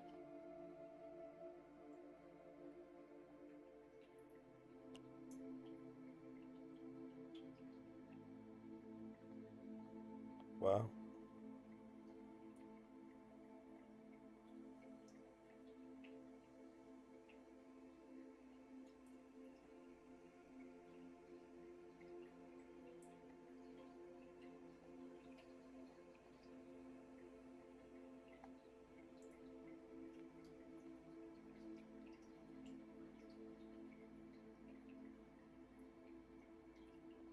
Lamb. Peace. So let's go and let's talk about central bank digital currencies, also known as CBDCs. Now, don't confuse this with cryptocurrency, because cryptocurrency is decentralized and doesn't have a ruler, and CBDCs are money ruled by the government. And think of this as a digital version of cash in your wallet, but with one massive difference: it's programmable. So that means that in theory, the issuer could track every single transaction you make, limit how much that you could save, or even decide what you're allowed to buy. And supporters claim that it is the upgrade our financial system needs to be faster and safer, but critics are calling it the end of the financial privacy embedded in us as humans forever. So we're looking at the future of convenience, or are we looking at the ultimate tool for our total control? Let's jump into it, inshallah. So what is a CBDC in the first place? CBDC stands for Central Bank Digital Currency. So imagine if the cash in your pocket turned into a computer code, but it was still worth exactly the same amount. That is the basic idea of a CBDC.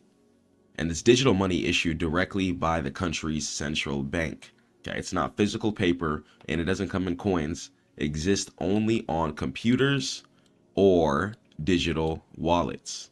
And unlike some cryptocurrencies that change value wildly, a CBDC is meant to be as safe as a dollar bill. Okay, so think of it like virtual cryptocurrency just created and ran by the government instead of it being on the peer-to-peer decentralized network. Okay, so the government's pretty much creating a currency in order to combat cryptocurrency coming out and its whole decentralized features. Okay, so we'll talk about the benefits, let's jump into what it is and let's continue. Physical cash versus the CBDC. So we already use credit cards and apps like Cash App, PayPal, Venmo. So how is this going to be any different than things like that? So the commercial bank money that works today. So when you swipe a card, your bank promises to pay the store, okay? And it's an IOU between the banks, okay? And the CBDC, it's a direct liability of the central bank, and it's like handing someone digital cash directly without a middleman bank needing to promise the payment, okay? And as far as the speed, so regular bank transfers can take days, especially on the weekends. And also, when it comes to wire transfers, things like direct deposit when you're getting paid, things like that work on a time-based schedule, whether it be your direct deposit hit at 6 a.m. Some people have direct deposits hit at 6 p.m., okay? Some people don't have direct deposits that hit on weekends and have to wait for the following business day, such as a Monday or a Friday, etc., okay? But with CBDCs, payments and bank transfers are going to be instant, okay? So they're creating a base and a way for people to instantly send money without having to use outside apps, okay? So sending money today is like sending an email that goes through 3 different servers before actually arriving. And it has to all get approved too, okay? If you decide to send money via wire transfer, it could definitely bounce, okay? And sending a CBDC is like handing whoever you need to instant money, okay? Or instant $20 bill, but doing it over the internet instantly. Instead of sending the $20 bill via the mail, waiting for the bank to sign off on it, and then sending the $20 bill to the person you want it to go to. That's how traditional banks work. So CBDCs really save a lot of time, make things a lot quicker, okay? And hopefully, inshallah, that'll bring a lot more control back in the people's hands versus how we want to spend our money and when we need our money. So if CBDCs are out, what's the point of crypto, Chris? So if they're the same thing, and when they're not, and they both use digital technology, the real difference that comes in between them, okay? One is decentralized and one is not, okay? So they both use digital technology, okay? Sometimes the blockchain, but they're both different in the point of who controls it, okay? So cryptocurrency, Bitcoin, Solana, your XRPs, Ethereum, all decentralized. And the term decentralized means that it's not controlled by a centralized network, okay? When you decide to send Bitcoin to somebody, okay, it directly gets sent to their Bitcoin wallet, okay? No ifs, ands, or buts, okay? Peer-to-peer transaction system, also known as the decentralized system, okay? Then you're going to have the CBDC side, okay, which is going to be controlled, just like traditional banks, by that centralized bank fiat currency system, okay? But the price will be stable, okay? So $1 will equals $1. It's not going to be fluctuating as much. And as far as privacy concerns between the two, crypto is often anonymous, okay? You have to go into the blockchain in order to check certain transactions out, etc. But CBDCs allow the government to see the transactions in order to stop crime, any type of money laundering, or any type of fraudulent activities happening.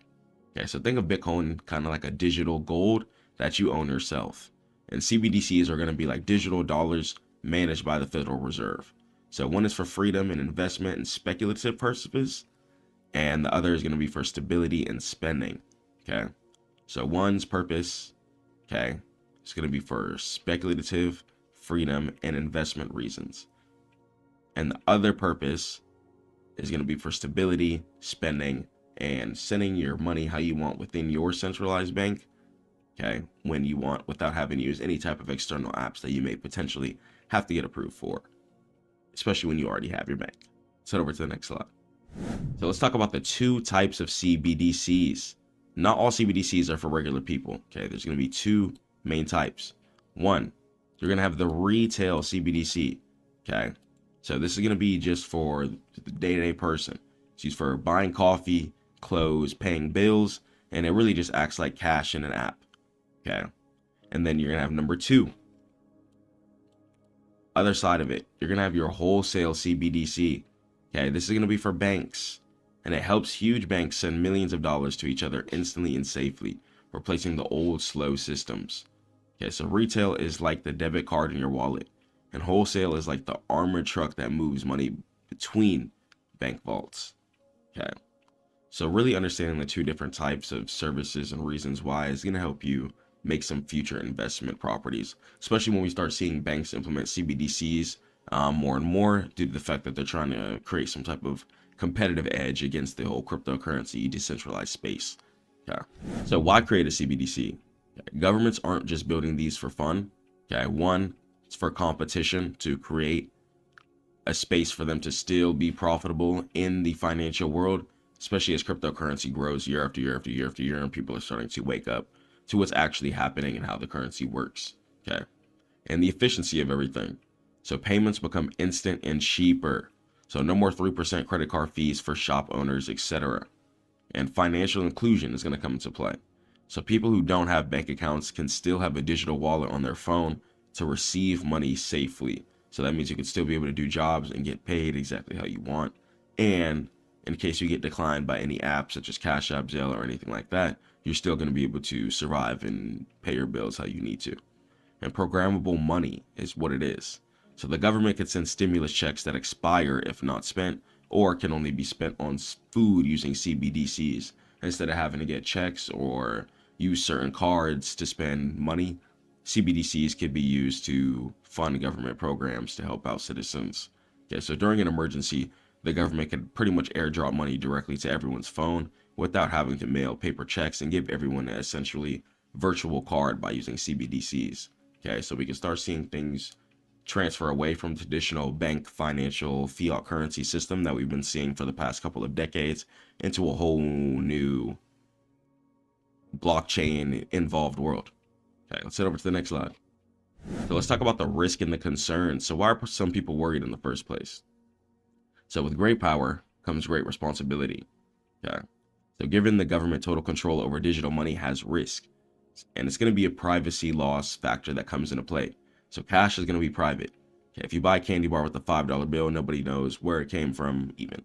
With a CBDC, the issuer can technically trace every penny that you spend, which takes away people's privacy, which adds control back into people's lives. So if money is programmable, they could stop you from buying things. Okay, so that means that they could deny transactions, freeze certain things, just as a normal bank account can.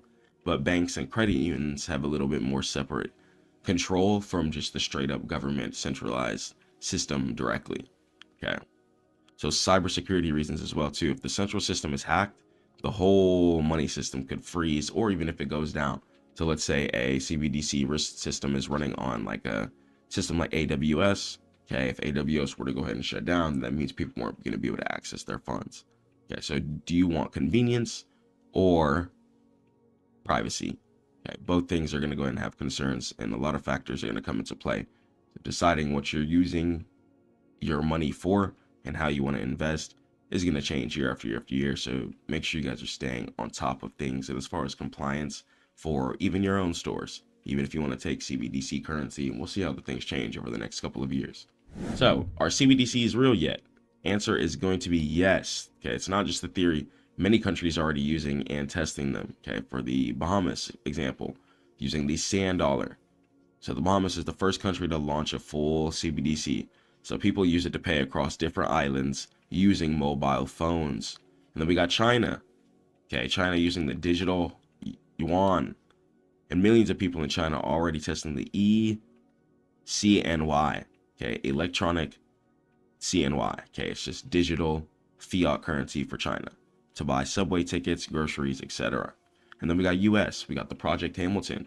Okay, the Federal Reserve and MIT are researching how our digital dollar would work, but haven't launched one just yet. But the United States is working on things. Okay, so over 100 countries representing 95% of the world's GDP are currently exploring a CBDC.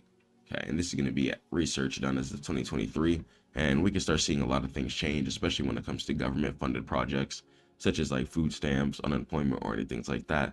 Instead of people getting the money placed on certain cards or traditional bank account systems, a CBDC wallet could be used in order to have people spend money on that throughout the entire network.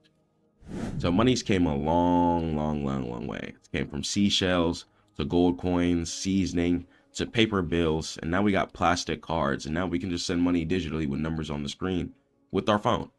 And CBDCs seem to be the next logical step in a digital world, realistically. So as you grow up, you gotta understand how money works. You gotta be able to adapt, and you gotta be ready to change how your asset classes are being moved and how your money is growing, especially as things get more expensive over time. Your money has to be working for you. Okay.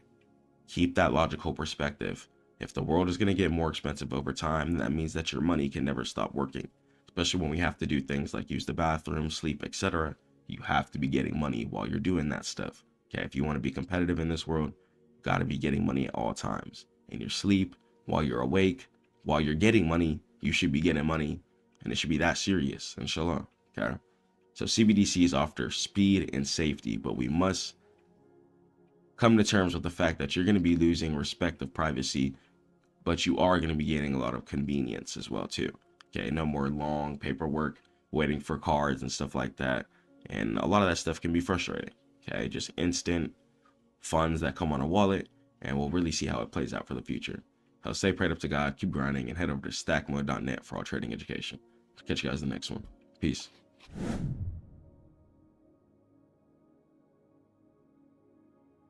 2026 is here.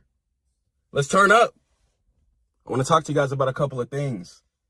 Let's talk about how we're going to focus this year, how we're going to stay consistent this year, how we're going to achieve our goals this year. It's not going to be any old year. So, traders, consistency is going to be one of the main things that is going to determine whether or not you're going to be successful or not. If you're not consistent, if you're not on these charts, taking the same kinds of setups year after year after year after year, month after month after month after month, week after week after week after week, you will not win in this game. If you're taking this kind of setup this week and then this kind of setup that week and then this kind of setup this week, it's not going to work out for you most likely. I want you guys to be successful, and you have to be consistent in order to get there. Big giant oak trees do not get in the sky without consistent sun, a consistent water, good soil underneath it. The things that come into play, such as your account going in an upwards direction, a lot of that is really determined based off of how hungry you are, how consistent you are, how bad you want it. If your account is going in a downwards direction every time you boot it up, every time you put in $1,000, boom, you blow it up. Put in $2K, boom, you blow it up. You're not hungry for it. You're not hungry for it, because I'm telling you, when you're hungry for it, you got bills to pay. You got debt to clear off. You want to live the lifestyle that you want to live. You don't got time to be playing around. You don't got time to be playing around with the setup. You don't have time to destroy your account doing anything. It's really important to stay focused this year, man. I want you guys to see success. I don't want you guys to stay in the same loop. And being consistent is where it's going to start. Inshallah, if God wills, you guys are going to see a whole different level of consistency from me. Lots of content coming out. Educational, good content that I just want to consistently pump and make sure that you guys are knowledgeable, so you can start feeding your families and pay your bills and live the life that you want to live. You could drive what you want to drive. You can get the house you want to get. Just wake up, pray to God, and take the same kinds of setups that you need to take. If you're trading the United States stock market, understand that, one, the stock market is meant to go in an upwards direction. The more that these companies have funding-wise, the more employees they'll be able to employ. The more employees that a company has, the more money that the government makes, due to the fact that more taxes will be garnished from the wages. Okay, we have to keep all of that into play, keep all of that into mind. So stack your money up, stack your cash hard. And after that, invest. Invest into some crypto, invest into some stocks, run up money and invest, run up money and invest.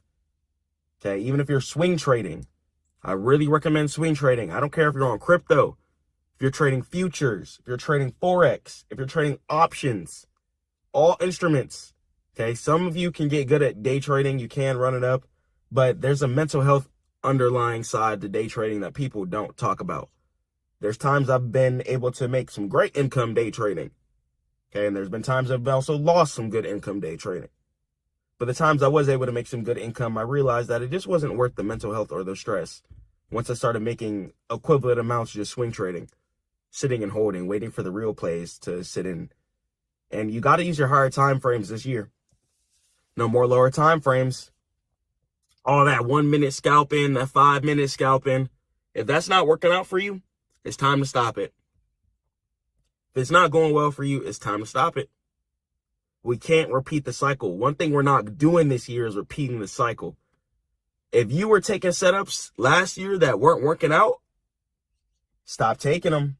It's time to switch up the game and start taking a new kind of setup where you can have a more successful win rate. Your win rate should not be bad. That's not something I believe in, and I'm not going to sit here and tell you guys that. Like, oh, you can have a low win rate. Your win rate should not be that low. Your win rate should not be that low. If your win rate is that low, you're not studying the charts enough. You got to be living on TradingView. I'm telling you, my first couple years coming up in this game, I lived on TradingView, and I still do to this day. Every day I try and stream, teaching mentorship for you guys live, etc. Okay? Working with clients. You guys can head over to Stackmode.net if you want to book a free call with me, and we'll talk about how you can get into this Stackmode mentorship program.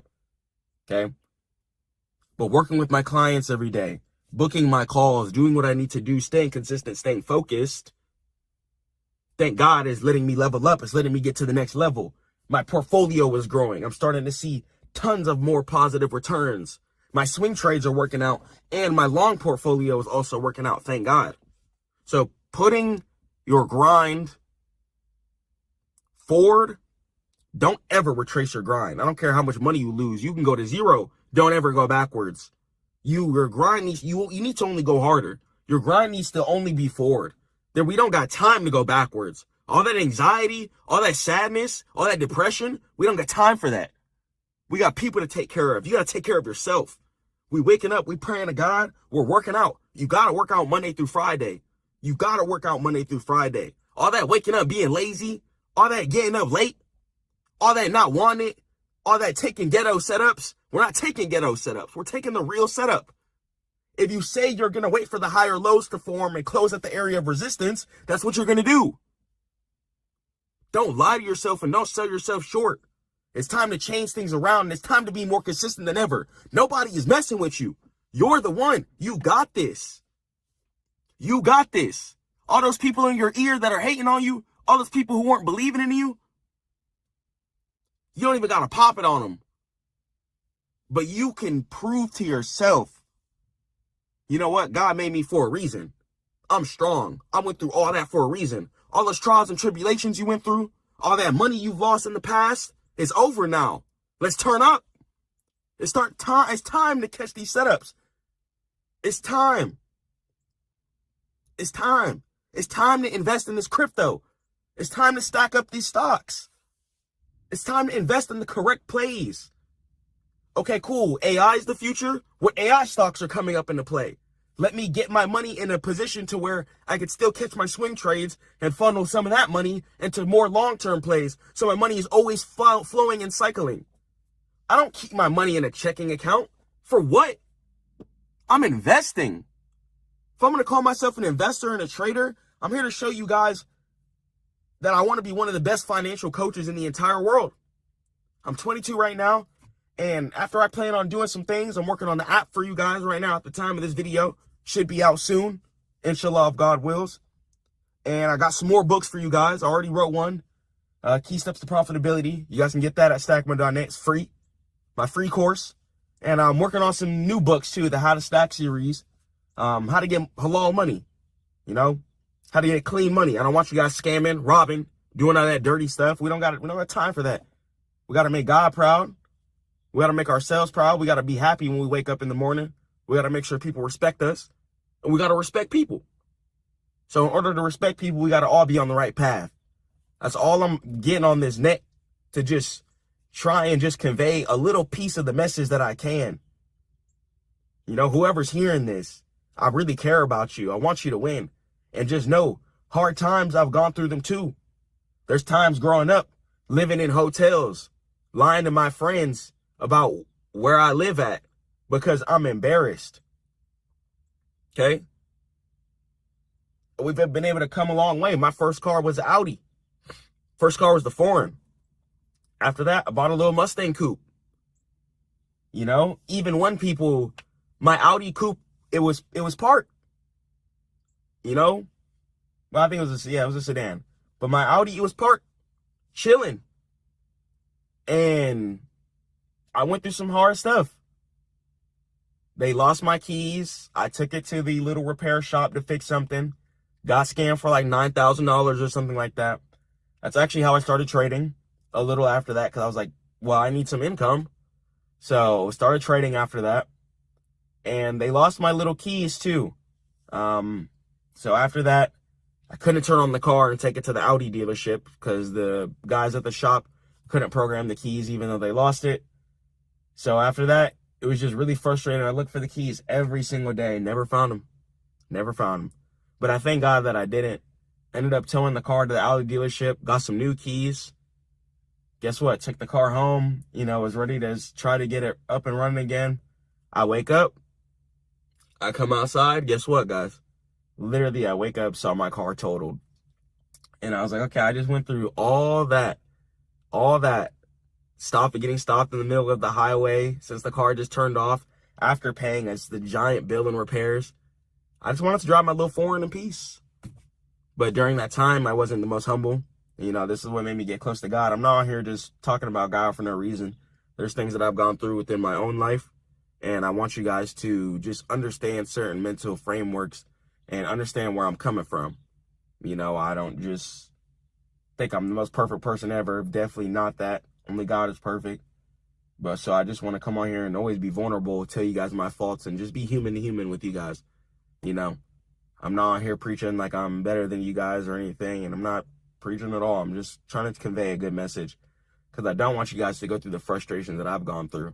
There's been times where on futures, I've booted up my account with the entire work check and lost it in the entire day, which caused me to take out a loan, which caused me to get sued, etc. So a lot of stuff I had to figure out, guys. And I'm not on here passionately yelling at this camera for no reason. It's because I don't want you guys to go through financial hardship, especially when life is already life. You know, I'm not going to say life is difficult because it doesn't have to be, but life is life, and finances, I think, is the one thing that should be pretty much at ease. You know, like God talks about in Quran, you know, spend moderately. It's really important to spend moderately. Keep your money invested. Keep it in the asset river. The asset river is really just amazing. It's a lot of books I really want to write for you guys. I love it so much. I love everything about just the whole self-improvement aspect of life. And I'm just really grateful to God we can go forward, change ourselves, change our mindset, get better. And 2026, we don't have time for stuff. If you've been arguing with your loved ones and stuff like that recently over the holidays and stuff like that, we don't have time for that. Let's ball. Let's pray to God. Let's be healthy. Let's get in the best shape of our life. Let's get a haircut. You know what I'm saying? Change your hair up if you're feeling that. Okay? Cut it a little different. Change your style up. Maybe grow it out if you want. You know what I'm saying? Grow your beard if you want. If you're a woman, change up your hairstyle if you're feeling that. You know what I'm saying? Go natural if you're feeling that. This year, we got to do things different. We can't do the same things that we've been doing and expect different results. I'm not going to lie. That's truly insanity. And anytime that I notice myself or catch myself in that cycle, I thank God I'm able to break that, okay, and progress and go forward. I want you guys to be seeing beard mode Chris here, man. When you guys see beard mode Chris in full effect, I'm on grown man timing. I'm on grown man timing right now, but I'm trying to mature for you guys. That's why I even want to go out of my way to get my finance degree and get certain things just to show you guys how serious I am about being one of the best investment and financial coaches in the entire world. I'm just passionate about this. I'm passionate about making sure people don't go through poverty.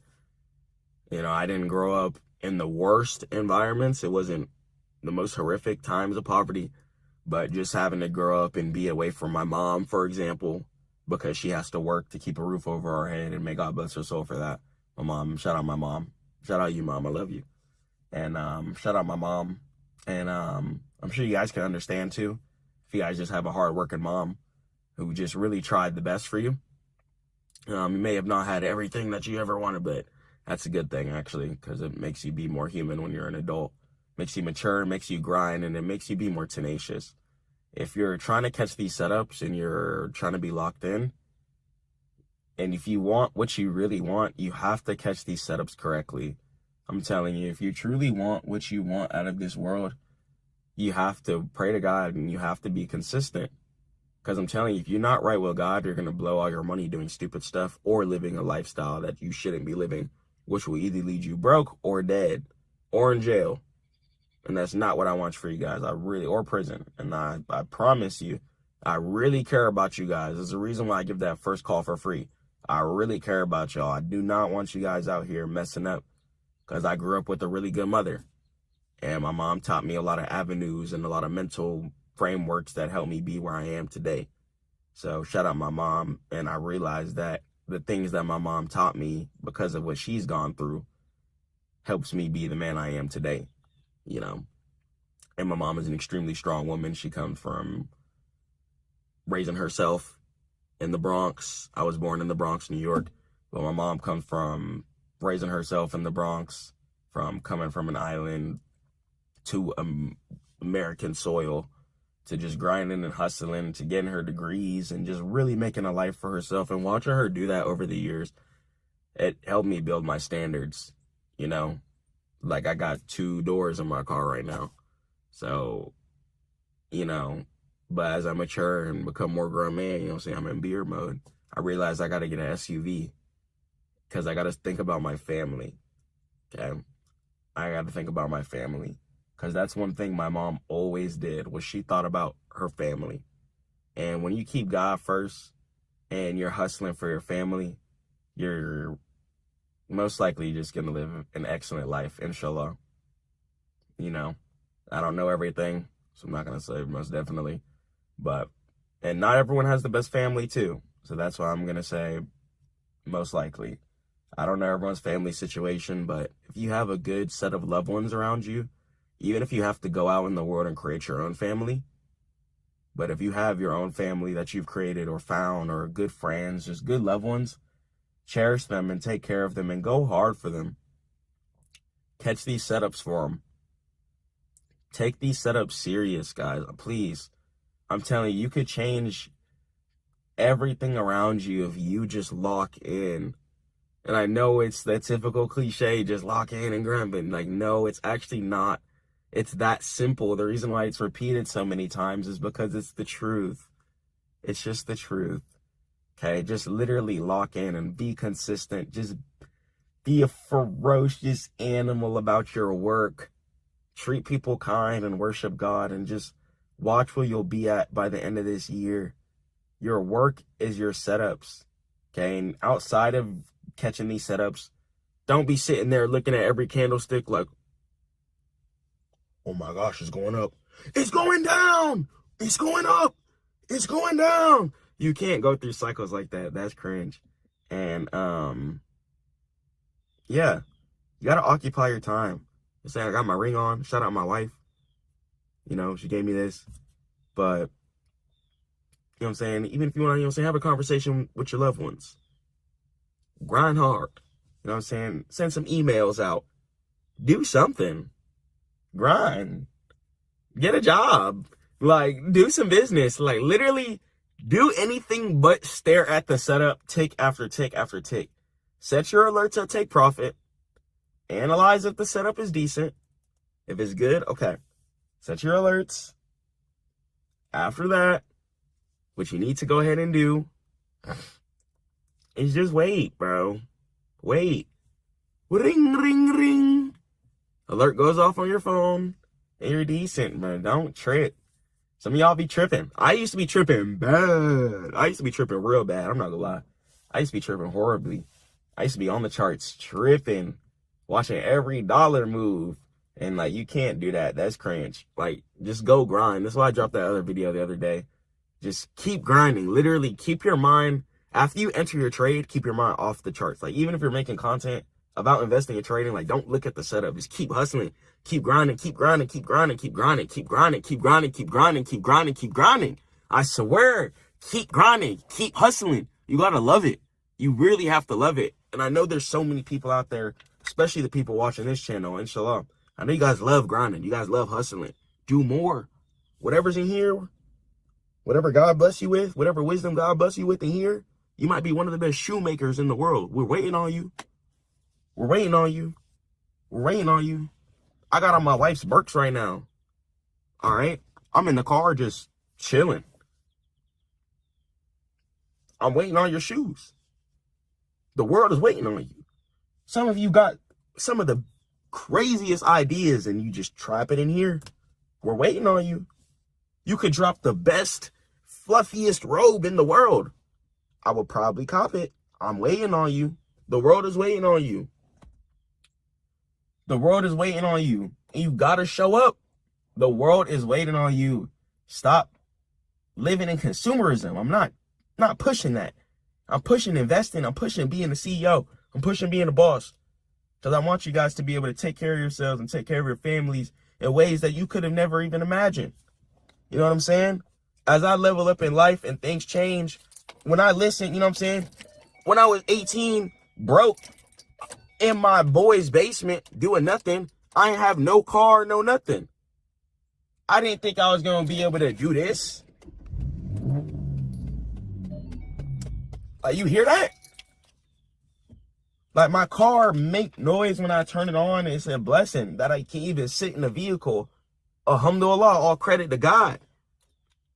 And I'm not trying to pop it or flex or nothing like that. I'm just trying to show you that I'm a little black boy who came from nothing. Failed school. For sure, failed school. Got kicked out of school.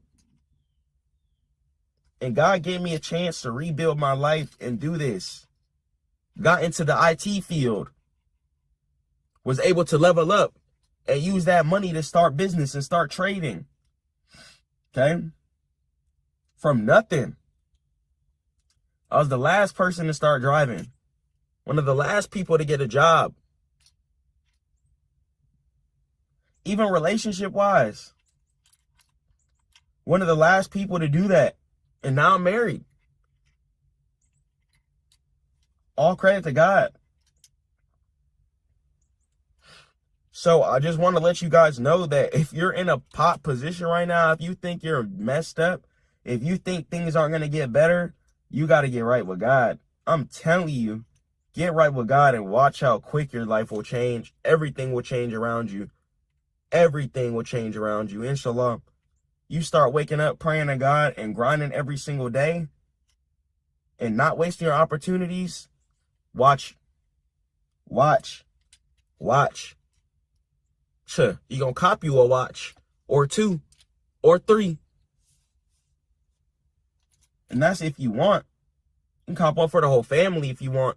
Inshallah. You know, it's not being arrogant or boastful. But it's living the lifestyle that you want. Not letting this weakness around us consume us. It's too much strength in the earth. Too much strength God sent down here. It's beautiful trees outside, beautiful lands outside, beautiful oceans. Beautiful stuff to see. Let's get this money. Let's see it. Let's take our family. Let's ball. God says travel the world. So let's get some money and let's ball. So we can travel the world and enjoy this beautiful experience. I love y'all so much. I don't want y'all tripping. I don't want y'all stressing over nothing. Because for what? What are we doing that for? We got a whole beautiful life to live. So let's go after it. Let's get after it. Don't sit there and just wait for the work check to hit your account. Do something else. Let's get some money. Let's get after it. Don't sit there wasting your time watching the setup tick after tick after tick after you're already entered. You know where you need to close. You know where you're going to get out at. Get some more money while you're getting money. You say you want to get money, don't be wasting time. Let's do it. Let's do it big this year. 2026. You guys can tell me your goals. Book a free call at stackmode.net. Let's talk about it. Let's develop a plan. Let's build. Let's grind. I love y'all so much. Stay prayed up to God. Catch you in the next one. Peace. If you're not familiar with cryptocurrency or how it works, let's fix that right now, because today you're getting the ultimate beginner-friendly guide to cryptocurrency that actually makes sense. No hype, no jargon, and just straight clarity. Crypto isn't just internet money. It's a digital system that lets you send, store, and grow value without needing a bank. And the best part, you don't need to be a tech genius to start. You just need the right roadmap, and I got you. Step 1, I'm going to teach you guys how to understand Bitcoin. It's the foundation. Think of it like a digital gold, and know the difference between coins and tokens. Coins run their own blockchains, and tokens live on blockchains. I want you guys to understand risk management, because new investors lose money because they skip this. Never invest based on hype. Always focus on projects with real utility and making sure that it's putting a smile on people's faces in the future. Let's go on, let's jump in, and let's understand what cryptocurrency is, inshallah. So let's go and let's do a deep dive onto crypto, and let's understand it, inshallah, if God wills. So why does crypto matter in the first place? It solves the trust problem. So traditional money relies on banks, okay? So the money sits inside the centralized bank system, okay? And within that system, people can only make certain decisions with their money. If you have 100,000 parked in the bank, you can't go to the bank and pull all of it out immediately. Same thing with certain apps like Cash App, Zelle, etc. There's going to be withdrawal limits, and there's going to be deposit limits as well too, okay? Due to the fact that the bank has to centralize and control everything, so that on their end, they have to have enough money to distribute to everybody, okay? Because the bank is using our money. So understand that if the bank freezes your account as well, then your money is going to be gone. Crypto solves all of this. It's censorship resistant. No government can stop a Bitcoin transaction, not a single one. You could be in any country in the world, and it makes it permissionless. That's the main reason why people fight so hard for cryptocurrency. It's because it's righteous. You know, everything doesn't need to be rat race and controlled. Especially with other things being as controlled as they are. You know, you have to go pass emissions for your car before you can drive it and do certain things already. So the fact that we can't spend our money or withdraw our money how we want is a problem. It's a problem for me and a problem for many other people. And thank God we have the resolution for this. Cryptocurrency has come into play to solve this. Also, it becomes an inflation hedge too. So central banks continue to just keep on clicking print, okay? They print money constantly, over and over and over and over again. Keep on clicking the print button, okay? Making it worth less. And Bitcoin has a fixed supply, which makes it scarce, okay? And that scarcity has a lot of value built into it, just like gold, diamonds, etc. Anything that has less or has a strict supply, okay, is automatically going to go ahead and be valuable, okay? Anything that has less supply than something else will be more valuable a lot of the times. And cryptocurrency is giving you true ownership on your currency, okay? You could be in any country in the entire world, as long as the country has a bank account system that lets you withdraw from certain brokers, okay, such as Coinbase, etc. You can take that money from your cryptocurrency, spend that anywhere in the world. You don't even have to transfer it to fiat currency if you don't want to. You could easily just get your cryptocurrency, spend it on like a Coinbase card, and you can easily just spend your cryptocurrency straight up without having to transfer it to a centralized bank. So you can be completely your own bank. You have total control and total responsibility for your money too. So there's also going to be a couple things that come into play with this. So say things like fraud.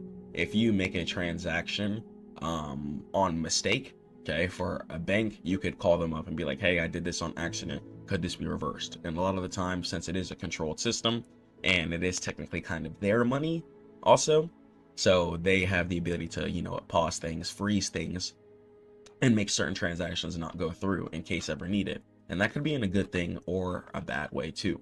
Because say for instance, you're trying to send some money to a family member in another country. They could also decline that wire transfer if they wanted to. Cryptocurrency, nobody can decline your transactions, okay? Nobody, okay? You are going to be your own bank, and everything works on autonomous smart contracts. So on a normal bank, if you wanted to send $10,000 to somebody, once again, the bank has the ability to say yes or say no, okay? It's going to be completely up to them. But if you send it via cryptocurrency, instantly it'll go ahead and get sent over, okay? But that's also putting more responsibility in your hands too. So because of that, you have to be making sure that you're sending your cryptocurrency to the right addresses, and you have to making sure you're sending the right type of cryptocurrency and sending it via the right type of networks. Okay. So because you're your own bank, you have total control. Okay. But that also means a lot more responsibility. So before you send certain cryptocurrencies and stuff like that, etc., make sure you confirm every single address that you're looking at. This way, you'll be able to ensure secure transactions and making sure that you're getting your money and making sure that your transactions are hitting the way that they're supposed to. Inshallah. So under the hood of everything, right, let's go and let's talk about the blockchain. So miners and nodes. The blockchain is not magic. It's a global network of computers. Okay. So nodes, let's talk about them. Nodes are computers that keep a copy of the ledger. Okay. They verify that you actually have the money that you're trying to spend in the first place. Okay. And let's talk about POW. POW is going to go ahead and stand for proof of work. And it's how Bitcoin is created. Okay. So specialized computers that secure the network using energies, and they compete to solve math puzzles and problems to add the next block. Okay. So what's happening is these computers are constantly running problems through it. Okay. Trying to figure out what is going to be the next block that needs to be added. Okay. Into the hash, etc. Okay. And these computers take up a lot of power. Okay. So consensus of it. 51% of the network must agree on the truth. Okay. Hacking it requires impossible amounts of energy that just doesn't exist, because it would have to go ahead and determine and calculate so many different type of numbers and transactions in order to see what next block would even have to be added into the equation. Okay. So mining is how Bitcoin is generated, okay, and not by pickaxe mining, okay? So check it out. Just like we know diamonds and gold, you need like an actual pickaxe or a drill, etc. Okay, and then people go out there, find it in the caves. Bitcoin works a little different. Okay, the computers have very powerful graphics cards and intensive hardware inside of them. Okay, and what they're doing is that they're solving problems constantly. Okay, so it's answering like 2 + 2 and trying to find the equal sign. Okay, testing out every math puzzle. Okay, trying to find the next block. Okay, and when you do that, okay, you get rewarded with Bitcoin. So that's how Bitcoin is created. People have powerful computers that take up a bunch of energy. Okay, which is why it can be expensive to mine Bitcoin as well too. And then those computers are trying to solve complex problems. Once those problems are solved, then the miner is then paid in Bitcoin. And that's just how it works, and that's how Bitcoin is created. So let's go over the big three, right? The big three. So the big three are going to be Bitcoin, okay? You're going to have your Ethereum and Solana, and then you're going to have your stable coin. So let's jump into each one of these and break it down. So you're going to have your Bitcoin, okay? Bitcoin is going to be the most valuable cryptocurrency as of today's date, due to the fact that it's not infinite, okay? There is a limited amount of Bitcoin. There's going to be 21 million Bitcoins available. It is not an infinite cryptocurrency such as Ethereum, Solana, etc. Okay, so that's why Bitcoin right now is the most valuable cryptocurrency. Okay, it's slow, secure, and most importantly, scarce, giving it baked value already. And it's not for buying coffee, okay, but you can if you want, but it's for preserving wealth over decades. Okay, so think of it as digital gold. So understand that Bitcoin is here to fight against inflation, because if these dollars keep going up, say 10 years ago, right? Say rent was $700 at one place, okay? And in today's day and age, say the rent is $1,400, okay? That means that the rent doubled, okay? But did people's income double, okay? That might not always be the case. So when you park your money into an asset, something like cryptocurrency, okay, year after year after year, your money's going to grow just as inflation decides to grow too. So it's going to give you a hedge against inflation and being able to protect yourself from the economy going in a downwards direction, inshallah. So let's talk about the smart contracts. So just like we talked about, Bitcoin was created by computers that use power, okay, POW, proof of work, okay. Ethereum was created based off of staking, okay, POS, okay, which is going to be a lot less economy taxing system in order to create cryptocurrency. So pretty much Ethereum came out to prepare for when Bitcoin does go away. Okay, so the computer, okay, it's programmable money, and apps like DeFi and NFTs are built on top of these. Okay, think iOS or Android. And for Solana, the reason why Solana is going to be really important too is because it's going to be used in order to trade meme coins. Okay, I'm sure you guys have heard of that. And meme coins can't be traded until you have Solana first. And then you're going to have utility and stable coins. Okay, so this is kind of going to be like the fiat currency version of cryptocurrency. So instead of parking your money into a token or coin or something like that, expecting some profit returns, okay, stable coins such as USDC stay at $1, giving you a safe place in order to park your money in the cryptocurrency world without it fluctuating up and down all the time. So utility tokens like Link provide data feeds, and meme coins like Doge are communities built on certain factors. Okay, so figure out what you want to invest in, figure out what works for you, and let's go and let's keep going. So whenever you start trading cryptocurrency and you generate a wallet on whatever broker you choose, okay, you're going to get a 12 to 24 word phrase, and this can be used to log into your account. So if you don't want to sign in with a usual email and password because you know those can get hacked, etc., okay, you can use a seed phrase. Okay, it's going to give you 12 to 24 random words, and you can keep these words safe in order to get back into your account. So with cash, say the problem with that, you know, if you have a bunch of cash stashed in your house, it can get moldy, you can get robbed, the house can catch on fire, etc. A lot of things could happen to cash. Okay, but with your cryptocurrency, it's like keeping your cash but digital. Okay, and it's not behind a email and password, it's going to be behind your seed phrase. Okay, so you can write your seed phrase down. Okay, it's going to be 12 to 24 random words. Make sure you write them all in a row. Okay, they're going to be listed like 1, 2, 3, 4, 5 to 12 to 24, etc. Okay, so make sure you have the order correct, because that definitely does matter. Okay, try and write your seed phrase on a piece of paper, a notebook you have, whatever. Okay, and never screenshot it. Okay, never screenshot it. Okay, Apple, people can get into your iCloud, and then people can get access to all of your funds. Okay, try not to type it onto a online computer software, like no Google Docs or anything like that. If you do, try to just keep it on a flash drive. You can do like a notepad .txt file, something like that, and you could password protect it with 7-zip, WinRAR, anything like that too, if you want it as well. Just try to keep it as secure as possible. So if you lose this, your money is going to be gone forever. Okay, no support desk can help you. Okay, it's just going to be gone, out of existence. Okay, and it cannot be recovered.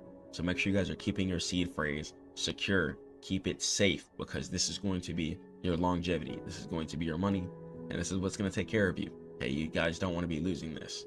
Okay, inshallah. So let's talk about the trade-off of everything. Okay, let's talk about CEX versus DEX. Okay, so CEX is going to be centralized. Okay, so whenever you're thinking CEX, think of the normal traditional bank system. Okay, so pros, right? You got some easy customer support. It's pretty easy to get your money back whenever things happen, but there's also going to be things that come into play. Okay, sometimes you might have random 3 a.m. maintenance. There's been times where my crypto had to come clutch because my centralized bank is doing maintenance. Okay, but my cryptocurrency was available, thank God. Okay, there's also been times where your funds can be frozen. Okay, and there's also going to be that Monday through Friday window in order to get paid. Okay, so times correlate versus when you get paid. On the decentralized network where cryptocurrency is traded, doesn't matter. Everything is based on the peer-to-peer transaction system. Okay, if I send 10K to somebody, it'll most likely be in their account within a couple, or their crypto wallet within a couple of minutes or hours. Okay, if I send someone 10K via wire transfer, okay, it would have to be via Monday through Friday, okay, and it would have to hit at like 6 a.m. or like 9 a.m. or something, some time like that. And keep in mind, the centralized bank, if they wanted to, could completely decline the transaction. Okay, decentralized, everything is peer-to-peer. No one can decline anything, but no one can also recover your mistakes if you make any. So it's decentralized, okay, giving you total privacy. You keep custody, and instant swaps are going to be available. But understand that there's no customer support. Okay, if someone says, yo, send me 10K Bitcoin, and you send them Solana, that's it, man. Okay, you have to understand that that's it. So there's an extreme responsibility. So make sure you guys are staying humble. Make sure you guys are staying focused. Make sure you guys are waking up and praying to God, most importantly, and keeping your head on straight.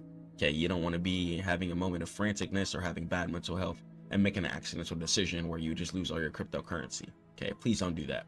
And let's talk about what gas fees are. Okay, and I'm not talking about gas that you put in your whip. Gas fees are going to be every transaction that has a tiny fee attached to it. Okay, that's going to be a gas fee. Okay, any crypto transaction that has a fee attached to it is a gas fee. So on Ethereum, this can be like $5 to $50. On Solana, it could be like 0.0001. Okay, so your gas fees will go ahead and fluctuate depending on what asset you're buying and purchasing. So let's talk about the dangers of everything, okay? We want to make sure we're being as safe as possible. So the fat finger error, this has happened to so many people, okay? If you send Bitcoin, okay, but then they're asking for Ethereum, it's deleted forever, or some random person is going to go ahead and get the money. Okay, crypto transactions are completely irreversible. Always send a small test amount, especially if you're sending big amounts, okay? If you're about to send 10K, see if $5 goes through first, okay? If they get that, then go ahead and send it again, okay? Take your time. Do not make fast, overzealous decisions, because you can very quickly destroy and lose all your crypto value on accident too, is really the crazy thing, okay? So if you want to trade cryptocurrency, you say you're ready to be your own boss, be ready to stand on business, CEO. Okay, you got it. I believe in you guys. Manage your currency well. And social engineering. So hackers won't break the blockchain. Okay, what they'll try to do is trick you. Okay, they pose as support agents or send fake website links. Okay, or what they'll try and do is be like, oh, here's a 12 to 24 seed phrase, word seed phrase, and you can come in and try to log in and you'll get all this money. What they want you to do is deposit into that account. They have access to it, and then they go ahead and clear the account. Okay, do not log into anybody else's crypto wallet. It's not worth it. Stay logged in on your wallet. Stay focused on your bag. Don't try to rob nobody. Don't try to get no money from nobody else. Stay focused on you and yours and what God has planned for you. And bear markets.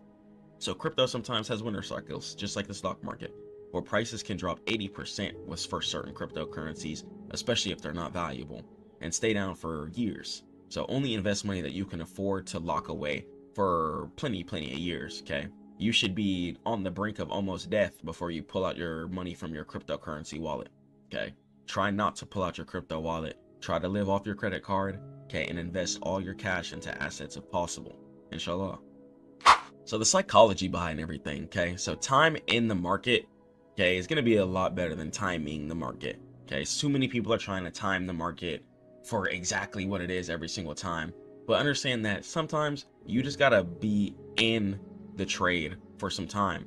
Some of you guys are closing your trades way too early and wondering why you're not profitable at the end of the year, okay? You need to have your life together outside of the markets so you can actually sit on your plays for some years and build some actual capital. So don't buy at the top. We're going to go ahead and go over some chart work too at the end of the presentation, just so I can go and let you guys know some quick sauce. So try not to buy at the top of all-time highs, okay? Wait for market to dip down, okay? And then catch the sweep back up, okay? But do not buy at all-time highs, because a lot of the times you're just going to go ahead and eat a pullback straight down. So the DCA strategy, DCA stands for dollar cost average, okay? So you can go ahead and set up an auto buy. You can set up a certain amount of money per week too if you wanted to. And even if you did buy all-time highs, because your cryptocurrency is really going to be more like savings more than income. Yes, you're still going to be making great income after the years do pass, inshallah, but for the most part it's really going to be more of your savings. So even if you did buy all-time highs, you can have that consistent amount that you're constantly investing in, okay? I don't care if you do $50 a week, $20 a week, $500 a week. Just choose whatever's comfortable with you for your income level, okay? And come back in 5 years, okay? And I'm telling you, most long-term investors who don't even look at the charts outperform 99% of day traders, okay? And that's a very true statistic. And you guys are going to be able to touch millions, okay, if God wills, without stressing yourself out by just making the right play, by just watering your seeds today, okay? So start growing your account, be patient, and keep going. So here's some golden rules for cryptocurrency. If it's not your keys, it's not your coins. Okay, if you have your cryptocurrency parked into a broker that's email password and doesn't have any recovery keys or secret keys, it's not really your cryptocurrency coins. If the broker shuts down, then boom, it's not really your true crypto in your hands. So I recommend like Phantom Wallet or anything like that, where you guys can digitally store your crypto very, very safe. You can also store them on a hardware physical device as well too, where it be the USB drive or whatever. And the golden rules of everything, right? Never share your seed phrase. Okay, your seed phrase is going to be that 12 to 24 word phrase. Okay, that's going to go ahead and keep your account locked. Okay, you do not want to be giving out your seed phrase. Okay, you lose your seed phrase, things can get difficult. Okay, no customer support you can call to just get your money back. So ignore direct messages. Don't log in with anyone 12 to 24 word seed phrase thinking that you're going to get money. Stop. Okay, purge any type of mindset where you're thinking about stealing or getting quick, easy money. Purge that. Okay, invest only what you can lose. Make sure you guys are paying your bills first. Don't think you're about to invest in a cryptocurrency and you can ignore all your bills because you're about to hit the best play ever. That's not how a real investor would play. Okay, structure your life, get it together, and then come onto the market. Okay, and do your own research. Okay, don't just get in because your friend said, yo, this is gonna be the best coin ever. Don't do that. Okay, because then you're not gonna have enough conviction and confidence to hold through volatility. Okay, if this is the play you've been researching for weeks, month after month after month, if price dips, you're gonna have so much conviction and you might even re-add. Okay, so it's gonna be a lot of things when it comes to buying cryptocurrency. So let's go in how to read the chart. So reading the chart is going to be quite simple. What we're going to do is focus on our higher time frames. Okay, so what I'd like to go ahead and do is go for my monthly time frame. Okay, then from there, I'm gonna go to my weekly time frame, daily, and then 4 hour. Okay, so we're gonna go from the monthly to the weekly to the daily to the 4 hour. Okay, and when we do this top-down analysis, we're gonna be able to get the full bird's eye view of absolutely everything, just so we can see the full perspective of the market. So always start off on your highest time frame first, then scale down. Okay, and the smallest time frame I'm going to go to look at the cryptocurrency chart is going to be the 4 hour chart. Okay, because cryptocurrency you want to be holding for weeks, months, and years. So focus on your higher time frames. There's no reason why you should be caught up on the 5 minute, 1 minute, 15 minute trying to trade cryptocurrency. It's not the wave. You need to have the full higher time frame picture so you know how many years, months, weeks to hold for, etc. Also, before we get into the chart, understand that cryptocurrency always wants to go in an upwards direction. Okay, most people can only buy, and this is the same thing for stocks too. Most people can only buy. Okay, most brokers don't let people short cryptocurrency, etc., unless they're trading crypto futures. So the fact that most people can only buy means that it's meant to go up year after year after year after year after year. Okay, so we do not want to be buying at all-time highs if possible. Okay, so what you want to do is wait for what's called a pullback. So pretty much buying anywhere other than all-time highs. So all-time highs is going to be up here at this current level of 126,000 right now at the time of this recording. I'm on my monthly time frame. I can see on the monthly time frame this chart goes up year after year after year after year after year. This is a bullish asset. So I'm going to go ahead and go to my weekly time frame. Okay, and I understand something about the market. I know market always wants to go in an upwards direction if the asset is going to be valuable. Okay, which means people are always going to be looking for an opportunity to buy. Okay, because they expect for it to go up year after year after year after year. So with that logic, I know that price always wants to go and head to break previous all-time highs. Okay, that way it can continue to keep going. Okay, you can see all price does is break all-time highs. Okay, and then it'll go ahead and fall below it. Okay, and then make some new all-time highs. Okay, we'll fall from there, and then one day, inshallah, we'll try and get above this all-time highs too. Okay, and then we continue to go in an upwards direction. But within the chart, we have to understand that price has to go up in order to go down, and price has to go down in order to come up. Okay. So price will always hunt an area of resistance above current price, or it's going to go ahead and hunt an area of support above current price. Okay. So always know that. Okay. Price will always hunt an area of resistance above current price or an area of support above current price. So the strongest area of resistance on every chart is going to be all-time highs. Okay. So you want to also be focusing on things that trend too. So if I'm looking at Bitcoin here, okay, I can see Bitcoin goes up year after year after year after year after year. If it's not trending up year after year after year after year after year, it's a lot of the times it's going to be a lot more straining to make some profit within the decade's time span. Okay.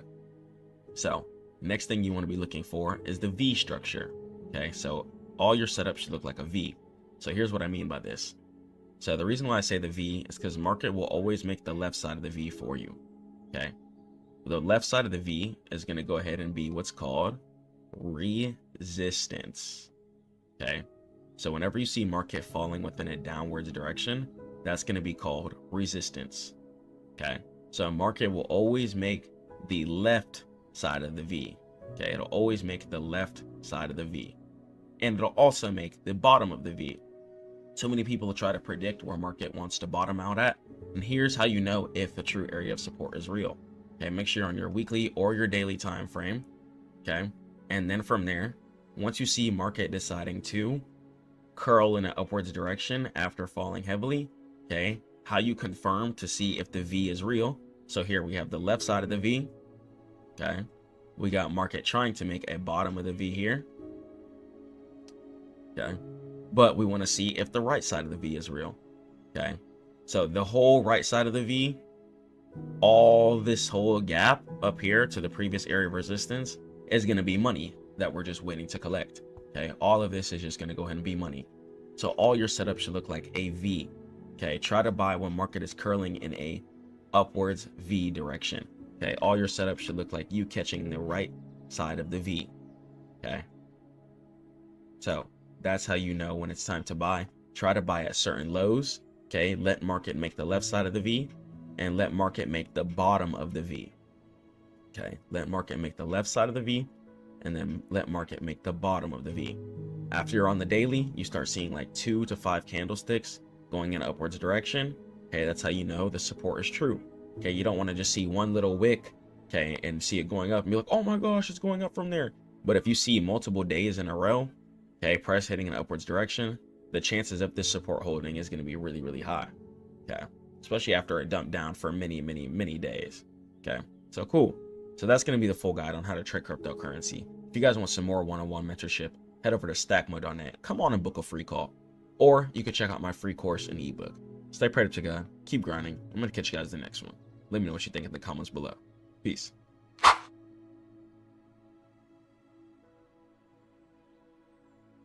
It's 2026. What's going on? We're back in the Stackmode community, and first week, I just wanted to go ahead and recap and let you guys know what the business is. So we're up about 6% so far in the first week of 2026. I'm going to start doing a recap kind of once a month, just updating you guys on my P&L. Sometimes twice a month, showing you guys like the first week what my plan is, and then showing you guys like the end of the month result and showing you guys progression on how to start an account from nothing and grow it into something. So here, focusing a lot on AI stocks, tech stocks, and stocks that really have stuff to do with the future is really what I'm going to be going forward with this year. So a lot of people like to invest in stocks that have been around for decades and years and stuff like that. Me personally, I like to invest aggressively. This year, I'm going to be really focused on shares as well too, pretty heavily compared to options and futures like I have in the past. I'm really going to be just trying to go hard on shares this year, scouting out good companies, finding good buys, purchasing them, and just holding and sitting on my trades. That's noticing it's been working out for me really well. Been able to grow my account at a relatively fast pace. Been really happy with the profit. And one thing I really like about swing trading shares compared to options trading or futures trading is whenever you're swing trading shares, you can just sit back and chill on your trades. You don't have to worry about time, no expirations, no getting margin called. You could just buy your shares, sit and hold, and that's it. That's all you absolutely have to do. And taking your time on shares, trades, and scouting out the companies that are going to be making the most ample progression within our societies, getting rewarded for that, getting rewarded for your research, for your knowledge, for knowing to not buy at all-time highs and to buy at certain low areas. The reward that you get from shares compiled with the risk factor that's pretty much taken off, because say options, for example, I've changed my whole mental mindset. When it comes to options, people can pretty much sign a death contract. Your contract is pretty much locked in. It has to hit or it's going to miss. Okay, that's 100% just what it is with options. With shares, as soon as you buy, your money will fluctuate over time. But one thing about it is that you 100% do own. If your options is not going towards your directions, you're going to be losing. Okay, even with shares, if it's sideways or moving slowly towards your direction, you're still going to have all your capital. If you put down an options trade with not enough time and it's moving slowly towards your price direction, but it's still moving, okay, either A, your price is going to go negative on the contract due to theta and time decay, or your profit's going to be moving extremely slow and not how you want it. Also, another reason why I'm focusing on shares instead of options this year too, is that at a certain point when you get too rich, you can buy all the options contracts for most stocks that you're looking at. Okay, so that's why billionaires have to play shares. So I'm trying to get to the financial point to where I'm one of the best traders. Okay, so personally this year, I'm going to be focusing really, really heavily on shares. Got Bitcoin, of course, and in order to generate income, maybe later down the line towards this year, first couple months within the year, I look forward to playing some futures as well too. Okay, so I look forward to playing some futures within that. And I'm just going to be fully transparent with you guys at all times. I want to just show you guys stats, show you guys what I'm holding, and show you guys how I plan to continue to go forward. So let's go and let's jump into some performance, inshallah. So jumping into the stats here. So compiling an account, guys. Okay, I want to show you guys what it looks like starting an account from 0 to 4 to 5, 6, 7 figures. I want to just be fully transparent with you guys and show you guys how it's done. So starting here, you could see just have this account here, kind of restarted it in July 2025-ish. Okay, started growing it throughout this time, just reinvesting income from business, winning trades, adding over a single time. Okay, and as you can see, P&L is just heading in an upwards direction month after month after month after month. Okay, so your work income, your business income, or even your options and futures income should be funneled back into your account. Funnel it back into your account. Say your business, for example, if you're doing 5K a month in your business, okay, try and take 4K a month of that, okay, and invest it. Okay, you could put maybe 2K in the crypto, 2K in the stocks. Just try and break it down and invest what you're making. So your P&L is always going in an upwards curve. Okay, every time you guys get some money, try and invest. And then as you win trades, okay, there's going to be times where you may lose, okay, but then you're going to win more trades, get in different seasons, and continue to uptrend. Okay, if you feel like you have to invest every single time you get some money, then do that.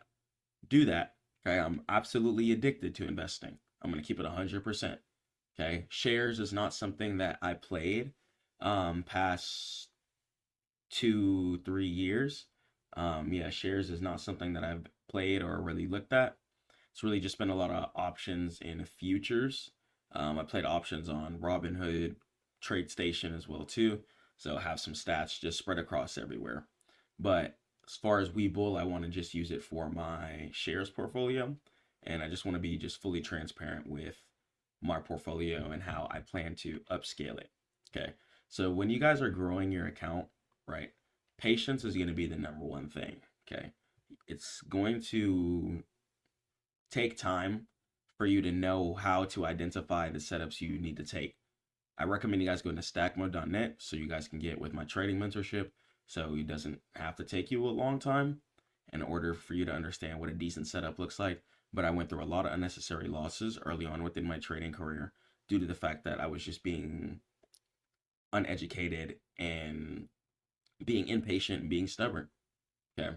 So completely my fault while I was struggling in the beginning, but once I started getting my foot, I was able to go ahead and progressively increase my P&L year after year after year after year. Okay. So all your business income, all your work income, okay, after your bills are paid, of course, and make sure you guys are reinvesting the profits from the trades that you win. So your income vehicle generating skills are going to either be your options or your futures. Personally, I'm going to go with futures this year. I've played options for a few years and I like just the stability of futures and how you can just turn dirt into diamonds. Same thing on options too, but the time decay factor and stuff. But I don't know. I'll see even this year if I'll even touch futures or options at all, honestly. I might just stick 100% on shares, find little small caps, and just really try and turn up like that. And just continuously do my research on these stocks and these companies and try and catch some stuff at the lows. I'm really having fun doing that, finding the best companies and playing shares. Just really been having a blast. Options, it's really funky with options. Options has a lot of derivatives built into it. Price could be going in your direction and you could still be down due to multiple factors, due to like how much volume a contract has, etc. And all that stuff is just really ghetto, especially when I'm trying to protect and provide for my family. I don't really want little random factors determining whether or not I'm going to get paid. So I like shares a lot, even when if I, inshallah, if God wills, if I cross into like the 10 million plus range, 50 million plus range, I can comfortably trade I can comfortably trade shares even as a 100 millionaire into billions of dollars. Okay, due to the fact that shares are going to be pretty much always available for the most part. So shares are really just my favorite instrument. This year, I'm focusing completely on shares. 2023, I played a lot of futures. 2024 was a lot of options. Um, Same with 2025, was a lot of options as well too. 2026, let's swap up the game. Going to be focusing on shares. I've been finding some success recently in just investing in little tech stocks and stuff like that. And just, I want to just break down and give you guys full guides on what I do to find the stock that I want to play, why I'm getting in said stock, and what I see in said stock within their future, right? So is this stock even going to be half decent in the first place? And as you guys can see, this is completely live. P&L, you can see it moving up here. Market is closed right now though. So yeah, that's going to go ahead and be that. So keep all of that in mind. And let me head over to the positions here. So this is what I'm currently holding. Okay. We got some Path right here. Path is a stock that is been in the works in the limelight recently. I bought some more at like 16, but I sold some a couple of days ago. So we got Path. That's one thing that I am holding. Once again, bought it at around 17.75. Let me get on my higher time frames here. So on my higher time frame, I could see we IPO'd all the way up here at around 90. So I like that a lot. So I can see a lot of upside room, at least to this 30 area here. They've been getting a lot of funding. I see higher lows being put in. So Path, really, really, really, really, really happy there. Excited to go ahead and take that up as well. Let me go ahead and open up NVTS. So we got NVTS here as well too. NVTS, this is what I'm really, really excited for. So we're currently at 10.31 right now. We got price trying to head up. I bought around 9.89 right here. Okay, and once again, we got price heading in upwards direction. We IPO'd. IPO stands for initial public offering, which is where the stock decided to open at. So we IPO'd at around 22.19, and it looks like price just made this high resistance at around 17.82. So yeah, we're gonna go ahead and wait here, and wait for price to go ahead and catch up, do its thing, and then we should be able to make some good profit on this as well too. So I like this a lot. Big fan of NVTS here. they collabed with NVIDIA, and that NVIDIA collaboration, of course, helped it a whole bunch. Whenever we're collabing with NVIDIA on certain things, of course, that's going to be, pretty successful for us to be looking forward for the most part. So NVIDIA is going to be one of the biggest stocks, and I personally sometimes like to look at stocks that NVIDIA is collaborating with, or say Apple or something like that. Any big world leading stock, if they're making collaborations with other stocks, I like to look into those too. And then I like to see if profit can be made. So EOS as well too. This is an energy enterprise stock, about around 14.22. Price is trying to push up here. Let me get on my monthly time frame here. So I could see price decided to IPO at this 31 area up here, 0.95. And we just recently created this area of resistance here at this 19.91 area up there. Okay. So just waiting for price to go ahead and go up. Feeling this area here. And I could see here, even on the weekly, I could see higher lows being put in constantly. Okay, constantly. We got constant higher lows being put in. Okay. And it's really just taking heed, noticing price how it goes up, goes down, goes up, goes down, and continues to just spam that. Goes up, goes down, comes up, comes down, and it'll just continue to spam that over and over and over again. Inshallah, especially since this seems like a half decent stock that people care about. And once again, this is an energy enterprise stock, so I like this one a lot too. Price looking to swoop up. Let me head over to IONQ. Big dog right here. So IONQ, one of the leading quantum stocks. We just had a burst to this area of resistance at this 84 here. So as soon as I saw this higher low get put in, I was like, oh yeah, let me go ahead and hop in those. So that higher low, I loved it a lot. Was a big fan that it put in right here at this area. So as soon as I saw that, I was like, okay, price is looking to progress. And even after that, it came up, made new resistance, it came down, and then made some new support. So I like that a lot. Even if I head over to my 4-hour here, let me turn up the poo-poo time frames. Get on my 4-hour here. So even if I hop on the 4-hour here, boom. Could see price decided to come all the way up here, fall all the way down here, bounce up, create a new resistance wall here. As you guys can see, we have one push down here, another push down here, and then we got price falling down, making a higher low here. So this low is higher than this low. I like that a lot. Super big fan.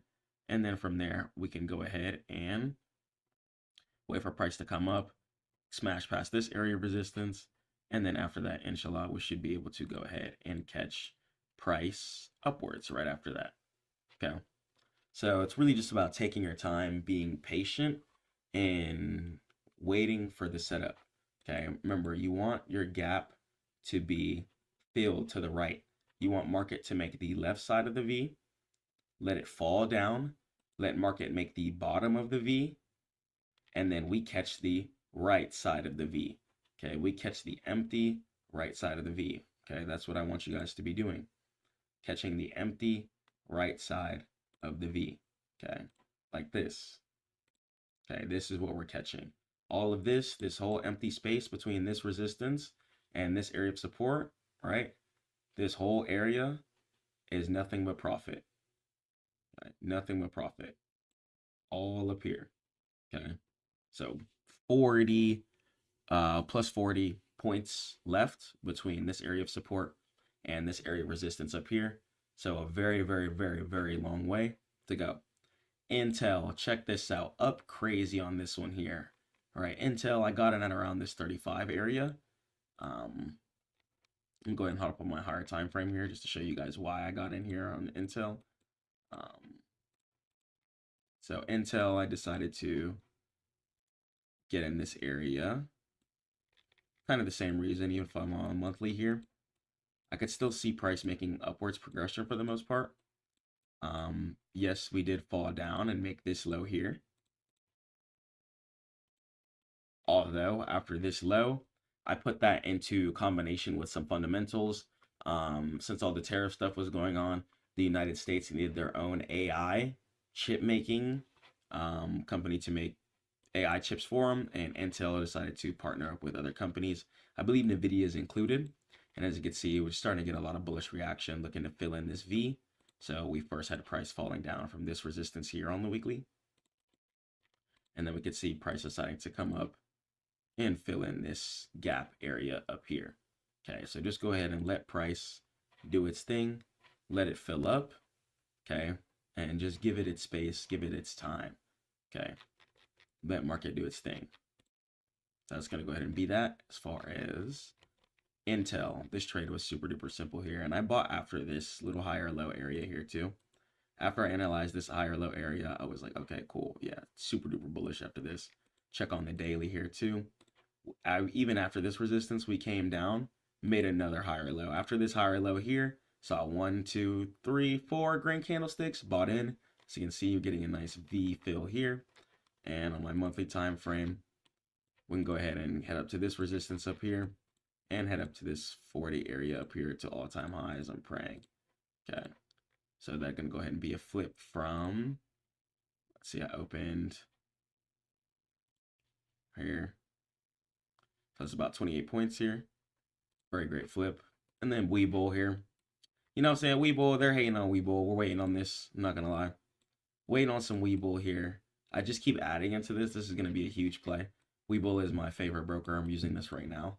If you guys are wondering what I'm looking at to look at the charts and do all this at once and see the price right here, Webull is going to be my favorite thing to analyze my stocks on. Well, I use TradingView, but honestly, I might just use Webull itself from now on, because I think it's a cooler interface and you guys can actually see some specifics of everything too, which I really like. So yeah, that's going to go ahead and be that. I pray it helped. That's how I'm opening this year. All the stocks I'm watching, that's the profit I'm up. And yeah, I'm just going to be fully transparent going forward. Just want to show you guys absolutely everything. Not going to be one of these mentors being cringe, making things uncomfortable, and just not trying to be truthful. I always want to show you guys the truth. All right, love you guys so much. Stay prayed up to God. Keep grinding. Catch you in the next one. Peace.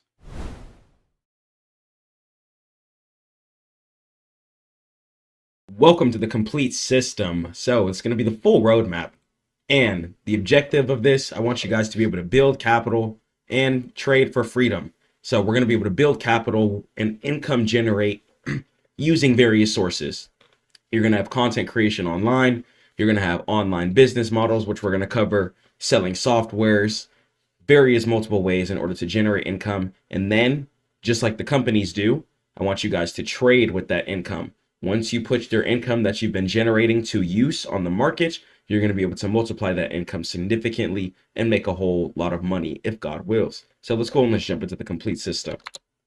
So I want you guys to trust the greater plan, okay?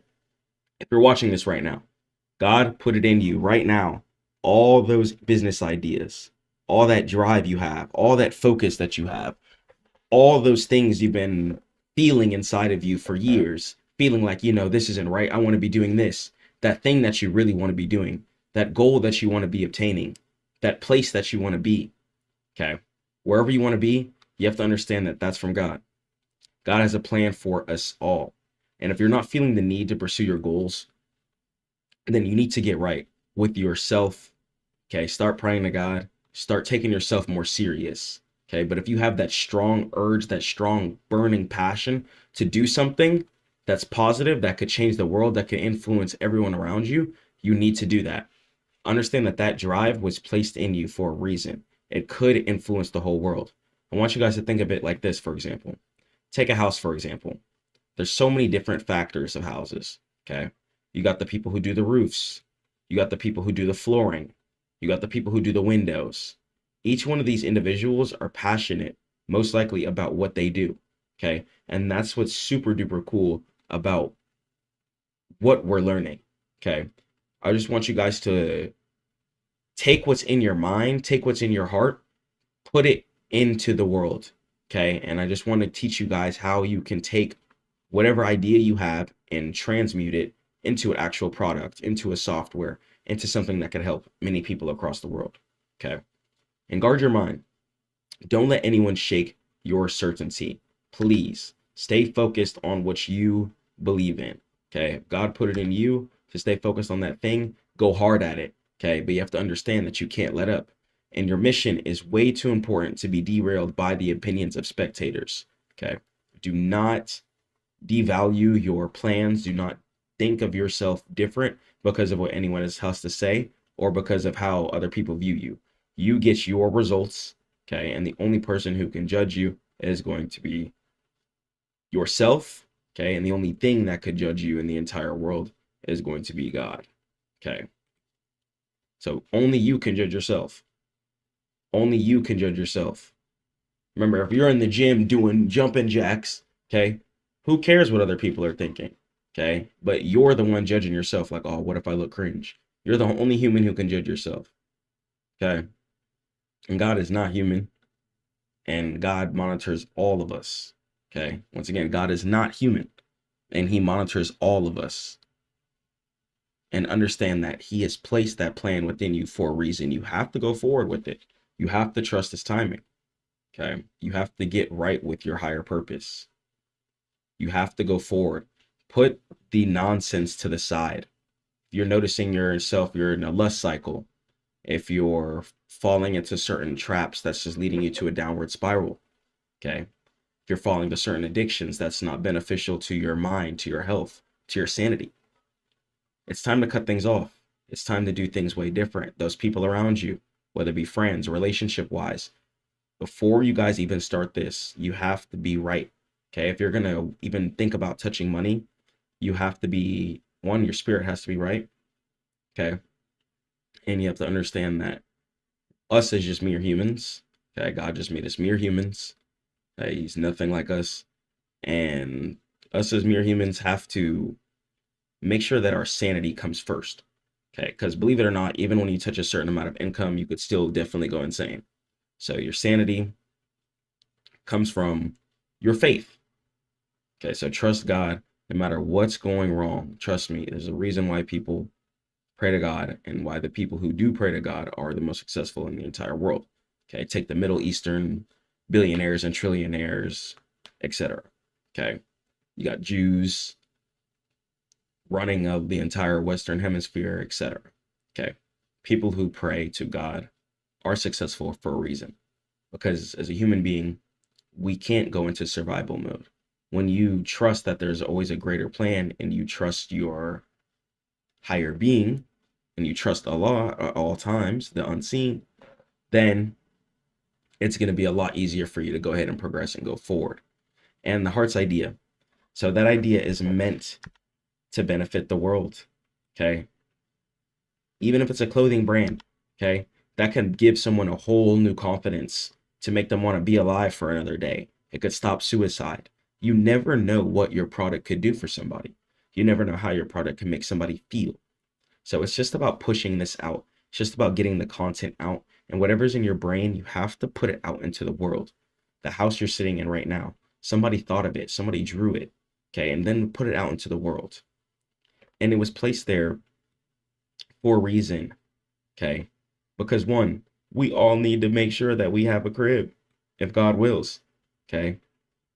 There's been times where I lived in hotels when we came back from Las Vegas when I was younger, stuff like that. Thank God it was still a roof over our head, but not having a home and stuff like that, it can be hard. So may God bless the people who created homes, okay? Because guess what? It just started as an idea. They were just outside, man. It was just forest. It was just trees. They were like, this is crazy. Let's chop down some wood and let's go ahead and let's build a house because this is insane. Let's grab some mud. Let's go and let's make some bricks so that we can reinforce the house in case any windstorms or stuff comes too. Okay, so as humans, we always just innovate. And that's what you have to do in your business too. You have to continuously innovate. Continuously innovate. You have to think different as well too. Constantly thinking different. Okay. And especially as humans, it's important for us to be disciplined and consistent. Make sure what you're consuming is just straight good grind content.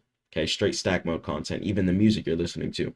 I personally listen to like Detroit music, like Baby Smooth, Rio the Young OG, Peasy, okay, artists like that, Lou Graham. I listen to a lot of artists where they talk about getting money, where they talk about taking care of their family and their loved ones, putting a smile on their mom's face.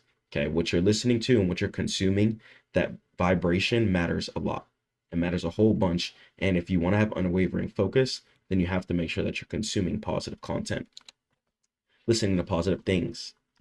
And the machine, okay, so the built to trade philosophy. So why this approach in the first place? So trading requires capital. Okay, the built to trade philosophy solves under capitalization. Building a business creates a renewable ammo for markets, removing emotional pressure. And the trap, right?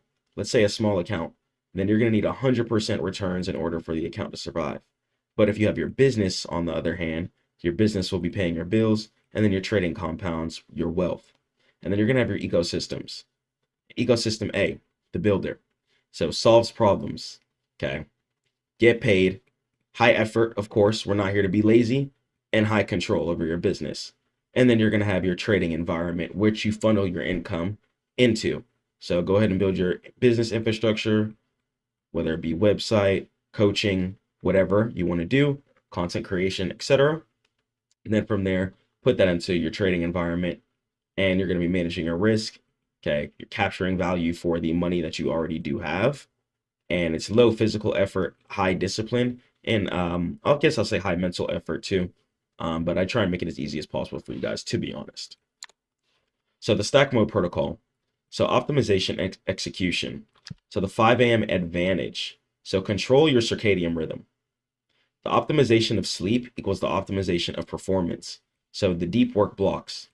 So before the world wakes up, try and get up at around 6 a.m. if you can. Okay. Around 6 a.m. to 11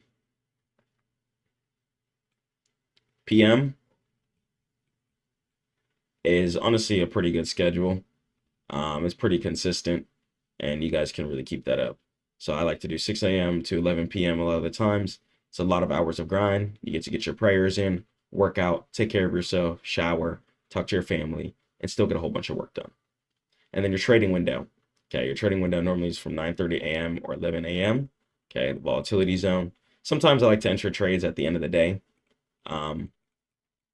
Like if market didn't start off in a bullish reaction, then I'll go ahead and I'll see what the end of the day looks like. If it's bullish there, then I'll go ahead and potentially put in an order and wait for the next day. Okay, or wait for however long the contract is going to take me. Patience is also going to be very, very important too. Okay, focus on patience. And the toolkit. So Rise Science. So track sleep, debt, and energy peaks. And as far as Notion, right? Notion is going to be your life OS. It systemizes a lot of things. You can go ahead and download Notion. There's a lot of templates too. You can download it on your phone, and it really just keeps your stuff organized too. I'm going to be dropping a stack mode organization tool as well too, coming in. But for now, you guys can use Notion. And if you want to stay on Notion too, I'm going to try and drop some templates too. Trying to be as flexible as possible for everybody. Just want you guys to be full business mode at all times. So the IPO game, right? Exit liquidity. So public companies don't exist for chart patterns. They exist for liquidity. So why go public in the first place, right? So capital injection. It helps you raise business funds without debt interest. And the founder exit. Early investors need to sell the shares to you. And as far as acquisition currency, buying competitors with stock. Okay, so pretty much the whole reason that businesses put themselves on the stock market in the first place is so that they can go ahead and gain more funding. They go ahead and take that money and turn it into more money via the stock market, one, and more production, whether it be at more warehouses, more people they could hire, more softwares that could be developed, etc. Okay. And your role, okay, you are going to be just the retail participant. So stack mode traders identify when big money is accumulating versus distributing. Okay, we ride the waves they create. So there's going to be people trading with hundreds of millions of dollars, tons of millions of dollars, and you want to be trading when they're trading. Okay, trading is a little different than business. In business, you want to actually stand out, but in trading, you want to be with the crowd. Okay, wherever the crowd is with trading is where you want to be. But then with business, you want to think of a unique idea. Okay. So the psychology of wealth in general. So why 90% of businesses fail? Okay. Dopamine control at an all-time low, especially when we have things like shorts and stuff like that. That's why I try and come on here and drop education for you guys, because I don't want you guys to be lost within that dopamine trap. And delaying gratification is the predictor of success. Okay. So if you want to predict your success, don't feed your flesh. Okay. That's what I'm going to say. Once again, if you want to predict your success, don't feed your flesh. You can go and eat some food, of course, but if you're having bad thoughts to do things that aren't going to benefit you or your career or yourself or is going to make God unhappy, don't do it. Don't do it. Inshallah, do not do it. Okay, and the trap. So don't try and just seek cheap dopamine. Okay, don't just try and do things the quick way. Don't just try and trade zero DCE because you're trying to make some money today. What you're going to do is swing trade, use your higher time frames, and wait. Don't just try and go sell drugs because you're trying to get money. Build your business step by step so then you have a consistent income stream forever. You have to rewire your brain to love the boredom of execution, putting a plan together and going forward. I put this whole thing together, going forward with it, and executing it feels great. God is good. And the consistency formula. So success, okay, it can be relatively boring, but discipline to me isn't boring. It's really, really fun. If I'm not being disciplined, then I get eaten alive and I feel like my soul is hurting. But that's just me personally. But success, especially trading success, is boring. You're catching the same setups over and over again, and just your only thing that's changing is going to be your income. You can hustle more though. This is why I push business and trading. Okay, because when you get to a certain level in trading, you don't want to just be sitting down all day in front of a laptop, getting depressed.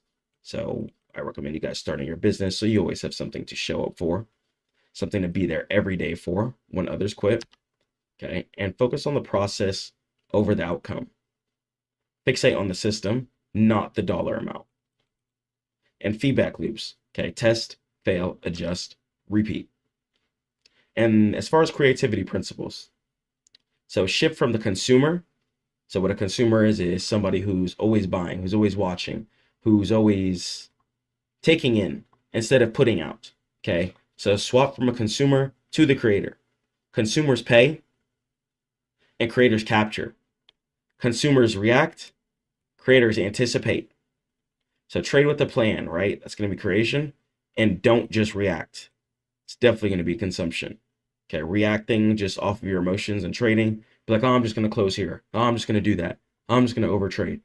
That's complete overly crashing out. It's not what I want for you guys. I want you guys to get to the next level. And strategic isolation. So cut the noise. Build the foundation for yourself. Stack up. So give yourself 6 months of focus. Plan out. If you want, you can start your balance and see where you're at today and then see where you're at in 6 months from now. And just keep grinding.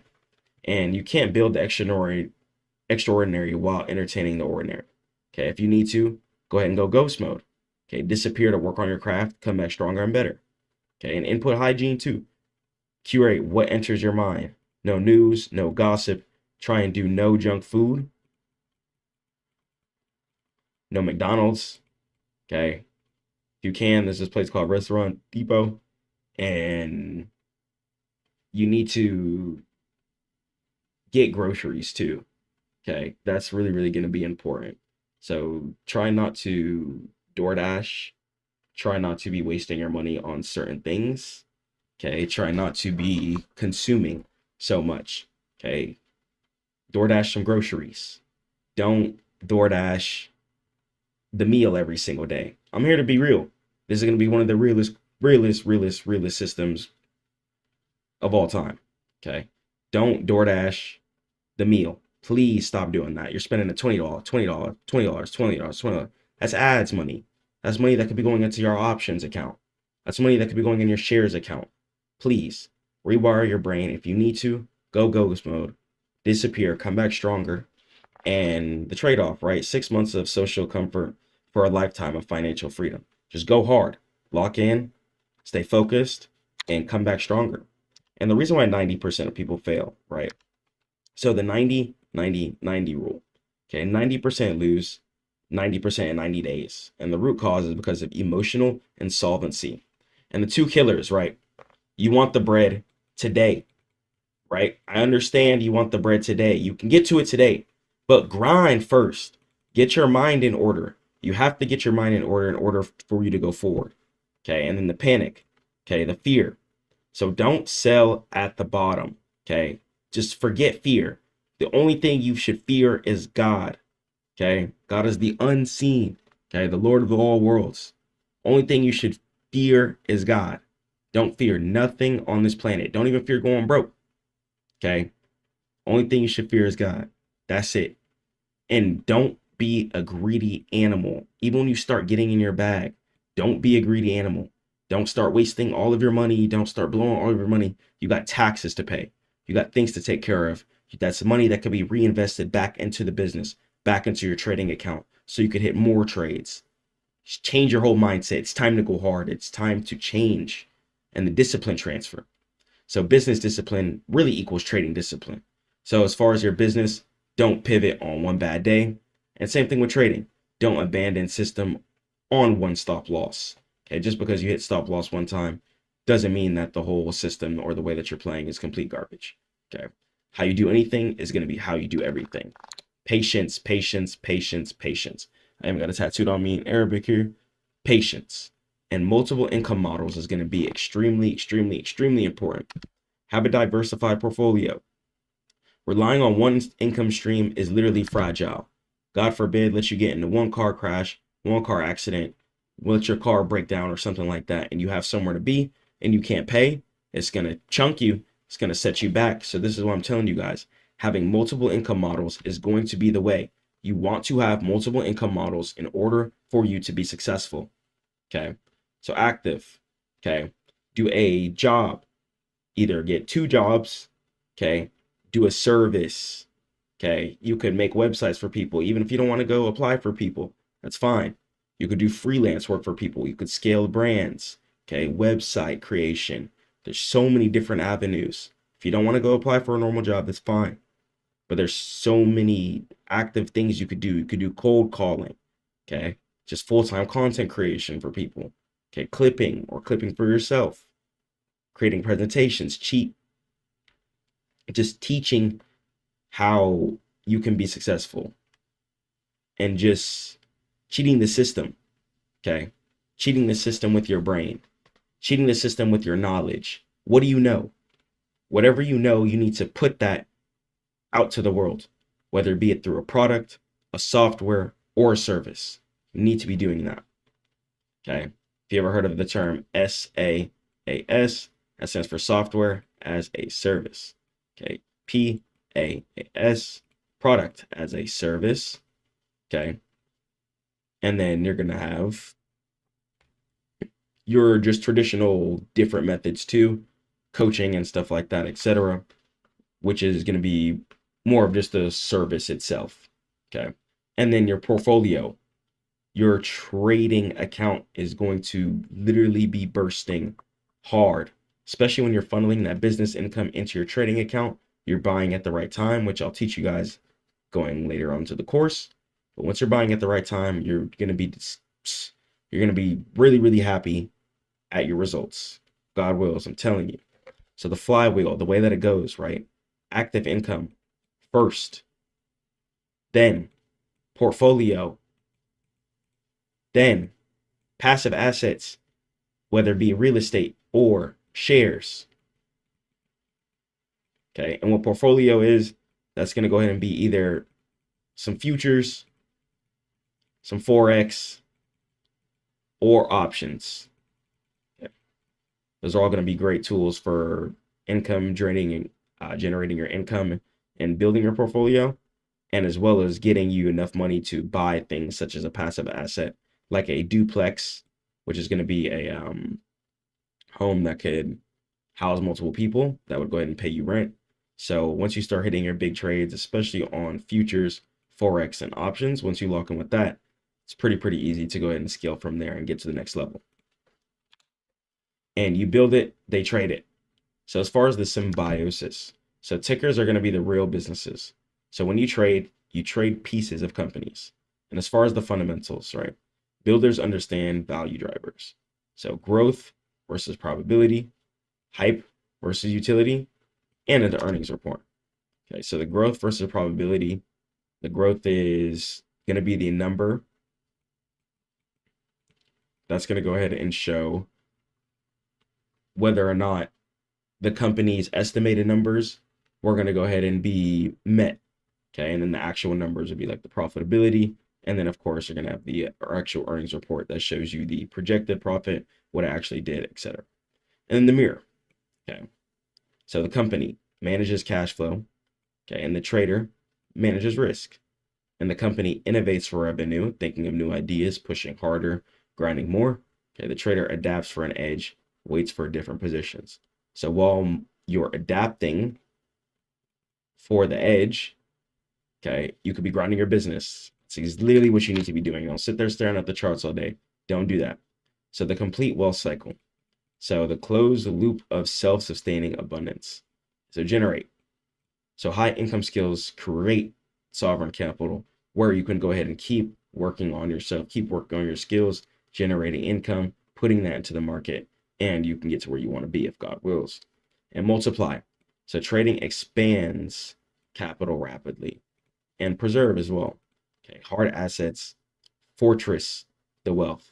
Okay, you can go ahead and throw that into things like crypto, throw that into shares, some decent company.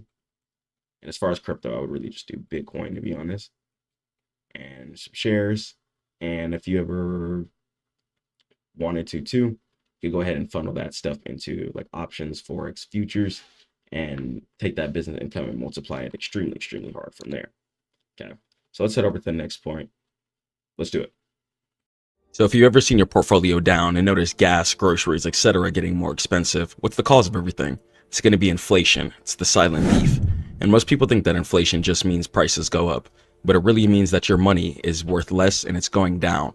The 7% inflation each year turns $100 that you own into just $93 of real buying power, even if your account balance haven't moved an inch. And when inflation spikes, the market reacts like a toddler with no nap. Growth stocks drop, companies can't hike prices fast enough, and profit margins get squeezed. And suddenly those charts are nothing but red candles heading in a downwards direction.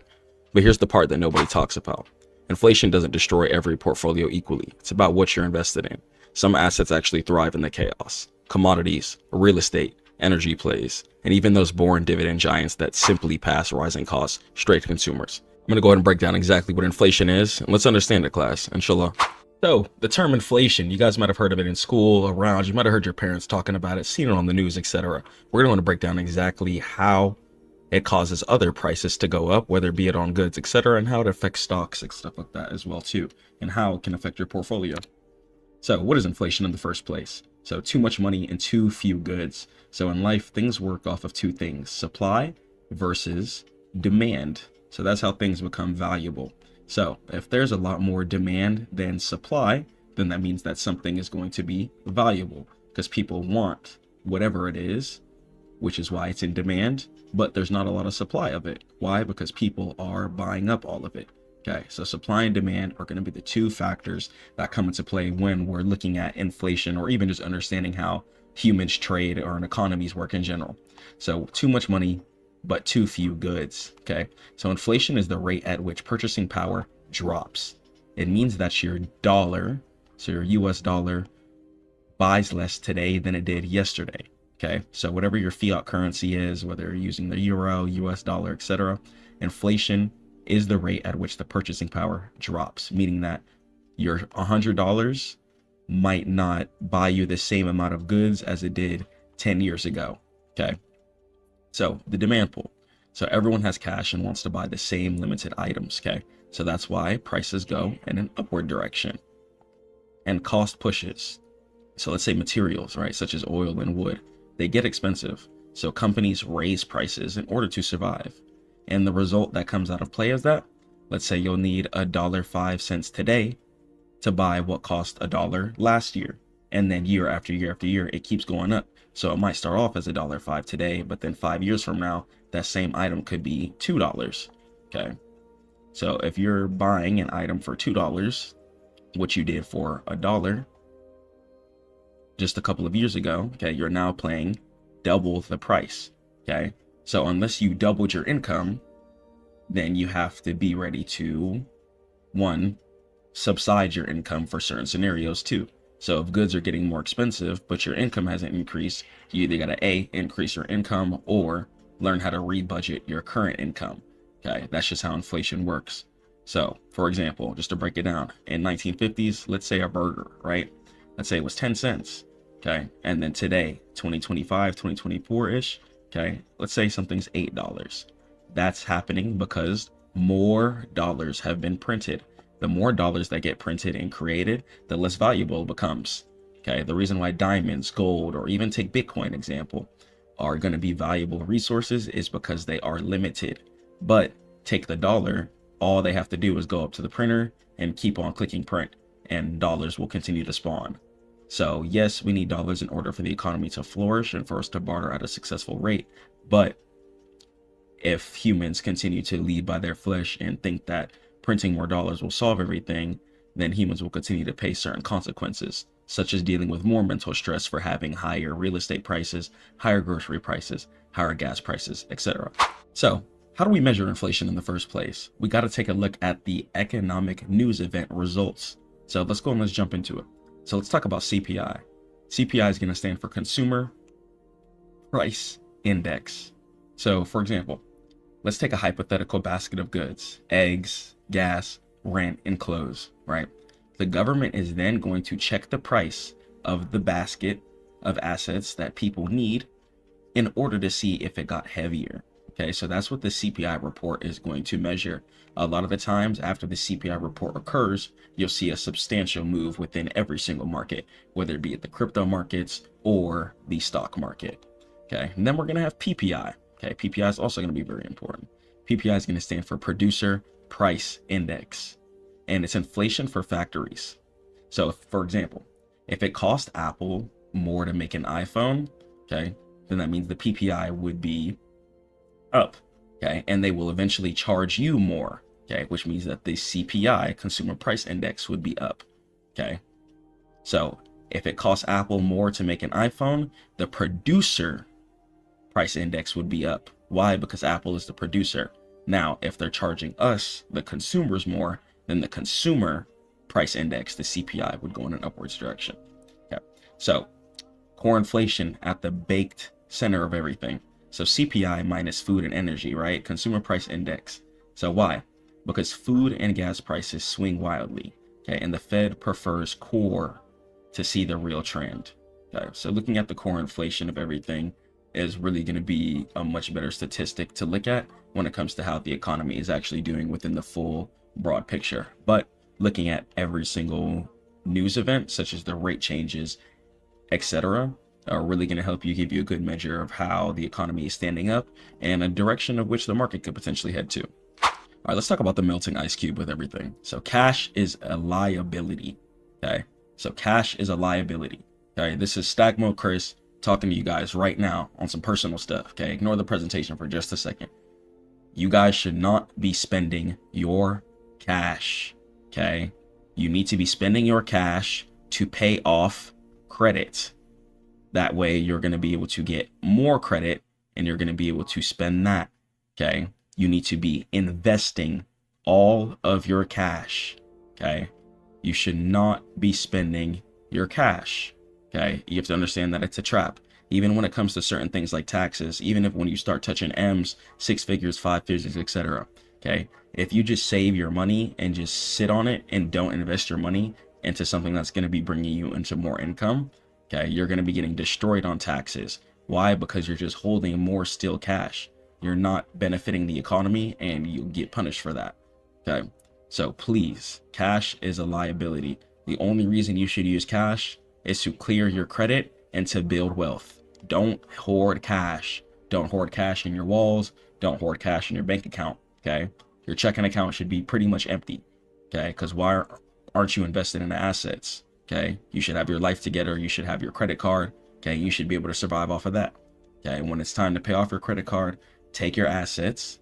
Okay, When you have your profit, take some off the top, okay, and you're going to be able to pay off your credit card and keep that cycle and flow going, so your money is infinitely going to be flowing in a river. Okay, the moment you pause your money, okay, the moment struggle starts to seep in. So I'm telling you, keep your money flowing on a river at all times. So a lot of people think hoarding cash is the play, okay? And I know I'm stack mode Chris, but I'm telling you guys, if you're going to stack up into investments. Put your cash into investments.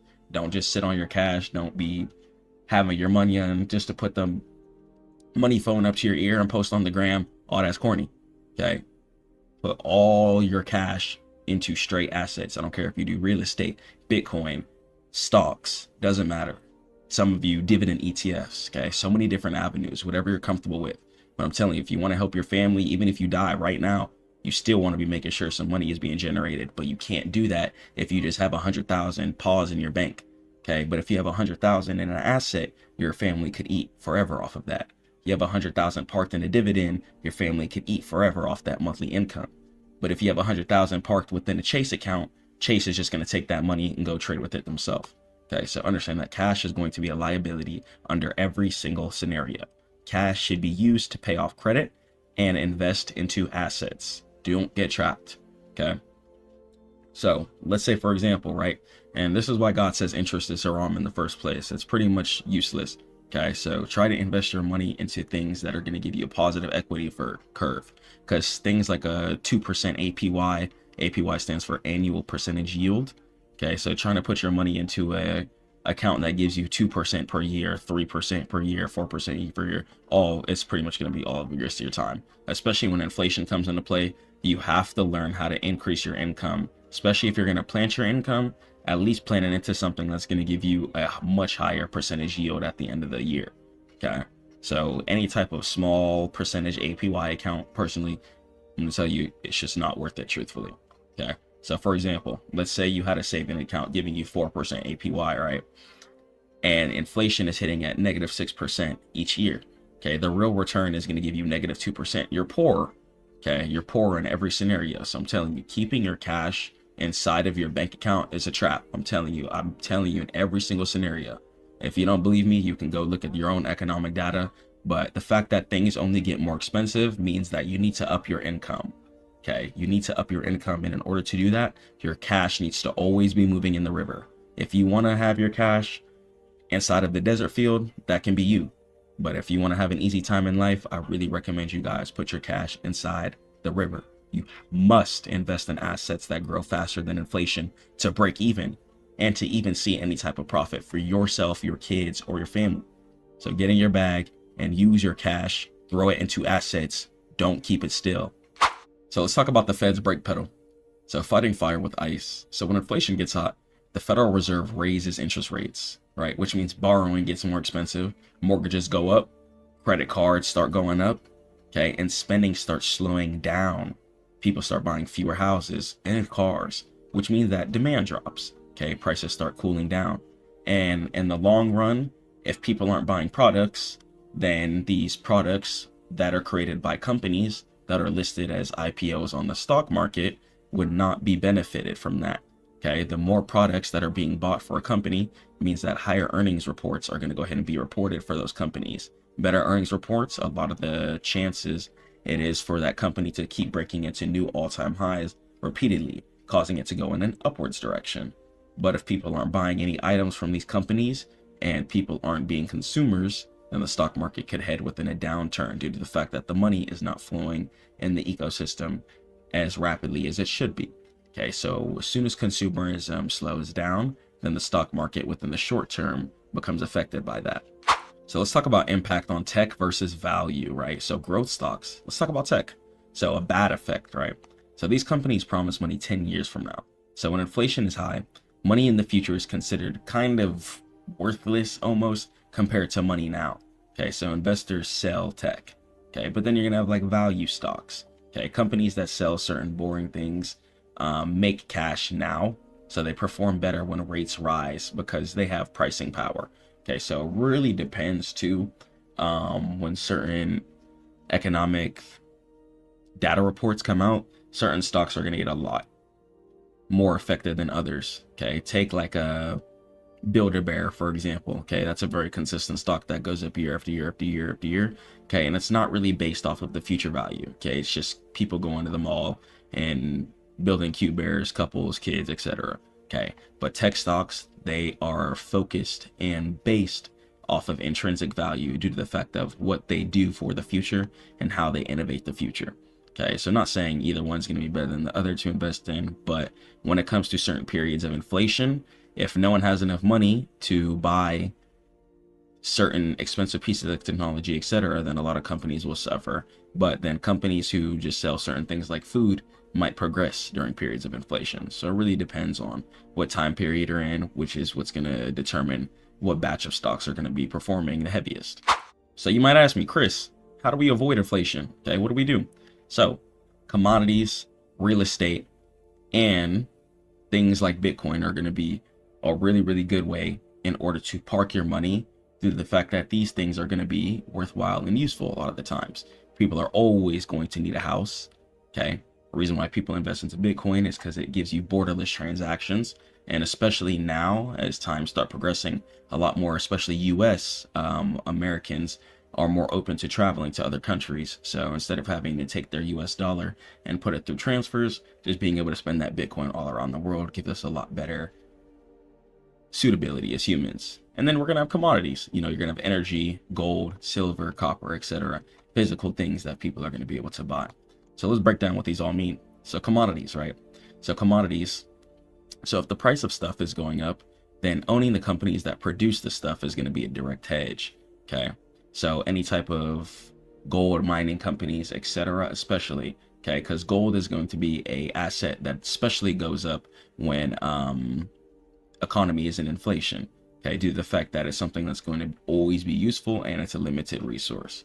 Okay, and let's talk about banks. So banks can charge higher interest rates on loans when the Fed raises rates, which potentially increases their profit margin. So be aware of that. Okay, and real estate. So rents tends to rise with inflation, and fixed rate debt gets inflated away. So your mortgage payment stays the same, but your income usually rises. Okay, so keep all of that in mind too. So pricing power is going to be the secret weapon for everything, honestly. So can they raise prices? So the ultimate stock market defense is holding companies that can pass costs to customers. So people buy iPhones even if they cost $50 more, right? Due to the fact that it has a high pricing power. Okay, or take a commodity product. Okay, if brand A raises the price of white t-shirts, then you would buy brand B, okay, giving it no pricing power. Okay, but when you're investing into certain companies that have exclusivity, okay, certain companies that only do what they do and puts a smile on many humans' faces, then even if inflation were to occur, a lot of people would just see that as an opportunity to buy as the market going downwards. Okay, so especially certain tech stocks too that still have a lot of future value and have a lot of expectations to change a lot of things in a lot of ways. You know, if they're going in a downwards direction, people are going to look at that more of an opportunity rather than, oh, the stock market is failing, etc. So the bottom line for everything, just wake up, pray to God, be a disciplined person. I want you guys to look in the mirror, feel confident, feel proud of yourself for what you got put up. Okay, feel proud of yourself knowing that you can handle your responsibilities, knowing that you can help your family if things come into play. Okay, don't let your cash melt and don't let it freeze in your bank account either. Okay, own productive assets. I don't care if it's real estate, crypto, shares, dividends, whatever. Find your bread and butter. And if you're struggling to see what you want to invest in, head over to stackmode.net. Stay prayed up to God, keep grinding. I'll catch you guys in the next one. Peace.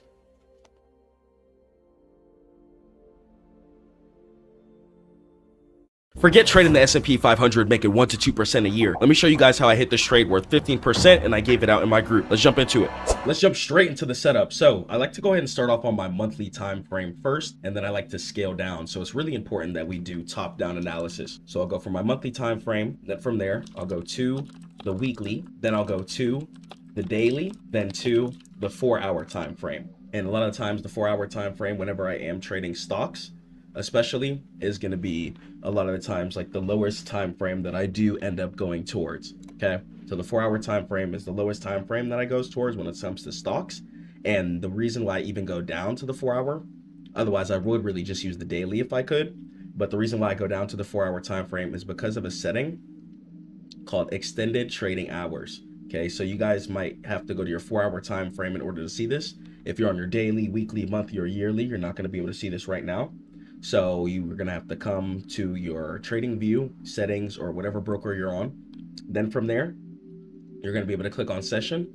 From where it says your trading hours, make sure you have extended trading hours on. This is really, really important because you can't catch the proper setups that you want to catch without making sure that your extended trading hours is properly set. Okay, it can be really, really frustrating when you're trying to catch the setup that you want to catch, but then you run into an issue to where you're not seeing the proper price action, or you're like, why is price reversing there? The whole time there's a whole bunch of hidden resistance at a key area that you need to be closing at. Okay, so here's exactly why I took the setup. Okay, so we'll go ahead and we'll run it back here. So here are my drawings. We'll go to my 4-hour time frame here. So one thing I like to look for here, especially, we'll just go to my monthly. So I like to buy dips.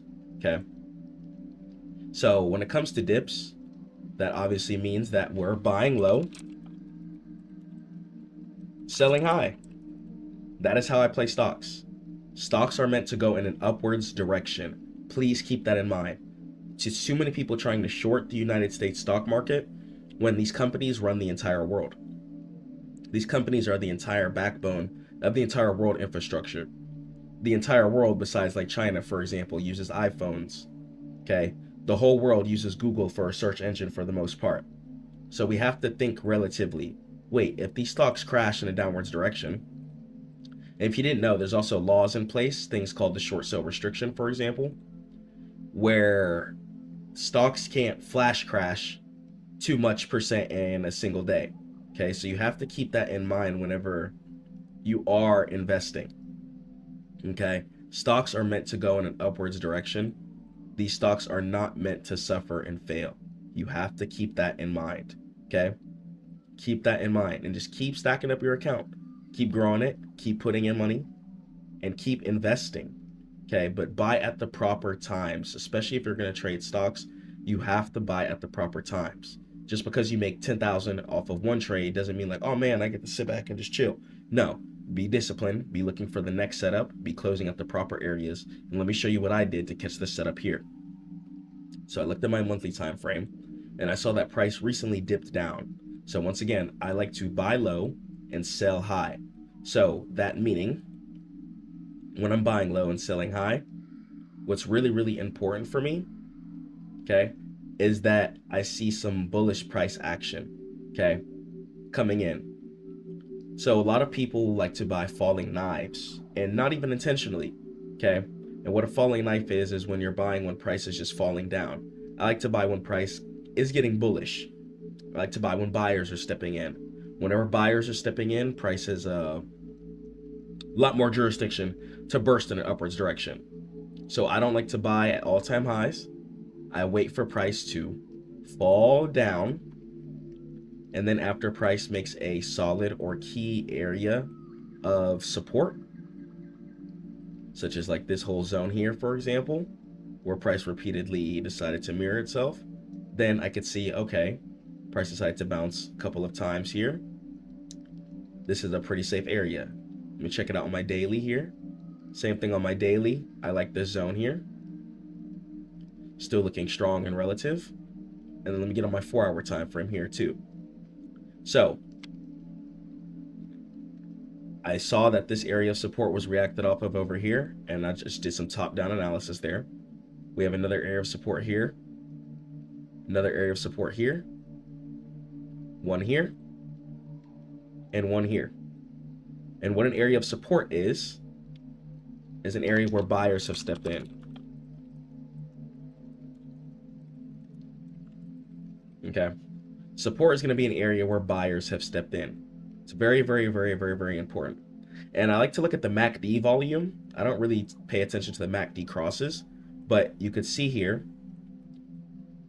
when green starts stepping in, as you can see here on this volume chart from MACD, a lot of the times that's when buyers are going to be stepping in. So this is a good thing to look at too, but I don't just only look at that. For the most part, it's naked charts and just raw analysis, and making sure that I'm buying at verified areas of support.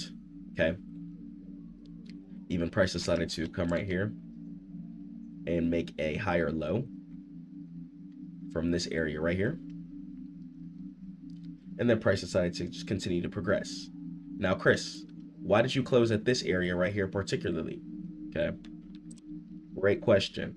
Let me go ahead and answer that. So even on the daily here, I can see that when price even created this area of resistance all the way up here. So just as we have support, support is an area where buyers have stepped in. We're gonna have the opposite of that. Resistance. Resistance is an area where sellers have stepped in, okay? So make it simple. Don't make it difficult, okay? Resistance is an area where sellers have stepped in and price decides to fall in a downwards direction. Support is an area where buyers have stepped in and price decides to bounce in an upwards direction. I like to wait for areas of support to come in, and then I take the price action up, especially when I'm trading stocks, which I'm only playing bullish directions. I'm buying low, selling high. That comes from stocks, because stocks are meant to go in an upwards direction. Same thing with crypto and Bitcoin. And then from there, I'll go on my 4-hour here, make sure I get everything with the raw analysis. So I can even see here, once again on the daily, you could see price decided to come all the way up, come down, and then come back up. So when price does a little zigzag like this, like it comes down and then comes up to an area and then comes down, that area where it just randomly jolted up to and stopped is now an important area. So even if you were to go ahead and catch the trade back to the upwards direction, your take profit would be this ideal area here where price is creating resistance at. Okay, so boom, 4-hour here, area of resistance, and we can see take profit getting set in here. It's exactly why we were able to profit. Okay, I make it really, really easy. You guys can join the Stackmode Academy if you want to catch my trades and learn how to trade. I also like to draw trend lines too, sometimes just for verification, and just putting everything in a big conglomerate. It might seem like mess at first, but when you guys are able to strategically break down everything step by step like that, it makes it really, really easy. Okay, pray that video helped. Quick little simple guide, stackmode.net for all trading education. Make sure you guys get your tap business cards at stackmode.net. Catch you guys in the next one. Peace. Most people wake up and immediately grab their phone, start checking their notifications, and start wasting time. And you wonder why you feel like your day is controlling you. In this video, I'm going to show you the exact guide and daily protocol that I use in order to build businesses, scale my clients, trade the markets, and operate at my highest level every single day. Let's get into it. All right, so we're going to go ahead and jump straight into the CEO protocol. And here's how we'll architect the 7-figure day. Let's go. So the 5 a.m. advantage, getting up early, okay? Try and meet the sun, okay? Try and be up before the sun. And when you hijack your human biology to go back to more of a primitive state, you guys are going to notice that you're going to experience a lot less anxiety, a lot less fear, a lot less worry when it comes to, oh, is my business going to be successful? Is this product going to work out? Is this going to work out, etc. Okay, you can't think about that. Just completely rewire your mindset and think about hunters back in the day. Okay, they would have to get up before the sun got up. Okay, probably got out the cave, probably got some water, and then whenever it got bright or light outside, then they could start hunting animals, because then they could actually see what they needed to see in order to eat. So understand that you want to get up before the sun comes up so your body can be prepared before it's time to actually hunt, because by the time the sun is up, your brain needs to be in hunter mode. And understand that waking up at 5 a.m., it's not a motivational cliche. Okay, it's rooted in profound human biology. When you align your wake time with your natural cortisol awakening response, also known as the CAR, you secure an unfair biological advantage. Now let's talk about the dopamine advantage. At 5 a.m., your brain is in a high theta, low alpha wave state. And this is the optimal window for subconscious problem solving and uninhibited creativity. Okay? And the zero distraction zone. Between 5 a.m. and 7 a.m., the world is pretty much silent. It's one of my favorite times personally. Get to wake up, pray to God, work out, have some water, send some emails out for you guys, and that's how I start the day every single day. So I try and wake up around 6 a.m. From there, I pray, okay? I pray to God, get the day started, get my soul right, get my spirit right, repent for any sins I mistakenly made. And from there, I like to go ahead and work out. Okay, I'm going to go ahead and work out. I like to personally hit the weighted jump ropes. The weighted jump rope, instead of lifting weights and then doing cardio, I like to do the weighted jump rope, because then at the same time, I'm able to get my strength training in and my cardio in at the same exact time. So I like to work out right after I pray. Then from there, I like to make sure that I do read as well too. You guys can read whatever you'd like to read. I like to read Quran every single day. I'll read a page of Quran, and then I'll also say all my prayers and my du'as as well too. And that just helps me get the day started. By around 7 a.m., from there, I'm pretty much done with my prayer and workout routine. I'll say really 8 a.m. to make it 100% guaranteed, because I got to shower and stuff like that too. Around 8 a.m., by the time that hits, I like to have my email sent. Sometimes I might have a client as well early in the morning too, but if not, then I'm going to go ahead and send my emails. And then from there, I'm going to go ahead and start promotion. I like to go ahead and get my videos out, get my videos dropped out, and just really like to structure and streamline my day in a successful period so I can be successful and I can be consistent, okay? So I can keep pumping out content and getting you guys consistent work done for yourselves. So let's talk about the 2-hour head start metric. So if you wake up at 5 a.m. or even 6 a.m., while competitors wake up at 7 a.m. or 8 a.m., you gain 14 hours of uninterrupted execution time weekly on them. That's an entire extra business day of pure execution every single week, just because you started earlier. So I'm telling you, it really does make the world of difference. And I want you to be able to be successful and to win and have the advantage based off of fighting your flesh. Okay, fight your flesh. Don't be comfortable. Okay, you got to get used to being uncomfortable. Once you get used to being uncomfortable, and once that uncomfortable state becomes the comfortable state, that's when everything will change. It's time to go hard. I don't care what's going on in your life right now. I don't care if it's the worst event that just happened. I don't care if you're depressed. I don't care what you're going through. I don't care if you think you're broke. You got to just get in your bag. You got to get in your consistent routine, and you got to lock in. And that's the only way things are going to change. You wake up, you pray, you have a consistent routine, and you put in some action so you could do something about it. Let's change the way we're thinking. All right, let's go to the next slide here.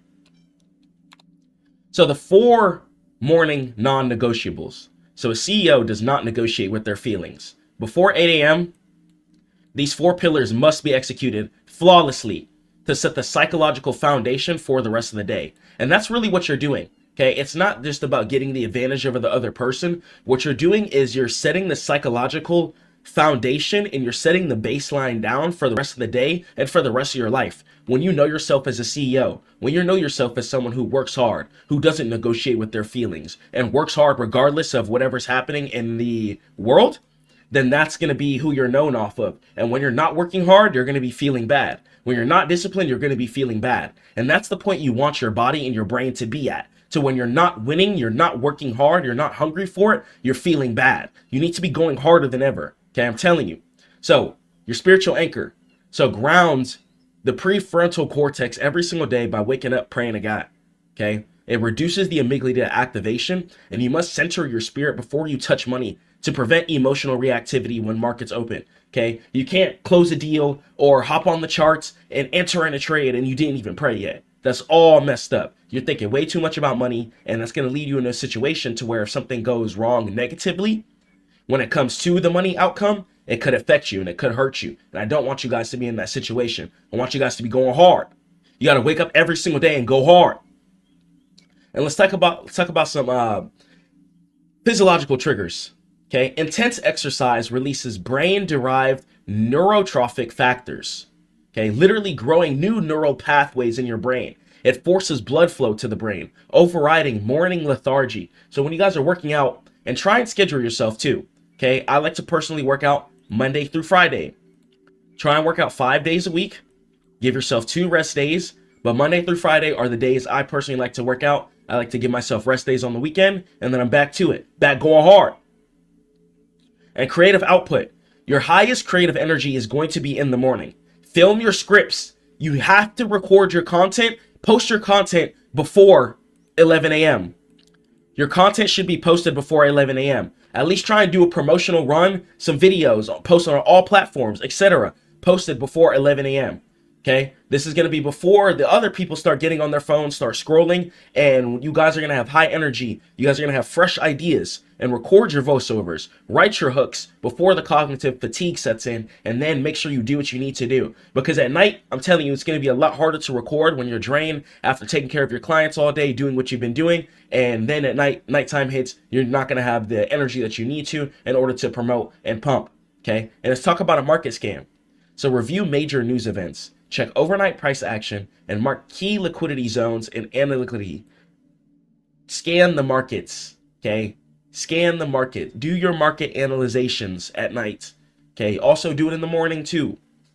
See what market's looking like, okay? When you scan it at night, you're going to have the idea of like, okay, if market's bearish at night, but then it's bullish in the morning, okay? But then you can see like, okay, market could be wanting to reverse right here, okay? But then you could see market bearish the day before and then bearish again. You're like, okay, market's still dumping, okay? So make sure you guys are scanning the market before you go to bed and before market opens. Okay, you need to scan and keep up with the market every single day. It's a story mode. Okay, it's a story mode. You have to put yourself in the story. Put yourself in the story. You got to crank the difficulty up to max difficulty. Crank it up to ultra, and you got to start going hard. You got to jump straight into it, and you can't be scared. I'm telling you. So deep work blocks versus the trading hours, right? So eliminating context switching. So some of you guys, right? Some of you guys are sitting there looking at the charts all day long. You're watching each candlestick move for no reason. And what you should be doing is setting your alerts on your chart. That way, when it's time for take profit to actually be hit, you're not going to be stressing. You're like, oh, in the middle of work or something like that, you just close your trade, making money while you're making money. You need to constantly have yourself on a loop to where your assets and where you're in stack mode at all time. Your assets need to be stacking on top of each other at all times. But understand that the human brain cannot multitask. It performs rapid context switching, which burns massive amounts of glucose and leaves attention residue. And mixing trading with content creation will destroy the quality of both. This is why after you're in your trade, you need to leave it at that. Okay? Enter your trade and leave it at that. And architect your schedule. Have a content block between 6:30 a.m. and 8:30 a.m., even before 11. Okay, remember we have before 11 to post. Put your phone on airplane mode. Okay, open loops closed. Make sure you pray, work out, put on some clothes, get fly, feel good, and have 100% focus on your content creation, on promotion. Before 11 a.m. is straight promotion time. You need to be sending your emails, you need to be posting your videos, and you need to be responding to anything that you need to respond to, okay? You could wait for 11 a.m. afterward to respond to anything I need to respond to, because before 11 a.m., you have to post your videos, you have to send your emails, you have to send your SMS notifications. That's going to be your promotion time. Then after 11 a.m., you can grind, okay? And then from 9 a.m. to 11:30 a.m., make sure you're scanning the markets too if you're trying to enter a trade, okay? New York session. Check it. Check your analytics, check your fundamentals. Use tools like I created, like the Stack Finder software, for example, that shows you guys like how the market is doing in certain factors, okay, in certain ways. You need to just make it simple for yourselves, okay? I didn't put in effort creating a tool like this for no reason, so check it out. So here we have the Stack Finder tool. So I like to open the Stack Finder here. I can see, okay, market has greed in it. Cool. These are going to be the things I'm currently holding. And then from here, I like to just go ahead and be like, okay, did I make some business income the previous day? If so, let me go ahead and check out how the market is looking. And then from there, I can go ahead and put some money into the market after I check out the chart. Okay. But none of this is going to happen, guys. None of this success is going to come through if we're not planning. Okay. If you just made $5,000 from a client, you need to be thinking, okay, what state is the market in? Is this a good time for me to invest this money right now? Do not just keep that money stagnant in your bank account, because money every single day is worth less and less and less and less. And I don't want you guys to be in a sad, stuck position, especially in the future. This is why I push things like teaching you, like putting your money in Bitcoin, etc., and stuff like that. Okay. So 11 a.m. publishing rule. So algorithmic synchronization. So why 11 a.m., Chris? So you must understand the mechanics of the social media algorithms. TikTok, Instagram Reels, YouTube Shorts. Platforms require an indexing period. Let's talk about the indexing window. It takes the algorithm 2 to 4 hours to properly index your audio, text, and visual data to find the right initial test audience, and catching the wave. By publishing at 11 a.m., your content finishes indexing just at the massive 3 p.m. to 7 p.m. consumer dopamine dip occurs. And this is when millions leave work and mindlessly open their phones and start scrolling. So take advantage of that time and have some daily accountability. Go hard. Drop multiple times a day if you feel like you need to. Okay? You could drop at 11 a.m. and then from there, once you're done with clients, you could drop at like 9 a.m. and get off of bed by 11 a.m. Okay? Go hard. Have a hard deadline of 11 a.m. Forces you to complete your morning protocol. It's a non-negotiable metric for success, and I want you guys to win and get to the next level. But how is it going to happen when we're holding ourselves back? How is it going to happen when we're not focusing the way we need to be focusing? Okay, let's push it to the limits. Let's go harder than ever. And phone alerts, over screen watching. Do not sit there looking at your trade move candlestick by candlestick once again. You are wasting your time. You're giving yourself anxiety, and you could be getting money. So escape the gambler's fallacy. Stop gambling. It's the reason why God says don't do that. So staring at a 1-minute chart as it ticks up and down does not make the price go in your direction. It only depletes your psychological capital and induces emotional anxiety. This is the hallmark of an amateur. Let's talk about the set and forget psychology. Once you execute a trade based on your morning market scan, you set your stop loss, if you have one, set your take profit, set your alerts on your phone.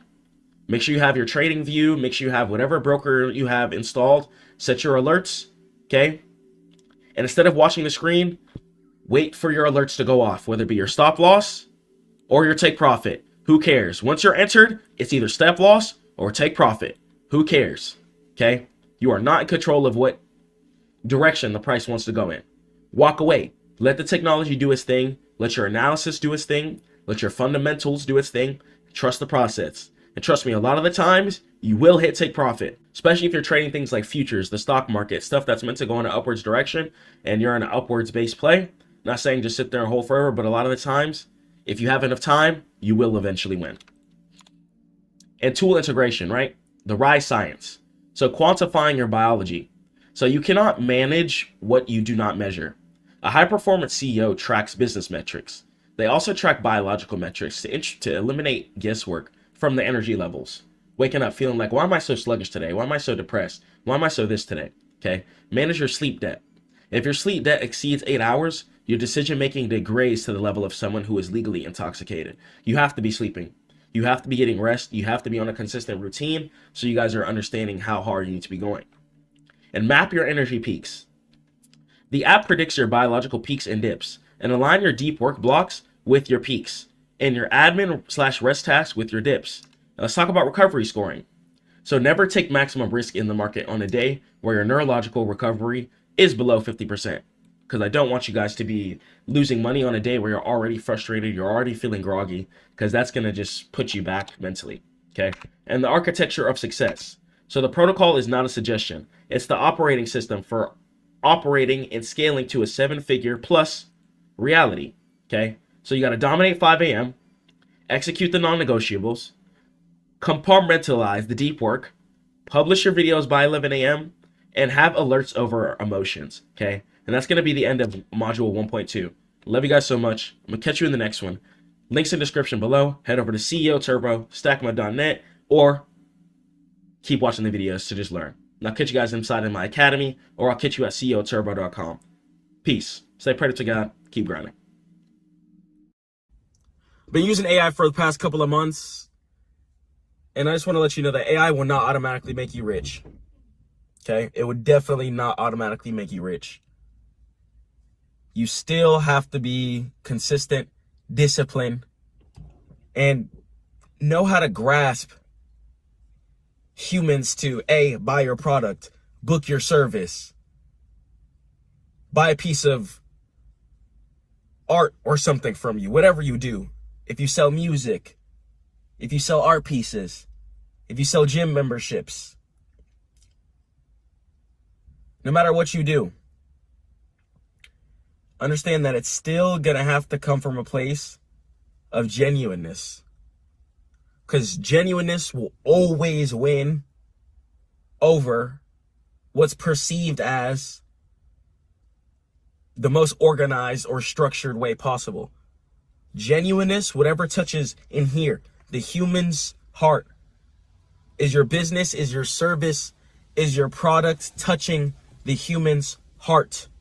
You have to touch their heart and their brains before you just touch their wallets. All AI is trying to do is touch the human's wallets. Okay, it's going to give you the best perspective on how to touch the human's wallets. But we have to think of a raw perspective. Psychology can only come from what's happening around us. Psychology is just the study of the human anatomy, okay? The human brain.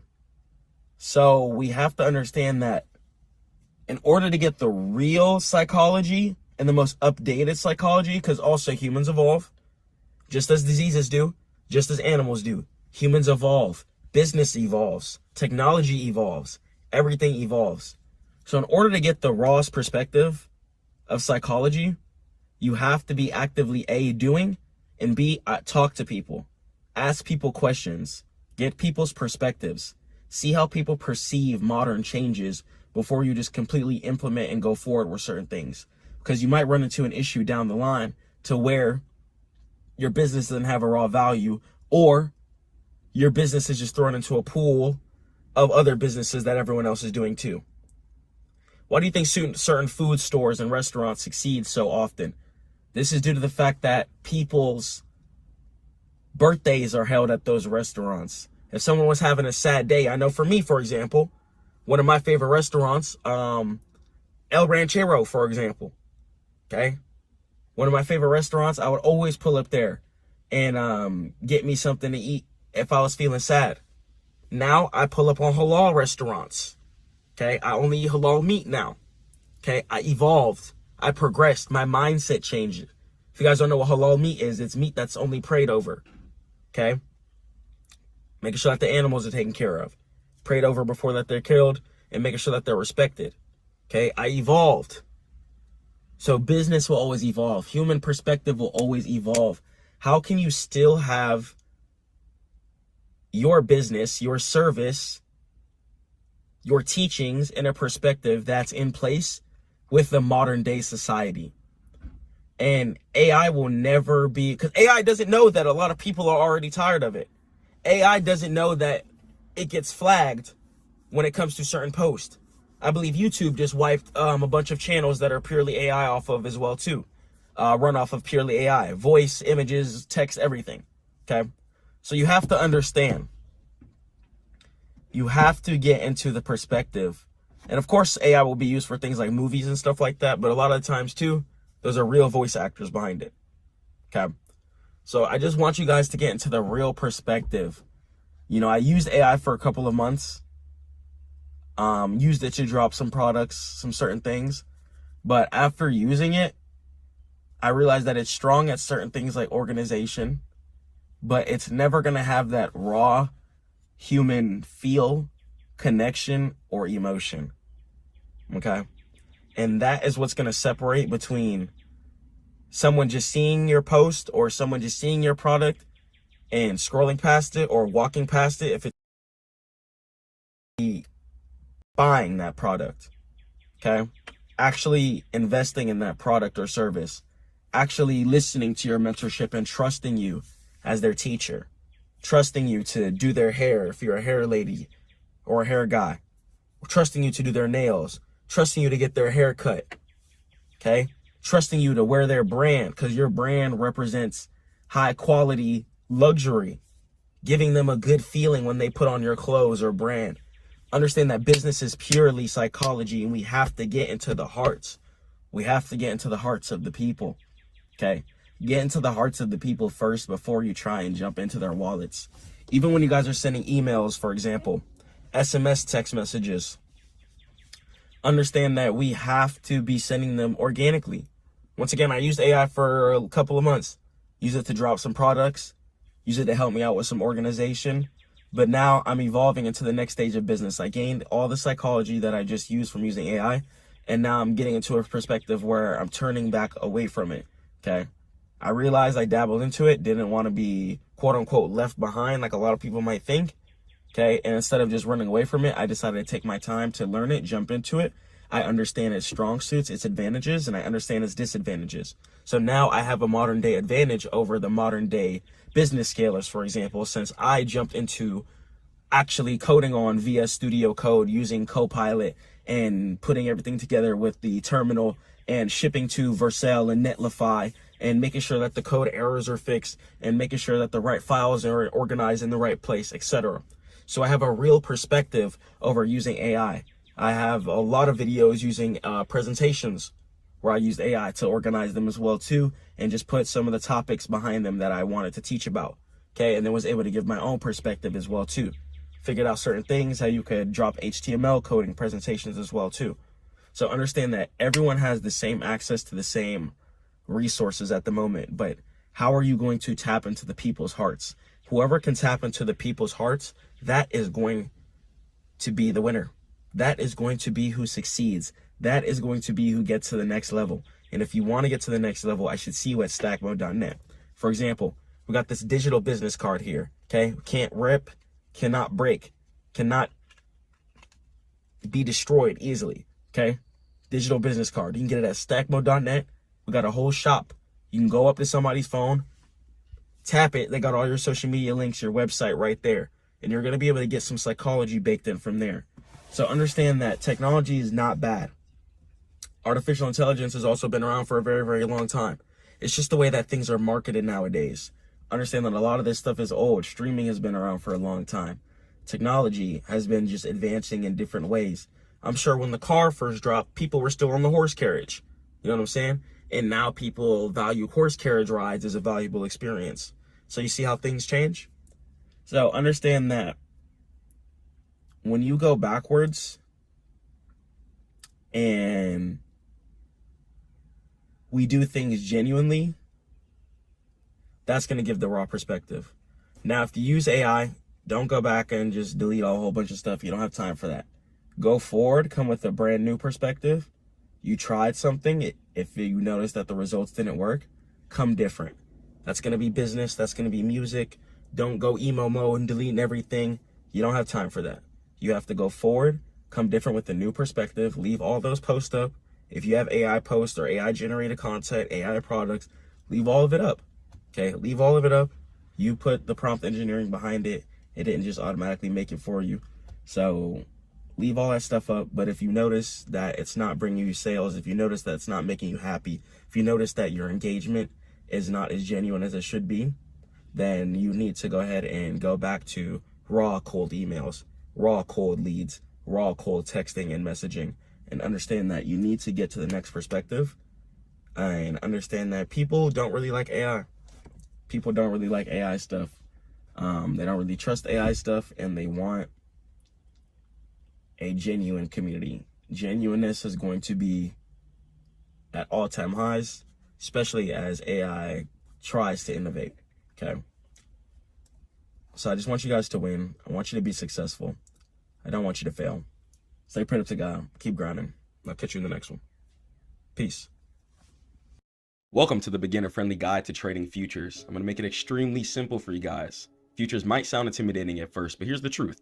They're just contracts that let you trade the future price of things like oil, gold, and even like the S&P 500 or NASDAQ 100 without ever actually owning them physically. And the best part, you can start small, control big positions, and react fast to the market. And here's how it works. You pick an asset, whether an index, currency, or commodity, decide whether you think the price will rise or fall, and place your trade and let the market move. If you're right, you win, profit. And if you're wrong, then you lose, but only what you put at risk. And it's that simple. And when you understand the rules, it all comes together over time. But here's the real secret. New traders really fail because they treat futures like gambling. Successful traders treat it like a business and a skill. They use levels, trends, risk management, and most importantly, have a trading plan every single time. Because the thing about futures compared to any other asset, you know exactly how much you're going to make and exactly how much you're going to lose per trade. So in this video, I'm going to break down the basics in the clearest way possible, showing you exactly how futures work, how to manage your risk, and how to avoid the biggest beginner mistakes so you can trade confidently. Let's jump into it, inshallah. All right, let's talk about trading futures. I'm going to make this guide extremely simple, okay? I'm not going to make it difficult. I'm going to keep it simple. I'm going to keep it easy. Okay. I don't want you guys to be struggling. I don't want you guys to be going through hardship. Okay. Futures is a way different game. Okay. The discipline required to trade futures is night and